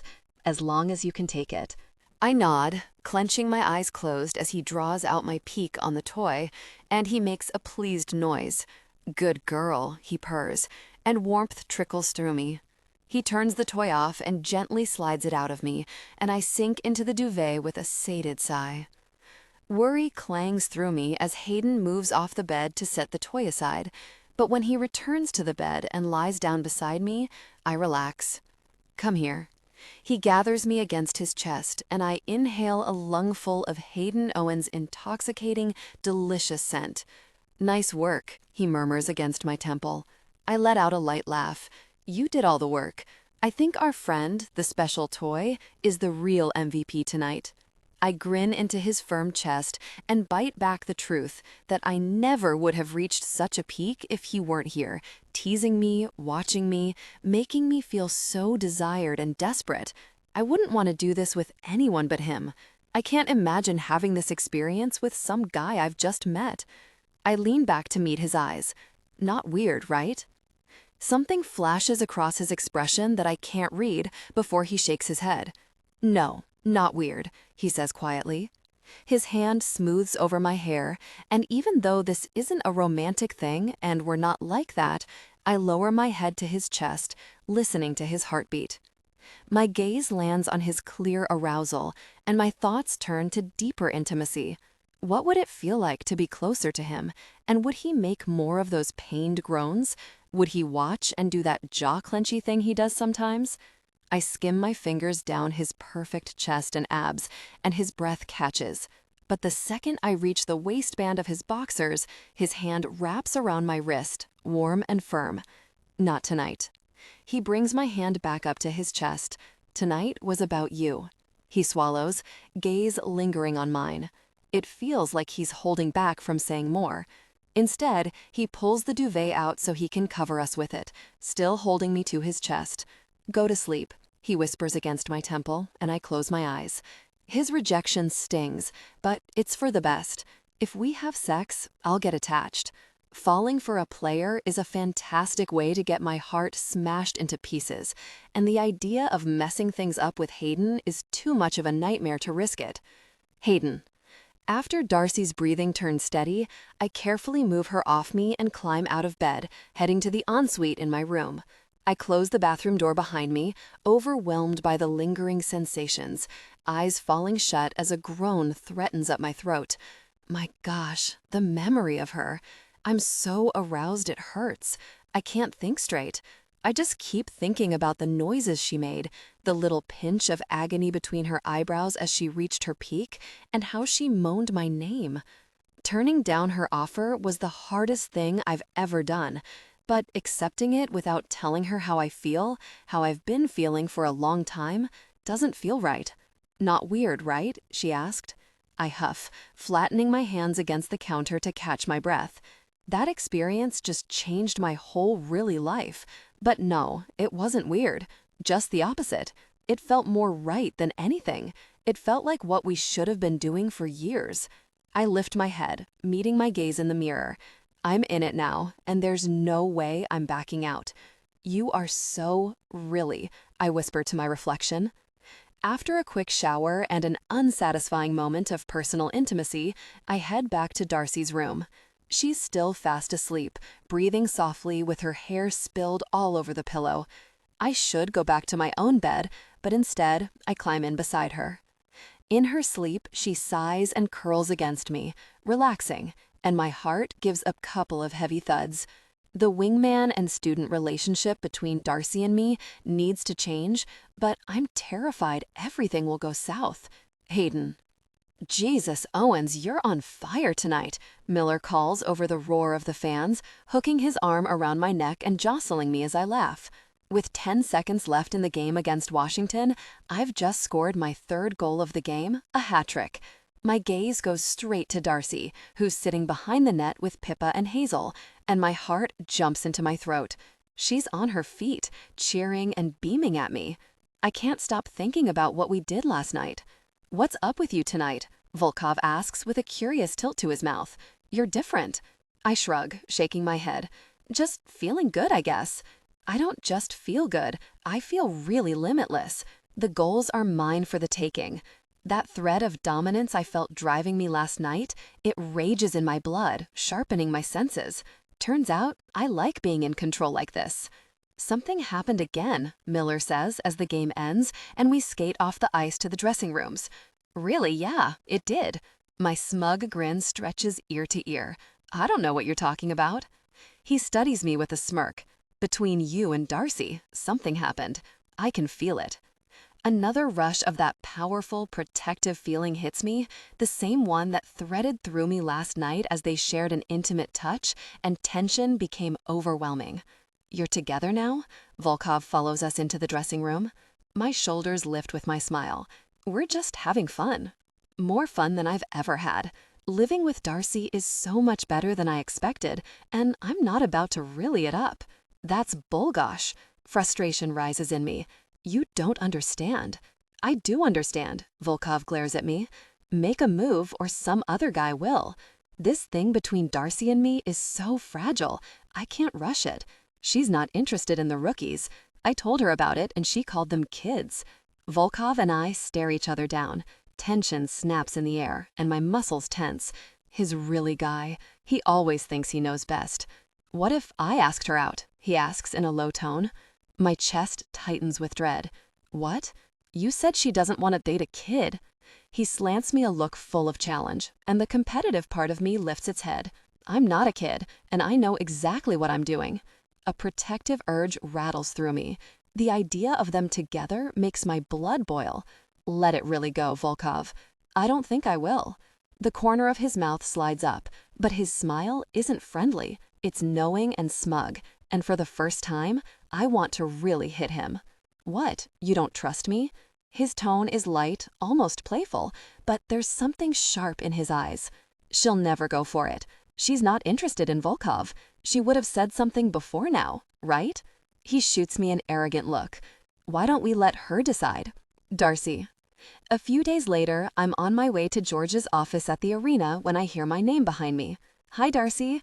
Coach Tate Ward strides at a leisurely pace to catch up to me. He gives me a friendly smile, his eyes crinkling. "Hi." I blink at him, ready for him to keep passing, but he stops and continues to give me a look I sense is meant to make me feel comfortable. "Do you have a moment?" I peer down the hall to where George's office is. I'm a few minutes early. "Yes." How does he even know who I am? Good. He gestures for me to follow him back the way he came. "Let's chat in my office." At my hesitant expression, he grins. "It won't take long. Dr. Green mentioned you're going for lunch, so I won't keep you." My mind flashes to the games this week and how the power play suggestions I made are working for them. They weren't supposed to say it was my suggestion. Who the really am I? Just some random girl goofing around on her computer? And now Ward is about to put me in my place. A cold knot of worry forms in my stomach as I follow him like I'm going to the principal's office. It's going to be like getting fired all over again. I can't go to games and sit in the front row after this. He holds the glass door to his office open and waves me inside. "You're an analyst for Eckhart Foster, right?" "Yep." I take a seat at one of the club chairs across from his desk, heart starting to pound. and a degree in statistics from the University of British Columbia. He sits and regards me with a thoughtful expression. On his desk, there's a framed photo of a little girl with a big smile and pigtails sticking out the sides of her head. Dean's List. I swallow hard. How does he know all this? Is he going to sue me or something? You did your research. His eyes warm. That makes two of us. Tell me more about these analytical models. The best policy is to be as upfront as possible, I think. They're just for fun, and I told that to the guys. It's all public information from the league's website and data from games. Nothing proprietary. I'm not making a profit off of it or selling it or sharing it with anyone else. My face burns and I want to sink into the floor. It was never meant to be used. It's just something I tinker with on my laptop. I like using historical data to see if I can predict the future. I never meant for anyone to find out. I told them it hasn't been checked. Ward's silent as he waits for me to finish. I'm really sorry, I add, pulling my gaze to my hands in my lap. Why? Because I'm no expert, yet I'm messing around with people's lives and I have no really clue what I'm doing. He frowns with concern. It sounds like you do know what you're doing. It sounds like you are an expert.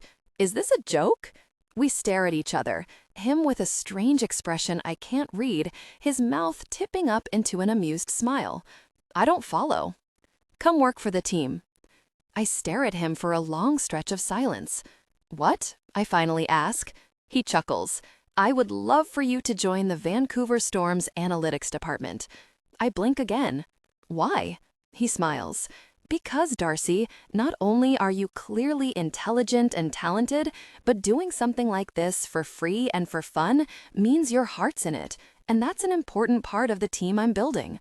I imagine it working for the team as an analyst and playing with my hockey models every day.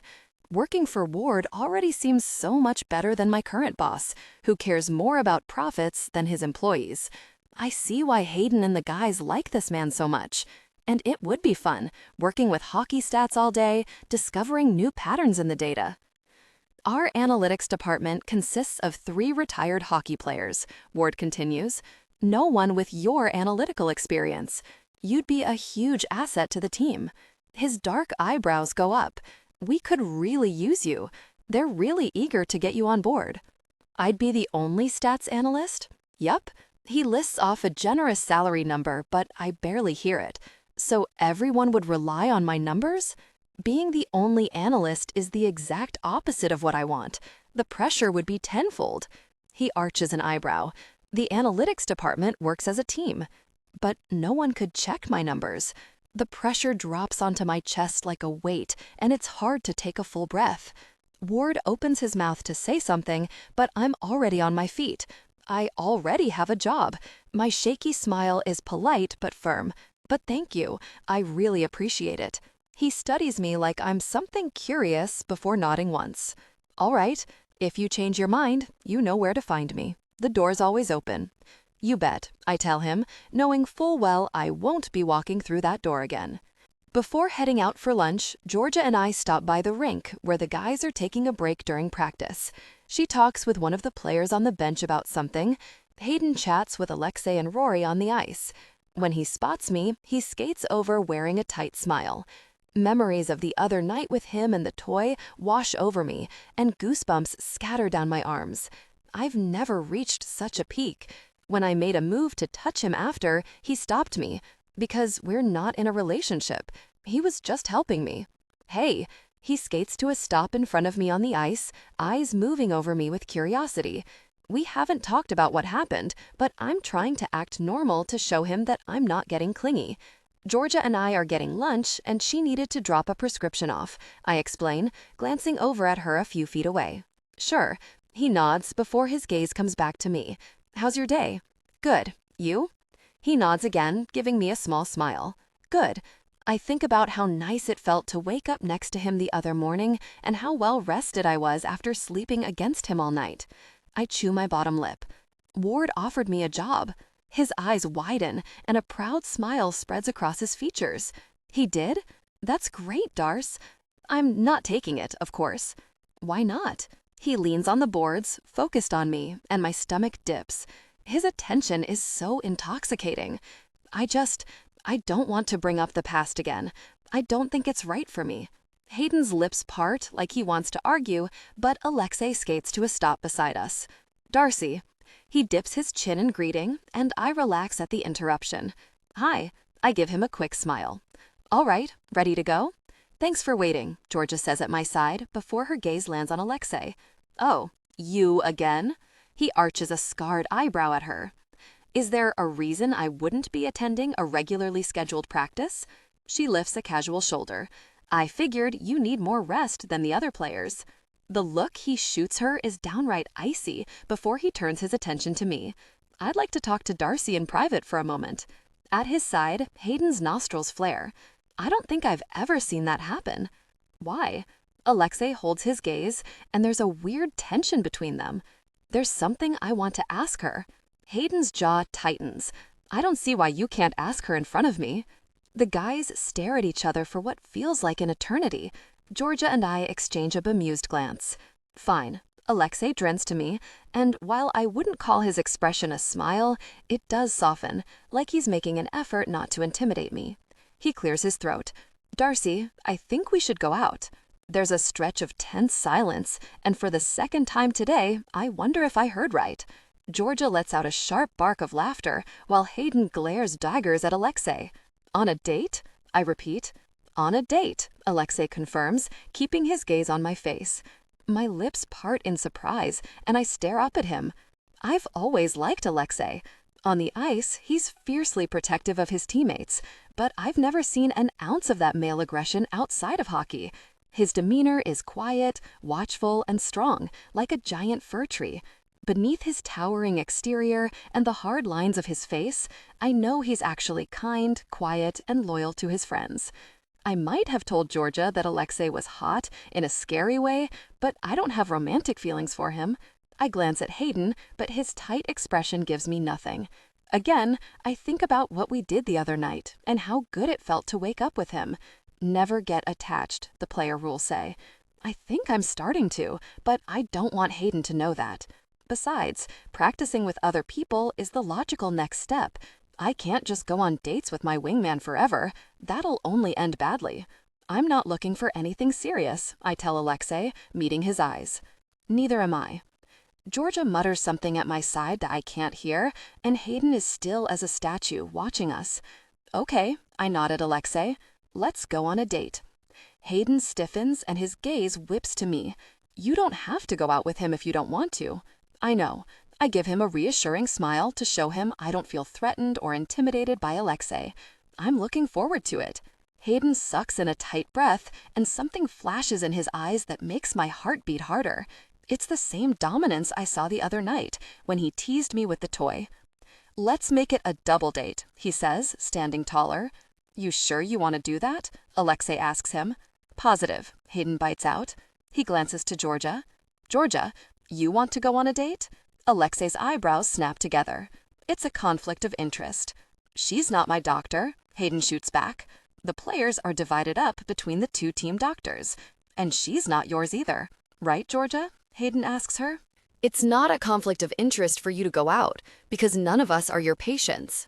Everyone goes quiet, waiting for her response. I should say no to this drama, she mutters to me, but I also feel like it could get interesting. She gives me a sidelong look. What do you think? I don't think she has any romantic interest in Hayden, but there's still a hard little kernel in my stomach at the idea of it. He's not mine, though.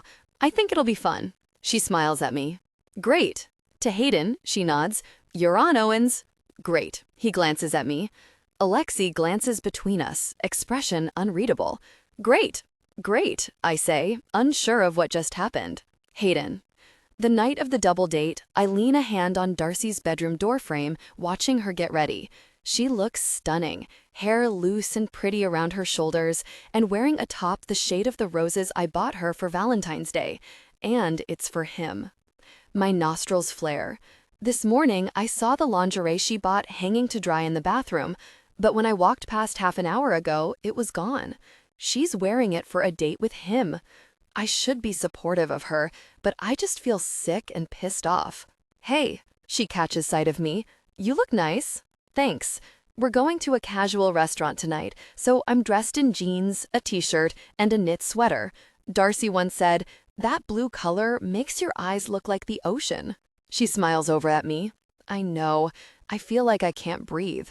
I remember. She hums, smiling again, turning back to the mirror as she runs her fingers through her hair. Since she dyed it, she wears it down more, like she's proud of it and wants to show it off. My gaze drops to her outfit, and a muscle in my chest tightens. Those jeans hug her figure in all the right places. The red top she's wearing, it's snug around her waist and chest, but looser in the sleeves. My hands would fit perfectly in the curve of her waist. I know what Volkov's doing. He asked her out to make me jealous. He doesn't have feelings for her. Any guy who sees her in this outfit, though, won't be able to keep his hands off her. And maybe tonight is the night he changes his mind. She does a double take at my expression. What? That's what you're wearing? Her smile drops and her gaze swings to the mirror, flashing with uncertainty, and I hate myself. My accusing tone makes me sound like a controlling jerk. No, really. Sorry, I rubbed the bridge of my nose. That came out wrong. It's just different from what you normally wear. I gesture at her top. Red, I add, because I'm a dumbass who can't think of words. She arches an eyebrow at her reflection. Bad different? No, I rush out. You look beautiful. You always do. She smiles, and something sweet aches in my chest. There's a spark to Darcy these days, something bright blooming inside her. Our eyes meet, and there's so much I want to say. Don't dress up for him. Dress up for me, to start. Let's stay in so I can have you all to myself, maybe. Or even, it's torture teaching you how to date other guys. Her phone buzzes, and I look away, the unhappy feeling simmering in my gut. Volkov insisted on picking Darcy up here instead of meeting us at the restaurant. Hello? She answers, shooting me a smile. Hi, do you want us to come down? She listens a beat. Okay, see you in a minute. She buzzes him in and slips her phone into her back pocket before rifling through her makeup bag. I rake a hand through my hair. Have any questions about tonight? Want any pointers? She shakes her head, applying a lipstick that matches her top. I zero in on the motion, fascinated as she drags the wand over her plump lips. No, I feel pretty comfortable around Alexei. I'm not worried. That tense, possessive energy weaves through me, and I fold my arms over my chest to hide my clenched fists. Comfortable? Great. All your lessons are really paying off. She slides a hesitant look at me. Are you okay? You've been weird all week. I swallow past the knots in my throat. All week, I've been restless, thinking about tonight, dreading it, flipping between making an excuse to bail so I don't have to watch her shine her sparkling light all over Volkov, and telling myself it'll be so much worse if I'm sitting at home, waiting and wondering. When I wasn't thinking about the date, I was thinking about the profound intimacy we had shared, how she squeezed my hand with hers, and it was the most intimate experience of my life. I'm fine. I force a reassuring smile. Haven't been sleeping well this week. Our eyes meet, and from the way her expression goes hazy, I wonder if she's thinking about the times we woke up together. I'm a light sleeper, but I slept like the dead with her head on my chest, my arms around her, and her scent in my nose. There's a knock on the front door. That'll be one of them. She breezes past me, and I catch her perfume, warm and sweet, before I follow her. Even before we reach the foyer, we hear them arguing. I'm shocked you're able to stay up this late, I hear Georgia mutter through the door. I'm shocked you didn't demand Owen send a Bentley to pick you up, Volkov counters, cool and disinterested, or have your chauffeur drop you off at the restaurant. Darcy opens the door to them, glaring at each other, Georgia somehow managing to stare down her nose at Volkov even though he's a foot taller than her. They snap out of it, turning to us in unison. Georgia puts on an ear-to-ear smile, and Volkov's mouth curves in a polite greeting as he nods at Darcy, but they both radiate tension. Volkov's also holding a massive bouquet of flowers. Hi, Darcy chirps, looking between them. Everything okay? Everything's great. Georgia walks in, sending me a friendly wink before her gaze sweeps around the apartment, and she whistles. Nice place. Volkov hands the flowers to Darcy. These are for you. My stomach drops at her expression, so shocked and pleased. For me? His eyes flick to me, and there's that stupid, smug look on his stupid, really face again. For you, Darcy. She stares at the bouquet. They're lovely. Thank you. They don't look fresh, I bite out, and then immediately regret it when Georgia covers her mouth with her hand and turns away. You should, put them in water before they die. Shut up, I think to myself, but I can't. I just stare at Volkov and pull myself up to my full height while he arches an eyebrow at me. I'm being a dick, but I don't care. Darcy gives me a strange look. I think they look great. She takes the flowers from him, and he follows her into the kitchen. When she can't reach the vase on the top shelf, I instinctively step forward, but really, Volkov is there, helping her pull it down. What? Georgia murmurs, grinning. No flowers for me? I give her an apologetic, embarrassed look. I've been so focused on Darcy going out with Volkov that I forgot I was also going on a date tonight. Sorry. She waves me off, smiling. It's okay. We're friends, Owens. I'm just here for the entertainment. She smirks. And you're buying dinner. Darcy sets the flowers on the kitchen table, admiring them. So pretty. I love getting flowers. I'm buying her flowers every day for the rest of eternity. I saw them and thought of you, Volkov says to her. They match your hair. They do. Good eye. Darcy leans over to smell the pale purple flower closest to her. Look at you. I glare at him, my shoulder muscles tightening. A real Casanova. Georgia snorts, and Darcy gives me a teasing smile. Maybe Alexei should give me dating lessons instead. Volkov makes an amused noise in his throat, and sharp jealousy stabs me in the gut. They look like funeral flowers. I bite out, hating myself. I sound like a jerk. I'm being a jerk, but I can't stop. This is all turning into a really mess. We leave the apartment, and I lock up as Darcy leads Volkov and Georgia to the elevator. Nice, Georgia mouths behind their backs, giving me a sarcastic double thumbs up. Very smooth. My nostrils flare, and I haul a deep breath in just as the elevator door opens and Volkov puts a hand to Darcy's lower back. Another slice of jealous fury jolts through me. This is going to be a long, really night. Darcy, you should wear red more, Alexei says halfway through dinner, and beside me, Hayden tenses. Tonight was a huge mistake. I should have checked with him before agreeing to go out with Alexei. He clearly doesn't want me dating another one of his friends in case it gets messy like it did with Kit. But also, this is my date, and he's the one who wanted to come along. Thanks. I tilt my chin at Georgia.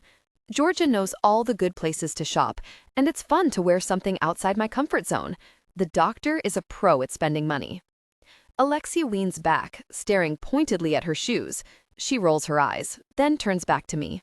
We'll have to go again. I need a dress for Streicher and Pippa's wedding. Right, it's in a month, during the week between the season ending and the first round of playoffs. Hayden and I look at each other, and his expression softens. I give him a reassuring smile to show him I'm fine, that I'm looking forward to it. I love weddings. Georgia wears a wistful expression. I can't wait for theirs. I'll bet.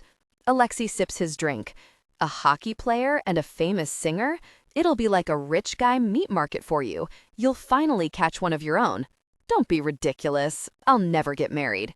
She sends him a knowing smirk, like she knows his secrets. Be nice to me, Russian, or I won't help you up when you throw your hip out on the dance floor. I'm not going. I don't do weddings. And you're the one who resigned from being my doctor. Unlike some doctors, I don't have a God complex. I know when my patient is a lost cause. Maybe you're not a very good doctor, because I feel stronger than ever. Her gaze hardens. Retire. No. George's hand flinches on the table, like she's about to reach for her knife. The server comes by to clear plates, and the weird energy at the table dissolves. I glance at Hayden. His jaw is tight, his shoulders look tense, and his attention shifts between Alexei and me. Are you okay? I whisper. My gaze catches on the dark circles under his eyes, and there's a pang of sympathy in my chest. It's okay if you want to go home early. I'm not leaving. He glares at Alexei, who smirks. I'll make sure she gets home okay, he tells Hayden. Eventually. I'm your wingman, Hayden says, focused still on Alexei, and I'm not letting you out of my sight. Something plucks in my chest. He's using the same tone of voice he used the other night. A little longer, he said, eyes on me while I felt the intensity. As long as you can take it. Darcy, Alexi interrupts, leaning in, studying me. You have something in your hair. I bring a hand to my hair and brush through it, but Alexi catches my wrist, gentle but firm. I'll get it, he says. Hayden sucks in a sharp breath. While Alexi picks out whatever stuck in my hair, Hayden glares at him, knee bouncing and jaw tight. Huh, Alexi frowns. I thought I saw a piece of the flowers from earlier. You know, the ones I got you. Oh, I blink. Okay, I guess I was wrong. Alexi smiles at me. In an explosive flash, Hayden's on his feet, grabbing my hand. I open my mouth to ask what he's doing, but he's already pulling me to my feet. He whips out his wallet and drops a couple of bills on the table before hauling me out of Alexi's proximity. Alexi just smiles after us. Date's over, Hayden bites out. We're going home. Darcy. Outside, Hayden's still holding my hand as he opens the door of a waiting taxi and gestures for me to get in, wearing a thunderous expression. He rattles off our address to the driver while reaching across me to do my seatbelt up. I stare at him with my mouth hanging open. Are you going to explain? I ask, incredulous. When we get home. I make a noise of frustration. Hayden, when we get home. The drive home is short, thank God, and when we step into the elevator, tense energy radiates off him in waves. Rule number 7 of being a player, I add, don't date your wingman's friends. A tiny, hopeful, stupid little shard of me wants this to be because he's wildly jealous. But Hayden doesn't get jealous. I would have seen it by now. When we get home, he doesn't even look at me. I catch the sharp lines of his profile as he throws his coat over one of the kitchen chairs. I'm going to bed. Good night, he says in a low tone, kicking his shoes off and not even putting them away in the closet like he always does. Then he heads down the hallway to our bedrooms without another word. I stand in the foyer, still wearing my jacket and shoes, listening as his bedroom door closes. Oh, hell no. I shake my head to myself, frustration growing in the pit of my stomach. In seconds, I'm outside his door, rapping my knuckles against it. Hayden. No answer. I knock again. Hayden. Not now, Darce. Yes, now. Without thinking, I open his door. I'm coming in, I add when the door's already open. Hayden stands in only his tight boxer briefs, glaring at me. Even his dark mood can't detract from how gorgeous he looks, all-powerful, toned muscle, and golden blonde hair. God, he's so hot. Where are your clothes? I sound outraged, like I'm not the one who threw his door open. He puts his hands on his trim hips. I'm going to the gym. Now? He even has those V muscles pointing into the waistband of his boxers. I didn't notice those the other day because I was too busy reaching the peak of my life. Yes, I thought you were going to bed. He exhales a rough noise, pacing across the room, agitated. I need to do something. Read a book, I suggest lightly. I hate fighting with him like this. It feels all wrong. Watch The Northern Sword. He shakes his head. I can't sit down right now. Rip into me then. I give him a pointed look. Maybe that'll help. I've clearly pissed you off. He folds his arms over his chest. What are you talking about? A humorless laugh of complete, really disbelief slips out of me. Hayden, look, I'm sorry I went out with Alexi. I've learned my lesson. But you acted like a complete jerk to both Georgia and Alexi all night. And then, when I actually tried to practice these things you've been teaching me, you dragged me out of there like a teenager out past her bedtime. His throat works, and he gives me a pained expression. You agree to wingman me, but then act like a territorial jerk the whole night. This isn't how friends act. The thing that's been bothering me for months rises to the forefront of my mind. And you don't touch me anymore, I add quietly. His eyes burn me. What about the other night? My stomach dips. The toy, the way his fingers created a deep sensation through me. The way he used the toy on me to make me reach a peak harder than ever. And how he laced his strong fingers through my at the end. Not like the other night, or the other morning. I swallow. You don't hug me. You don't put your arm around me anymore. It sounds so stupid. You don't tickle me, and you move out of the way so I don't accidentally touch you. Silence falls heavy between us for a moment. Then he laughs, but it's not his typical light-hearted, happy Hayden laugh. It's bitter, frustrated, like it hurts him. I don't touch you anymore. He shakes his head to himself. Yeah, I don't touch you anymore, Darce. I can't. His eyes sharpen, pinning me, and he takes a step forward, then another, until we're inches apart and I can feel his warmth. You want to know why? So I can hear him say the hurtful words out loud? I know why. I turn away, but his fingers come to beneath my chin, tilting my face to his. A tingle of pleasure runs through me at the dominant gesture. Go on then. He stares down into my eyes, challenging me. Say it. I broke Kit's heart. I hurt the person you care about. No. He exhales heavily, but his fingers stay beneath my chin. You couldn't be more wrong, Darcy. I know you weren't happy with him. And after the things he did, how he proposed when he knew you didn't want it, I don't care that you broke his heart. His throat works as he drinks in the sight of me. You don't want me to get the wrong idea about you and me? Then, wrong again. My heart pounds at the desperate, hungry look in his eyes. Why then? You should leave. He drops his gaze, but his focus stays on mine. Before I make a mistake, a thrill shoots through me. What kind of mistake? Heat flares in his eyes and flashes through me, a delicious pressure building. His attention falls to my lips, like he's remembering what they felt like against his at the cast party. God, I wish we'd kissed the other night. You want to know why I don't touch you? His blue eyes grow a shade darker. Because if I start, I won't stop. His weird moods this week. How pissed he was when Alexei asked me out. When Alexei showed up with flowers, Hayden looked like he wanted to kill him. He's not upset I'm moving on. It can't be true. It goes against everything I know about him. Say it. I swallow, heart pounding, and I shake my head. Being wrong about this would humiliate me. Say it. Jealous, I blurt out. You're acting jealous.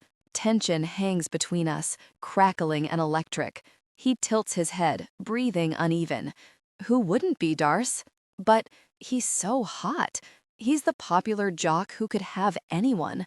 I'm the weird girl who likes math, who got fired, and who was never quite right for my ex.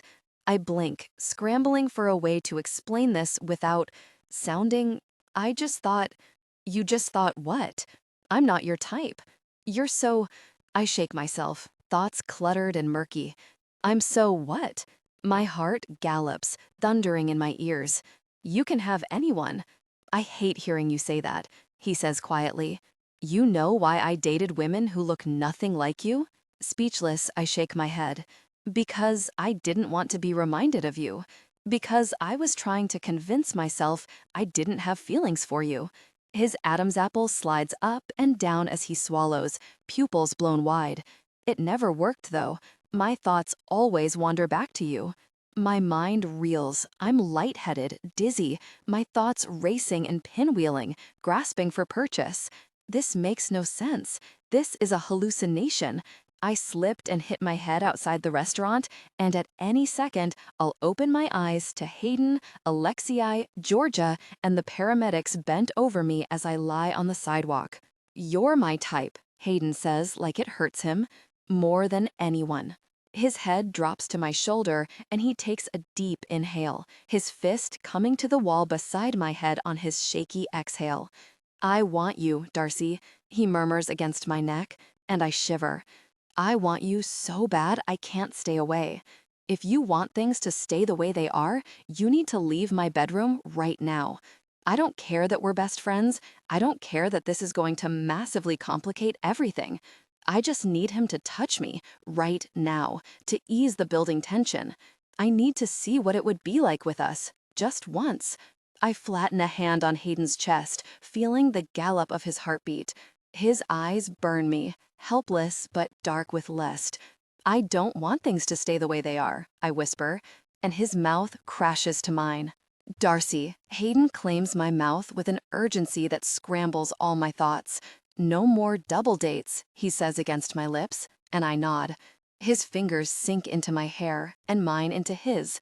All the frustration radiating off him is refocused into something sharper and hotter as he deepens the kiss, exploring and tasting. He presses me against the wall. I think I moan. If this is a mistake, it's the best one I ever made. God, yes, he groans as the kiss intensifies. No more dates at all, understand? Uh-huh. We're not making out for practice or to send a message to some actor I'm not interested in. He's not showing me the ropes anymore or testing to see if I'm a good enough kisser. We're doing this because we want to, because we can't stand it anymore, because we need to see what happens next. I'm not sure what's happening, but I'm a willing participant, allowing Hayden to take what he wants, which is me, from the way his body presses intimately against mine. The realization thrills me, and a shiver runs down my back. Cold? He murmurs between kisses. I shake my head, and he catches my bottom lip between his teeth. Good. This kiss is different from the first time, like a switch has flipped inside Hayden. He's lit up, focused, driven. It's the same something different that's been simmering under the surface for weeks now, lifting its head during games when he scores goals.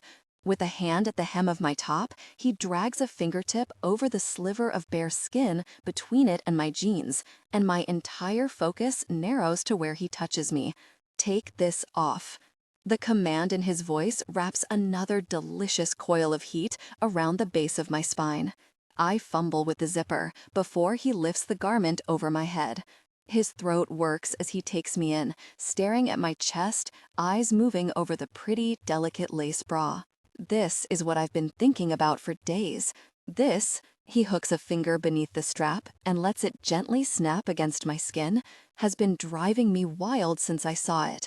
His fingers skim over the edges of the lace, over the tops of my breasts, over my shoulders, and goosebumps scatter across my skin. "Who'd you put this on for tonight?" he asks in a low voice. "You," I whisper, heart pounding.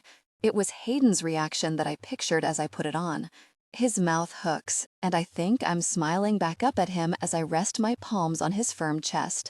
"That's what I like to hear," he murmurs as he lowers his mouth to mine again. Kissing Hayden is so delicious, so effortless but necessary, like breathing. I never ever want to stop. And from the way his hands roam my hips, my arms, my hair, never settling in one place, like he's trying to memorize my body by touch, I don't think he wants to stop either. We're best friends. We're roommates. He's the life of the party player who isn't interested in commitment. He might not be that guy, though. And I might not care anymore that this could complicate things. I just want him, and I want him to have what he wants. His stubble gently scrapes my chin as his tongue strokes across mine, scattering more of my thoughts. And when the back of my knees bump something, I realize he's walked me backward to the bed. He lowers me down, and I sink into the duvet as his scent washes over me. "I love being in your bed," I admit as he undoes the button on my jeans. His eyes warm. "I love you being in my bed, too." I lift my hips to let him pull my jeans off. His eyes drag over my underwear. It's a wisp of thin lace, and from the way his eyes darken as he rakes a hand through his hair, exhaling heavily, Hayden's desire is clear. "We're buying you more of those," he says, staring daggers at them. He says we're a couple. It should send darts of terror through me, but it doesn't. I like the idea of us buying lingerie together, of his eyes flashing with heat when he sees me in it. He climbs over me, resting on his elbows on either side of my head, gazing down at me with desire and affection before his mouth drops to mine. Our kiss is hot, fast, and desperate, all tongues and teeth and lips and gasps. We keep forgetting to breathe. His body presses intimately against mine, and I arch against him, making room for Hayden to settle between my hips. His weight on me is luxurious. The warmth from his skin sends a thrill through me. He threads his fingers into the back of my hair, tilting my head as he breaks our kiss, and runs his mouth down my jaw and neck. "You smell so really good," he groans, and a wave of warmth rushes through me. "You always do. And you taste so very sweet." He nips the sensitive spot beneath my ear, and a needy noise slips out of my throat. "You need more, don't you?" I nod, barely holding back the "yes, please" blaring in my head. The corner of his mouth tips up, pleased and knowing. Tension broke. Gave in to desire, connecting deeply. Here, he rubs another slow, firm circle over the fabric, and I respond to his touch. "Say it, Darcy." "Yes," I rush out, buzzing with pent-up energy. There. Hayden watches my face while he slips his hand beneath the fabric. At the brush of his fingers, my breath catches, and his drugged smile slides higher. "So responsive," he whispers, dragging his fingertips in circles over me. My eyes roll back.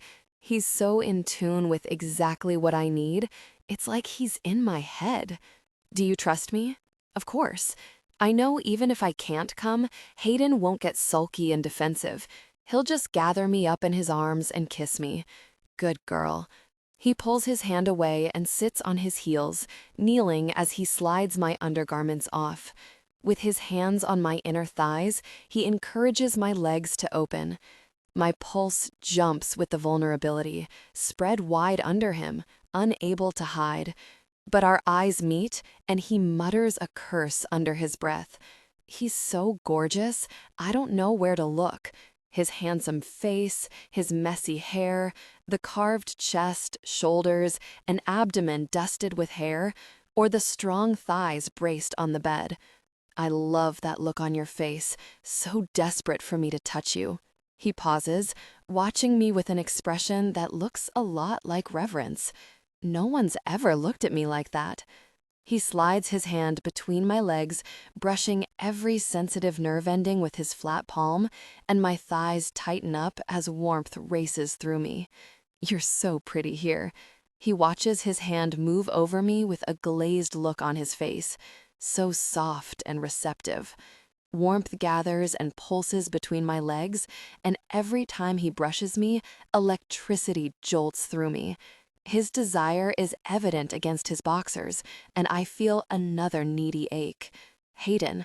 I reach for it, but his hand comes to my wrist, and he laces his fingers with mine. Amusement sparks beyond the hunger in his eyes.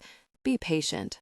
I make a noise of frustration and arch against his hand, seeking more sensation. But he leans forward and clamps his forearm over my hips, holding me down. "You're going to wait," he tells me, and my blood heats at the command in his tone.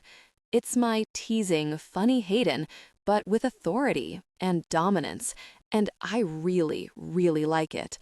I've waited so long for this. I don't want to rush things.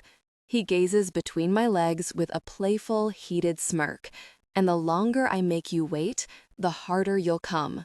He brushes me again, and I half sigh, half growl. He chuckles, drunk on power, eyes dark with lust. Higher and higher, he winds me, until my skin is so hot I could burst into flames. I can see my release on the horizon, but he holds me back, toying with me and taking his time. "Why don't we try a different type of intense pleasure?" he asks in that low, seductive voice that makes me both relax and tense up in aroused anticipation. "What do you think of that?" I wet my lips, and his eyes follow the movement. "Okay, it's going to feel intense, okay?" "Uh-huh." My breathing is uneven, and I'm so turned on I could burst into flames. With his focus fixed on my face, he initiates intimate contact. My eyes roll back in my head at the thought-scattering burn of pleasure. There. His low, rich voice makes me shiver. Right there. I nod, unable to form words. Hayden looks like a god, kneeling between my legs with that expression of power and control on his handsome face. My gaze trails over every ridge and muscle of his torso, shoulders, and arms, focusing finally on his tense forearm as he continues the intimate contact. He adds a second touch, and the aching fullness makes me see stars. He crooks his fingers forward, rubbing me, and I cling to his gaze. The sounds of him engaging intimately with his hand drive me higher. I can't believe this is happening. I can't believe we're doing this. I can't believe how good it feels. The pleasure of his intimate touch is beyond anything I've experienced. My gaze rises to the ceiling, unfocused and heavy-lidded, as he reaches parts of me I didn't know existed. "Hey, hey, hey." His voice is low and soothing, and I pull my gaze back to him. His mouth tips into a pleased smile. "There, good. Keep looking at me, okay?" I nod, meeting his fascinated gaze, and another ripple of warmth moves through me. This is better than the toy, a million times better. I could experience ultimate bliss from Hayden touching me like this. You're doing so good, honey. I shudder with pleasure, clutching his hand harder as my muscles respond to him. His smile tilts. You like it when I call you that? Yes, I gasp. You're close, aren't you? Uh-huh. His thumb nudges me, drawing slow, firm circles, and it's enough. I tip over the edge, vision blurring and lips parting in a low moan as every nerve in my body fires at once. Just like with the toy, this peak of pleasure is different, lower, deeper, and stronger. Warmth and pressure bubble over, melting my thoughts, and I arch and respond against his hand as he guides me through the experience, saying things like, "There we go," and "Such a good girl," and "What a really amazing sight you are, Darce, reaching this peak with my touch." "Hayden," I gasp, and he groans. Pleasure sweeps through me, and there's a sharp, delicious crackle in my blood as I cling to the reminder that Hayden, my best friend, the guy I've known for years, is making me feel this way. His expression is focused, his smile dark as his attention shifts between my face and where his hand is buried inside me, like my pleasure is his pleasure. With our interlaced fingers, he squeezes my hand once, and I squeeze back. His strokes slow as I come down, and his grin slants higher. "Breathe," he says quietly, climbing over me and kissing me. His tongue drags across mine, devouring me as both of us work to catch our breaths. His skin is so warm, and when he pulls back to smile down at me, I'm floating. Between my legs, his desire is evident, straining against his boxers, and I get a wicked idea of my own. Hayden. Being with Darcy like this is life-changing. I'm never going to forget her sweet, needy moan or her expression of disbelief as her body pulsed with her peak of pleasure. My blood beats with pride, and I roll onto my back, taking her with me so she is close to me, mouth inches from mine, and sated expression all over her pretty face. I'm done with sitting on the sidelines, building up Darcy's confidence just to send her into the arms of some other guy. I'm done with being her wingman. I want her, and I'm going to show her. I hold eye contact as I bring my fingers to my mouth, something I've been thinking about since I used the toy on her. My mouth crooks up into a pleased smile. I love the way you say my name. She blinks down at me, hair a mess and face, neck, and chest flushed, and I smile harder. And I love the way you look right now, I admit. She huffs. Like I just got hit by a car? Is that how you feel? I lift a teasing eyebrow at her and smooth my hand down her lower back before cupping her rear. I should try again. No, she laughs. Not yet. I need a rest. She dips her head, burying her face in my neck, and my skin prickles. That was the best peak of pleasure I've ever had, she whispers against my shoulder. An intense, possessive urge thunders through me, and I wrap my arms around her, clutching her to me. You know exactly what to say to make me feel like the really strong man. She chuckles, lifting her head to smile down at me. Gosh, she's really stunning. The color of her eyes, every eyelash, the slope of her nose, her cupid's bow, and the swell of her lips, every part of Darcy is perfection. Like nature gave her the best of everything, hand-selected for her. You're an angel. I tuck her hair behind her ear. You know that? Her eyes warm with amusement, and those perfect lines of her mouth tip into a pretty smile. Sometimes, she says, before her hips tilt against me. My body responds, tightening with need, and air hisses through my teeth. Gosh, my eyelids fall halfway closed. She watches with heated curiosity as she moves against me again, and my jaw goes slack. Want fires through me. I'm so really close. I'm seconds from reaching my peak in my boxers. My fingers dig into her hips to stop her. Darcy. My turn, she whispers. Her eyelids droop, and she presses her lips in a tight line as she does it again, a sweet little frown forming between her eyebrows. After so many years of forcing my feelings down, Seeing Darcy enjoy moving against me has me hurtling to the edge fast. Her lips part, and her chest presses into mine as she drags herself up and down my aching body. We should stop before I lose control, but I can't. I'm too hooked on the way she's looking at me, like I'm hers. "This is so good," she whispers, closing her eyes. "Why did we wait so long?" My body tightens, and my eyes go wide as I lose control. "Gosh, Darce," I choke out, clutching her, responding against her. Fire races up my spine. She lowers her mouth to my ear and nips my earlobe, and I'm done. White warmth roars through me, rushing through my blood and tightening in my groin. My release hits, and I moan a helpless, hoarse, broken sound into her neck, teeth grazing her skin. I'm clutching her so tight to my chest, she probably can't breathe, but I don't have a thought left in my head except for the overwhelming need to connect deeply with her and make her mine. I'm vaguely aware of her lips on my temple, but my full attention is on her moving intimately against me and the soft, encouraging noises she whispers in my ear. My release subsides, and I lie there, staring into her eyes, air sighing in and out of my lungs. Gosh, really? Embarrassment hits me, and I make a face, groaning. "What?" Darcy laughs. "I just came in my boxers like I'm 17 again. Way to show her I know what I'm doing." She snickers into my neck. "It was hot." She trails her fingers through my hair and inhales, her nose buried in my neck. I'm going to be daydreaming about that tomorrow. I sink my hand into her hair and tilt her mouth to mine, coaxing her lips open. Our kiss is slow, deep, and intimate. How could I ever doubt that Darcy and I were perfect for each other? This is everything. It's like nothing else exists when we're together. After cleaning up, we lie in bed, Darcy tucked against my chest and sharing intimate touches. I press a kiss to her temple. "You know, on Valentine's Day when you asked what kind of adult content I watched and I got weird?" She nods.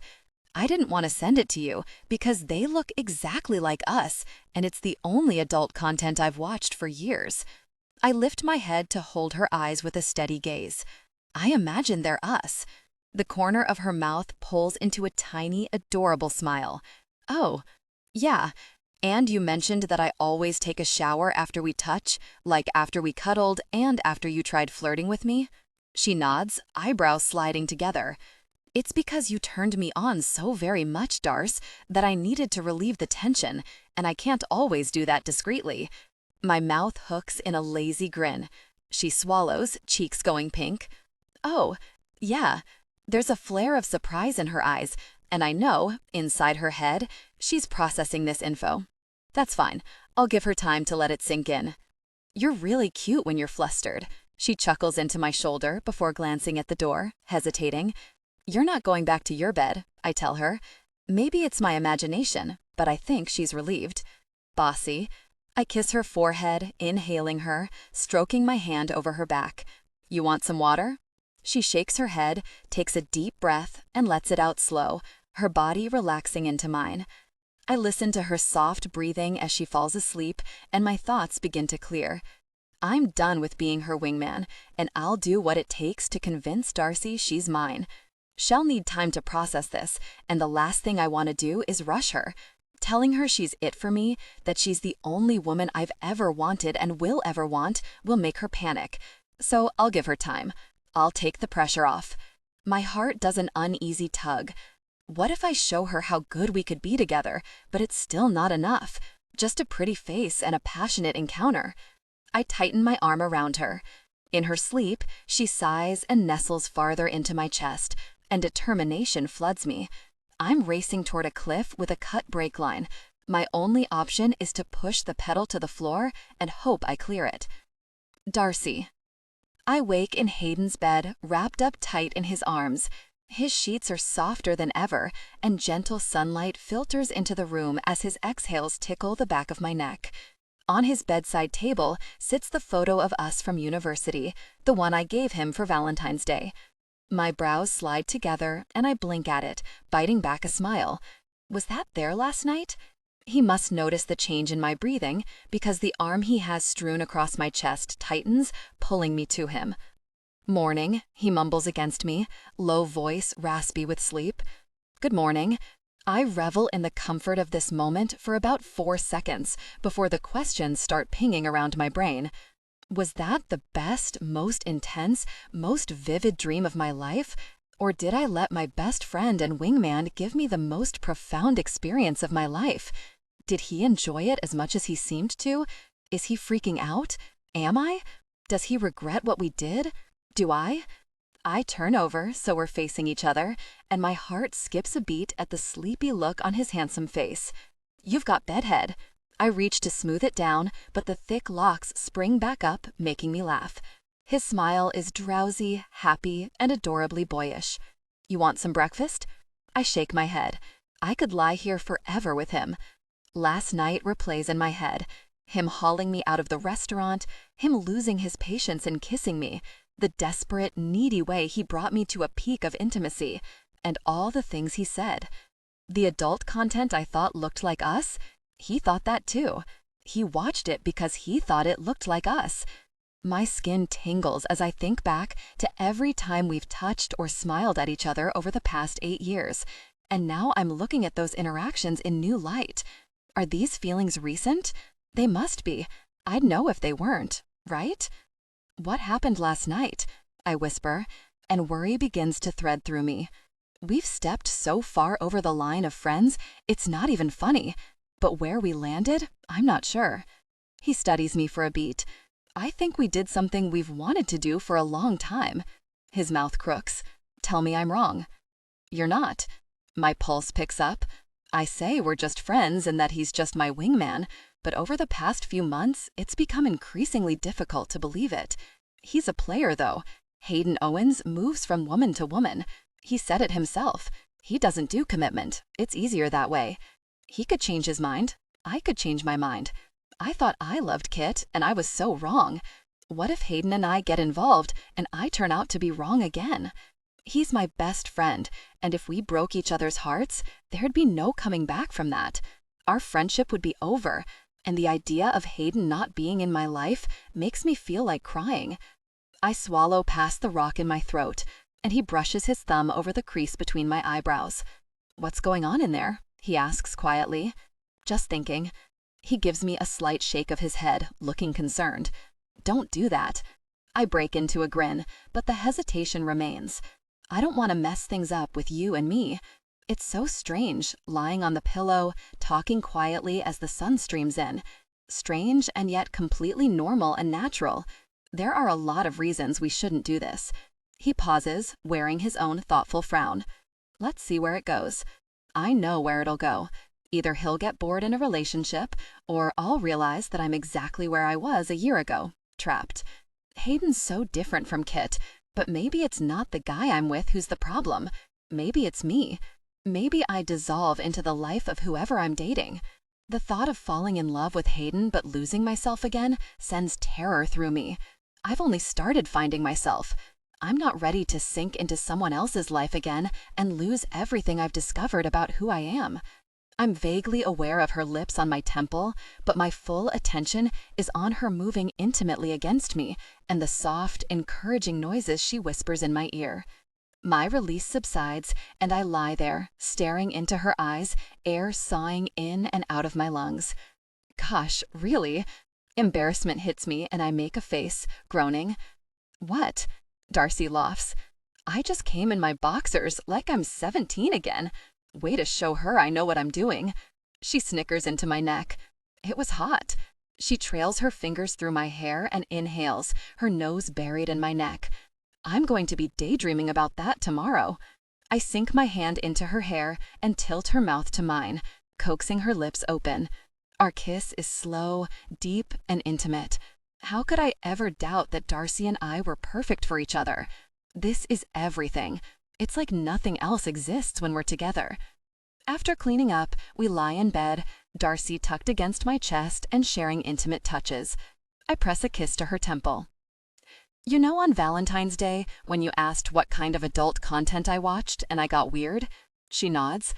I didn't want to send it to you because they look exactly like us, and it's the only adult content I've watched for years. I lift my head to hold her eyes with a steady gaze. I imagine they're us. The corner of her mouth pulls into a tiny, adorable smile. Oh, yeah. And you mentioned that I always take a shower after we touch, like after we cuddled and after you tried flirting with me? She nods, eyebrows sliding together. It's because you turned me on so very much, Darce, that I needed to relieve the tension, and I can't always do that discreetly. My mouth hooks in a lazy grin. She swallows, cheeks going pink. Oh, there's a flare of surprise in her eyes, and I know, inside her head, she's processing. You need a plan, don't you? His mouth crooks and his eyes turn warm with affection. I huff an amused breath because he knows me so well. I hate the cliffhanger of uncertainty. Yes, a plan would be nice. All right, Jamie and Pippa's wedding. We wait until then to make a decision. We'll go together. We were both already planning to go to the wedding, but the idea of going together as dates makes my heart skip a beat. I think back to Pippa's words months ago. I assumed you'd go together. And until then? He brings my hand to his mouth and presses a series of soft, lingering kisses over my open palm. The brush of his stubble makes my breath catch. Until then, I keep giving you lessons. I show you everything you want to experience and learn. He swallows. We don't have to commit to anything. We can just have fun, like you wanted. I should feel relieved that he's taking the pressure off like this, but instead, something catches and snags behind my ribs. Hayden Owens never settles down. Of course, I'm a novelty to him, but that'll wear off. That stuff he said last night about dating women who didn't look like me, I'm sure that's true, but it won't change who he is at his core. Even now, he's managing my expectations, emphasizing fun and lack of commitment while we agree to an end date.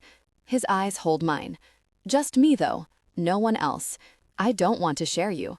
I want you all to myself. The determined way he says it is so different from his usual easygoing demeanor. A thrill races down my spine. I wonder what it would be like to be completely owned and cherished by Hayden Owens. He pulls me closer, and I settle against him, and he grins up at me, eyes sparking with interest and mischief. What do you say, Darce? The corner of his lips slides up into a flirty smile. You want to have some fun? Learning to be a player has been about taking what I want. So what do I want? I want this. He's so tempting, I can hardly stand it. I want to explore intimacy with Hayden and have the best intimate experience of my life and wake up with him. I can have fun, but stay detached. I'm exploring who I am, and maybe this is exactly what I need. It's only a month. I won't fall in love with him. I won't. My mouth twists to the side in a wry smile. All right. My pulse picks up in excited anticipation, and a pleased smile spreads over Hayden's features as I nod. Good. His eyes heat. I was hoping you'd say that. When the game starts that night, something's different about Hayden. Within seconds of the puck drop, he's on a breakaway to the Philadelphia Met. Around me, the crowd starts to holler, and I'm on my feet, watching with fascination as he skates hard with two defensemen trailing him. He shoots the puck, and when it hits the back of the net, the arena detonates with noise. He's an animal, some guy behind me yells to his friend as the Vancouver players surround Hayden on the ice, 20 feet away. Owens is an animal tonight. I grin big, watching Hayden radiate pride at his goal. He turns to find me, and my stomach dips at his heated smile. That goal was for you, Hazel says in my ear with a teasing smile. I roll my eyes. No, it wasn't. Hayden skates over, eyes dropping to my jersey, and his grin turns pleased and possessive. I think about his hands on my hips this morning, and a pleasant shudder rolls through me. He winks. I blush with pleasure. My good luck charm, he mouths through the glass before skating off past the bench, bumping gloves with the rest of the team. Something you want to share with the class? Hazel asks as my grin stretches even wider. Pippa smiles on, delighted and curious. Nope, I say, grinning ear to ear, and they grin back at me. We're just having fun, I tell myself. In the box after, he finds me the second he walks through the door. My mouth slips up into a smile as he strides toward me. He walks with that focused determination that has people moving out of his way. Someone calls his name, but his gaze doesn't leave mine. "Hi," I start, but his hand comes to the back of my head and he pulls me to him, mouth meeting mine in a hard, drugging, needy kiss that scatters my thoughts. I melt against him and let him take what he wants. His hand is firm in my hair, tugging gently to tilt my mouth open more for him, and he lets out a low, pleased groan. He pulls back to meet my eyes, and in his gaze, heat flickers with amusement at whatever my expression looks like. He starts to smile. "Hi." My 3 remaining brain cells help me blink. "Hi." He smiles wider. "You're so freaking cute." He doesn't let me go, though. We're in the middle of the box, surrounded by the rest of the team, and my skin prickles with the weight of their gazes. "Everyone can see us," I whisper. "Mm-hmm." He pulls me into a hug and presses his mouth to my temple in a sweet kiss. On the other side of the room, Hazel, Rory, and Alexi watch us. Hazel wiggles her eyebrows, smiling, Rory's grinning broadly, and even Alexi's expression looks warmer than usual. My mouth quirks into a teasing smile as I slide my hand down onto Hayden's butt and grab it, and he drops his head back, laughing. "Hayden, you sure you're going to be okay on your own?" I ask as Darcy pulls up to the departures area at the airport. It's our last away game stretch of the season, and I don't want to leave her. I promise. She gives me a quick grin. "I'm not a kid. I can take care of myself." I know. I like taking care of her, though, and I like making sure she has enough food in the fridge. "You can call or text anytime, or you can call my parents if you need help with something." She nods, resting her gaze on me, and something in my chest tugs. Things are finally on the right track for us, and leaving now feels all wrong. But I know taking things slow and giving her time to process is a good thing. The last guy rushed her, and I don't want to end up like him. My thoughts flick to the unanswered text in my pocket. He'll be back in Vancouver for a game in a few weeks and wants to meet for a drink to catch up. I don't want to see him. As far as I'm concerned, he's out of our lives. But a part of me wants to lay into him for what he did. Have a great trip. Darcy wears a small, shy smile as her eyes move over my face. She's been doing this more in the past few days, openly looking at me, studying me. I like having her full attention. Desire intensified, and I lower my mouth to hers, nipping at her bottom lip. She sighs into me, hand flattening on my chest and smoothing over the front of the t-shirt she got me on Valentine's Day. My favorite t-shirt, my most prized possession. My body's frustrated, though, and from the way her nails dig into me, she is too. They shared a moment of intense desire, connecting deeply. Not rushing her, I remind myself while I claim her mouth. Giving her time to adjust to this new dynamic between us, a dynamic I want to be permanent. And that means no sex yet, no matter how badly we both want it. "You're going to miss your plane," she whispers between kisses. "Whatever." She chuckles. God, she's freaking gorgeous. My heart twists, and I reach for her wrist, toying with the bracelet, brushing my fingers over it, something I seem to do whenever she's in my vicinity. I kiss her again, pulling a soft, sweet moan from her. "The back seat's big enough if you want to change your mind," she teases, sounding breathless between kisses, and I laugh. Freaking gosh, I wanted to hear her reach her peak again. I pull back before I get carried away. "I'm going to miss you," I admit, meeting her gaze. I've never said that to a woman before, but it doesn't. "I'm going to miss you too." She pulls her bottom lip between her teeth, and with a curse, I kiss her again, inhaling her, threading my fingers into her soft hair. One more. She laughs against my mouth, and I frame her perfect face with my hands. "Don't do anything wild while I'm away, okay?" Under my lips, she smiles. "Save it for when I get home so we can enjoy our time together. Deal?" she whispers. If I don't get out of the car now, I never will. I press one last kiss to her mouth before climbing out, just as Volkov gets out of the car behind me. He nods at me, and I suck in a deep breath. We haven't talked since the double date last week. He leans down to look in the car window and waves at Darcy. She rolls down the window and waves back. "Hi, Alexei. Hi." He glances between us before raising an eyebrow at Darcy. "Want to go out again?" She laughs, but jealousy roars through me, and my jaw clenches. I know he's messing with me. Darcy knows he's messing with me, but still. When it comes to Darcy and dating other guys, I can't think straight. No, I snap, and the corner of Volkov's mouth twitches. She's busy. I lean down to meet her gaze and my expression relaxes. Bye. Thanks for the ride. She grins. Bye. Volkov and I watch her drive away. I'm already looking forward to coming home to her. You're welcome, Volkov says with a sidelong look as we head inside the airport. My teeth grit.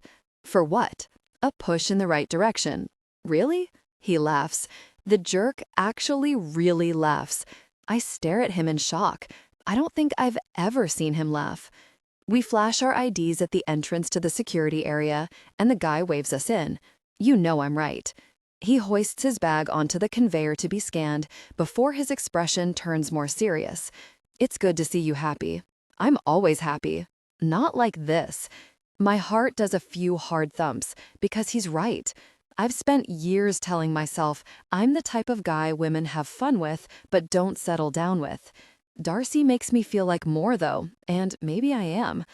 Volkov and I settle into our seats, and a few minutes later, Miller steps onto the plane, finds me, and lets out a crow of victory. There's my guy. He shakes my shoulders with a big, mischievous grin all over his face. Mr. Darcy Anderson, as I live and breathe. I shove him off, but I'm laughing, smug pride expanding through my chest. He kneels on the seat in front of us, facing backward. So, what's the deal? Are you two together now? I shrug, trying not to smile too hard. We're just seeing how things go. I almost laugh at how insincere the words feel. Of course we're together. I'm not letting her go. In the aisle, as Streicher lifts his bag into the overhead bin, he gives me an "are you freaking kidding me" look, and I put my hands up. I don't want to rush her. I glance out the window, thinking about the flower deliveries I have booked for every day while I'm out of town. A pleased grin pulls up on my mouth. We're just having fun. Volkov and Miller exchange a look, and Miller's eyes glitter.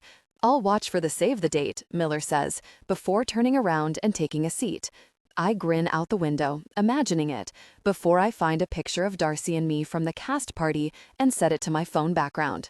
When the game packets are passed out, I open mine to an instant photo of that stupid gnome in my hot tub wearing Darcy's sunglasses. Thinking of you, XO Daniel, is written in her writing. Volkov eyes the photo. You two are weird. My face hurts. I smile so hard. I know. I wouldn't have it any other way. Darcy, I'm doing something I absolutely should not be doing, watching game tape and gathering data, when the buzzer for the front door rings on my phone. A smile spreads over my face, and warm, elated feelings spin in my chest, because I think I know what this is. Hello? Got a delivery for Darcy Anderson. Knew it. Come on up.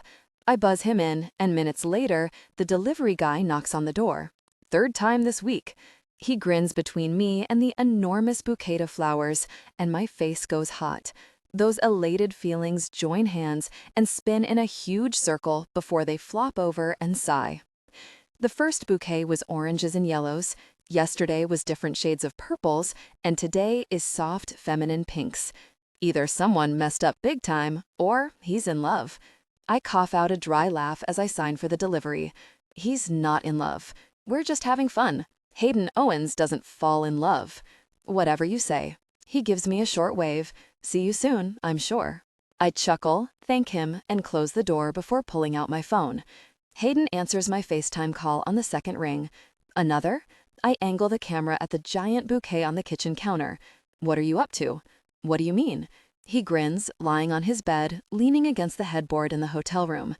My fingers trail over one of the delicate petals of a pretty pink rose. You're spoiling me. And? I blow out a breath, still smiling like a doofus. Hayden sent me a bouquet every day since he left for away games. I can buy my own flowers, but I don't, and I have to admit, being gifted them is different, sweeter, and more meaningful. And it's too much. Are you uncomfortable with me sending you flowers? His low voice makes the back of my neck prickle. No, I admit. Are you having second thoughts about what we talked about? My heart lodges in my throat. No, definitely not. Good. His eyes turn soft. Me neither. My stomach flutters. I miss him like crazy and can't wait for him to come home so we can be close again, sharing a deep connection. Flowers feel serious, though. Flowers feel like a relationship. I don't want to get my heart smashed just when I'm starting to feel like myself again. We said we were just going to have fun, I tell him quietly. Buying you flowers is fun. I like spending money on you, Darce. Is that a problem? At the tone of his voice, commanding yet teasing, I bite down on a smile. No. Good. What are you doing tonight? My attention darts to my laptop screen. I'm not taking the job with Ward, and I should leave the analytics to the professionals. Darce, Hayden drawls, seeing the guilt all over my expression. What kind of trouble are you getting into? I huff a laugh. Nothing. I suck in a deep breath. Okay, I was watching the game from the other night. You were? I give him a strange look. Of course I was. And I wore your jersey during it, obviously. His eyes gleam with pride. I didn't know that. Why are you surprised? I love watching you play. Anyway, the game the other night. Ward keeps pairing Alexei with new defensemen, and it isn't working. I have that feeling again, the one that led me to checking the numbers for the Storm's array of power play and penalty kill compositions. There's this guy who plays college hockey, Luka Walker. My pulse picks up. I think he'd play well with Alexei. Hayden's eyebrows go up. Oh yeah? He played one game in the NHL last year, and it didn't go well, but I think it was just a one-off. I shake my head, frowning. It was just one game, and there are a lot of reasons why a guy doesn't play well. He's young, but he has a lot of similar characteristics to you. Luka Walker is kind of sloppy, but there's talent there. Ward has a lot of experienced guys on the team, but if I look at how teams play over, say, 5 years, they have more younger players that they're always developing. There are only a few young guys on the team right now. A lot of the players are 25 or older. You think the Storm should draft this guy? It's worth a try to see if Alexei plays well with him. The league's trade deadline is approaching quickly, and after that, the teams are set for the rest of the season and playoffs. The Storm are likely in the playoffs this year, but there's no guarantee. If I'm right, a change like this could make a difference. You should say something to Ward. He arches an eyebrow. You should. My thoughts go to the job offer in my email from yesterday morning. In case you change your mind, Ward wrote. Fear holds me back, and I hate myself for that. I'm terrified that my data won't hold up, and it'll lead to the Storm getting knocked out of the running for the playoffs. Careers are at stake. Someone could get hurt. The team wants to win the playoffs so badly, and I'd never forgive myself if I mess that up for them. Hayden is a whole new element to why I can't take this job. I'd be working closely with him. I'd probably be traveling with the team. This thing, whatever we're doing with his sweet kisses on my neck and sleeping in the same bed every night, has an expiration date. And then I get to watch as he moves on to other girls, showering them with his teasing smiles and pulling them into his lap. I can't watch that. I can't take the job. I meet Hayden's curious gaze and shake my head with a small smile. He's going to know who it's coming from, he says. Tell him you were contacted by a fortune teller. He still grins, shaking his head. Fine, I'll say something, but I'm sure it'll be as subtle as a bag of rocks. His gaze rests on me for a long moment. What if you took the job, Darce? His eyes spark. It would be kind of fun, wouldn't it, working together? Ward always brings an analyst or two on the road. We could have sleepovers. Against my will, I grin, picturing it. Watching movies on the plane together, sneaking into each other's rooms late at night, tangling the sheets up and falling asleep together, exhausted. It would be nice to love my job again and to use my skills for something cool instead of wasting them on something I don't care about. Alexei's going to retire within a few years, whether he wants to or not. What if I'm the reason he never gets to the last round of playoffs? I'm scared, I don't say. He studies me with a serious expression. But what if you are the reason the team gets to the playoffs? What if you can help us? The risk is shared, Darce. No one's going to point fingers at you for a play we executed.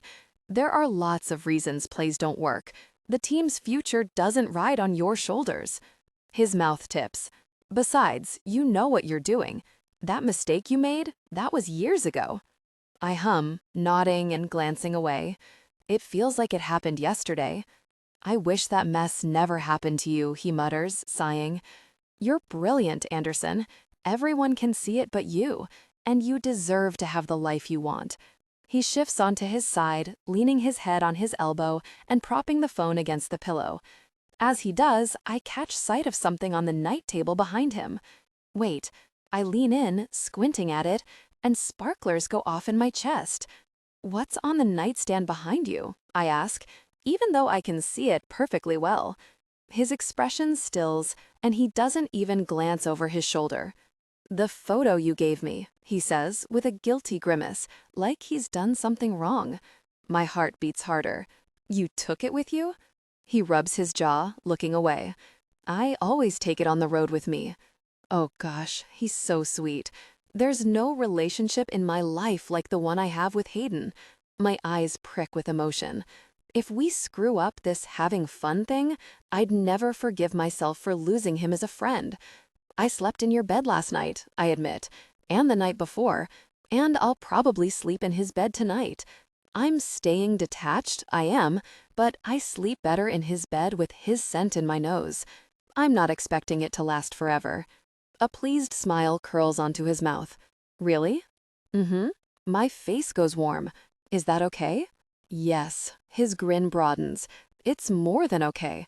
I love the thought of you in my bed at home, waiting for me. His eyes fall closed as he sighs. Really, I'm so eager for you. A surprised laugh slips out of me. Hayden. Sorry. He grins, but there's a shard of agony in his expression that makes my stomach tumble with anticipation. I just miss you. I miss you too. There's a beat of silence where we just look at each other. Gosh, I wish we were together right now. I wish I could sink my fingers into his hair and help him relax. We should go furniture shopping this weekend, he says. I make a funny face at him. He has a whole apartment full of furniture. We don't need anything. Yeah, but, he shrugs, smiling. It's all the furniture I had when you moved in. It should look like our place, right?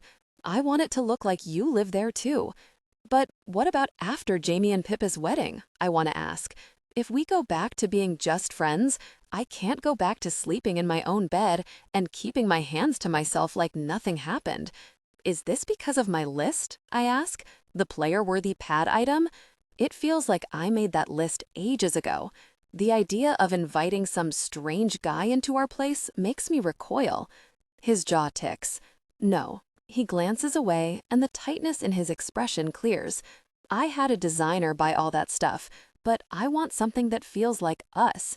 The corner of his mouth slides up. I want it to look like our home. There's a warm pull in my chest, and I swallow past my warring emotions. This feels suspiciously like a girlfriend kind of thing, to pick out new furniture with him. I should be setting better boundaries, but when I picture it, I love the idea of a home that Hayden and I personalize together. I want that too. For a long moment, we just smile at each other. You get home on Thursday night? He nods, gaze resting on me while he wears a small smile. I'll pick you up from the airport. You don't have to do that. I can get a ride. I want to. Another girlfriend thing I shouldn't be doing. Something occurs to me and I clap my hand to my forehead. Wait, I can't. I have that Women in STEM event on Thursday night. The roller disco fundraiser. I sink in disappointment. Hayden does so much for me, and dropping him off at the airport earlier in the week made him so happy. Don't worry about it. He waves me off. This is the 70s thing? I nod. We're fundraising for the tuition fund to send low-income girls to university. Too bad you can't make it. My mouth twists. You'd love it. You could say we're trying on false teeth we found on the beach, Darce, and I'd probably have fun as long as you're there. I gag, and he laughs. He's in love, the delivery guy said. That goal was for you, Hazel said. And he brings the photo of us on the road with him. My heart thumps harder in my chest. I bought some more lingerie, I blurt out. His brows shoot up. You did? His eyes darken, and the strong line of his throat moves as he swallows. For me? For me, I tell him with a teasing grin. But yes, also for you. Show me. My face goes pink, but I'm delighted. No, He sits up on the bed, focused on the screen with fascination. Please? I laugh. You'll have to wait to see it when you get home. His head falls back and he groans. Darce, when I get home, I'm looking forward to our reunion. A thrill runs through me, and I bite back my excited grin, my mind racing with anticipation. I can't wait. Darcy. Hey, Darcy, Carmelita asks at the Vancouver Women in STEM on Thursday. ABBA plays over the sound system, and a disco ball hangs high above the rink, while members of the organization roller skate with girls from local schools and their parents, many of them wearing ridiculous 70s costumes. Phoebe needs help at the front, she says. Will you be okay here for a few minutes? You bet. Go do your thing. She squeezes my arm. Thanks, hun. I take in the rink and smile at Georgia, who is talking to a group of teenage girls about her job. They're watching with rapt attention, and even though I can't hear what Georgia's saying, I can see how contagious her enthusiasm for her work is. She insisted on attending the event, so she had a place to wear the knee-high white boots she bought on a whim last year. But I think it's a cover. She loves her job. So does Carmelita, who designs fuel cells for hydrogen vehicles. A lot of the women here light up when talking about work. It's the whole purpose of events like these with girls in elementary and high school, to show them options and make it possible for them to pursue a career path they love. Near the end of the event, Carmelita will hand out the scholarships, which we hope will help someone on a path to doing what they love. A weird longing feeling sits in my chest. Everyone loves their job but me, it seems. The Storm still hasn't signed Luca Walker. I've been bugging Hayden for daily updates, but still nothing. His plane should be arriving around now. Excitement flutters in my stomach, and even though I'm having fun here, I can't wait to get home and spend time with my hot, ripped hockey player. I mean, not my hockey player, just temporarily mine, I guess. A box arrived yesterday, a mint green lingerie set, so delicate, soft, and beautifully made.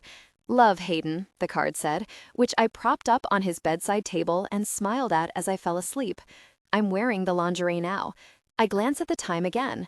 Hopefully his flight's on time and I can see him before I fall asleep. Who am I kidding? I'll stay up until dawn to see him. That's how much I miss him. Hey, a familiar deep voice says behind me, can I get some help lacing up my skates? A series of sparks and pops go off throughout my body, and I wrench around, nearly falling over at the sight of Hayden Owens in a hideous silk floral shirt, bell-bottoms, and oversized orange sunglasses.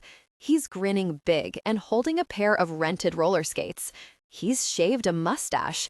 It's not fair how hot he looks, even like this.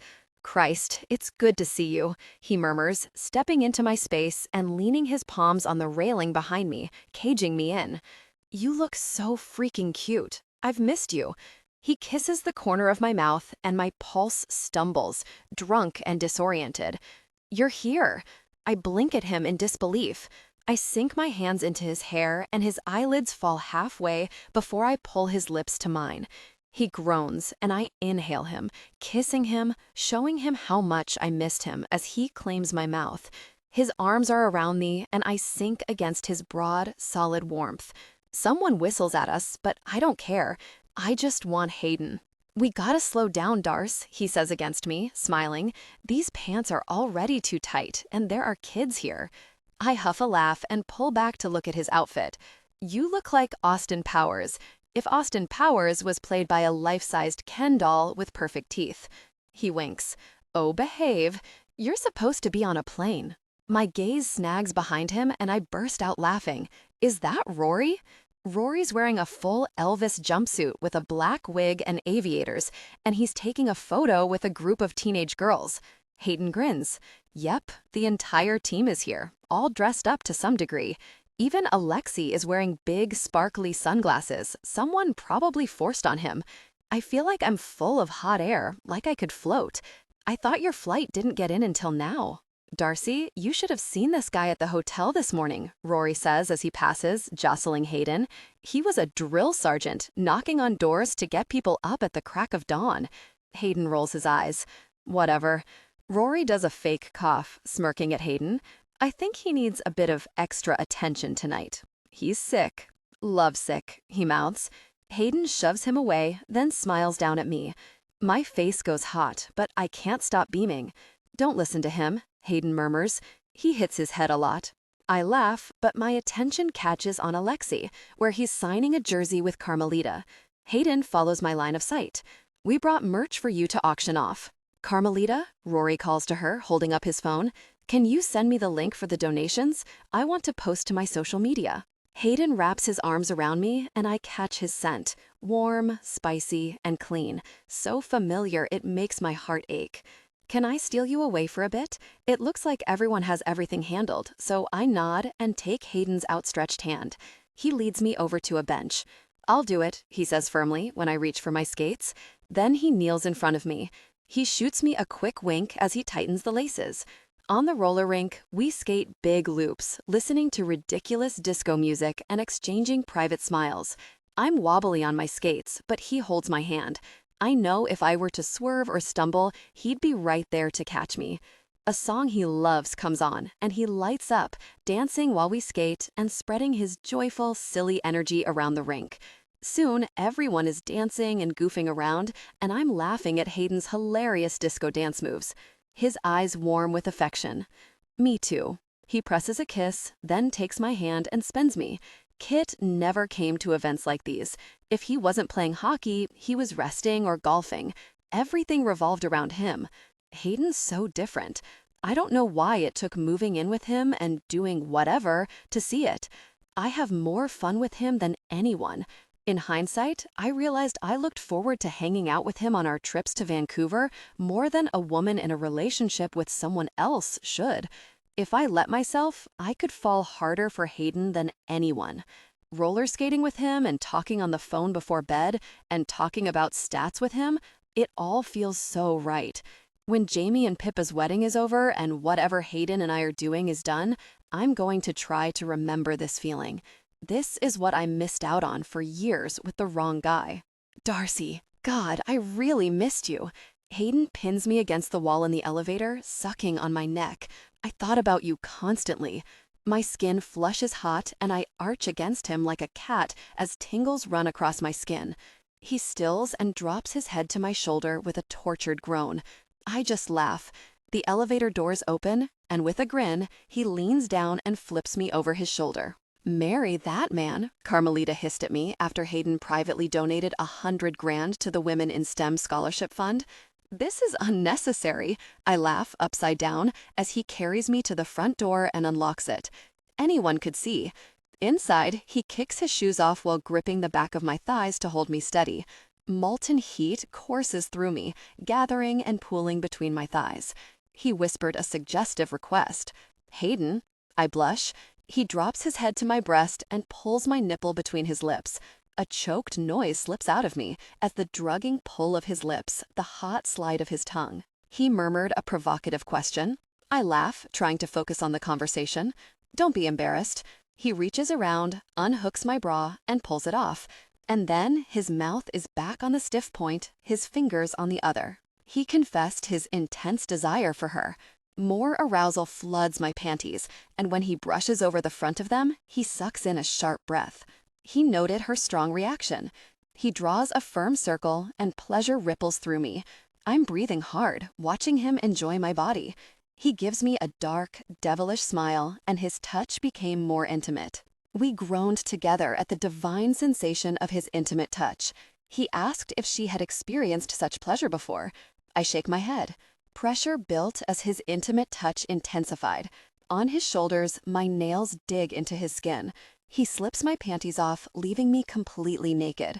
Part of me wants to feel shy and embarrassed, but the hungry look in his eyes burns away any self-consciousness. Hayden wants me, and I want him to have me. Darcy? Right, his question. He tried. My eyebrows pinch with the memory. A long time ago, back in school, it didn't work. He makes a low, unhappy noise in his throat, gazing at her intimately as his touch returned, swirling, winding her higher and higher. And then he just gave up. I blink, unsure of what to say. Yes, that's exactly what happened. I gave up too. I'm not going to let you give up. We're going to stay right here until you're happy, whether you reach a peak or not. Just enjoy this, okay? I nod. He positioned himself intimately between her legs. My pulse raced. This was actually happening. Hayden was about to give her intense pleasure. When his intimate touch began, pleasure rocketed through me. My hips arch off the bed. He turns his face to my thigh and presses a firm kiss, inhaling hard and letting it out in an agonized groan. Jesus Christ, he murmurs against my skin before his intimate attention returned. My toes curl. I clench the duvet. At the center of my spine, sparks start. You know what I did after we used the toy together, Darce? It's so bizarrely hot, hearing him use my abbreviated name, the one he's used so casually for years while he focused his intimate attention on me. Worlds collide, and I'm surprised at how well they fit. What? I croak. He explores me with leisure, his intimate actions creating every single sensation. He says in a low voice, noting her intense reaction. He swirled a hot circle with his tongue, and my vision blurs. I've never been so attended to like this, but from the way he seems to savor me, it feels like this is more for him. And that is very, very hot. He murmured a bold confession before his intimate touch deepened. I let out a moan, and pleasure gathers inside me as I picture Hayden's intense desire. You were so incredibly sweet, just like you are now. Another long, dragging intimate touch. I heave for air, and Hayden grasps my hand and pulls it to his head. His grin is pure sin. Pull my hair when you reach your peak, honey. I grasp the strands with my other hand, too, my fingers sinking into his thick locks. I try to laugh at his confidence, but it comes out like a sigh. He adjusted her position for deeper intimacy. The added skin contact is exactly what I didn't know I wanted. His hands linger on my thighs, squeezing and smoothing over my skin to comfort me. At a lazy, unhurried pace, with intimate focus, he explored her. He toyed with her, teased her, wound her higher, and held her there. I didn't care if I reached a peak. I could lie here forever under Hayden as he gave her such intense pleasure, like he needs it. He returned his intimate attention, meeting my fascinated gaze and intensifying his actions. My eyes roll back, and the air whooshes from my lungs in a choked gasp. And low in my body, my nerves begin to fracture. I'm pretty sure I'm going to reach my peak. He makes a pleased noise at my reaction and does it again, intensifying his intimate focus. I blink 1,000 times in a row as sparkles burst across my vision. That's so good, I moan, like the smug heat in his eyes doesn't tell me he knows exactly how good it feels. His hand moves to between my legs, and a moment later, his thick fingers deepened their intimate connection. Hayden, I gasp. The fullness of his intimate touch ached in the most delicious, mind-bending way. I'm starting to spin out, nerves pulling tight and fraying. With my heels digging into his back, I tug his hair, and he groans in appreciation. My pleasure builds low inside me. What's the matter, Darce? He croons, but I pull his hair gently again, and he shuts up with a happy hum. This is what I wanted to do last week, he grits out, his intimate actions intensifying. This is how I really wanted to bring you to your peak. He intensified his intimate focus. The combined sensations of his mouth and fingers working her sent me over the edge. Pleasure tightens through my body, and my hips buck against Hayden's intimate attention as I reached my peak. Wave after wave of heat and sensation roll through me. My thoughts evaporate. I'm just a collection of nerves firing as he moans between my legs, guiding me through it with low, encouraging noises. My muscles spasm around his intimate touch, and I'm dizzy with the loss of control, the overwhelming bliss, the whoosh of blood through my veins. Like last time, he draws it out, watching my face and slowing his movements, bringing me down softly until I'm a breathless puddle. Oh my gosh, I breathe as he climbs up beside me and gathers me against him. Blood still pounds in my ears, but a luxurious, sated, heavy feeling settles through my body. You're so good at that. I swallow, closing my eyes. I didn't know it could be like that. His lips find my temple, and he presses a kiss to my hairline. His voice is low in my ear, making my skin prickle. Trust me, the pleasure was all mine. Against my hip, though, his desire was evident. His body heat sears me through the fabric of his boxers. I'm sick of waiting. I want to make him feel the way he just made me feel. Deep down, in the most secret part of my conscience, my heart aches at the knowledge that this will end, this easy, effortless, thrilling dynamic we found, and I'll never find something like it again. Which means I have to make it worth it while it lasts. Wearing my own wicked smile, I initiated a deeper intimacy. His lips part in surprise and desire glazes his eyes. It's my turn. Hayden, don't say not tonight. Her eyes gleam with interest and curiosity as her gaze lingered on his form and she gave him a firm squeeze. His body tightened with need. Gosh, I want to see you. She trailed her fingers up and down his form. Just like last time, he could feel the coiling pressure around the base of his spine, the heavy ache of his desire. Fooling around with Darcy got him there 10 times faster. I'm so incredibly close already. Prove it. He let out a tight laugh at her determined but playful expression. You're going to really kill me, you know that? Her pretty mouth twisted into a happy smile, and he slid his boxers off.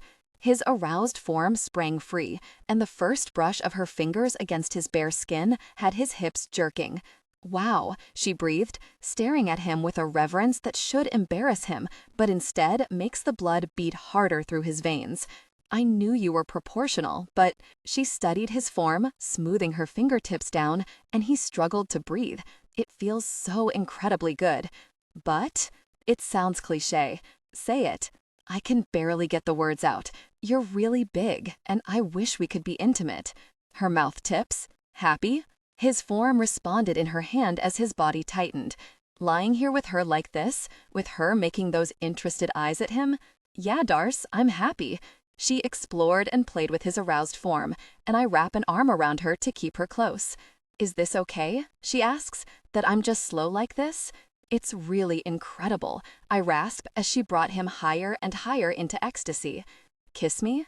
She makes a sweet little pleased hum and brushes her lips over mine again. My pulse thickens at the sensations of our lazy kiss, and the unhurried, loving way she touches me melts my brain, leaving only thoughts of her and this moment. It's so different with Darcy. A million layers of new and better. I can feel our relationship changing, and I can feel myself changing. This right here, us lying tangled together and enjoying each other's pleasure, is beyond anything I've experienced. And we're not going back to the way things were. Arousal thrums through me, and his body responded intensely in her hand as his desire stirred and gathered around the base of his spine. She just keeps kissing me. The unfamiliar intimacy of this should terrify me, but it doesn't. I sink my hand into the back of her hair, kissing her harder as she tightened her hold, and she moans into my mouth.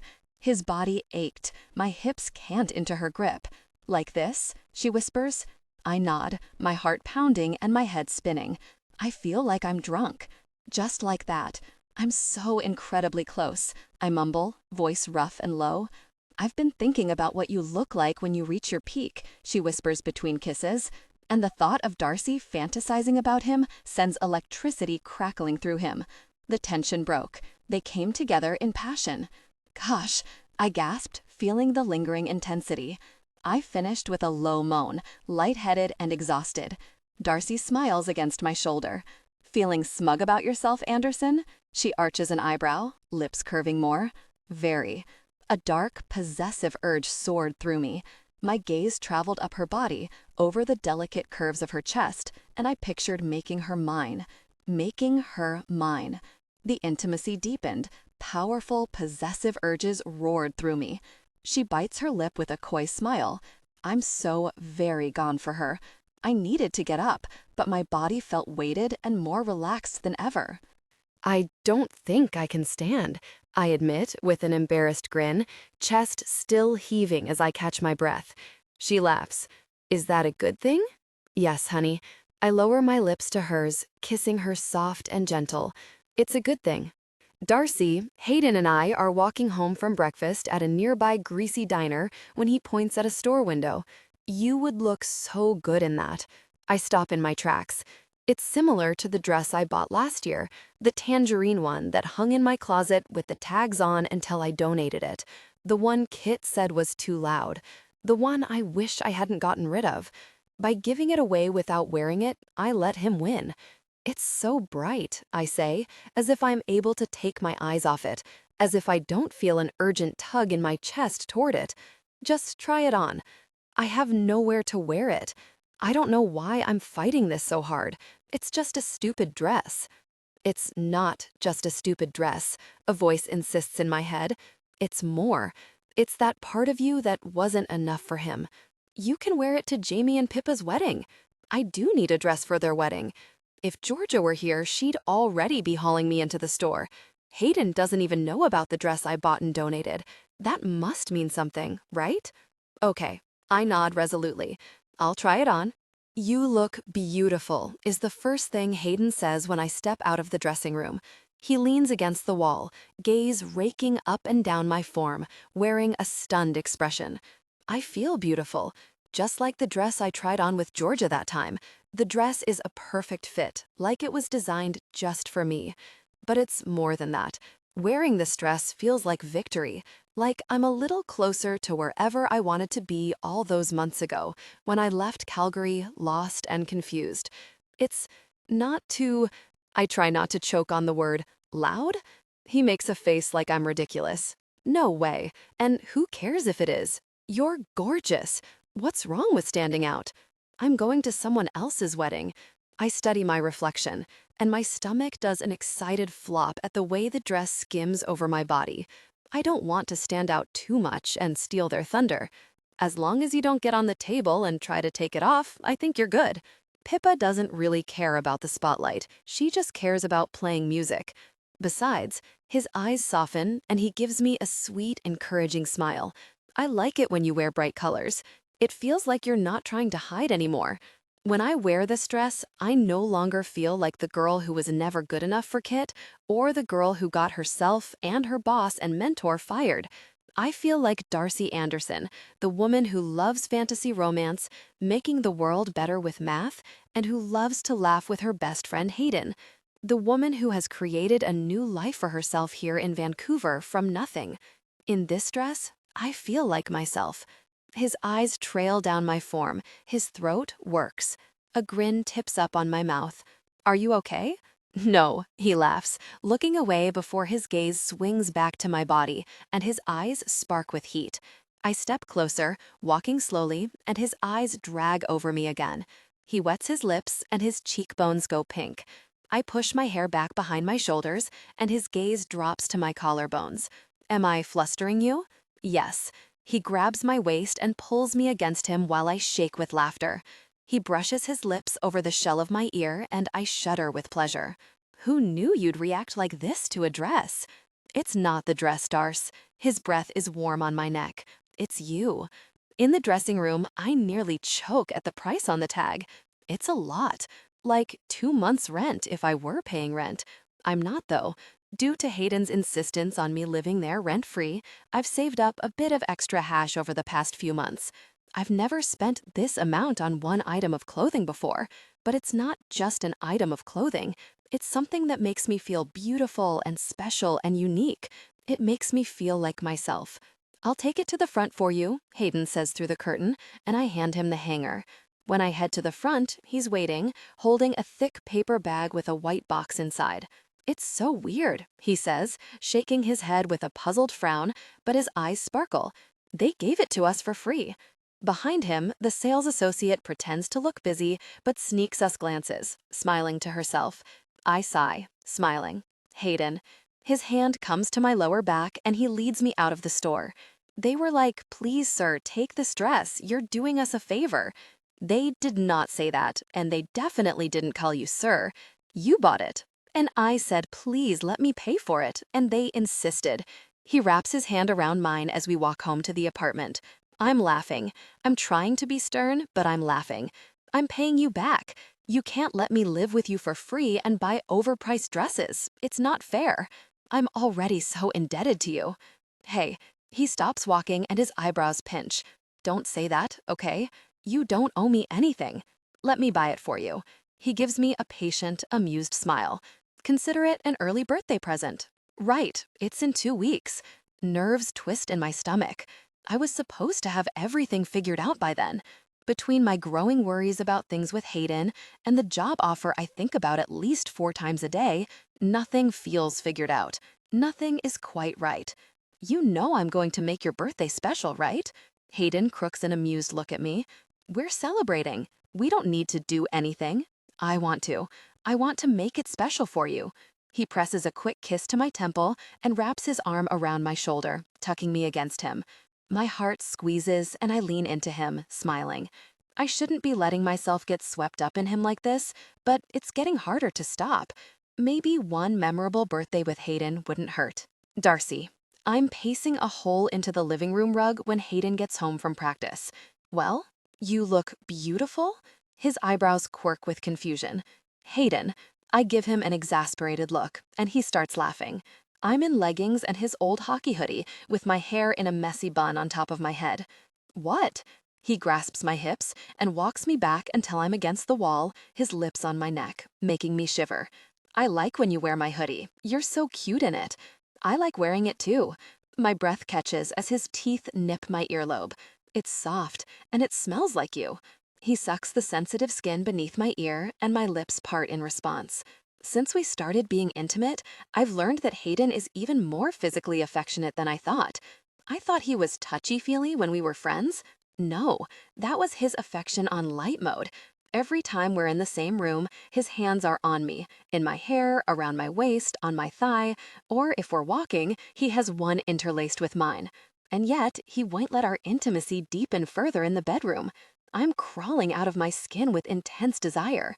As his lips press to my neck and his fingers sneak beneath the hem of the hoodie, toying with the waistband of my leggings, a powerful warmth spread through me.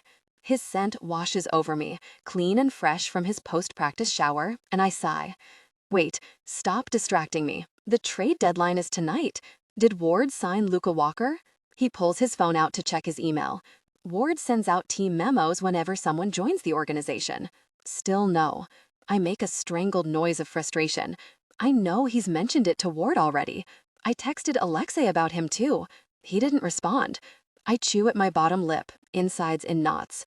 I've been watching more of Walker's college games, and the nagging feeling that he could thrive on the storm only grows stronger every day. The school year's ending. Now is the time to draft him, before someone else does. I glance at the time. Ward's probably still at the arena.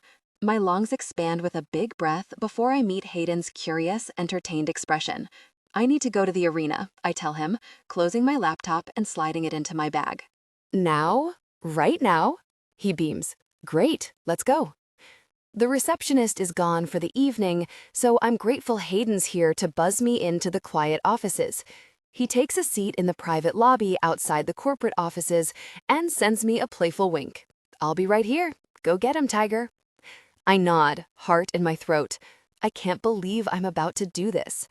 Ward's office door is open, and I rap a quick knock on it as I breeze inside. Hi, I say, louder than intended, and he looks up. I clear my throat and lower my volume to a socially acceptable level. Sorry. Hi. Amusement dances in his eyes. Hi, Darcy. He doesn't seem surprised to see me. You need to sign Luka Walker.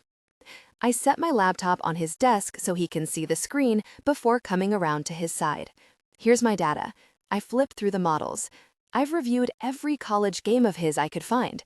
The same hunch I had about the Storm power plays and penalty kills, I feel that about this guy. I point at my screen with urgency, heart beating in my ears. I don't even recognize myself right now. The old Darcy would have let this go and then secretly resented Ward and myself for it for the rest of eternity, all while telling myself it was fine.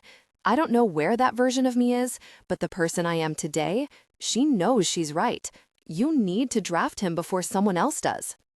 Ward studies me thoughtfully for a long moment, and I hold my breath.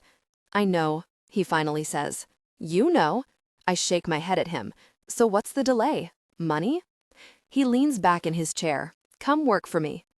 I'm about to protest, but he shakes his head. I can't figure out what the hang-up is. He gestures at my laptop. This is clearly what you're meant to be doing, right? Something deep in my chest shrieks. My mind flits to the women in STEM event, to Georgia, to the guys on the storm, all these people who love their jobs. Why can't I have that? Why don't I deserve to put the past behind me, learn and move on? I'm so tired of letting the past hold me back. I take a seat in the club chair across from his desk, clasping my hands together between my thighs. It's a lot of pressure. He nods. Yep, a lot of eyes on the team, especially this season when they're ranking better than they have in years. Fans are getting excited. Definitely. Silence stretches between us, and my thoughts yank to my boring job. The thought of staying there another 20, 30 years gathers cold dread in the pit of my stomach. Would I hate myself if I looked back on my life and wished I had done it differently? Would I regret not taking a job that sends an excited thrill through me? We're a team, Ward says quietly. I'm never going to hang you out to dry alone. Win together, lose together. I'm so afraid of failing again, but what about all the things I could lose out on? What if it's the best job of my life and it's exactly where I need to be? I could help people in this role. Something occurs to me and my gaze snaps towards. Something that could torch this whole thing. I have a conflict of interest. His eyes narrow. Go on. I search for the words to explain what's happening with Hayden and me and come up empty. Hayden Owens. He makes a noise of acknowledgement and nods, surveying the scenery outside the office windows that overlook the city. Finally, he turns back to me and shrugs. I'm not concerned. We have 3 other analysts to watch for conflicts, and I'll bring it up with the owner and legal team, but unless you're heavily into sports betting, I'm not. I rush out. Ward chuckles. I figured. His dark brows bob, and the final question lingers in his quiet office. Take a risk, Darcy. In the lobby, Hayden stands when I come sprinting around the corner. How'd it go? I took the job. He lets out a surprised laugh and catches me as I leap into his arms. I took the analytics job with the team. Hayden's proud smile is devastatingly handsome. You did? Uh-huh. I feel like I'm flying, like my heart is about to explode into a cloud of sparkles. That's my girl. He wraps his arms around me, and I yelp in surprise as he spins me around before pinning me to the wall. His mouth crashes to mine. We shared a passionate kiss, my hands in his hair. I'm so really proud of you, he says between devouring kisses. It feels so really good to be free, like I'm finally soaring after years in a cage. Someone clears their throat, and we freeze. Ward stands 10 feet away, eyebrows sky high, holding my laptop. You forgot this. My face goes molten hot. Thanks, I squeak. Ward just laughs and shakes his head. The second he turns the corner, Hayden and I look at each other and burst out laughing. Darcy, I'm going to head upstairs. Eric, one of the other analysts, tells me in the lower concourse at the arena. He's referring to the private box for just the owner and the analysts, a quiet space where we can watch the game tonight, run real-time data, and coordinate with the coaches on the bench. I give him a quick smile and gesture at the hallway to the dressing room. I'll be up in a minute. I haven't seen Hayden since this morning when I left for work. I'm wearing his jersey, and I want him to know that going into the game, that he always has someone cheering for him. Eric gives me a wave before he disappears. It's been less than a week since I started as an analyst with the Storm, but I already feel at home here. The other analysts, Eric, Craig, and Jerome, unexpectedly took me for lunch my first day to celebrate my arrival on the team, and we've spent the entire week either holed up in the conference room as I showed them the models, watching old game tape, or observing practices. They're all retired players, but with how eager they are to work with me to tackle problems, I feel like we're a team. I don't feel like an outsider at all. It's been so freaking fun. I didn't even know work could be like this. A young player walks past in his suit, heading to the dressing room, but his gaze snags on me and he stops. Luca Walker arrived Monday morning and has been training with Alexi all week, learning the defensive plays. I've only seen him on the ice, practicing, usually wearing a helmet, but up close, he looks so much younger.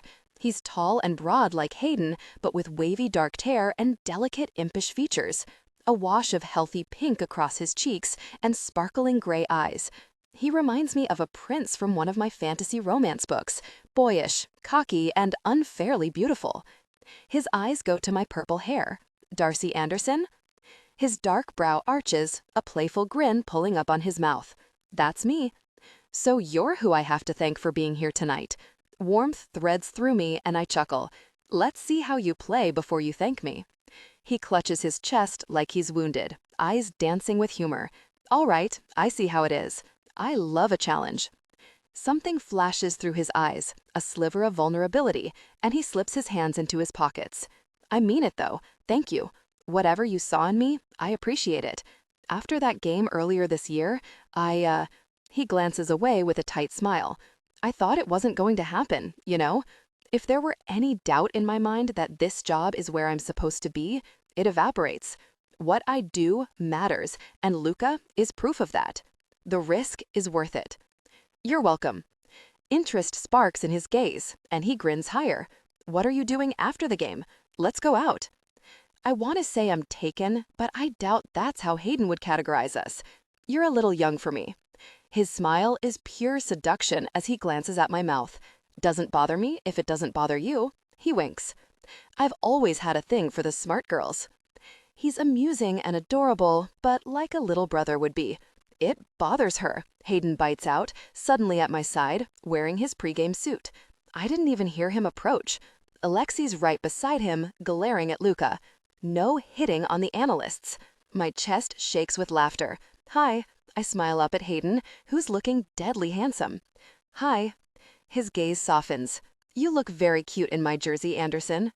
What did I say this morning? Alexi snaps at Luca. Focus on the game. Knock it off. Are you going to gripe at me like this for the rest of the season? Luca asks as they head to the dressing room. Yes, you need a solid pregame routine that doesn't include chasing girls.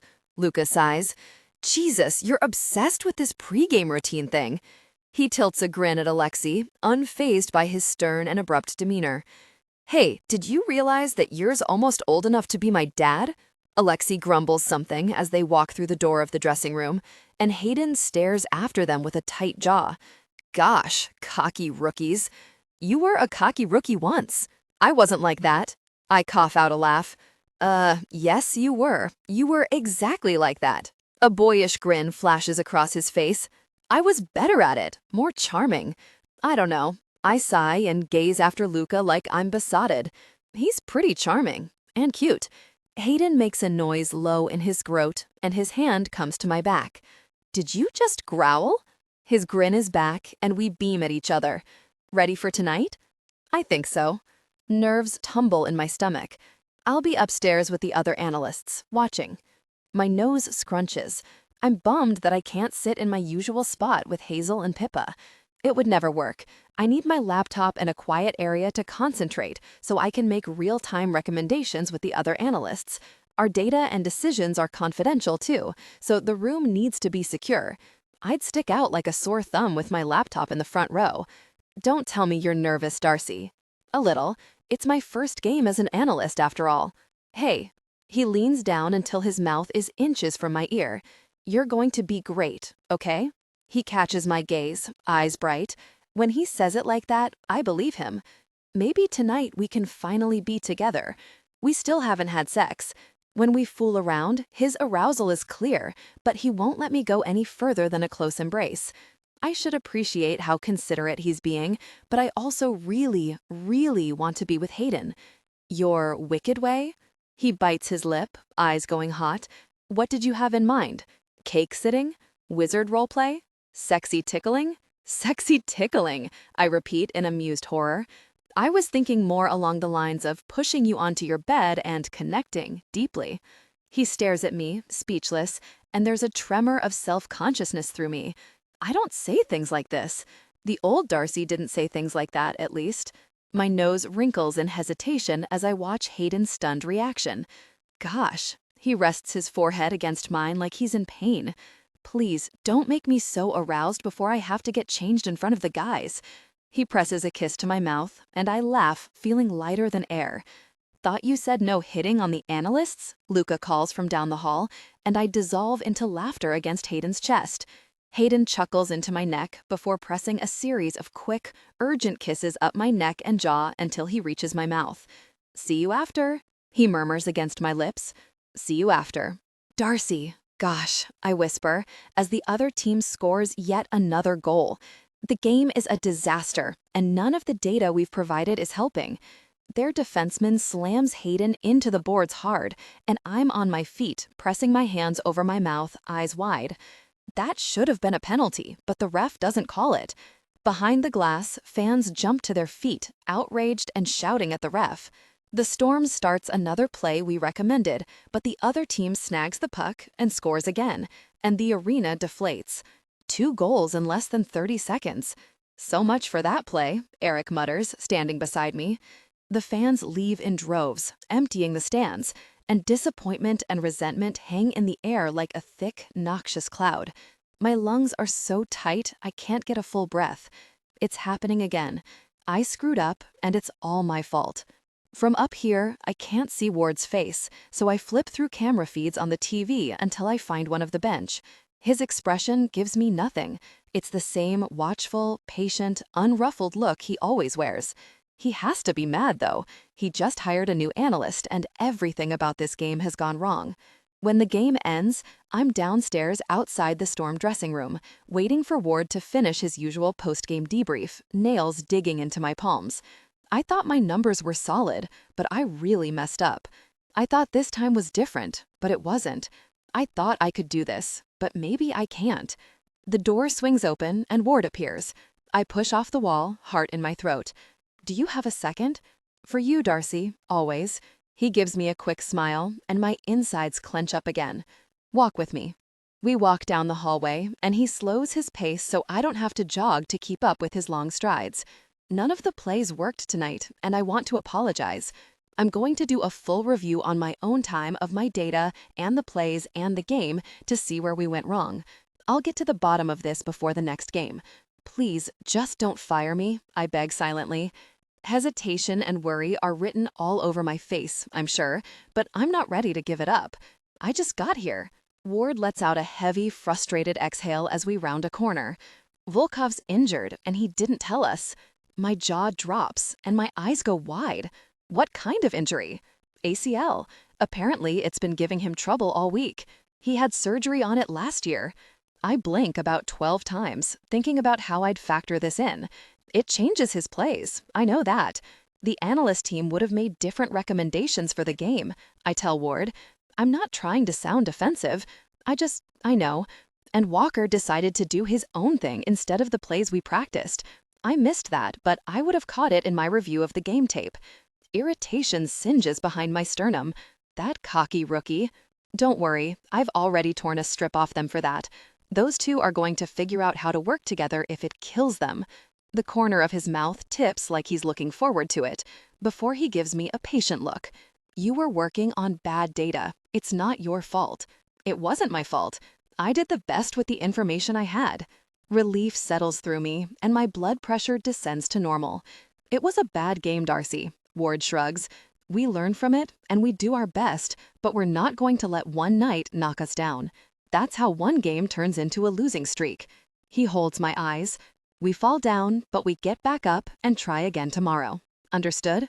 Something in his words, and the way he believes in not just his team, but me as well, bolsters me. Understood. Good. He gestures down the hall. I'm wanted in post-game press. He waves goodbye, and I stand there, replaying the conversation. It wasn't my fault. I did my due diligence. Losing isn't the end of the world. No one got hurt, and no one's career is over. Darcy.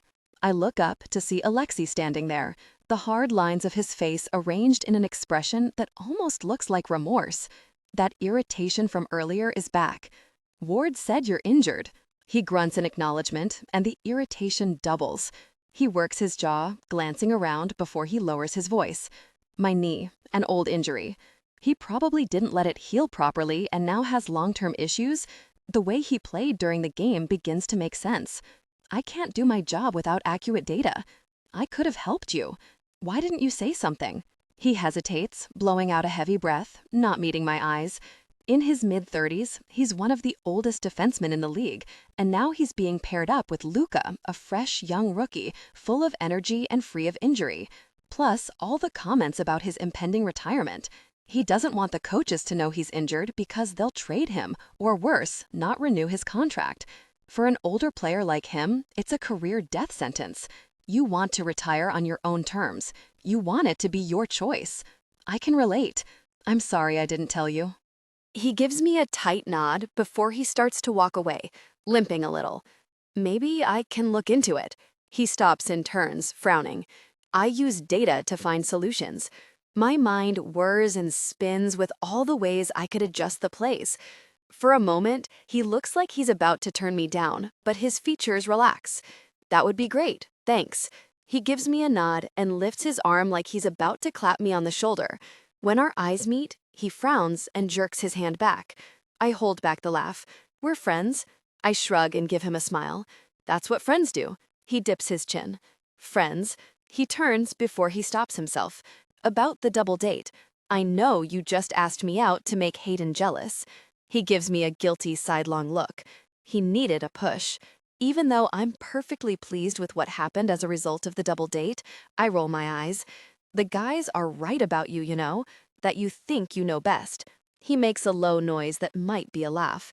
I do know best. Yeah, I grin. Whatever. Hayden appears at the other end of the hall, heading toward us. See you at the bar? Alexei asks.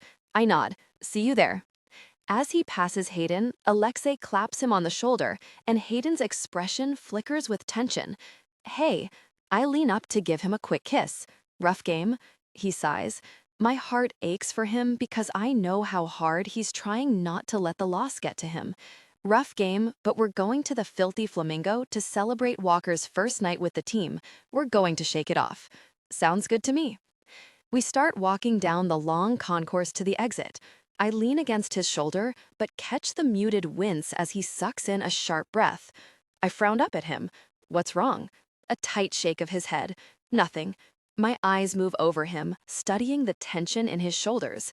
You're hurt. I stop walking. That hit from the third period. He waves me off, pulling my hand to keep walking. I'm fine. Let's have fun. I poke his shoulder, and he stifles a groan of pain. See? Hayden, you need to go home and rest. I'll rest later. He winks, but it feels forced. It's Walker's first game. We need to celebrate. I can't bail. The team needs me there. The team needs you to take care of yourself.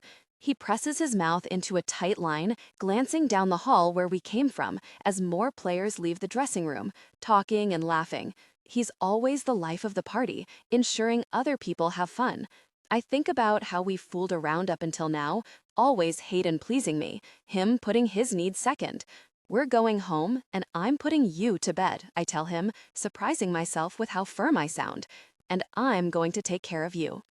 The strong line of his throat moves as he swallows and meets my eye, letting out a heavy breath. Please? I ask. He gives me a quick nod. Okay. Relief loosens the worry in my chest, and I rise up on my toes, careful not to touch his shoulder, and press a soft kiss to his cheek. His skin is warm and scratchy with stubble. Thank you, I whisper. Now, let's go home. Darcy. In his bedroom, Hayden carefully pulls his t-shirt over his head before tossing it onto the chair. His hands come to his belt. I'll do it. I push his hands aside, and he lets out a long, heavy exhale, watching me with heat flickering behind the exhaustion in his eyes. I unbuckle his belt, and emotion expands in my chest. My fingers slip into the waistband of his boxers. When I push them off, his arousal is evident, and my mouth waters. Hayden's form is beautiful. It was a little intimidating, but her body responded in anticipation. She touched him, and his breath stutters. Beneath her fingers, his body was firm. You're so warm. She touched him intimately, and he let out a rough exhale. Darce. His hand covers mine, pausing my movements. Do you want me to stop? Really? No. Our eyes meet, a question rising in his. He's not used to being put first. All those years supporting others, making sure others are okay and having fun. Let me pleasure you first, he says. I shake my head. Not tonight. I give him a soft, encouraging smile, touching him a fraction harder, and his eyelids dip. Please? He laughs, probably because he's learning at the same time that I am that he has no defense against me when I use that word. Okay, if you're sure. Really. I give him a long, intimate touch, and his breath hitches. Really, sure. Can you take the jersey off? My mouth curves. What's the matter? You don't like it? He huffs a tight laugh. I like it. I really very much like it. He rakes a hand through his hair, hesitating. I like your chest more. I spent a long time picturing them before. He swallows, pupils tipping black. Years. Her pulse quickened, and her mind spins with the high of being wanted by Hayden like this. Slowly, she pulled the jersey over her head, then her sweater and t-shirt. She took her jeans off at a criminally slow rate, fizzing with delight at the tortured, desperate look on Hayden's handsome face as she stood there in a new lingerie set, a dark maroon and sheer enough for him to see her chest. A tiny bow is sewn between her breasts, and when his eyes land on it, I know he wants to touch it. How's this? I whisper. He just swallows, staring at her body with a pained look. His desire was evident. His eyes lift to mine, dark and drugged, and he swallows again. New? I smile. Yes, you bought this for me. A couple of mornings ago, he left a gift card for the lingerie store on the kitchen counter for me. He works his jaw, tracing the lines of the lingerie over my chest and shoulders, then down to my hips and thighs. His breathing is ragged and uneven, his broad and chiseled chest rising and falling fast. Do you like it? My fingers trail over the lace bra cup. He follows my movements, nodding, and I bite my lip. I love toying with him like this. Do you want to come with me to the shop sometime and help me pick a few things out? He nods again, and I try not to chuckle at the way his desire was evident. I picture us shopping for lingerie, Hayden shoving the velvet curtain of the dressing room aside and touching her intimately, whispering at me to be quiet so the others in the store don't overhear as he brought her to a peek. Do you think you could sit nicely outside the dressing room while I tried on lacy things? With a helpless expression, he shakes his head. I laugh. His mouth tilts in a boyish, playful grin. Take it off, please. Hayden's gaze follows her every movement as she slipped her bra and thong off until she was standing before him, goosebumps rising on her skin under the weight of his adoring gaze. I wish we could do this forever, but I know we can't. That isn't who he is, isn't what he wants. I wish things were different, though. You are so very beautiful, Darcy, he says, like a curse and a prayer.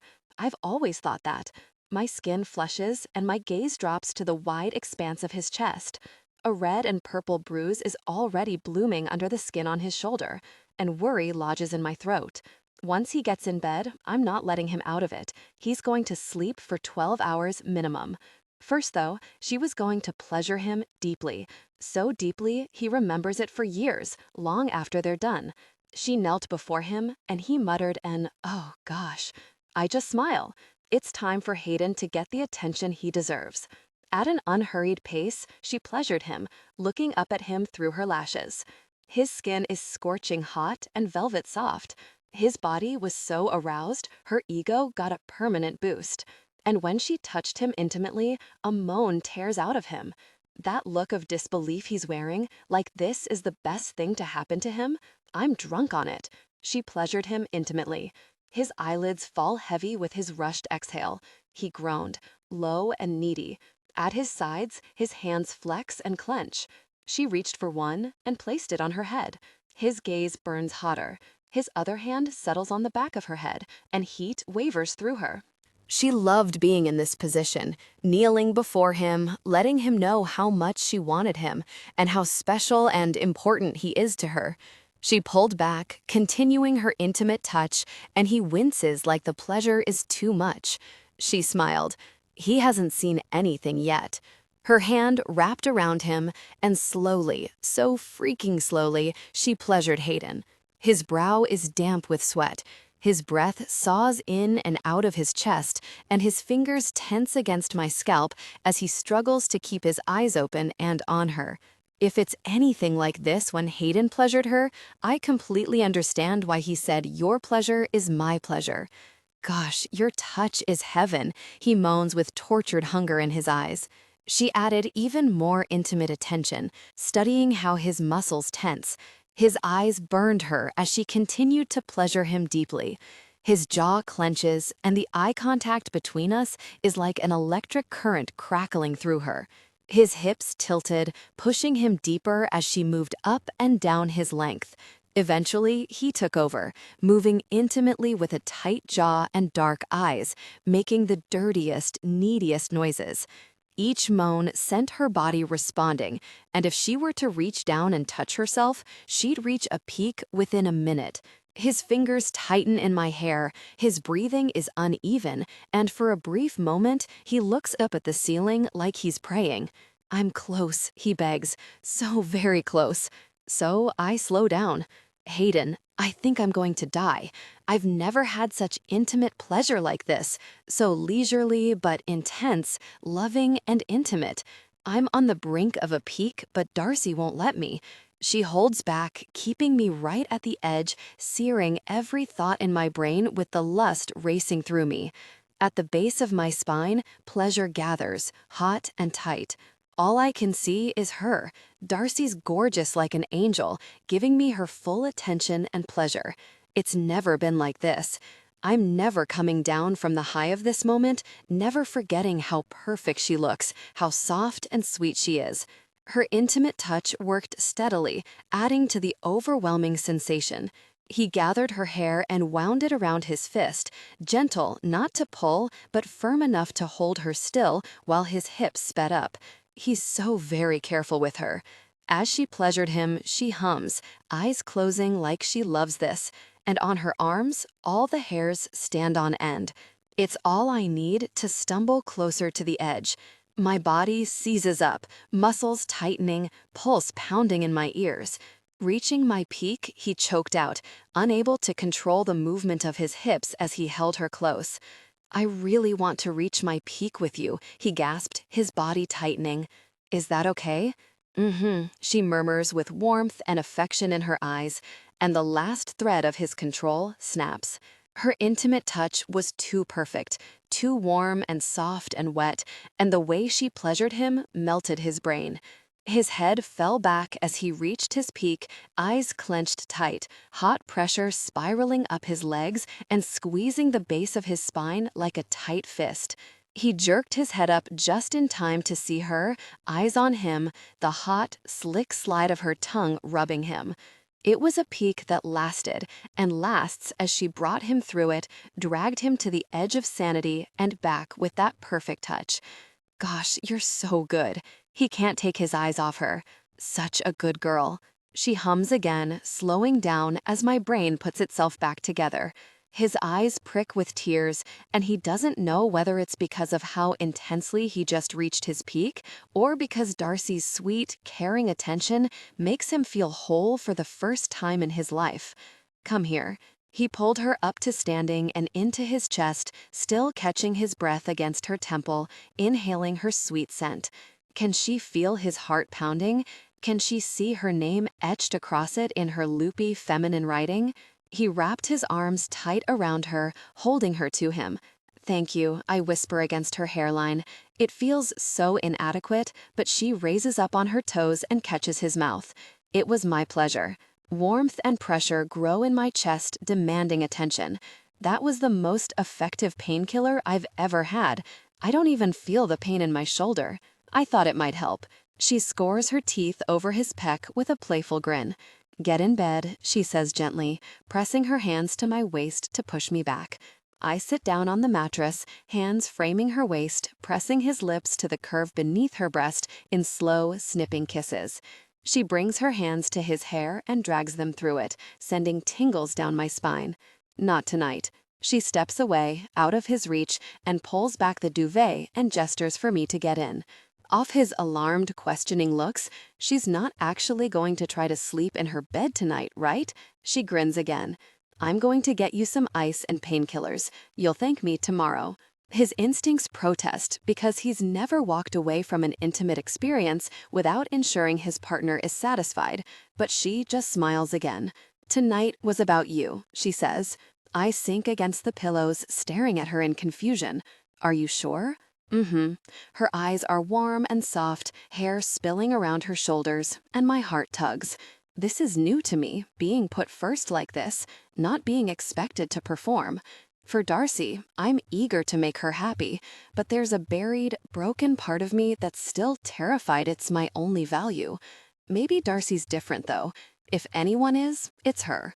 She heads to the kitchen, and I lie in bed, catching my breath, listening to my heart beating in my ears, and the soft sounds of Darcy filling a glass of water, then opening and closing the freezer before she returns. She settles the ice pack, wrapped in a towel, across my shoulder, and hands me the painkillers and a glass of water, supervising with a protective and worried expression as I take them. I'm okay, I tell her with a small smile. I've been hit before. It's part of the job. Her throat works, and she climbs into bed beside me, taking care not to touch me, but I pull her against me. I know. Doesn't mean I like watching it happen, though, and doesn't mean I'm not going to take care of you. She rests her head on the pillow, and I bring her hand to my mouth, giving her fingers a kiss. When I release them, she skims them up and down the uninjured side of my chest in a calming, lazy motion that slows my thoughts. Is this part for me or for you? I ask, and she chuckles. Be quiet, she murmurs. I love her, I realize. I've loved her for years, maybe since she walked into English class that first week of university, or the first conversation we had about the Northern Sword, or the first time I opened my blinds and screamed at the weird gnome peering into the window while she collapsed on my bed laughing heartily. Or maybe I fell a little in love with her every time I saw her, every time we laughed together or texted or hugged, until I was at full capacity and head over really heels for her. When she showed up in Vancouver, newly single and eager to start fresh, I never stood a chance. That I even thought I could pretend my feelings didn't exist or that we were just friends is really laughable. She's always been the girl for me. My mind flicks to the text from Kit. We're playing Calgary next week. It's our last game of the season. Her fingers still on my chest. I know. Kit wants to have a drink and catch up the night before. She lifts her head, meeting my eyes with concern. What do you want to do? A long pause. I want to set the record straight with him, and I want to tell him about us. Her eyes linger on me with uncertainty before she nods. Okay. She settles her head against my chest and closes her eyes. I've got my priorities straight now. Kit may be Darcy's past, but I'm her future. Darcy. On the morning of my birthday, Hayden woke me up with slow, lazy kisses. They shared intimacy, eyes darkened. Afterwards, breathless. Do you want your present now or later? He asks after, lounging on the bed beside me, looking like a Greek god in the morning light. Is it that we can finally connect deeply? He chuckles. No, not yet. I groan with frustration. The intimate touch was heaven, but I need so much more from him. I want to feel connected in the ultimate way. A little part of me is grumpy. He slept with every girl in town, but not me? What's going on? I shove the thoughts from my head. I'd like the present now, please. He moves closer, pressing a kiss between my breasts, his touch intimate. Are you sure? I laugh, squirming away from him. Yes, now. Okay. He slides off the bed, and I get to admire his magnificent form as he heads into his closet. He returns a moment later with a small package. What could it be? I muse, narrowing my eyes at him where he's settling against the headboard as I slide my fingernail under the tape. It's clearly a book. Dating for total losers, maybe? His gaze is steady and warm. You're not a loser. How to pick up guys, bring them home, and connect deeply? His grin widens. You don't have any trouble getting me into bed. I laugh, pulling off the remaining wrapping. Kama Sutra, maybe? Oh, my jaw drops. The Emerald Queen by A.R. Haddington. It's the next book in the Northern Sword series, due to be released later this year. It can't be. How? I give Hayden a searching look, but he just smiles wider. Hayden, how? It's impossible to get an early copy. A.R. Haddington's publisher doesn't send out early copies for fear of spoilers leaking. Tickets to the midnight release parties for her new books are sold out the day they go on sale. Who did you kill to get this? He lets out a tight laugh, and there's something in his expression that catches my attention, like he's nervous. Is it too much? No. I shake my head hard. I love it. I flip the cover open to check the print date, and my pulse halts at the loopy signature on the title page. Oh my God. For Darcy, brave like the Northern Sword. A.R. Haddington. I blink at it, stunned. Hayden. My voice sounds strange. She's notoriously reclusive. No social media, no public appearances. No one knows what she looks like, what her initials stand for, or even what country she lives in. And she definitely doesn't sign books. Seriously, how did you get this? He lifts his big shoulder in a casual shrug, but a pleased smile toys at his mouth. I pulled a couple strings. This is the Devil Wears Prada level of pulling strings. What did you do? I had the Storm PR team reach out to the publisher. I told her about you. Who? He tilts his chin at the book. A.R. Haddington. No, he laughs. Yes. I told her how we met in school and bonded over the book series, and how we've been friends for years. I told her about you finally leaving your boring insurance job for an analytics job with the Storm, and how you're the only woman in the room at work, but you're brave and smart and passionate about what you do. He glances away, and it feels like there's a part he isn't telling me. I made a donation to her favorite charity, too. How much? He just shrugs, smiling. Hayden. I lean forward and give him a hard look, but I'm smiling. How much? He squints. I don't remember. You are such a liar, I whisper, heart beating out of my chest with affection and warmth and big, intense feelings for Hayden Owens. I try to say words, but I have none. My heart pounds as I run my fingertip over the signature. It's the best gift I've ever gotten. It's the best gift I could have even imagined. Only Hayden would get me something like this, something I didn't even know I wanted. Only Hayden sees me like this. Thank you, I manage, and my eyes sting, sharp and sudden. Sorry, I turn away, blinking away the tears. Immediately, he reaches for me, turning me back to him with strong, warm hands. Hey, hey. His voice is gentle, calming, making it so much worse.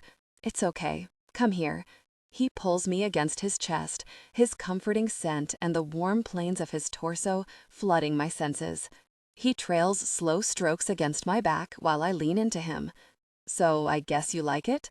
I huff a laugh. Yes, Hayden, I like it. I think I like it more than anything else I own. I glance at my wrist, at the bracelet I only take off to shower, or just as much as the bracelet. A low, pleased noise rumbles against my cheek. Good. We lie there for a long moment, looking out the window in comfortable silence. We're going for dinner tonight, Hayden says, but how do you want to spend the rest of the day? With you. He makes a low noise of appreciation and presses a kiss to my forehead. I was hoping you'd say that. And Daniel, of course. Sure, I'll find a bag of rocks and we can take him for a swim in the ocean. We laugh and I can feel his grin against my hairline. My lips linger on his warm stubble before I press a trail of kisses along his jaw and down his neck to his collarbones.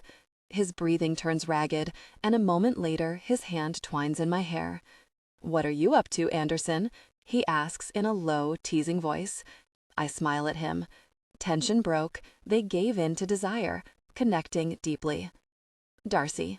This is where I wanted to take you back in university, Hayden admits that evening from across the tiny table at the cozy family-run Italian restaurant. A candle sits between us, flicking warm light all over the handsome lines of his face, and his gaze on me is steady and kind. I'm wearing a light pink dress that reminds me of the cherry blossoms we saw today. What do you yemen? He smiles, but it's tight and nervous, and I tilt my head, intrigued.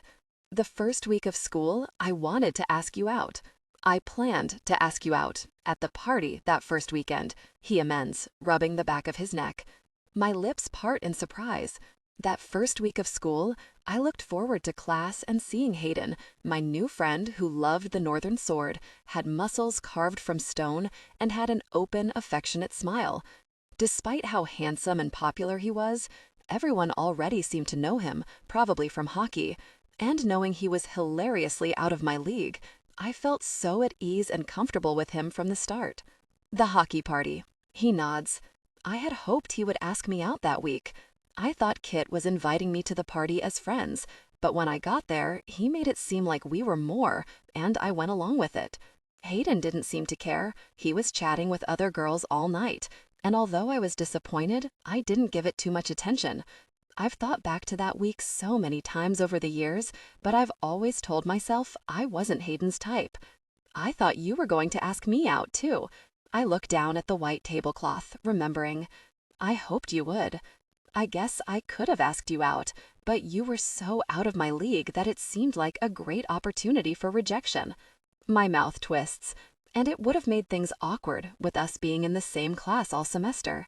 He leans forward and takes my hand. I was never out of your league, just the opposite. I was the dorky math girl, and you were the hot hockey player who could have anyone. That's not how I see it. My heart lodges in my throat, and I'm swept away in the happy, floaty feelings. I love the way he looks at me, like I'm everything to him. I want to say something like it all worked out in the end, but I don't know if it will. He's trying his hand at this relationship thing. What if I'm the girl who always got away, but once he has me, he realizes the idea of me was better than the reality? He smiles, holding my eyes, and the server swings by with my dessert. A single candle sits in the middle of the chocolate torte, dancing and flickering. "Happy birthday, Darcy," Hayden says, watching me with a smile, brushing his thumb over the back of my hand. "Make a wish." I close my eyes, think about the past few months with Hayden, and wish that it will work out in the end. "Have I told you how beautiful you are?" Hayden asks as we walk home hand in hand. I laugh. "A few times." Only a few? His mouth curves, but his expression turns watchful and serious. How are you feeling about your birthday? Right, my goal of figuring everything out by my birthday. Great, surprisingly. I take a big breath and gather my thoughts. I think I always dreaded my birthday because deep down, I knew I was on the wrong path, the wrong job, the wrong guy.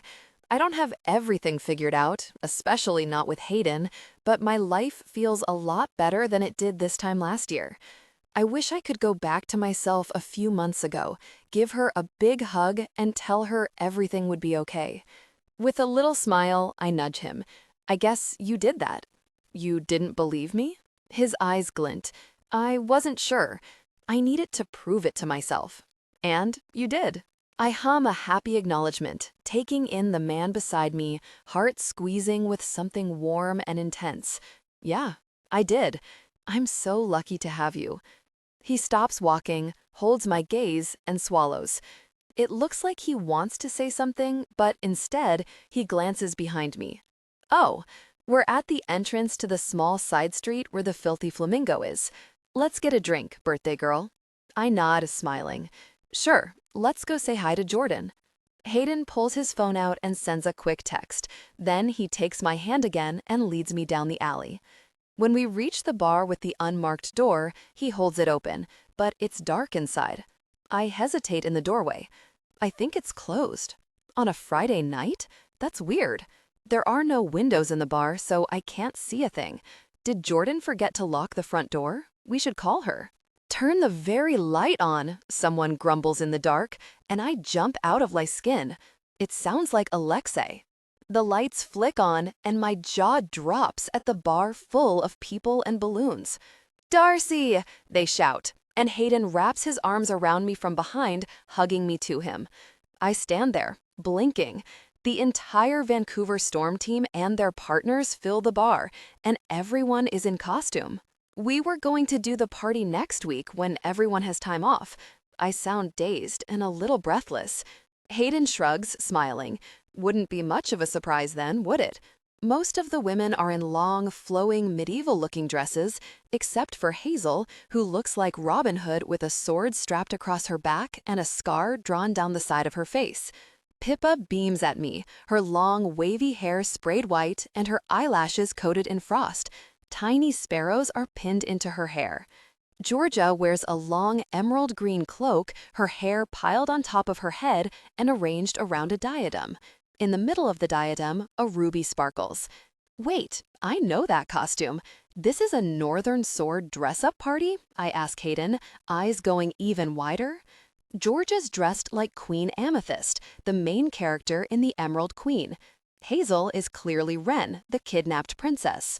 Rory's in tight black pants and a black shirt, open to mid-chest, tattoos drawn on his chest, neck, and the side of his face. Weston, Wren's laconic, emergent rival and kidnapper, who ends up being her fated mate after she stabs him in an attempt to escape. Alexei wears a black mask over his eyes and a leather harness with prop knives in it. Piers, the warrior. Jamie's night costume is Torsten, Wren's responsible and uptight brother. And Pippa is Magnolia, the lonely, soft-hearted ice queen. Even Jordan behind the bar wears pointed ears, someone probably wrangled her into. She's Carrot, I think, the wry, all-seeing barkeep. Well, Georgia gestures at her costume, hand on her hip. Did we nail it or what? My lips part and I make a strangled noise, smiling. A few people chuckle. I don't have a costume, I say stupidly, but Hayden just grins and reaches into a nearby duffel bag before pulling a crown out and placing his on his head. You're Prince Cadius. I sound dazed as I stare up at him. He looks so perfect and right with the crown on top of his slightly mussed hair. He looks just like I envisioned the character when I read the books, before Patrick Grant was cast as him on the show. Golden blonde, more handsome than I thought possible, and smiling ear to ear. He wraps a red cloak around his shoulders. After rummaging back in the bag, he pulls out a slinky, silvery cape. I stand there in awe as he drapes it around me. And you, he lifts another crown, this one more delicate and spindly with sparkling gemstones. Our Aurora. He places it on my head. It's so much lighter than I would have expected. Aurora, the secret queen, the loyal, brave maid who rescues her kidnapped princess, the one everyone underestimated.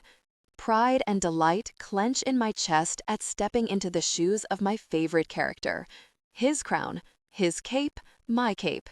These props look so real. I messaged the cast and they hooked me up with the wardrobe department. Shut up! My hands fly to the crown on my head. This is the one she actually wore on the show? Shut up! There are rumors. A.R. Haddington worked directly with the props department to design the props. Except for Volkov. Georgia smirks, gesturing at his leather harness. He brought those from his personal collection. He glares at her before turning to me. These are also props. Happy birthday. I roll my lips so I don't laugh. Every fan of the series hopes Queen Amethyst and Piers finally hook up in The Emerald Queen. You all look amazing. Thank you so much. My words break off as I choke up. I didn't expect this. Someone turns the music back on, and as the laughter and conversation resume, I take in all the people gathered in the bar for my birthday. I've built a life for myself here in Vancouver. I have people. Hayden kisses my cheek, grinning against my skin, and I lean back against his chest, beaming. The door opens, and we turn. Luca waltzes in wearing his Storm jersey and a waist-length, wavy, pale purple wig. Everyone goes silent and stares at him. Sorry I'm late. He shoots me a quick, boyish grin. Girl trouble. His gaze lifts to my crown, and he smiles wider. Birthday crown. I like it. Happy birthday, Darcy. Thanks, Luca. I cover my mouth to stifle my laughter at his growing confusion as he notices everyone's costumes. What are you wearing? Alexei demands. Luca gestures at his wig. I'm Darcy. Look. He turns, and his name on the back of the jersey is covered in masking tape with the letters Owens written in black marker. Alexei stares at him. Why? You said we're dressing up as Darcy. I said we're dressing up as Darcy's favorite TV show. Georgia's laughing so hard she has to grip my arm to hold herself up. Walker, you look like a mermaid. Luca shoots me a quick grin, not the least embarrassed. Sorry. I shake my head, smiling wide and laughing.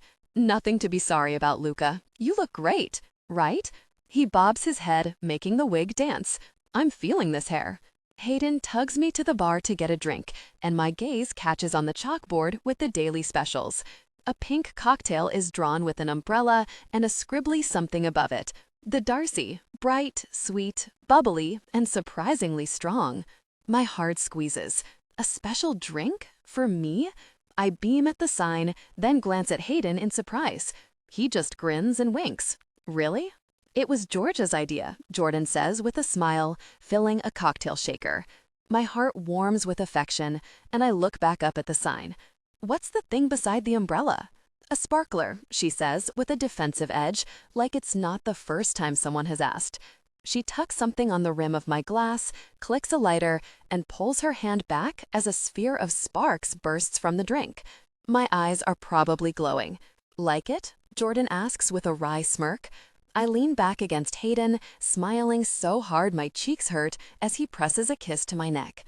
Love it. Later, I sit with Hayden at the bar, watching our friends enjoy the party. Between challenging people to fake sword fights, Rory keeps unbuttoning his shirt lower to make Hazel roll her eyes and laugh. Pippa's perched on Jamie's lap in the corner while he murmurs in her ear. Georgia and Alexei stay on opposite sides of the bar. It's the best birthday I've ever had. I feel like I'm made of rainbows, I tell Hayden. He shakes with laughter. I thought you've only had 2 of those drinks. I have. I'm not drunk. I shrug and give him what's probably a very goofy smile, memorizing this moment. I'm just happy. Thank you. I move closer so our thighs touch, then rest my hand on his. What makes you think I had anything to do with this? He arches a teasing brow, and I roll my eyes, smiling wider. With his fingers beneath my chin, he tips my mouth up to his and kisses me so soft and sweet, my heart dips. Happy birthday, Darcy, he says against my lips. Hayden. The next night, I walk into the quiet bar near the hotel Kit's staying in, adrenaline already pounding through me. My gaze sweeps over the tables until I spot him. He looks rough. Dark circles under his eyes and a sunken look to his face. The server drops a beer off and Kit drains half of it. He isn't having a good season. His contract with Calgary is ending this year, and more than ever, he needs to keep his stats up, but they're down. Tonight's news won't help, I'm sure, but just remembering Darcy's devastated expression the night he called, or as she told me what he did on New Year's, sends a fresh wave of fury and protectiveness through me. At my arrival, he straightens up. Hey. I slip into the seat across from him, setting my phone on the table. He slides the menu to me and I shake my head. I'm not staying long. He frowns. Thought we're getting a drink. Darcy and I are together now. No point in beating around the bush. His jaw goes slack and he stares at me for a moment before he lets out a sharp laugh. Sorry, I thought you said you and Darcy are together. That's what I said. Darcy and I are dating. I'm serious about her. My throat knots. I want forever with her. A.R. Haddington sent me the signed advance copy because I told her I loved Darcy, that I've loved her for years. In a private note to me, she wished me luck. Kit lets out another humorless, bitter laugh. Well, that's going to be a really difficult situation. What, you got tired of the puck bunnies? Adrenaline cuts into me, coursing through my blood, and my teeth clench. You slept with every chick in Vancouver, so now you're messing around with Darcy? He shakes his head, swallowing. Is this an ego thing? Mess with my girl just to show you can? Shame hardens in my gut, but I remind myself I'm not that guy. He's hurt and angry, but my head pounds with all the things he did, all the ways he made her feel like she wasn't enough, and I want to hit him. I won't though, because just like Darce, I'm putting him in the past. She's not your girl anymore, my teeth grit. And it's not like that. Come on. His lip curls. Yes, it is. You'll be done with her in a week, tops. Pain throbs behind my sternum. Have you even stopped to wonder if this is what Darcy wants? Don't you really see? I shake my head. She's doing so much better now that you're out of her life. She actually likes her life. She's an analyst for the Storm, and she actually enjoys her job. His face twists. You can't be serious. Rage thunders through me. He never believed in her. She has the statistics background and experience for it, and she loves it. The team is lucky to have her. I am lucky to have her. You never felt that way, though, did you? You felt like you were doing her a favor. Tension simmers in the air. He looks away, working his jaw. The difference between us, I tell him, is that I'll do whatever it takes to make her happy. He breaks off in a laugh of disbelief, shaking his head. You really are a snake. You always had a thing for her. You were just waiting to swoop in. I'm surprised you didn't try this years ago. The insult burns. I would never go after my friend's girlfriend, but he's hurt and angry and trying to get to me. I love her. My realization from the other day rings stronger than ever, but it feels wrong telling him before Darcy. You had your chance and you messed up. My voice is low and firm. You knew she didn't want to get engaged, and yet you popped the question in front of everyone. I lean forward, pulse picking up. You pressured her into something she didn't want to do. Kit's nostrils flare. Oh yeah, her life would have been so hard. Sarcasm and bitterness drip from his tone. Married to a professional hockey player who makes millions per year, living in a nice place, having the wedding of her dreams. Poor Darcy. Anger rises because even now, even after she's broken up with him several times and told him she doesn't want that life, he doesn't get it. He never will. I know how hard losing her must be, but it's time to move on. A bitter smile twists onto his mouth. I guess you think it's your turn now or something? No. I swallow. It's Darcy's turn. You never saw her. You never bragged about her. You didn't know what you had. He laughs, shaking his head. You think this is going to work? Unbelievable. His tone scrapes at me, and my muscles tense as I try to remember the way she tucked me into bed with an ice pack on my shoulder, lifting it off me after 20 minutes as I fell deeper into sleep, caring for me. She cares about me. I know she does. She just needs time, and she's shown me that I'm more than the guy everyone thinks I am. Having said what I came here to say, I get to my feet. See you at the game tomorrow. He doesn't answer as I walk out the door. The next evening, we're winning by 3 goals because Kit's more focused on letting out his frustration on me than defending the Calgary net. He slashes his stick against my shin, but Walker shoves him out of the way. That slash should have been a penalty, but the whistle doesn't sound. A minute later, he's back. Volkov blocks him, knocking him down, and the crowd cheers. Player targeting happens sometimes when a team wants to take the other team's star out. This isn't about me scoring goals, though. This is personal. What in the world are you doing? One of Calgary's players asks Kit. At their bench, the coach shakes his head, frowning. Say the word, Volkov mutters, glaring at Kit, features tight with tension. Volkov's the Storm's enforcer, an unofficial term given to the guy who restores balance on the team and protects players the other team is going after. This isn't his battle to fight, though. It's mine. Are we going to put this difficult person in his place or what? Miller asks, skating over. My gaze lifts to the box where I know Darcy and the other analysts are watching the game. Fighting's common in hockey. It's a way to restore balance in the game when a team plays dirty or refs aren't calling penalties. My muscles tense with fury. The energy crackles. I want to end this. It would upset her, though. I look back to Kit, who's lost her because of his own stupidity. I have everything, and he has nothing. I pity him. He's hurt and angry and confused, and he doesn't know how to deal with it. Ignore him. The ref will call a penalty eventually. We face off again, and a minute later, as I'm scrambling for the puck, I'm slammed face first into the boards. Fire sears my lip. Rage vibrates through my chest, growing and gathering. I take a deep breath as I get to my feet, blood dripping from my face onto the ice. Noise erupts around me, the fans pounding their fists on the glass in outrage, my teammates shouting protests, the whistle blowing.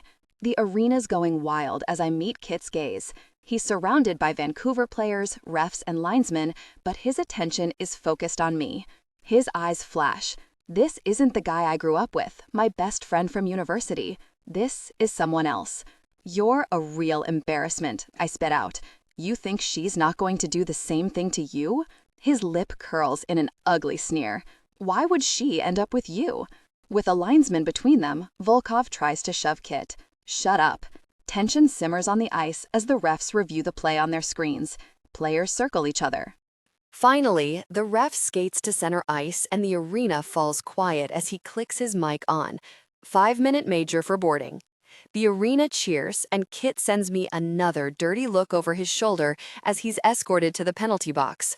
I try to summon empathy for the guy, but I'm not going to pretend I'm the same person I was a couple of months ago. Darcy's mine. He needs to get over that. The game resumes, and we run a play Darcy and the other analysts recommended to Ward. Miller passes to me, I shoot the puck, and it hits the back of the net. Noise erupts in the arena. The goal horn bellows and lights flash as Miller, Volkov, Walker, and our other forwards surround me to celebrate. I love proving her right. I yell to Volkov over the noise, grinning ear to ear. My gaze meets Kit's in the penalty box, and his nostrils flare. I stand taller, straightening my shoulders, and level him with a challenging look. I won, my eyes say. You lost, and you're done. In a shot, he's out of the box, charging at me. I hear the fans gasp. He still has 40 seconds on the penalty clock.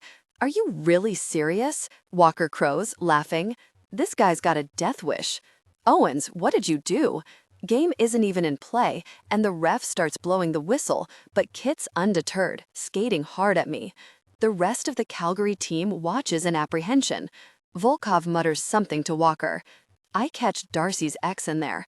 And as Kit approaches and rears his fist back, the two Storm defensemen block him, shoving him down to the ice. The fans holler again, whistles blow right and left, and even the Calgary players are hauling Kit back. Game misconduct penalty, the ref shouts into the mic, and the crowd cheers. The mic is turned off, and he's yelling something at Kit. The other Calgary players are pulling him off the ice as he fights them, trying to get at me, and the fans roar. The Calgary defenseman gives Kit a hard shove from the bench to the hall. Dreiger, you suck, the fans chant as he disappears to the dressing room. I hope this Darcy chick is worth it, Walker says, shaking his head. She's more than worth it. She's my entire world. Tonight, I'm going to show her. I can't hold off anymore. Darcy Hayden fumbles the front door open that night, never once taking his lips off mine. He yanks his jacket off, throwing it on the floor in haste. We've been kissing since the lobby downstairs. Something about playing against Kit has Hayden unleashed. I shouldn't feel this thrill at his possessiveness over me, but I do. What did you say to Kit to upset him so much? I asked Hayden after the game. The truth, he answered. He told him we were temporary. That means. A small twist of pain hits me in the chest. It's getting harder to accept that reality, that this is just for fun and just for a few more days. Hayden's tongue sweeps against mine, and my thoughts and worries melt. Right here, right now. That's all that matters. I'm not going to worry about the future when I can enjoy the present with Hayden. He shoves my jacket off, and I can barely get enough air. We're kissing so hard. I like this side of him, where he goes after what he wants, whether that's on the ice or right now, as he's devouring me. Tonight, I gasp, and we both know what I mean. Something's changed, and it doesn't seem like Hayden's interested in waiting anymore. He walks me back until I bump against the wall. Then he dips his head and kisses me hard. My knees go weak at the sensation of his tongue against mine. If he didn't have me pinned against the wall, I'd be sliding to the floor. He pulls back, breathing hard, and resting his forehead against mine, eyes flashing with heat. Tonight. The promise in that one word has a thrill spreading through me. I close my eyes and revel in the feeling with Hayden's lips all over my skin, him tugging the neckline of my top aside to nip at my shoulder. His hands stray to the hem of my jersey, lifting. Make it. Now. In this household, we no longer use full sentences. I raise my arms and he pulls the top over my head. Then I'm pulling his off, baring his broad chest and warm skin. They continued to undress, their movements eager. A thrill spread through her as their bodies met. He makes a low, frustrated noise of urgent impatience before his mouth returns to mine and his tongue delves between my lips. Like even 60 seconds was too long to go between kisses. I love this side of you. I huff a laugh as he gets frustrated with my bra and rips the clasp apart. Did you just tear it? Probably. A quick grin appears on his face. He's flushed and breathing hard. I'll buy you more. They shed their remaining clothes. He prepared for their intimacy. He lowers his mouth to mine again, kissing me hard, taking my breath away. You didn't even stop to admire the present you bought me. Next time. He quickly removed her remaining clothes, and I'm distracted by his scent, so fresh, clean, masculine, and familiar. I squeak in surprise as he lifts me up like I weigh nothing, and instinctively, my legs wrap around his trim hips. I loop my arms around his neck, but his hold on her was firm and their bodies pressed close, heightening the anticipation. She was overrun with need. He takes a step so my back is pressed against the cool wall and my eyes go wide. Like this? I'm breathless, eyes darting around the foyer. The spontaneity of their intimacy here in the dim apartment, with just the lights of the city sparkling through the big windows, made her stomach dip with excitement. Like this. His mouth tilted in a dark, seductive smile that made her body hum with anticipation. Gosh, this is going to be good. That's what you wanted, isn't it? That's what you said that night at the bar, that you wanted to be taken passionately against the wall. My thoughts blur in a rush of desire, and I nod. Gosh, yes, I want that. Yes, please. Her gaze dropped, trailing down the carved muscles of his chest. A rakish grin pulls up on his handsome face. You don't have to say please with me, but I really, really like it. With one hand, he holds me up, toned arm flexing in a riveting display of masculine strength. Forget the spectacular marble lines of Michelangelo's David, Hayden Owens is the perfect depiction of male beauty. Her train of admiration derails, though, as his touch became more intimate. Our lips met again, and a deep sweetness stirred within her. He shifted his hips, and their bodies aligned. She moaned as their intimate connection deepened, molten heat swirling within her. I should slow down, he says, his touch becoming more intense, watching her expression with fascination. I shake my head, tugging on the back of his hair, and his eyes spark hotter. Don't. He continued his intimate touch, lighting up every nerve ending in her body. My head falls back against the wall, and he watches my face with determined reverence. Desire tightened at the apex of her thighs, and she was flooded with urgency. Hayden, I moan. My heart's beating so hard, I'm surprised he can't hear it. I can't wait. I need more. The breath rushes out of him, and he nods, aligning their bodies. He moved closer, and sharp pleasure swept through her as their connection deepened, even as her muscles protested the intensity. I cling to him, letting the sensations drag me under. Breathe, he says, gentle yet commanding. Their connection was intense, and her lips parted as she held his worried gaze. Even now, he's so caring and careful with me. Oh my gosh. He rests his forehead against hers, staring into her eyes. The connection is so intense. You're so powerful. My voice sounds thin and desperate, and I don't care that it sounds cliché.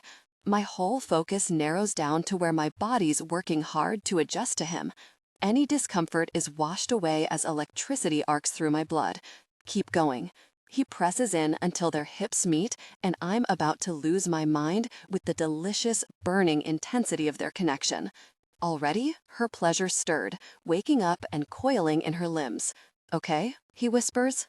I nod against him with a shaky breath. You feel so good, I whisper back. I've wanted this for so long. His throat works. Under my hand on the back of his neck, his skin is hot and damp with exertion. A little frown of frustration and agony sits between his eyebrows. The guy looks wrecked from holding back so he doesn't hurt me. I nip his bottom lip, and the rough, pleased noise in his throat sends a ripple of warmth through me. I can feel the intensity, he groans. I've wanted this for years, Darcy, and somehow it's better than I thought it could be.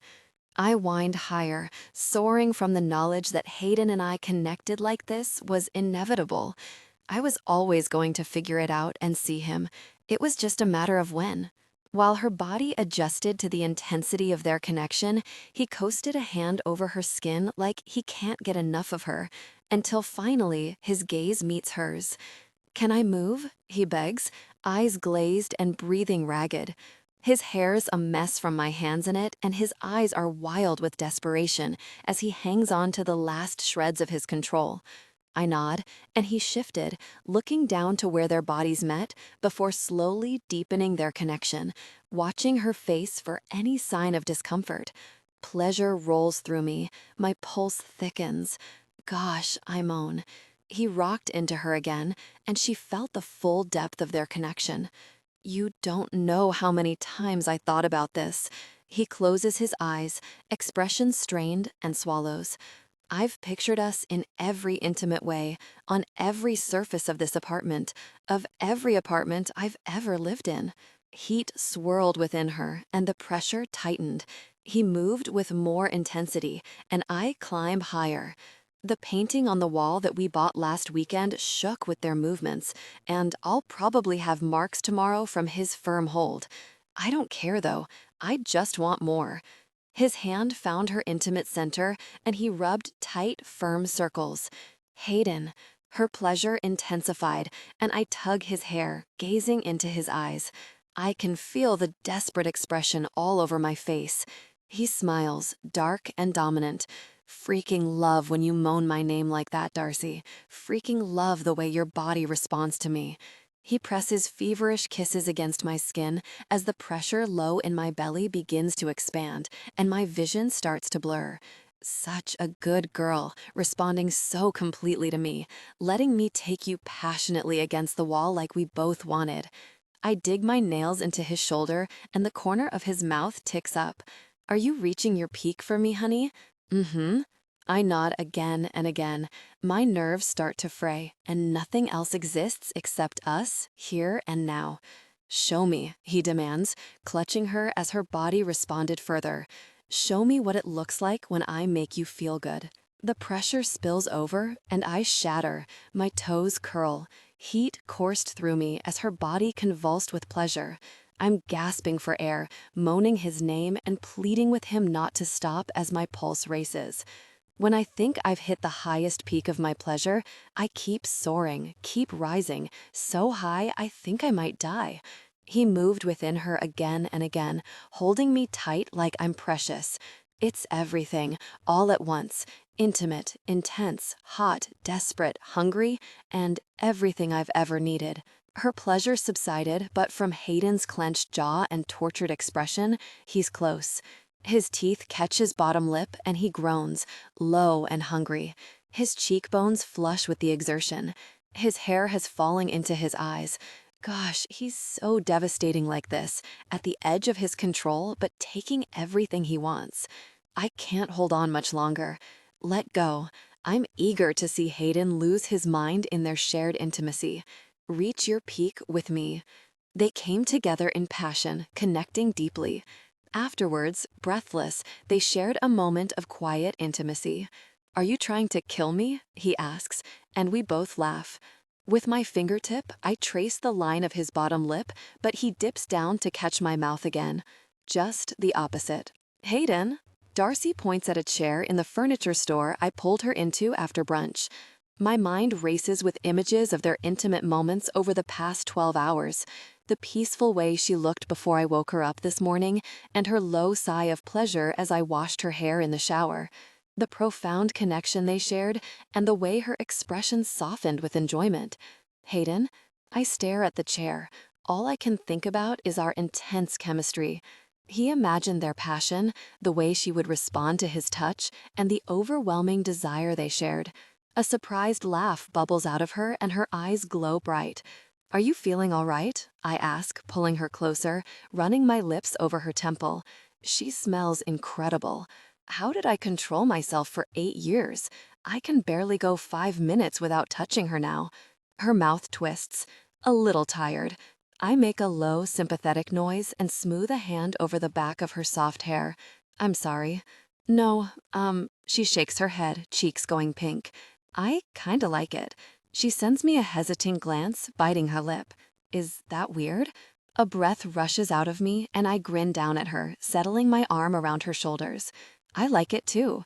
With every moment I spend with Darcy, she becomes more entwined in my DNA. She becomes a bit more mine. God, I hope she feels the same way. It's getting more difficult not to spill my feelings all over her. Her phone rings with a call from one of the other analysts. She mouths 1 second and heads outside. I smile at her through the windows, where she's talking a mile a minute with bright eyes. The Storm are going to playoffs and the analysts are working overtime, but Darcy couldn't be happier about the long hours. It's everything I wanted for her, to finally love her job, for her to be excited to go to work in the morning. Jamie and Pippa's wedding is in a couple of days and worry knots behind my sternum. Darcy seems happier than ever, but I can't be sure. I've been wrong in the past. I never knew how unhappy she was with Kit. Hayden? At the sound of my name, I turn, and my gut drops through the floor. Jess. I probably look like I've seen a ghost from the way my jaw goes slack. I blink in surprise, but I recover and give her a shaky smile. Hi, how are you doing? Jessica Haley, my high school girlfriend, gives me a huge, pleased grin. Better now. Fancy running into you here. What are the odds? My pulse picks up and uncertainty weaves through my gut. Yeah, life's funny like that. I just moved back to Vancouver from Saskatoon, she says with a smile, attention lingering on my arms and chest. You look amazing. Her gaze drags up and down my form, and an unwelcome, uneasy feeling settles in my stomach. What's new? You know, hockey. I glance to the windows where Darcy is still on the phone. I've just started to shed the player stereotype with her, and I don't want her to look over and think that the second her back is turned, I'm hitting on other women. I'm trying to show her I'm boyfriend material. I don't even see other women. Jess nods, eyes moving over me with admiration. Yeah, I've watched you on TV with the Storm. She laughs to herself. All my girlfriends know that I used to date Hayden Owens. Something unpleasant yanks in my stomach, and I fight a disgusted expression. Yeah, we're 10 years older, but I feel 17 again, trying to act cool and unaffected as she tells me she had fun with me, but that she'd rather date some other guy. She steps into my space and lowers her voice with a secretive smile. You've grown so much. I clear my throat and involuntarily take a step backward. Yeah, always been tall. I rake a hand over my hair. The tone of her voice leaves no room for interpretations. She's interested. I glance around for Darcy, who's no longer on the sidewalk. We should exchange numbers, Jess says with a smile. Look, I don't want to be rude, Jess, but hi. Darcy's hand slips into mine and she leans against me, gazing up at me with a pretty smile. Immediately, I relax. She doesn't even look at Jess. She just keeps her affectionate gaze locked on me. I missed you, baby, she says in a soft voice. Baby? My brain starts to slur, wading through warm, sluggish feelings as I grin down at her, probably wearing a dopey, stupid expression. I missed you too, I say. What is happening? I'm not sure, and I don't really care. I just want Darcy to call me baby again. Darcy turns and meets eyes with Jess. Hi. She sticks a hand out. I'm Darcy, Hayden's girlfriend. Confusion rolls through me, but I'm still smiling, and when I catch the hardened edge of Darcy's faux-friendly smile, it dawns on me. She's staking her claim. She's jealous. Amusement whirs through me, and I smile, feeling the back of my neck go warm. I stifle the urge to laugh. Finally, she's getting a taste of how it feels to watch her get hit on. I shift her hand to my other palm and bring my arm up around her shoulder, tucking her into my chest. Jess. She sticks out her hand to shake Darcy's and looks between us. Her eyes bug out. You have a girlfriend? She repeats to me. Against me, Darcy stiffens, and a sick feeling spikes inside me. This is it, the moment where Darcy turns to me like she's seeing me in a new light and goes, "Oh yeah, you're right, Jess. Why would I ever commit to this guy?" Instead, she smiles at Jess, and something in her gaze feels predatory. We're just looking for some things for our apartment. She holds Jess's gaze. Where we live, together, and share a bed. The knots in my chest loosen with relief. Not mad, not changing her mind about us, but territorial, like I've never seen her. I like this side of her. My grin widens as I look down at her. What a little tiger. Okay, Jess says, looking weirded out, glancing between us. I didn't think you were the girlfriend type. I am. I suck in a deep breath, squeezing Darcy's hand. I mean, I know you thought you were, Jess starts, laughing a little. But a guy like you? Her eyes move over me, eyebrow arched, and I tense. No way. But she shrugs, perking up, giving Darcy a bright smile. Maybe people change. Nausea gathers in my gut and I swallow hard. Darcy smiles up at me, innocent as a kitten, but with protective rage in her eyes. We should get going, baby. There's that word I like again. I swallow the weird feelings and nod. You bet. I give Jess a tight smile. Nice running into you. You too. Jess watches us with a puzzled expression as Darcy gives her a quick wave, slips her hand into mine, and pulls me out of the store. Girlfriend? I ask on the sidewalk. She shrugs like it was nothing, but she doesn't let go of my hand. I didn't like the way she was talking to you. Warmth radiates through me. Jealous? I tease. Her eyes flick up to mine. What if I am? My eyebrow goes up, along with my smile. Thought we were just having fun, Darce. Her cheeks go pink, and she looks away, but my fingers come beneath her chin, tilting her face up so our eyes meet. Thank you, I tell her. No one's ever gotten protective of me like that. I give her a smug smile. It was nice. I could get used to it. She studies me for a long moment, sadness rising in her eyes. You deserve it, Hayden. She glances at the furniture store half a block away. Who was that? And what did she mean she didn't think you were the girlfriend type? The muscles in my chest pull tight, but her hand smooths over them, and the look in her eyes is so caring and curious that my heart aches. It's time to tell her the truth. Darcy, Jess was my high school girlfriend. I blink, thoughts reeling. Girlfriend? Girlfriend? He's never spoken about her. Kit never mentioned her. I didn't know you had a girlfriend in high school. Uh-huh. He chews his bottom lip. Or, I thought I did. After we became intimate, she wasn't interested in more. Apparently, I was fun enough for her to tell her friends about, though. His expression turns wry. I wanted to be a good partner, but I turned out to be, he swallows, too focused on the physical, I guess. I'm seen as the casual guy, not the relationship guy. I stand on the sidewalk in silence, processing this and watching his face. That was a long time ago. You were just a teenager. He shakes his head. No, Darce, don't you see? I thought I could leave it behind in high school, but the reputation followed me to university. It almost sounds like he's upset about it, like he never wanted this reputation. You said you cut it off before it gets serious. You always tell women up front that you're not interested in a relationship. I'd rather be clear from the beginning than get my hopes up. Oh God, the rules are for him, not for the women he dates. My heart sinks. Fierce protectiveness floods me at the idea of those girls hurting Hayden, making him feel like he wasn't worth more than a hookup. Hayden's spectacular. He's the whole package. Kindness and humor and looks. How could they have not seen that? And you see me like everyone else, he says quietly. Pain wraps around my chest, tightening, and I shake my head. No, Hayden, I don't. You do, he says with more force, eyes sharp and vulnerable. You saw it as soon as you met me. Remember that party, first week of school? The hockey party. Kit said I was the biggest player he knew, and you agreed with him. You said, I can totally see that. He crosses his arms and glances away. I remember it. My voice is soft, barely above a whisper, as the memory replays in my head. I remember him talking about how easy you have it with women. He was so handsome and funny and friendly, and all week I'd been hoping he'd ask me out. I was disappointed when he didn't. When Kit said that Hayden was a player, I clung to it as a reason. It wasn't a reflection of me, it was just the way he was. A few months ago, I called him king of the players. You're like their leader, I said. When he tested the waters and said having a girlfriend didn't look so bad, I basically told him he wasn't cut out for it. I'm sorry, I whisper. I just thought.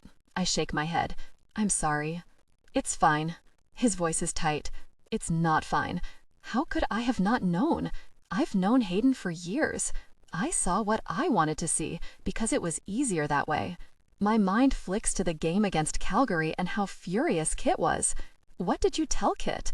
Last time I asked this, he said he told him the truth, but we were too distracted with coming together passionately for me to push him to elaborate. Hayden's eyes meet mine, and he sucks in a tight breath. That I was serious about you. That I'll do whatever it takes to make you happy. My skin is tingling. How could I have been so really wrong about Hayden? All these years, I saw what everyone else did.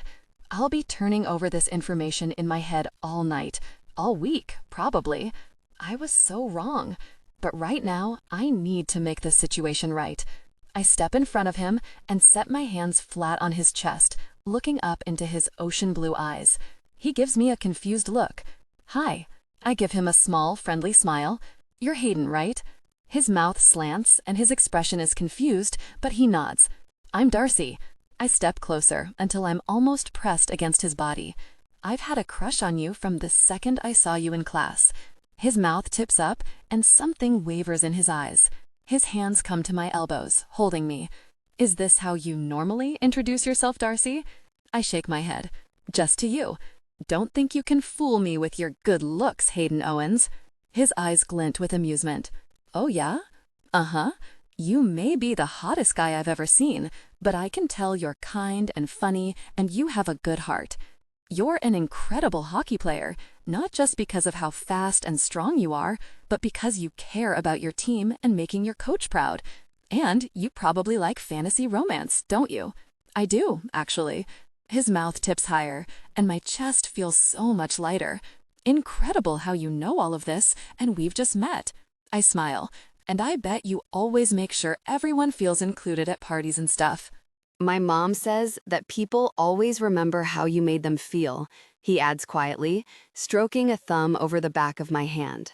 The way people treat you is a reflection of them, not you. Emotion clogs my throat, anger that Hayden's felt like this for so long, guilt that I contributed to it, and the overwhelming need to make it better. Would you ever tell me that I deserved how Kit treated me?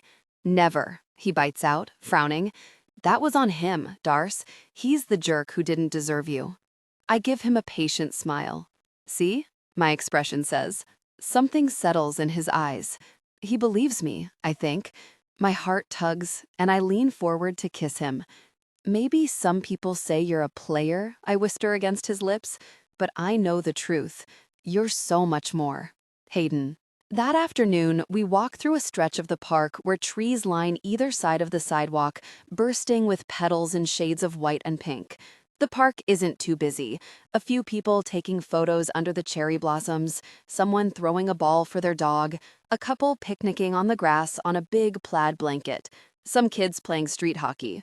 A breeze sweeps blossoms off the trees and they swirl around us. She stops and tips a serene smile to the sky, watching them flutter. A few fall in her hair, and I take a mental picture. I want to remember this forever. You're beautiful, Darcy. I ever tell you that? Darcy turns her smile to me, staring up into my eyes. I've never felt so connected to someone. Once or twice. Let's sit, she says quietly, gesturing to an empty bench, and we take a seat against the cool metal. You're so much more, she said this morning, and my heart does a weird thump. I can't believe I told her all that stuff, but I'm weirdly relieved that I did. An urgent, insistent rush hits me. I don't want this to end, Darce. Adrenaline courses through my veins as I spill my heart to her. I don't want to go back to being just friends after the wedding. There's no one like you, and I've never had this, I gesture between us, swallowing thickly, with anyone else. Have you? Her tongue darts out to wet her bottom lip, and she shakes her head. Worry threads through her gaze. I'm not asking you to get married or to have kids or make any commitments you're not ready for.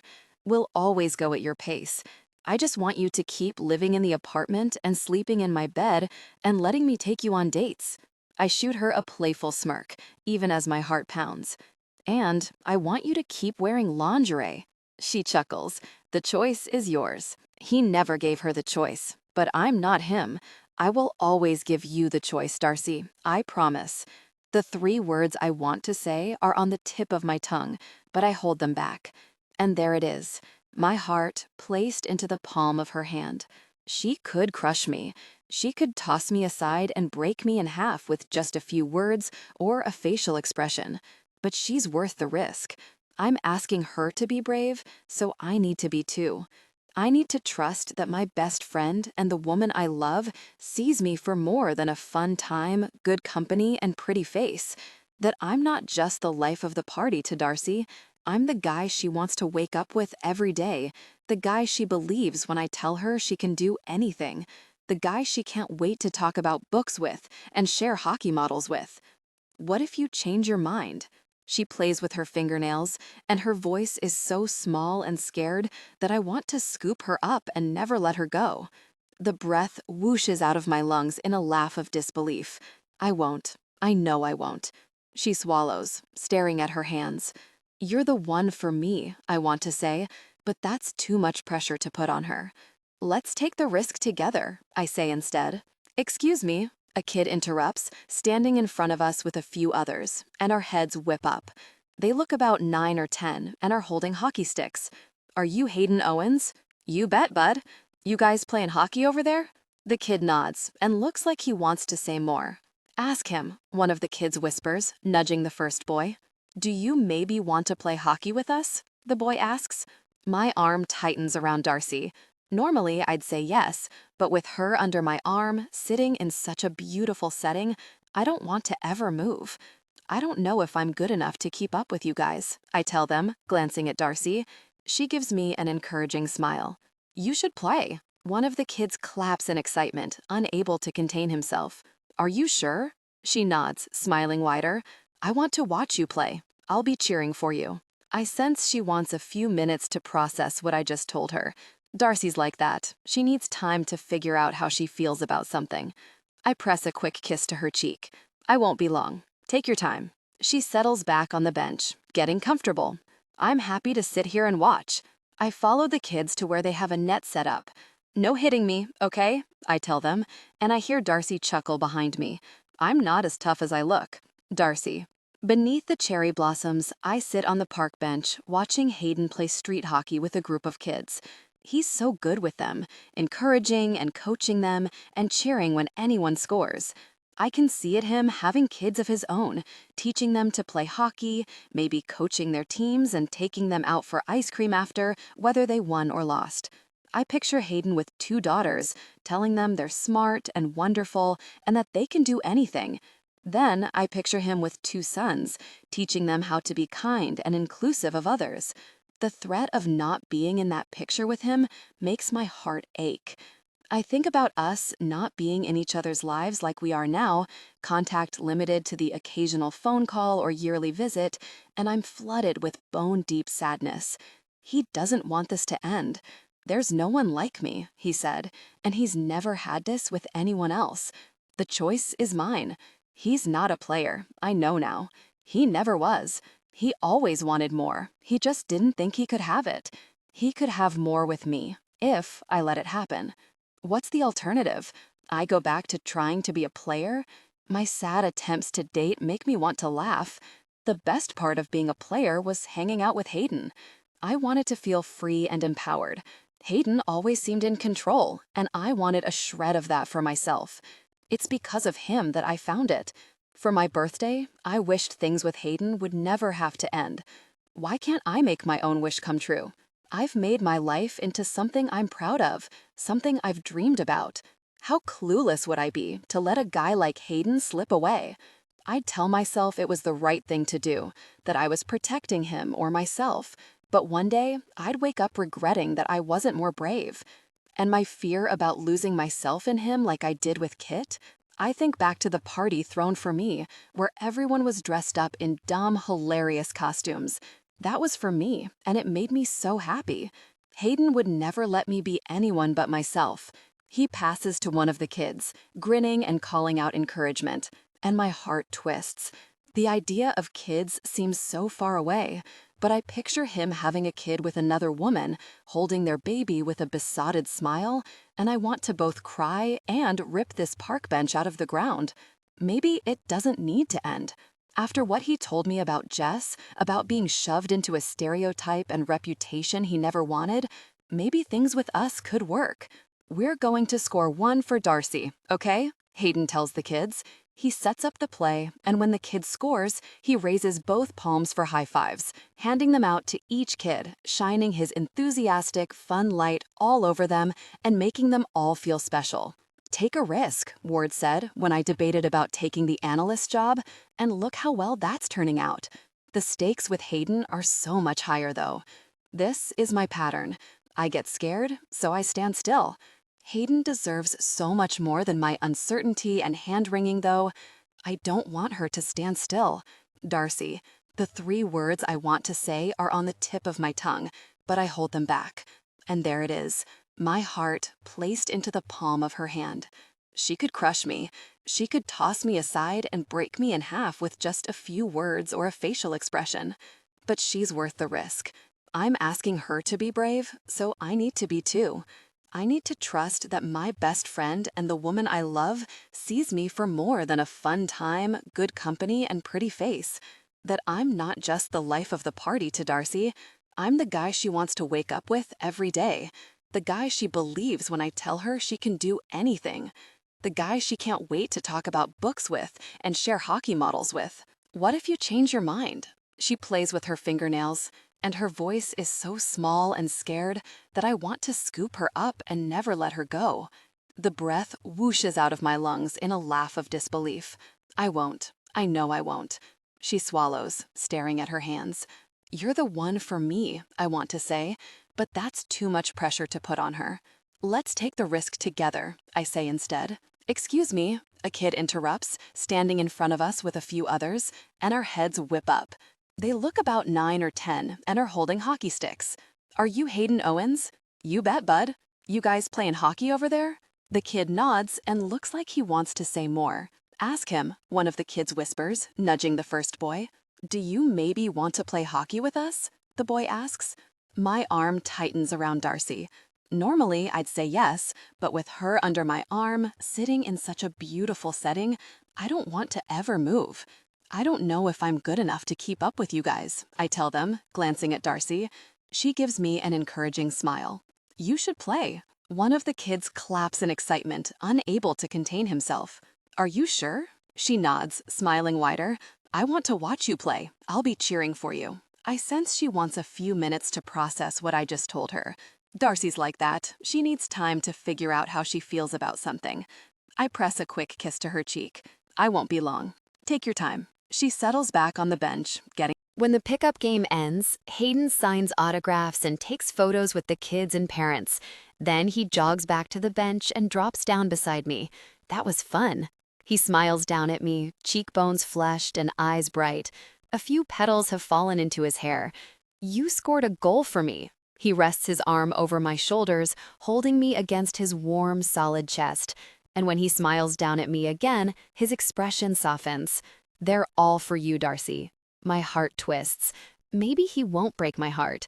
His eyes drop to my hair and his mouth quirks in amusement. "What?" His grin widens. "You have cherry blossoms in your hair." I laugh. "So do you." It feels like magic sitting here with him under the cherry blossoms and gentle sunlight, like everything's falling into place and the timing all aligns. I don't want to be scared anymore. I want all the good things that come with making the hard choices. In the distance, an ice cream truck jingle plays, and I smile. Spring is finally here, and I hardly recognize myself compared to the person I was when I showed up in Vancouver this winter. Hayden? Nerves rattle through me, but I swallow them. His eyebrows snap together in concern. What's wrong? My mouth goes dry, but I focus on the breathtaking myriad of blues in his eyes.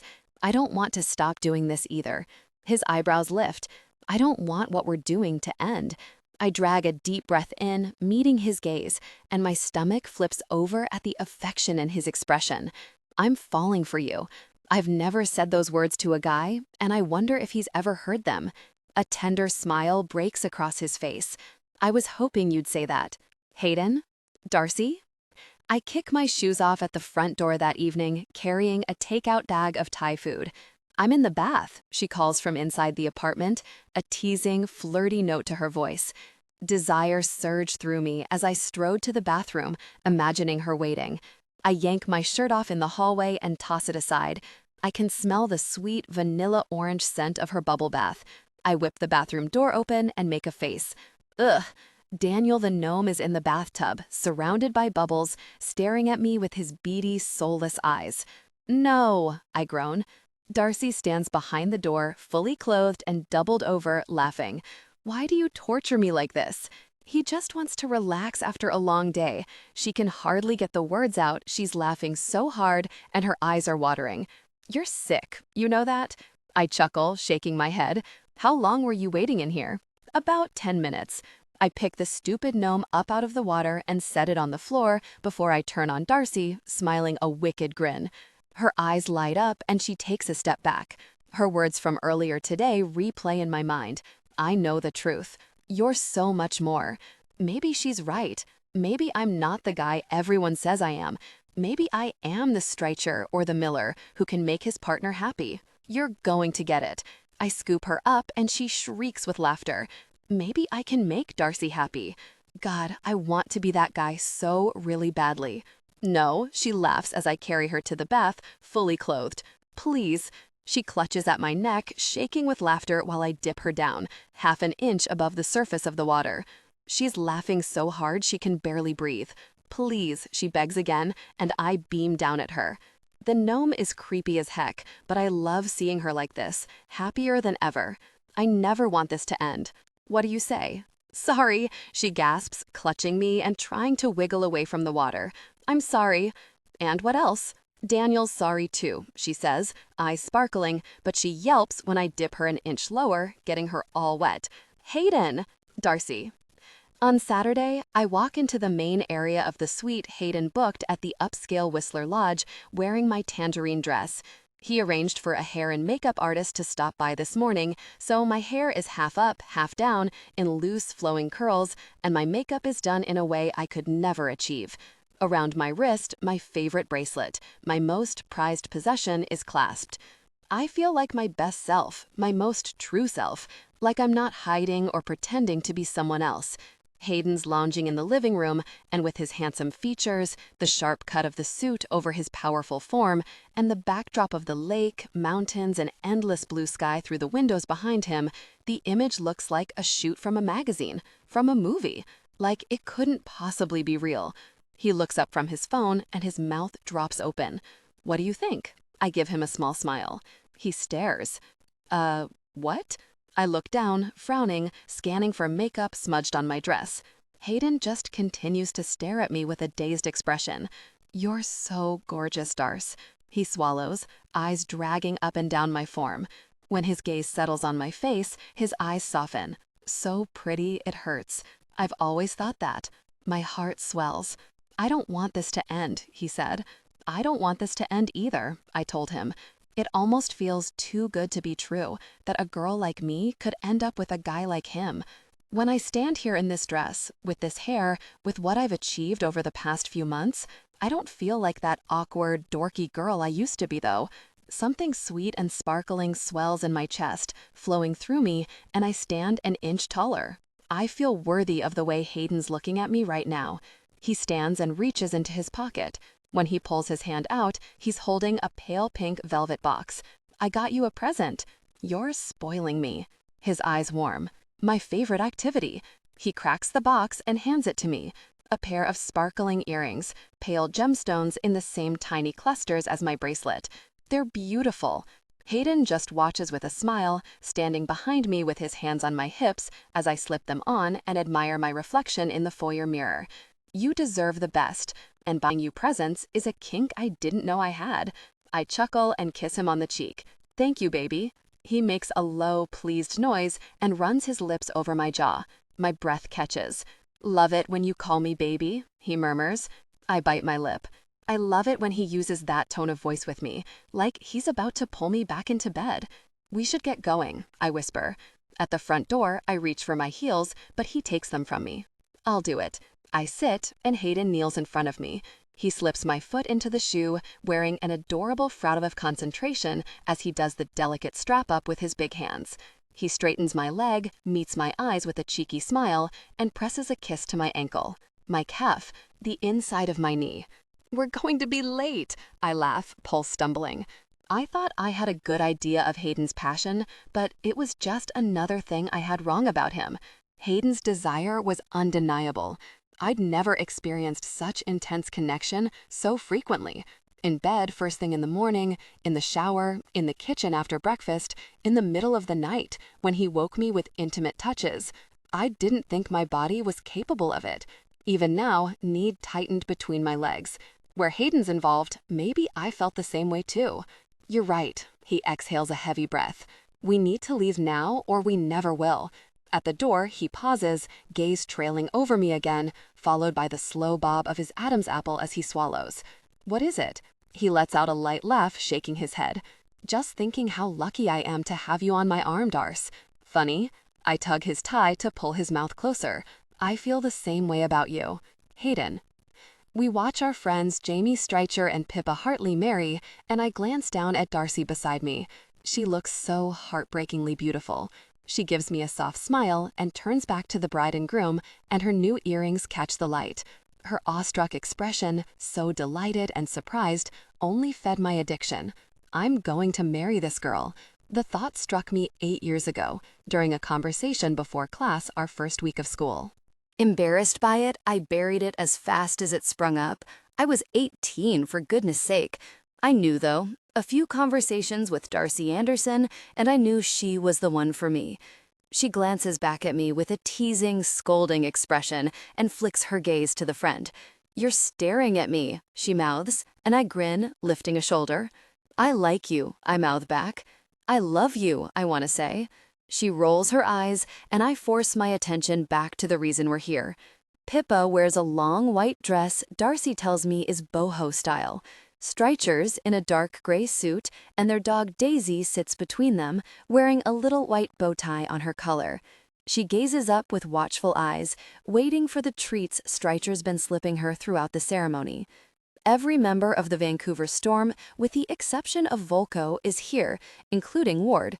Hazel and Miller stand at the front as maid of honor and best man, exchanging private smiles throughout the ceremony, probably thinking about their own upcoming wedding. Streicher's mom, Donna, and Pippa's parents, Ken and Maureen, sit in the front row, beaming at the couple. When Pippa and Jamie say their vows, my eyes sting and my chest expands with warmth, not just because I'm happy for my friends to take the next step in their life and relationship, but because I want that too. And finally, for the first time in my life, it's within reach. Beside me, Darcy wears the orange dress, looking so beautiful and happy, it makes my heart ache. "I'm falling for you," she said on the park bench beneath the cherry blossoms. I look around at Jamie and Pippa's loved ones, and I want this for us. I want my Darcy in the dress that makes her feel beautiful, the people who mean everything to us watching with smiles and tears in their eyes, and a big raucous party after to celebrate. I sniffle. "Are you crying?" Darcy whispers, tucking her hand in mine. "No," I whisper back. Her mouth tips up, eyes sparkling. "It's okay if you are." "I'm not," I insist, smiling. "And even if I were, everyone else is too." She smiles again, squeezes my hand, and rests her head on my shoulder for the remainder of the ceremony. "Alexei didn't show?" Darcy asks in my ear when we make our way to the banquet room overlooking the lake. I shake my head, glancing around. I thought he might change his mind at the last minute, but I shrug. "Guess not," she hums, mouth twisting with concern. "He was engaged once," I admit, wincing. He doesn't like to talk about it. While we eat, the wedding party and parents make speeches. "Upon first impression," Miller says into the microphone, "my surly, serious best friend appears to be a jerk." He glances at Pippa for confirmation, who nods hard in agreement. Everyone laughs, and even Streicher cracks a smile. But everyone in his life knows he'll do anything for the ones he loves. "Pippa," Miller smiles at her, "with your strength and bravery, your work ethic, and your creativity and kindness, everyone in this room can see why he loves you more than life itself." "Daisy," Miller peers around the table, where Daisy is sitting at Donna's feet, getting pets, "you changed everything when you tried to follow Streicher home that day." Daisy lets out one high bark, and everyone laughs again. Hazel narrows her eyes at Streicher during her speech. "I wasn't sure about you, Jamie, but you won me over when you encouraged Pippa, built her up to her full height and told her she could do anything. Her expression warms. "You'd do anything for my baby sister, and I love you for that. I'm proud to call you my brother-in-law." She looks to Pippa, and her eyes shine with love. "I once told you I wished you knew how incredible you were, because you'd be unstoppable." Her throat works, and she blinks hard. "Now you do know, and now you are unstoppable. I love you. I'm so proud of everything you've accomplished and the person you are, and I thank the universe every day that we're sisters." My eyes sting, because Hazel normally keeps her emotions locked down. "Crying again?" Darcy whispers with a teasing grin. "I'm not crying," I whisper back, blinking fast. She smooths a hand down my thigh in a comforting motion, and I slip mine into hers, holding it tight. "I'm crying a little," I admit. "It's okay." She leans up and kisses my cheek. "I like that you're secretly a sappy romantic." I huff an embarrassed laugh. "I guess I am. I guess I always was." "Jamie, you've been part of the Hartley family since that first Christmas," Ken, Pippa's dad, says with pride, chest puffing out. Maureen stands beside him at the podium, beaming. "Everyone says Jamie and Pippa are the lucky ones, but it's Maureen and me who are counting our lucky stars, and not just because we're welcoming 2 members of the Storm at family holidays." Everyone chuckles. On top of being a friendly, open-hearted guy, Ken is a rabid hockey fan. "You're a good man, Jamie. Donna did an amazing job raising you," he tells Strycher and Donna, and Strycher leans forward, watching with his elbows on his knees. His throat works. Donna dabs at her eyes. "Pippa chose well when she chose you." "I knew Jamie liked you," Donna says to Pippa with a smile during her turn, "when I asked if you were pretty and he wouldn't look me in the eye." Pippa laughs and Jamie grins, shaking his head. After dinner, Pippa plays a song she wrote for Strycher on the guitar he bought her for their first Christmas, and when I see the look they exchange, him so proud of her and her so openly loving, I tighten my arm around Darcy's shoulders. After, we dance to love songs, and I hold her tight, breathing in her sweet, familiar scent. I love her, and it's getting harder to keep it in. Every day, I wonder if she's ready to hear the depth of my feelings for her. "You want to go back to the room, Anderson?" She holds my eyes and nods, and I take her hand, pulling her to the door. "Darcy." In the elevator up to our room, Hayden smiles at me, then down at our joined hands. His smile is so soft and yearning, and he's so deadly handsome in his gray suit that I can't get a full breath. When the elevator dings at our floor, he leads me to our room and unlocks the door and holds it open for me. We step inside the suite overlooking the lake. The room is way too big and luxurious, but when I told him this when we arrived, he backed me up into the bedroom and kissed me on the bed until I forgot how to speak. He kneels to help me with my shoes, and I smile as I bring my hands to his shoulders for balance. He's so careful with the thin strap around my ankle, and the caring gesture tugs at my heart. All the birthday gifts he gave me over the years, all the times he smiled at me, and his gaze lingered a moment longer than other people's gazes would. Weddings stir up emotions within people. I know this. And I know Hayden and I are new and fresh. I watched Jamie and Pippa get married, and I thought about Hayden and me up there instead. "Why did you agree to be my wingman?" I ask, barely above a whisper. He sits back on his knees, regarding me, resting his warm, strong hands on the back of my calves. "Because he never gave you choices." His brow furrows like he's remembering it. "How could you possibly say no in that situation?" His throat works. "I agreed to wingman you and teach you to be a player because I wanted you to have choice and control. I wanted you to feel strong and make decisions for yourself." He huffs. "Even if it really killed me to watch you date other guys." My throat tightens with emotion. For the first time, I feel truly seen. No matter what, Hayden's watching out for me. He always was. He's so selfless. The universe used all the best ingredients when they made Hayden Owens. He gets to his feet and takes the seat beside me. His lips press to my forehead, hands framing my jaw. "What's wrong?" "Nothing." My heart trips. "Everything's better than ever. Too good to be true, I think." His mouth tilts into a smile. "I know the feeling." I told myself you were a player and didn't want a girlfriend or commitment because if you did want those things, you'd be perfect. My heart beats harder as he watches me, listening, absently playing with my hair. And then I'd have no reason not to feel all the things I feel for you. Like what? My hands settle on his firm chest, toying with the seams of his shirt. I'd realize how kind and loving you are, how you light up every room with your sense of humor and your smile, how you're so much more than a pretty face and physically attractive. My stomach twists in anger that anyone could have ever said that to him. You care about people, and you make people feel seen and special. You grew my confidence and helped me find myself when I didn't know how. If he ever wanted those things that Jamie and Rory have, the fiancé, the settled down life, he'd make someone deliriously happy. Yearning yanks tight in my chest. I want that someone to be me. I love him. His mouth tips up into a gentle smile, and he tucks a lock of hair behind my ear. Watching you become who you want to be, Darce, has been the best experience of my life. I blink, and my pulse stumbles. Oh God, I love Hayden. Of course I love him. How could I not? He's wonderful. He's kind, affectionate, funny, optimistic, and hardworking. But it's more than that. It's that we love so many of the same things. That I love how he cringes when I hide that stupid gnome around our apartment. That he gets me the perfect gift I didn't know I wanted. I take another deep breath, trying to settle my racing heart, and inhale a lungful of Hayden's scent. My skin tingles where he's touching my hair, tucking it over my ears and pushing it back behind my shoulders, and I'm flooded with impatience. I don't want to spend another moment sitting here and talking. I'm not ready to tell him how I feel, but I can show him. I slip my hand into his and pull him to the bedroom. Hater. She loves me. Darcy sees past all the ideas people have put into my head about who I am, and she loves me. She hasn't said it, but I know she feels it. She holds my heart in the palm of her delicate hand.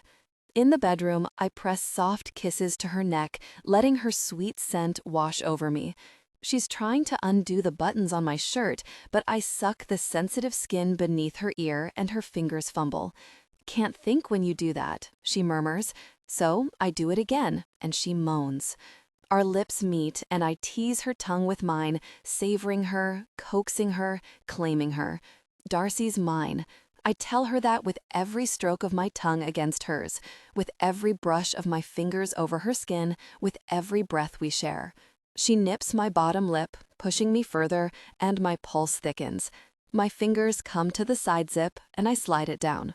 I love you in this dress, but it's time for it to come off. She laughs quietly, concentrating on undoing my shirt buttons. I love you in this suit, but it's time for it to come off too. A playful grin tugs at her pretty mouth, and I catch it with mine. The dress falls to the floor around her ankles, leaving her in a strapless corset with tiny flowers on it and a wisp of a thong. My mouth waters. It'll never get old, seeing you wear something I bought for you that makes you feel beautiful. She gives me a private smile. My shirt flutters to the floor, and her hands go to my belt, undoing it. The moment intensified. They came together in passion, connecting deeply. Afterwards, breathless, I scooped her up and deposited her on the bed. Hayden. She nods quickly, and I reach to the nightstand for my wallet, but her hand settles on my arm, stopping me. There's a question in her gaze. What if we didn't? She searches my eyes, and the blush across her cheeks is so very endearing, my heart aches. Didn't use a condom? My eyebrows knit together. She nods, and heat sears down my spine. The primal idea of being intimate with Darcy floods my body with crackling electricity. I've never gone without one. Me neither, she whispers. I'm on birth control. I started it last month. I can't get a full breath. Are you sure? She nods, biting her lip with a coy, embarrassed smile. I want it, Hayden. I've been thinking about it. Jesus. I bury my head against the crook of her neck, letting out a dry laugh. She fantasized about me being intimate with her? I'm not going to last more than 10 seconds. We've had so many firsts together, she says, toying her fingers in my hair, and I smile and nod. All the important ones have been with Darcy, and nothing before her mattered. I notch myself at her warm, wet entrance. They came together in passion, connecting deeply. Afterwards, breathless, she looked up at me. You're right. Tension broke. They gave in to desire, connecting deeply. Afterwards, breathless, we came down, breathing hard against each other, and I pressed my lips to her temple, holding her tight. Afterwards, I tucked her against my chest, where she belonged. I feel like I won something. With you, I confide to her like a secret. She hums, smiling, trailing her fingers over my flat stomach. I feel the same way. Darcy. I wake the next morning with a spectacular view of Hayden sleeping, bare-chested, golden skin, and a soft, relaxed expression on his handsome face. He sleeps soundly, broad chest rising and falling and lips parted slightly. Through the giant bedroom windows, mountains soar out of the lake, and I'm filled with an overwhelming sense of peace. I'm careful not to wake him as I slip out of bed to make coffee in the hotel suite kitchen. Everything is perfect until I check my phone. On the counter behind me, the hotel room's espresso maker whirs and drips as I stare at my phone screen, rubbing the sleep out of my eyes. I'm just wearing one of Hayden's t-shirts. My hair's a mess and I'm barefoot, but my relaxed sleepiness clears like I've been doused in ice water. I have so many notifications, I don't know where to start. My pulse skyrockets. A new group chat with Georgia, Hazel, Pippa, Jamie, Rory, Alexei. Hayden's in it too, but obviously hasn't responded. Direct texts from Georgia, Hazel, Pippa, Alexei. Texts from my parents, a bunch of old coworkers, and the other analysts. 2 missed calls from Georgia, 1 last night and 1 this morning. Another missed call from Alexei. A call from Ward. We had our phones on Do Not Disturb for the wedding, and when we got back to our room, checking them was the last thing on our minds. Don't panic, Georgia texted last night. We're dealing with it. Dealing with what? I panic harder, pulse racing and stomach in knots. We're going to sort this out, Alexei messaged around midnight. What in the world are they talking about? I scan through the group chat. They're all furious about an interview.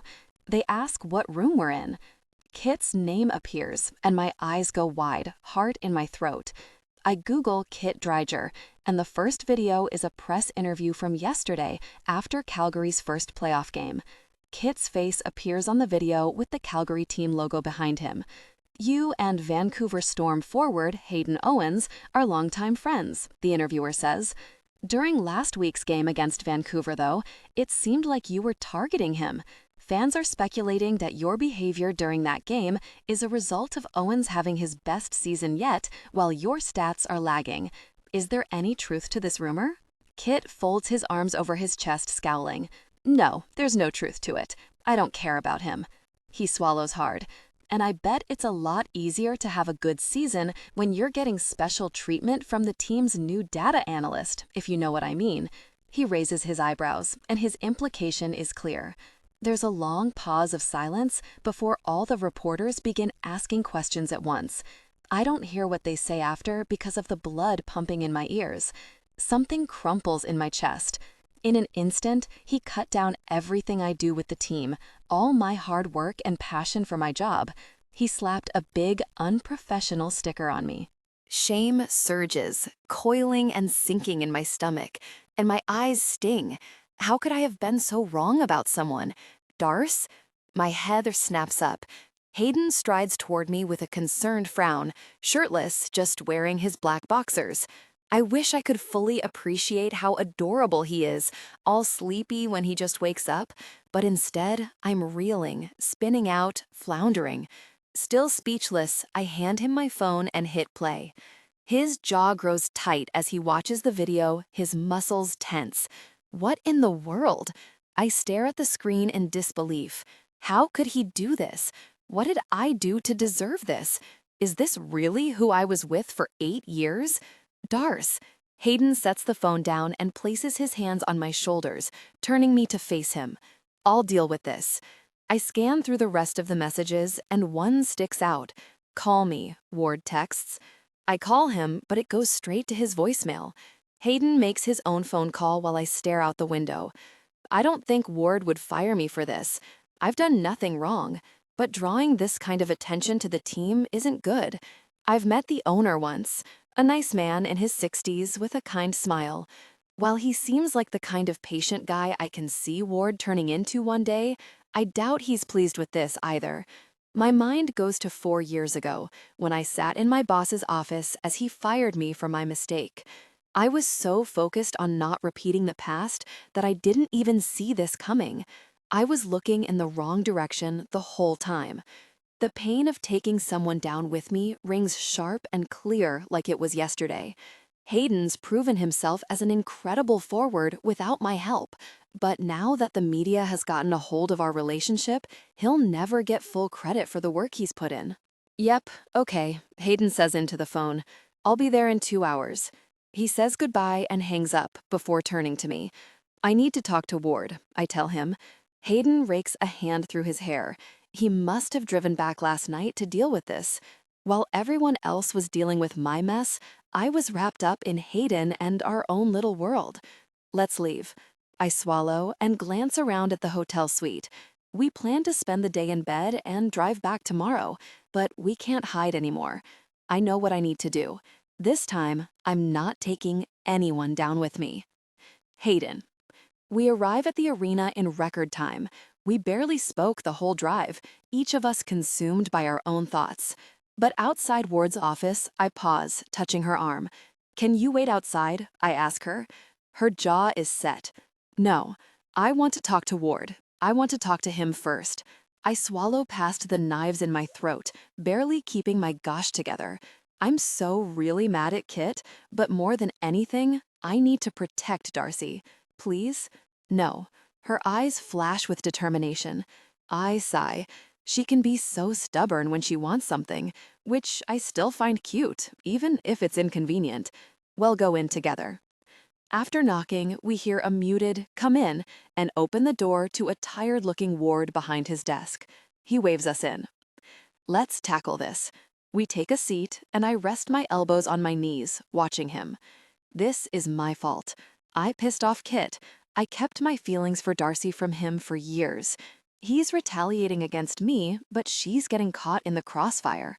I love her, and I'll protect her forever. I don't want to do this, but I don't see any other way. Once playoffs are over, I'd like to formally request a trade. Trades are allowed again as soon as playoffs end. She's worked so hard for her dream, and I won't be the reason it's over. I won't compromise her happiness. What? Darcy pitches forward to look at me, jaw-dropping and eyes flashing with anger. No. Behind his desk, Ward's eyebrows lift in surprise. Yes, I tell her, before turning back to Ward. Trade me. I'll go anywhere, and I don't care if I play defense or offense. Not the complete truth. I've come to love playing offense, and I'm good at it. My whole way of playing has changed in the past few months, my personal life mirroring it. But I'll take whatever I can get, and I won't complain. This way, Darcy can stay in her dream job. I'm not thinking about how things were so perfect until this morning. I'm not going to dwell on how things could have been, how it could have been forever. You can make the announcement today, I add, but Darcy's shaking her head. Darcy can keep her job. There's no conflict of interest, and the whole thing goes away. Every part of me revolts at the idea of moving out, leaving her, not seeing her for long stretches during the season. But I can't see another solution. No, I've never heard Darcy use this stern, commanding voice. She looks Ward dead on. Let me go. It's my turn to look at her in shock. Ward starts to say something, but I cut him off. That's your solution, Darcy? To leave the job you're perfect for after years of hating your career? I can easily find a new job in Vancouver, she tells Ward, ignoring me. The media mess goes away, and you can hire another analyst. There are plenty of us out there. I stare at her, furious. How could she think this was an option? I'd never agree to this. You're finally happy again. So are you, she shoots back. Ward clears his throat. Can I just... That's because of you. My voice is loaded with urgency and frustration. I'm finally happy because we're together, and I'd do anything for you. When our eyes meet, she looks at me with such love and care that my heart cracks in half. You love this team. You love living here. You've finally found your spot. I'd never let you go to a new team just for me. I would. For you, Darcy, I'd do anything. I know. She presses her lips together and sucks in a tight breath. And that's why I can't let you do it. I can find a job in Vancouver, and we can stay together. But if you get traded, she swallows hard, frowning down at her hands, it's a death sentence for us. It's not. It is. It'll be so hard, Hayden. 8 months apart, with both our schedules, we'll barely talk on the phone or text, let alone see each other. She looks so really sad. I want to kill Kit for doing this. You have years left in your career. How long can we really do that for? Within her words, I hear her actual question. All those things we saw at Streicher and Pippa's wedding, the life we want together, that's all on hold until we can be together again. Some guys like Volkov play until their mid to late 30s. It's rare, but it happens. I can't ask her to wait until then, to wait for me. Something in my chest wrenches with pain. I hate both options. Both of them take something away from us. I don't know what to do, I admit, scrubbing a hand down my face. Ward sighs. Both of you be quiet for a moment, he says, not unkindly. You've each made up your mind, but it isn't your decision. He cuts each of us a sharp look. Either of you. Darcy's face goes red, and I grit my teeth, sitting back in my chair. Neither of you are going anywhere. He folds his arms over his chest. And if you would have let me get a word in edgewise when you barged into my office, I would have told you that. The corner of Ward's mouth tips up, like he's amused. Darcy and I glance at each other, hope rising in our eyes. I'm very selective and deliberate about who I hire, he continues, and I only hire the best, including a stellar public relations department who has been all over this since the second Dreiger opened his mouth and insulted one of our own. He raises his brows at Darcy. This job is a calling for you, isn't it? It's your purpose. She nods. Yes, I finally feel like I'm in the right spot. I know. Ward reaches for a TV remote and turns on the screen on the opposite wall. Sports highlights play on mute, and Ward fast-forwards until he finds what he's looking for. This aired 20 minutes ago. He hits play, and the sports reporter speaks.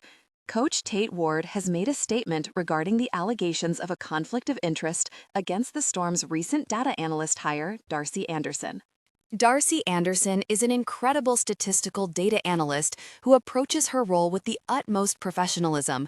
She is a valued member of the Storm family, and any comments to discredit her based on her relationship with Hayden Owens are sexist and degrading, a problem women in STEM face every day.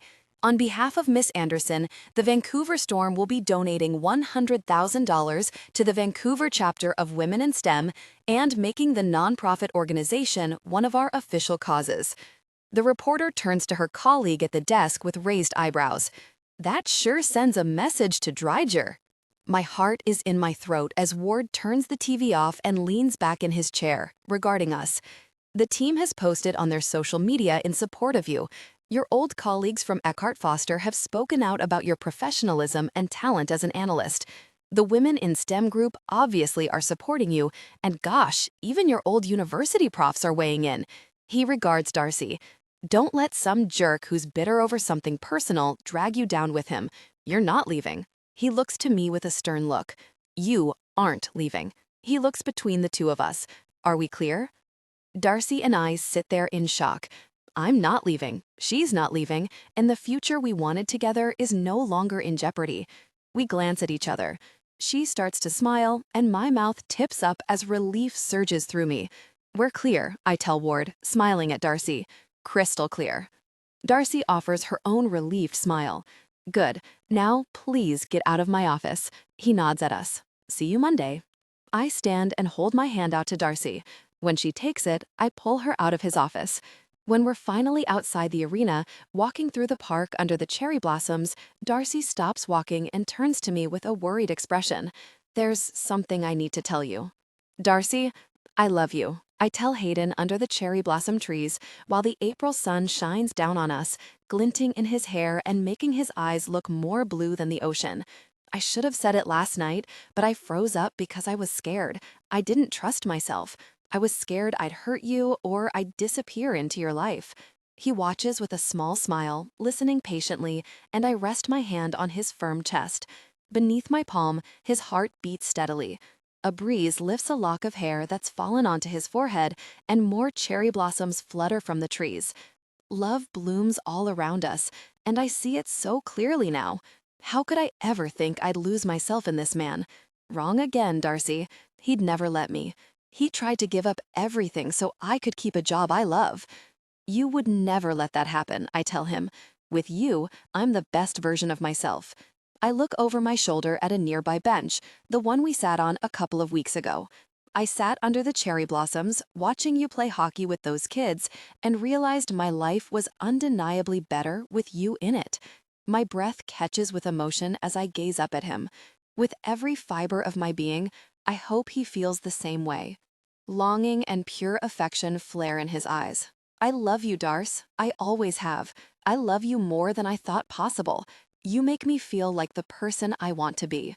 He laughs to himself. That's why A.R. Haddington sent me the book, I think. I told her the story of us, how we bonded over her books, but I told her that I love you and that I've left you for a long time. We know she's a romantic. Hayden wraps his arms around me, pulling me against him, and I rest my head on his chest, listening to his heartbeat. His lips find my temple, and he gives me a kiss. Always? My pulse skips a beat as I lean back to look up at him, so tall and gorgeous, the man of my dreams who was right in front of me the entire time. Always. I never loved you like a friend, Darcy. It just took me a while to figure that out. Me too, I whisper. His hands wind into the back of my hair, and he tips my face back, catching my lips with his. The kiss is soft, sweet, and gentle, but he tugs my bottom lip between his teeth and drags a finger down the back of my neck, making me shiver at the promise of more once we get home. My head spins as he leans back to wink at me. Come on. As we walk home beneath the cherry blossom trees, I look up at him with a question in my eyes. I told you the moment I fell in love with you. What about you? His mouth tilts into a roguish grin. Remember that night I got hurt? The big hit? He nods. Wait, I laugh. You fell in love with me because of that intimate moment? Hayden shakes with laughter. I've loved you always, but that's when it hit me. He takes a deep breath, still smiling down at me, joy radiating from the depths of his eyes, from his skin, from the air around him. No one's ever taken care of me like that, Darcy. If I wasn't in love with you then, that would have sealed the deal. My heart aches with the sweetness in his words. Hayden? Yes, Darcy? Let's go home. I wiggle my eyebrows in a mischievous way that leaves no question about what I'm going to do for him. His eyes light up, and he reaches down before tossing me over his shoulder, and I yelp in surprise, laughing as he starts jogging down the street. Darcy. One morning in early September, Hayden and I lay in bed, catching our breath after a passionate night. Ready for preseason? I ask. Mm-hmm. Leaning back against the headboard, he smiles to himself like he'd just thought of something. I used to dread the end of summer, I think because it always meant I wouldn't get to see you as much. I hum, resting my chin on him. Me too. I'd always miss you during the season. He skims a hand up and down my bare back, toying with my hair and sending tingles down my spine. At the end of last season, the Storm were eliminated in the second round of playoffs, further than the team has made in years. The guys were disappointed, but Ward assured them a slow, steady incline is the way to go, and that next season they'll be even better. He told them he was proud of how they played, and he was proud to be their coach. He looked at Hayden when he said that, and I couldn't help the proud, expanding feeling in my chest. Along with the players, Ward gave the analyst team the summer off, but I'm on my laptop every day, tinkering with the models, reviewing game footage, following the data, and looking for patterns. Hayden pulled me away for a trip to Hawaii with Jamie, Pippa, Rory, Hazel, Alexi, and Georgia, who still won't speak to each other except for snarky comments. On weekends, we take our new boat out, meandering through the Gulf Islands, watching the sun sparkle off the water. After the media mess, rumors that Kit didn't get along with his teammates anymore were only amplified when his contract ended without renewal. He's a free agent now, but no team has picked him up. He created this mess, but I still pity him. Hayden and I have so much, and in comparison, Kit's life has gone down the toilet. Summer being over means we're going back to real life, but with Hayden, our real life feels better than I could have imagined. There's something I've been wanting to tell him for weeks. I focus hard on trailing my finger over the ridges and lines of his chest. I'm ready for a ring. I mean, if you want to, or when you're ready to give me one. His eyes spark, but they narrow like he's confused. What do you mean? I suck in a deep breath. When you're ready to give me a ring and take the next step, I'm ready to say yes. He scratches his head, making a confused face. That thing we talked about at the end of last season? I widen my eyes and make a gesture between us. The thing I was super nervous about in the past, but am no longer nervous about with you because I love you and want to be with you forever. You want to get a dog? Ask me to marry you, I burst out. I've been waiting all summer. He doubles over, laughing, and my jaw drops in annoyance, but I can't help to laugh too. Hayden, you're being obtuse on purpose. His chest shakes, and the smile he gives me warms me from head to toe. Yes, honey, I know what kind of ring you're talking about. I've had it for months. My heart stops. You have? His gaze is soft, patient, and gentle. Mm-hmm. Where? I try to get out of bed, but he locks me against him. None of your business. Can I have it now? No, he snorts. You can wait. But I just said I'm ready. I make a hurry-up motion. Let's go. He laughs again. I'm not going to propose to you here, Darce. It has to be special. You deserve memorable and special. He runs his hand through his hair. Besides, I wanted to check if you'd rather pick your own out. We can go to a store. You can have something designed. You can get whatever you like. I want whatever you chose for me. About once a month, Hayden buys me a piece of jewelry. He's proven to have incredible taste, always selecting pieces that are special and environmentally conscious. I've told him a million times that I don't need it and that he's spoiling me rotten, but he won't be deterred. Spoiling me rotten seems to make Hayden Owens very, very happy, actually, and watching him get what he wants makes me happy, so everyone wins. He tugs on a lock of my hair. You want a coffee? I stare at him. How can you be so casual when we just had a monumental conversation? It's not monumental to me, Darce. It's been a long time coming, and I've been ready. He slides out of bed and gives my rear a light slap. I watch him stride out of the room, admiring his toned physique. You're really going to make me wait? Frustrating, isn't it? He says, amusement in his voice. 8 years, honey. That's how long I waited for you. A low noise of impatience scrapes out of me, and I fall back on the bed. Hayden just laughs and shakes his head, eyes lit up, and it was worth it. At least a dozen times over the next 2 weeks, Hayden stops to tie his shoe in the middle of the street, beside our table when we're out for dinner, on a little bridge over a creek, even in the shower. Those don't even have shoelaces, I say when he stops to inspect his slip-on sneakers. He makes an innocent face. I thought there was a rock. By the end of the week, when he takes a knee in the park under the trees with their autumn leaves, I don't even stop walking. He jogs after me, laughing as I roll my eyes and hide a grin. Are you nervous I'll say no? I ask one morning as he washes my hair in the shower, massaging conditioner into my scalp and melting my brain. Is that why you're torturing me like this? I don't know what you're talking about. I'll probably say yes. Probably. Hayden grins down at me, glancing at my chest as water runs down my skin. You're kidding, right? Two can play at this game. Finally, near the end of September, Hayden and I walk through our favorite park in the cool autumn sun. We approach the bench we always sit on, and his warm hand slips around mine, tugging me toward it. Let's sit, he says.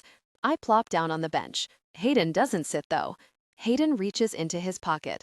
My pulse skips, but this isn't the first time he's tried to fool me. My smile is indulgent. Reaching into the pocket now, I see you're leveling up. I squint around the park. Where's the photographer hiding, huh? Hayden grins, about 100 feet away. Very funny. He sinks to one knee, and my confidence falters. The way he's grinning at me, it makes my breath catch. You're really taking this joke far today, I whisper, holding his eyes. I think mine are the size of saucers as my heart pounds and my stomach flips over with excitement. He tilts another grin at me. Not a joke today. I'm smiling, nodding, sucking in a deep breath. Is this finally happening? You're putting me out of my misery? He laughs. Yep, Are you ready? Always giving me the choice. I hold his gaze, certain, and nod. His expression softens and his eyes warm as he takes my hand. Darcy Anderson, woman of my dreams, will you marry me? Yes, I say without hesitation, smiling. I'd be lucky to. You haven't even seen the ring. I don't need to.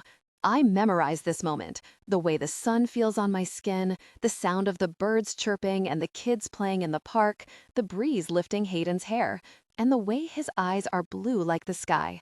The feel of my hand in his. I'm sure, Hayden, and nothing can change my mind. He arches an eyebrow and cracks the ring box open. My jaw drops. Holy! I stare at the sparkling gemstone, the palest pink, surrounded by a scattering of tiny white stones. It looks like something out of a fairy tale, like a prop from the Northern Sword. And it's going to be mine. I'll get to look at it every single day and be reminded of Hayden. You like it? Speechless, I nod, and he smiles wider. I'm not really a jewelry girl, but Hayden's slowly changing that. They're all lab-grown diamonds with recycled white gold for the band. It's perfect. My gaze rises to him. You're perfect, and I can't wait to spend forever with you. He slips the ring onto my finger, and we both smile at each other before he gets up and kisses me. That evening, we open the door of the Filthy Flamingo to a chorus of cheers and applause. Congratulations, lovebirds, Rory says, grinning and handing us flutes of champagne. Everyone is here. Our friends, our parents, the team, and my colleagues, even Ward. There's a blown-up photo of us from the park today someone must have taken, of Hayden kneeling in front of me, holding the ring while I stare in delighted shock. From behind the bar, Jordan winks at me, mixing cocktails, and on the specials board above her, there's a new cocktail. The Wingman, strong, sweet, and cheeky, the drink you didn't know you needed. After everyone has congratulated us, Georgia pulls me away to inspect the ring. It turned out beautifully. Her smile is wistful as she tilts my hand back and forth, making the diamonds sparkle in the bar lighting. Just beautifully. My eyebrows lift in a teasing smile. Did you know about this? She scoffs. Of course, everyone helped, even the grumpy Russian. Her eyes dart down the bar. Hayden's talking with Rory, Jamie, and Alexi, who frowns in our direction, then quickly looks away. Georgia sighs another happy sound and squeezes my hand, a smile softening her features. I'm happy for you. Thanks, friend.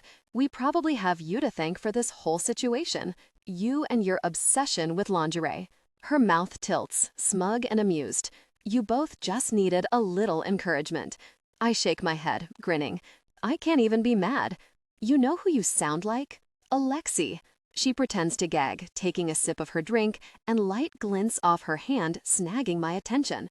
My eyes go wide. There's a ring on Georgia's left-hand ring finger. Wait, I catch her hand to look at the band. What's this? She doesn't usually wear rings, and definitely not on that finger. She shifts, shrugging. Oh, that? She clears her throat, gaze darting across the bar to something. Yes, this. She taps her upper lip with her tongue. I got married, she says lightly. Married? My jaw drops. To who? When? Why? I didn't even know you were seeing someone. I will never get married, she said last year during our double date. Her pale throat works as she swallows, and finally she meets my gaze. Volkov. Hayden and I walk home hand in hand, buzzing from happiness and the promise of what's to come. Probably those Wingman drinks too. I guess I didn't make a very good player, did I? He laughs. No, you didn't, and thank really for that. His mouth hitches higher as he looks down at me. I wasn't either. I was always hung up on you. I'm okay with that. I bump my shoulder against him. It worked out in the end. I can't wait to marry my best friend, Hayden Owens. Emotion flickers in his eyes. I can't wait to marry my best friend, Darcy Anderson. He stops walking, and with his hand beneath my chin, tipping my face up, he gives me a soft kiss. I love you. I love you. And even though I was terrible at it, asking you to teach me to be a player was the smartest thing I ever did. I love you, Darcy. He laughs against my lips. I rise up on my toes to kiss him back, my heart so full of love for Hayden Owens. Pippa Hartley is standing in my living room, playing with the dog, and I can't breathe. When I opened the door, I thought I was hallucinating. Her hair is longer. Same shy smile, same sparkling blue-gray eyes that make me forget my own name. Same soft, musical voice that I'd strained to hear back in high school while she was talking and laughing with the other band kids. Grown up, though, she's really gorgeous. A knockout. Freckles over her nose and cheekbones from the summer sun, and strands of gold in her caramel hair that's neither brown nor blonde. Although her braces were cute back in high school, her smile today nearly stopped my heart. "I'm Pippa," she said at the door, like she didn't remember me. I don't know why that made me so disappointed. "Do you want me to help you unpack?" she asks, playing tug-of-war with the dog. "Or I can get groceries or meal prep for you." I watch the pretty curve of her mouth as she speaks. Her lips are soft-looking, the perfect shade of pink. They always have been. Gosh, no. The word comes out harsher than I mean, but I'm rattled. I can't really think around Pippa Hartley. It's always been like this. In an instant, my mind is back in that hallway outside the school music room, listening as she sang. She had the most beautiful, captivating, spellbinding voice I'd ever heard. Sweet, but when she hit certain notes, raspy. Strong, but at certain parts, soft. Always controlled. Pippa knew exactly how to use her voice. She never sang in public, though. It was always that really Zach guy singing, and she'd play guitar as his backup. I wonder if she still sings. I wonder if she's still with him. And my nostrils flare. Over the summer, I saw his stupid, punchable face on a billboard and nearly drove off the highway. That guy is the opener on a tour? He could barely play the guitar. His voice was average, not like Pippa. She's talented. 8 years later, I still think about that moment in the hallway all the time. I don't know why. It doesn't matter. The dog shakes the toy while Pippa holds on, and she laughs. I need to get out of here. I have to go to practice. I snatch my keys off the counter and haul my bag over my shoulder. "Bye," she calls as I step through the door. After practice that afternoon, I'm about to open the front door when a noise in my apartment stops me with my hand on the door handle. Singing. Fleetwood Mac plays inside my apartment. Over the tune, her voice rings out, clear, bright, and melodic. She hits all the notes, but there's something special to the way she sings it, something uniquely Pippa. I can't move. If I go inside, she'll stop singing. Alarm rattles through me because this is exactly what I shouldn't be doing. She was supposed to leave before I got home. I can't have Pippa around this year. It's only been a few hours, and she's already gotten inside my head. When I open the door, my new assistant is unpacking the kitchen boxes, reaching up to set a glass on the shelf, leaning forward on the counter, giving me a clear view of her incredible figure. Irritation tightens in my chest. This is the last thing I need. My gaze sweeps around the apartment. Most of the boxes are unpacked. She's set up my living room, and the photo of my mom and me sits on the bookshelf. She's arranged the living room furniture differently than my apartment back in New York. The Eames chair faces the windows, overlooking the city lights in North Vancouver across the water. The dog is sleeping on the couch, curled up in a ball. I fold my arms over my chest, feeling a mix of relief and confusion. The apartment looks nice. It feels like a home. I was dreading unpacking, but now it's almost done. I don't even mind that the dog is on the furniture. Her singing stops and she glances over her shoulder. "Oh, hi," she gasps and looks at her phone on the counter before her eyes dart to mine. "Sorry, I didn't realize what time it was." She dusts her hands off and walks to the door. "How was practice?" she asks while pulling her sneakers on. The sweet, curious way she asks makes my chest feel funny, warm and liquid. I don't like it. I have the weird urge to tell her how nervous I am about this season. "Fine," I say instead, and her eyes widen at my sharp tone. Gosh, see? This is why this isn't going to work. I care too much about what she thinks. Daisy and I went for a 2-hour walk around Stanley Park, and then I spent most of the evening training her to do tricks. My eyebrows pull together. Daisy? She shrugs, smiling over at the dog on the couch. She needs a name. She picks her bag up. "I took her out an hour ago, so you don't need to." I try to say something like, thanks, but it's just a low noise of acknowledgement in my throat. She smooths a delicate hand over her ponytail, blinks twice, and gives me that bright smile from before, the one I thought about during my entire practice. Her cheeks are going pink, and she looks embarrassed. I'll get out of your hair. She loops the strap of her bag over her shoulder and gives me another quick, shy smile. I'll be here tomorrow morning after you leave for practice. Good night, Jamie. My gaze drops to her pretty lips, and I'm tongue-tied. She probably thinks I've been hit in the head with the puck too many times. She leaves, and I stand there, staring at the door. Maybe I don't have to. I crush the thought, like slapping a mosquito off my arm. Pippa has to go. I know from my mom and from the one relationship I attempted in my first year in the NHL that if there are too many balls in the air, I'm going to drop one. I always do. The second she leaves, I pull my phone out and call Ward. Streicher, he answers. Coach. I rake my hand through my hair. I need a new assistant. Please paste the content you want me to rewrite. I am ready. Please paste the content you would like me to rewrite. I will process it according to the rules provided.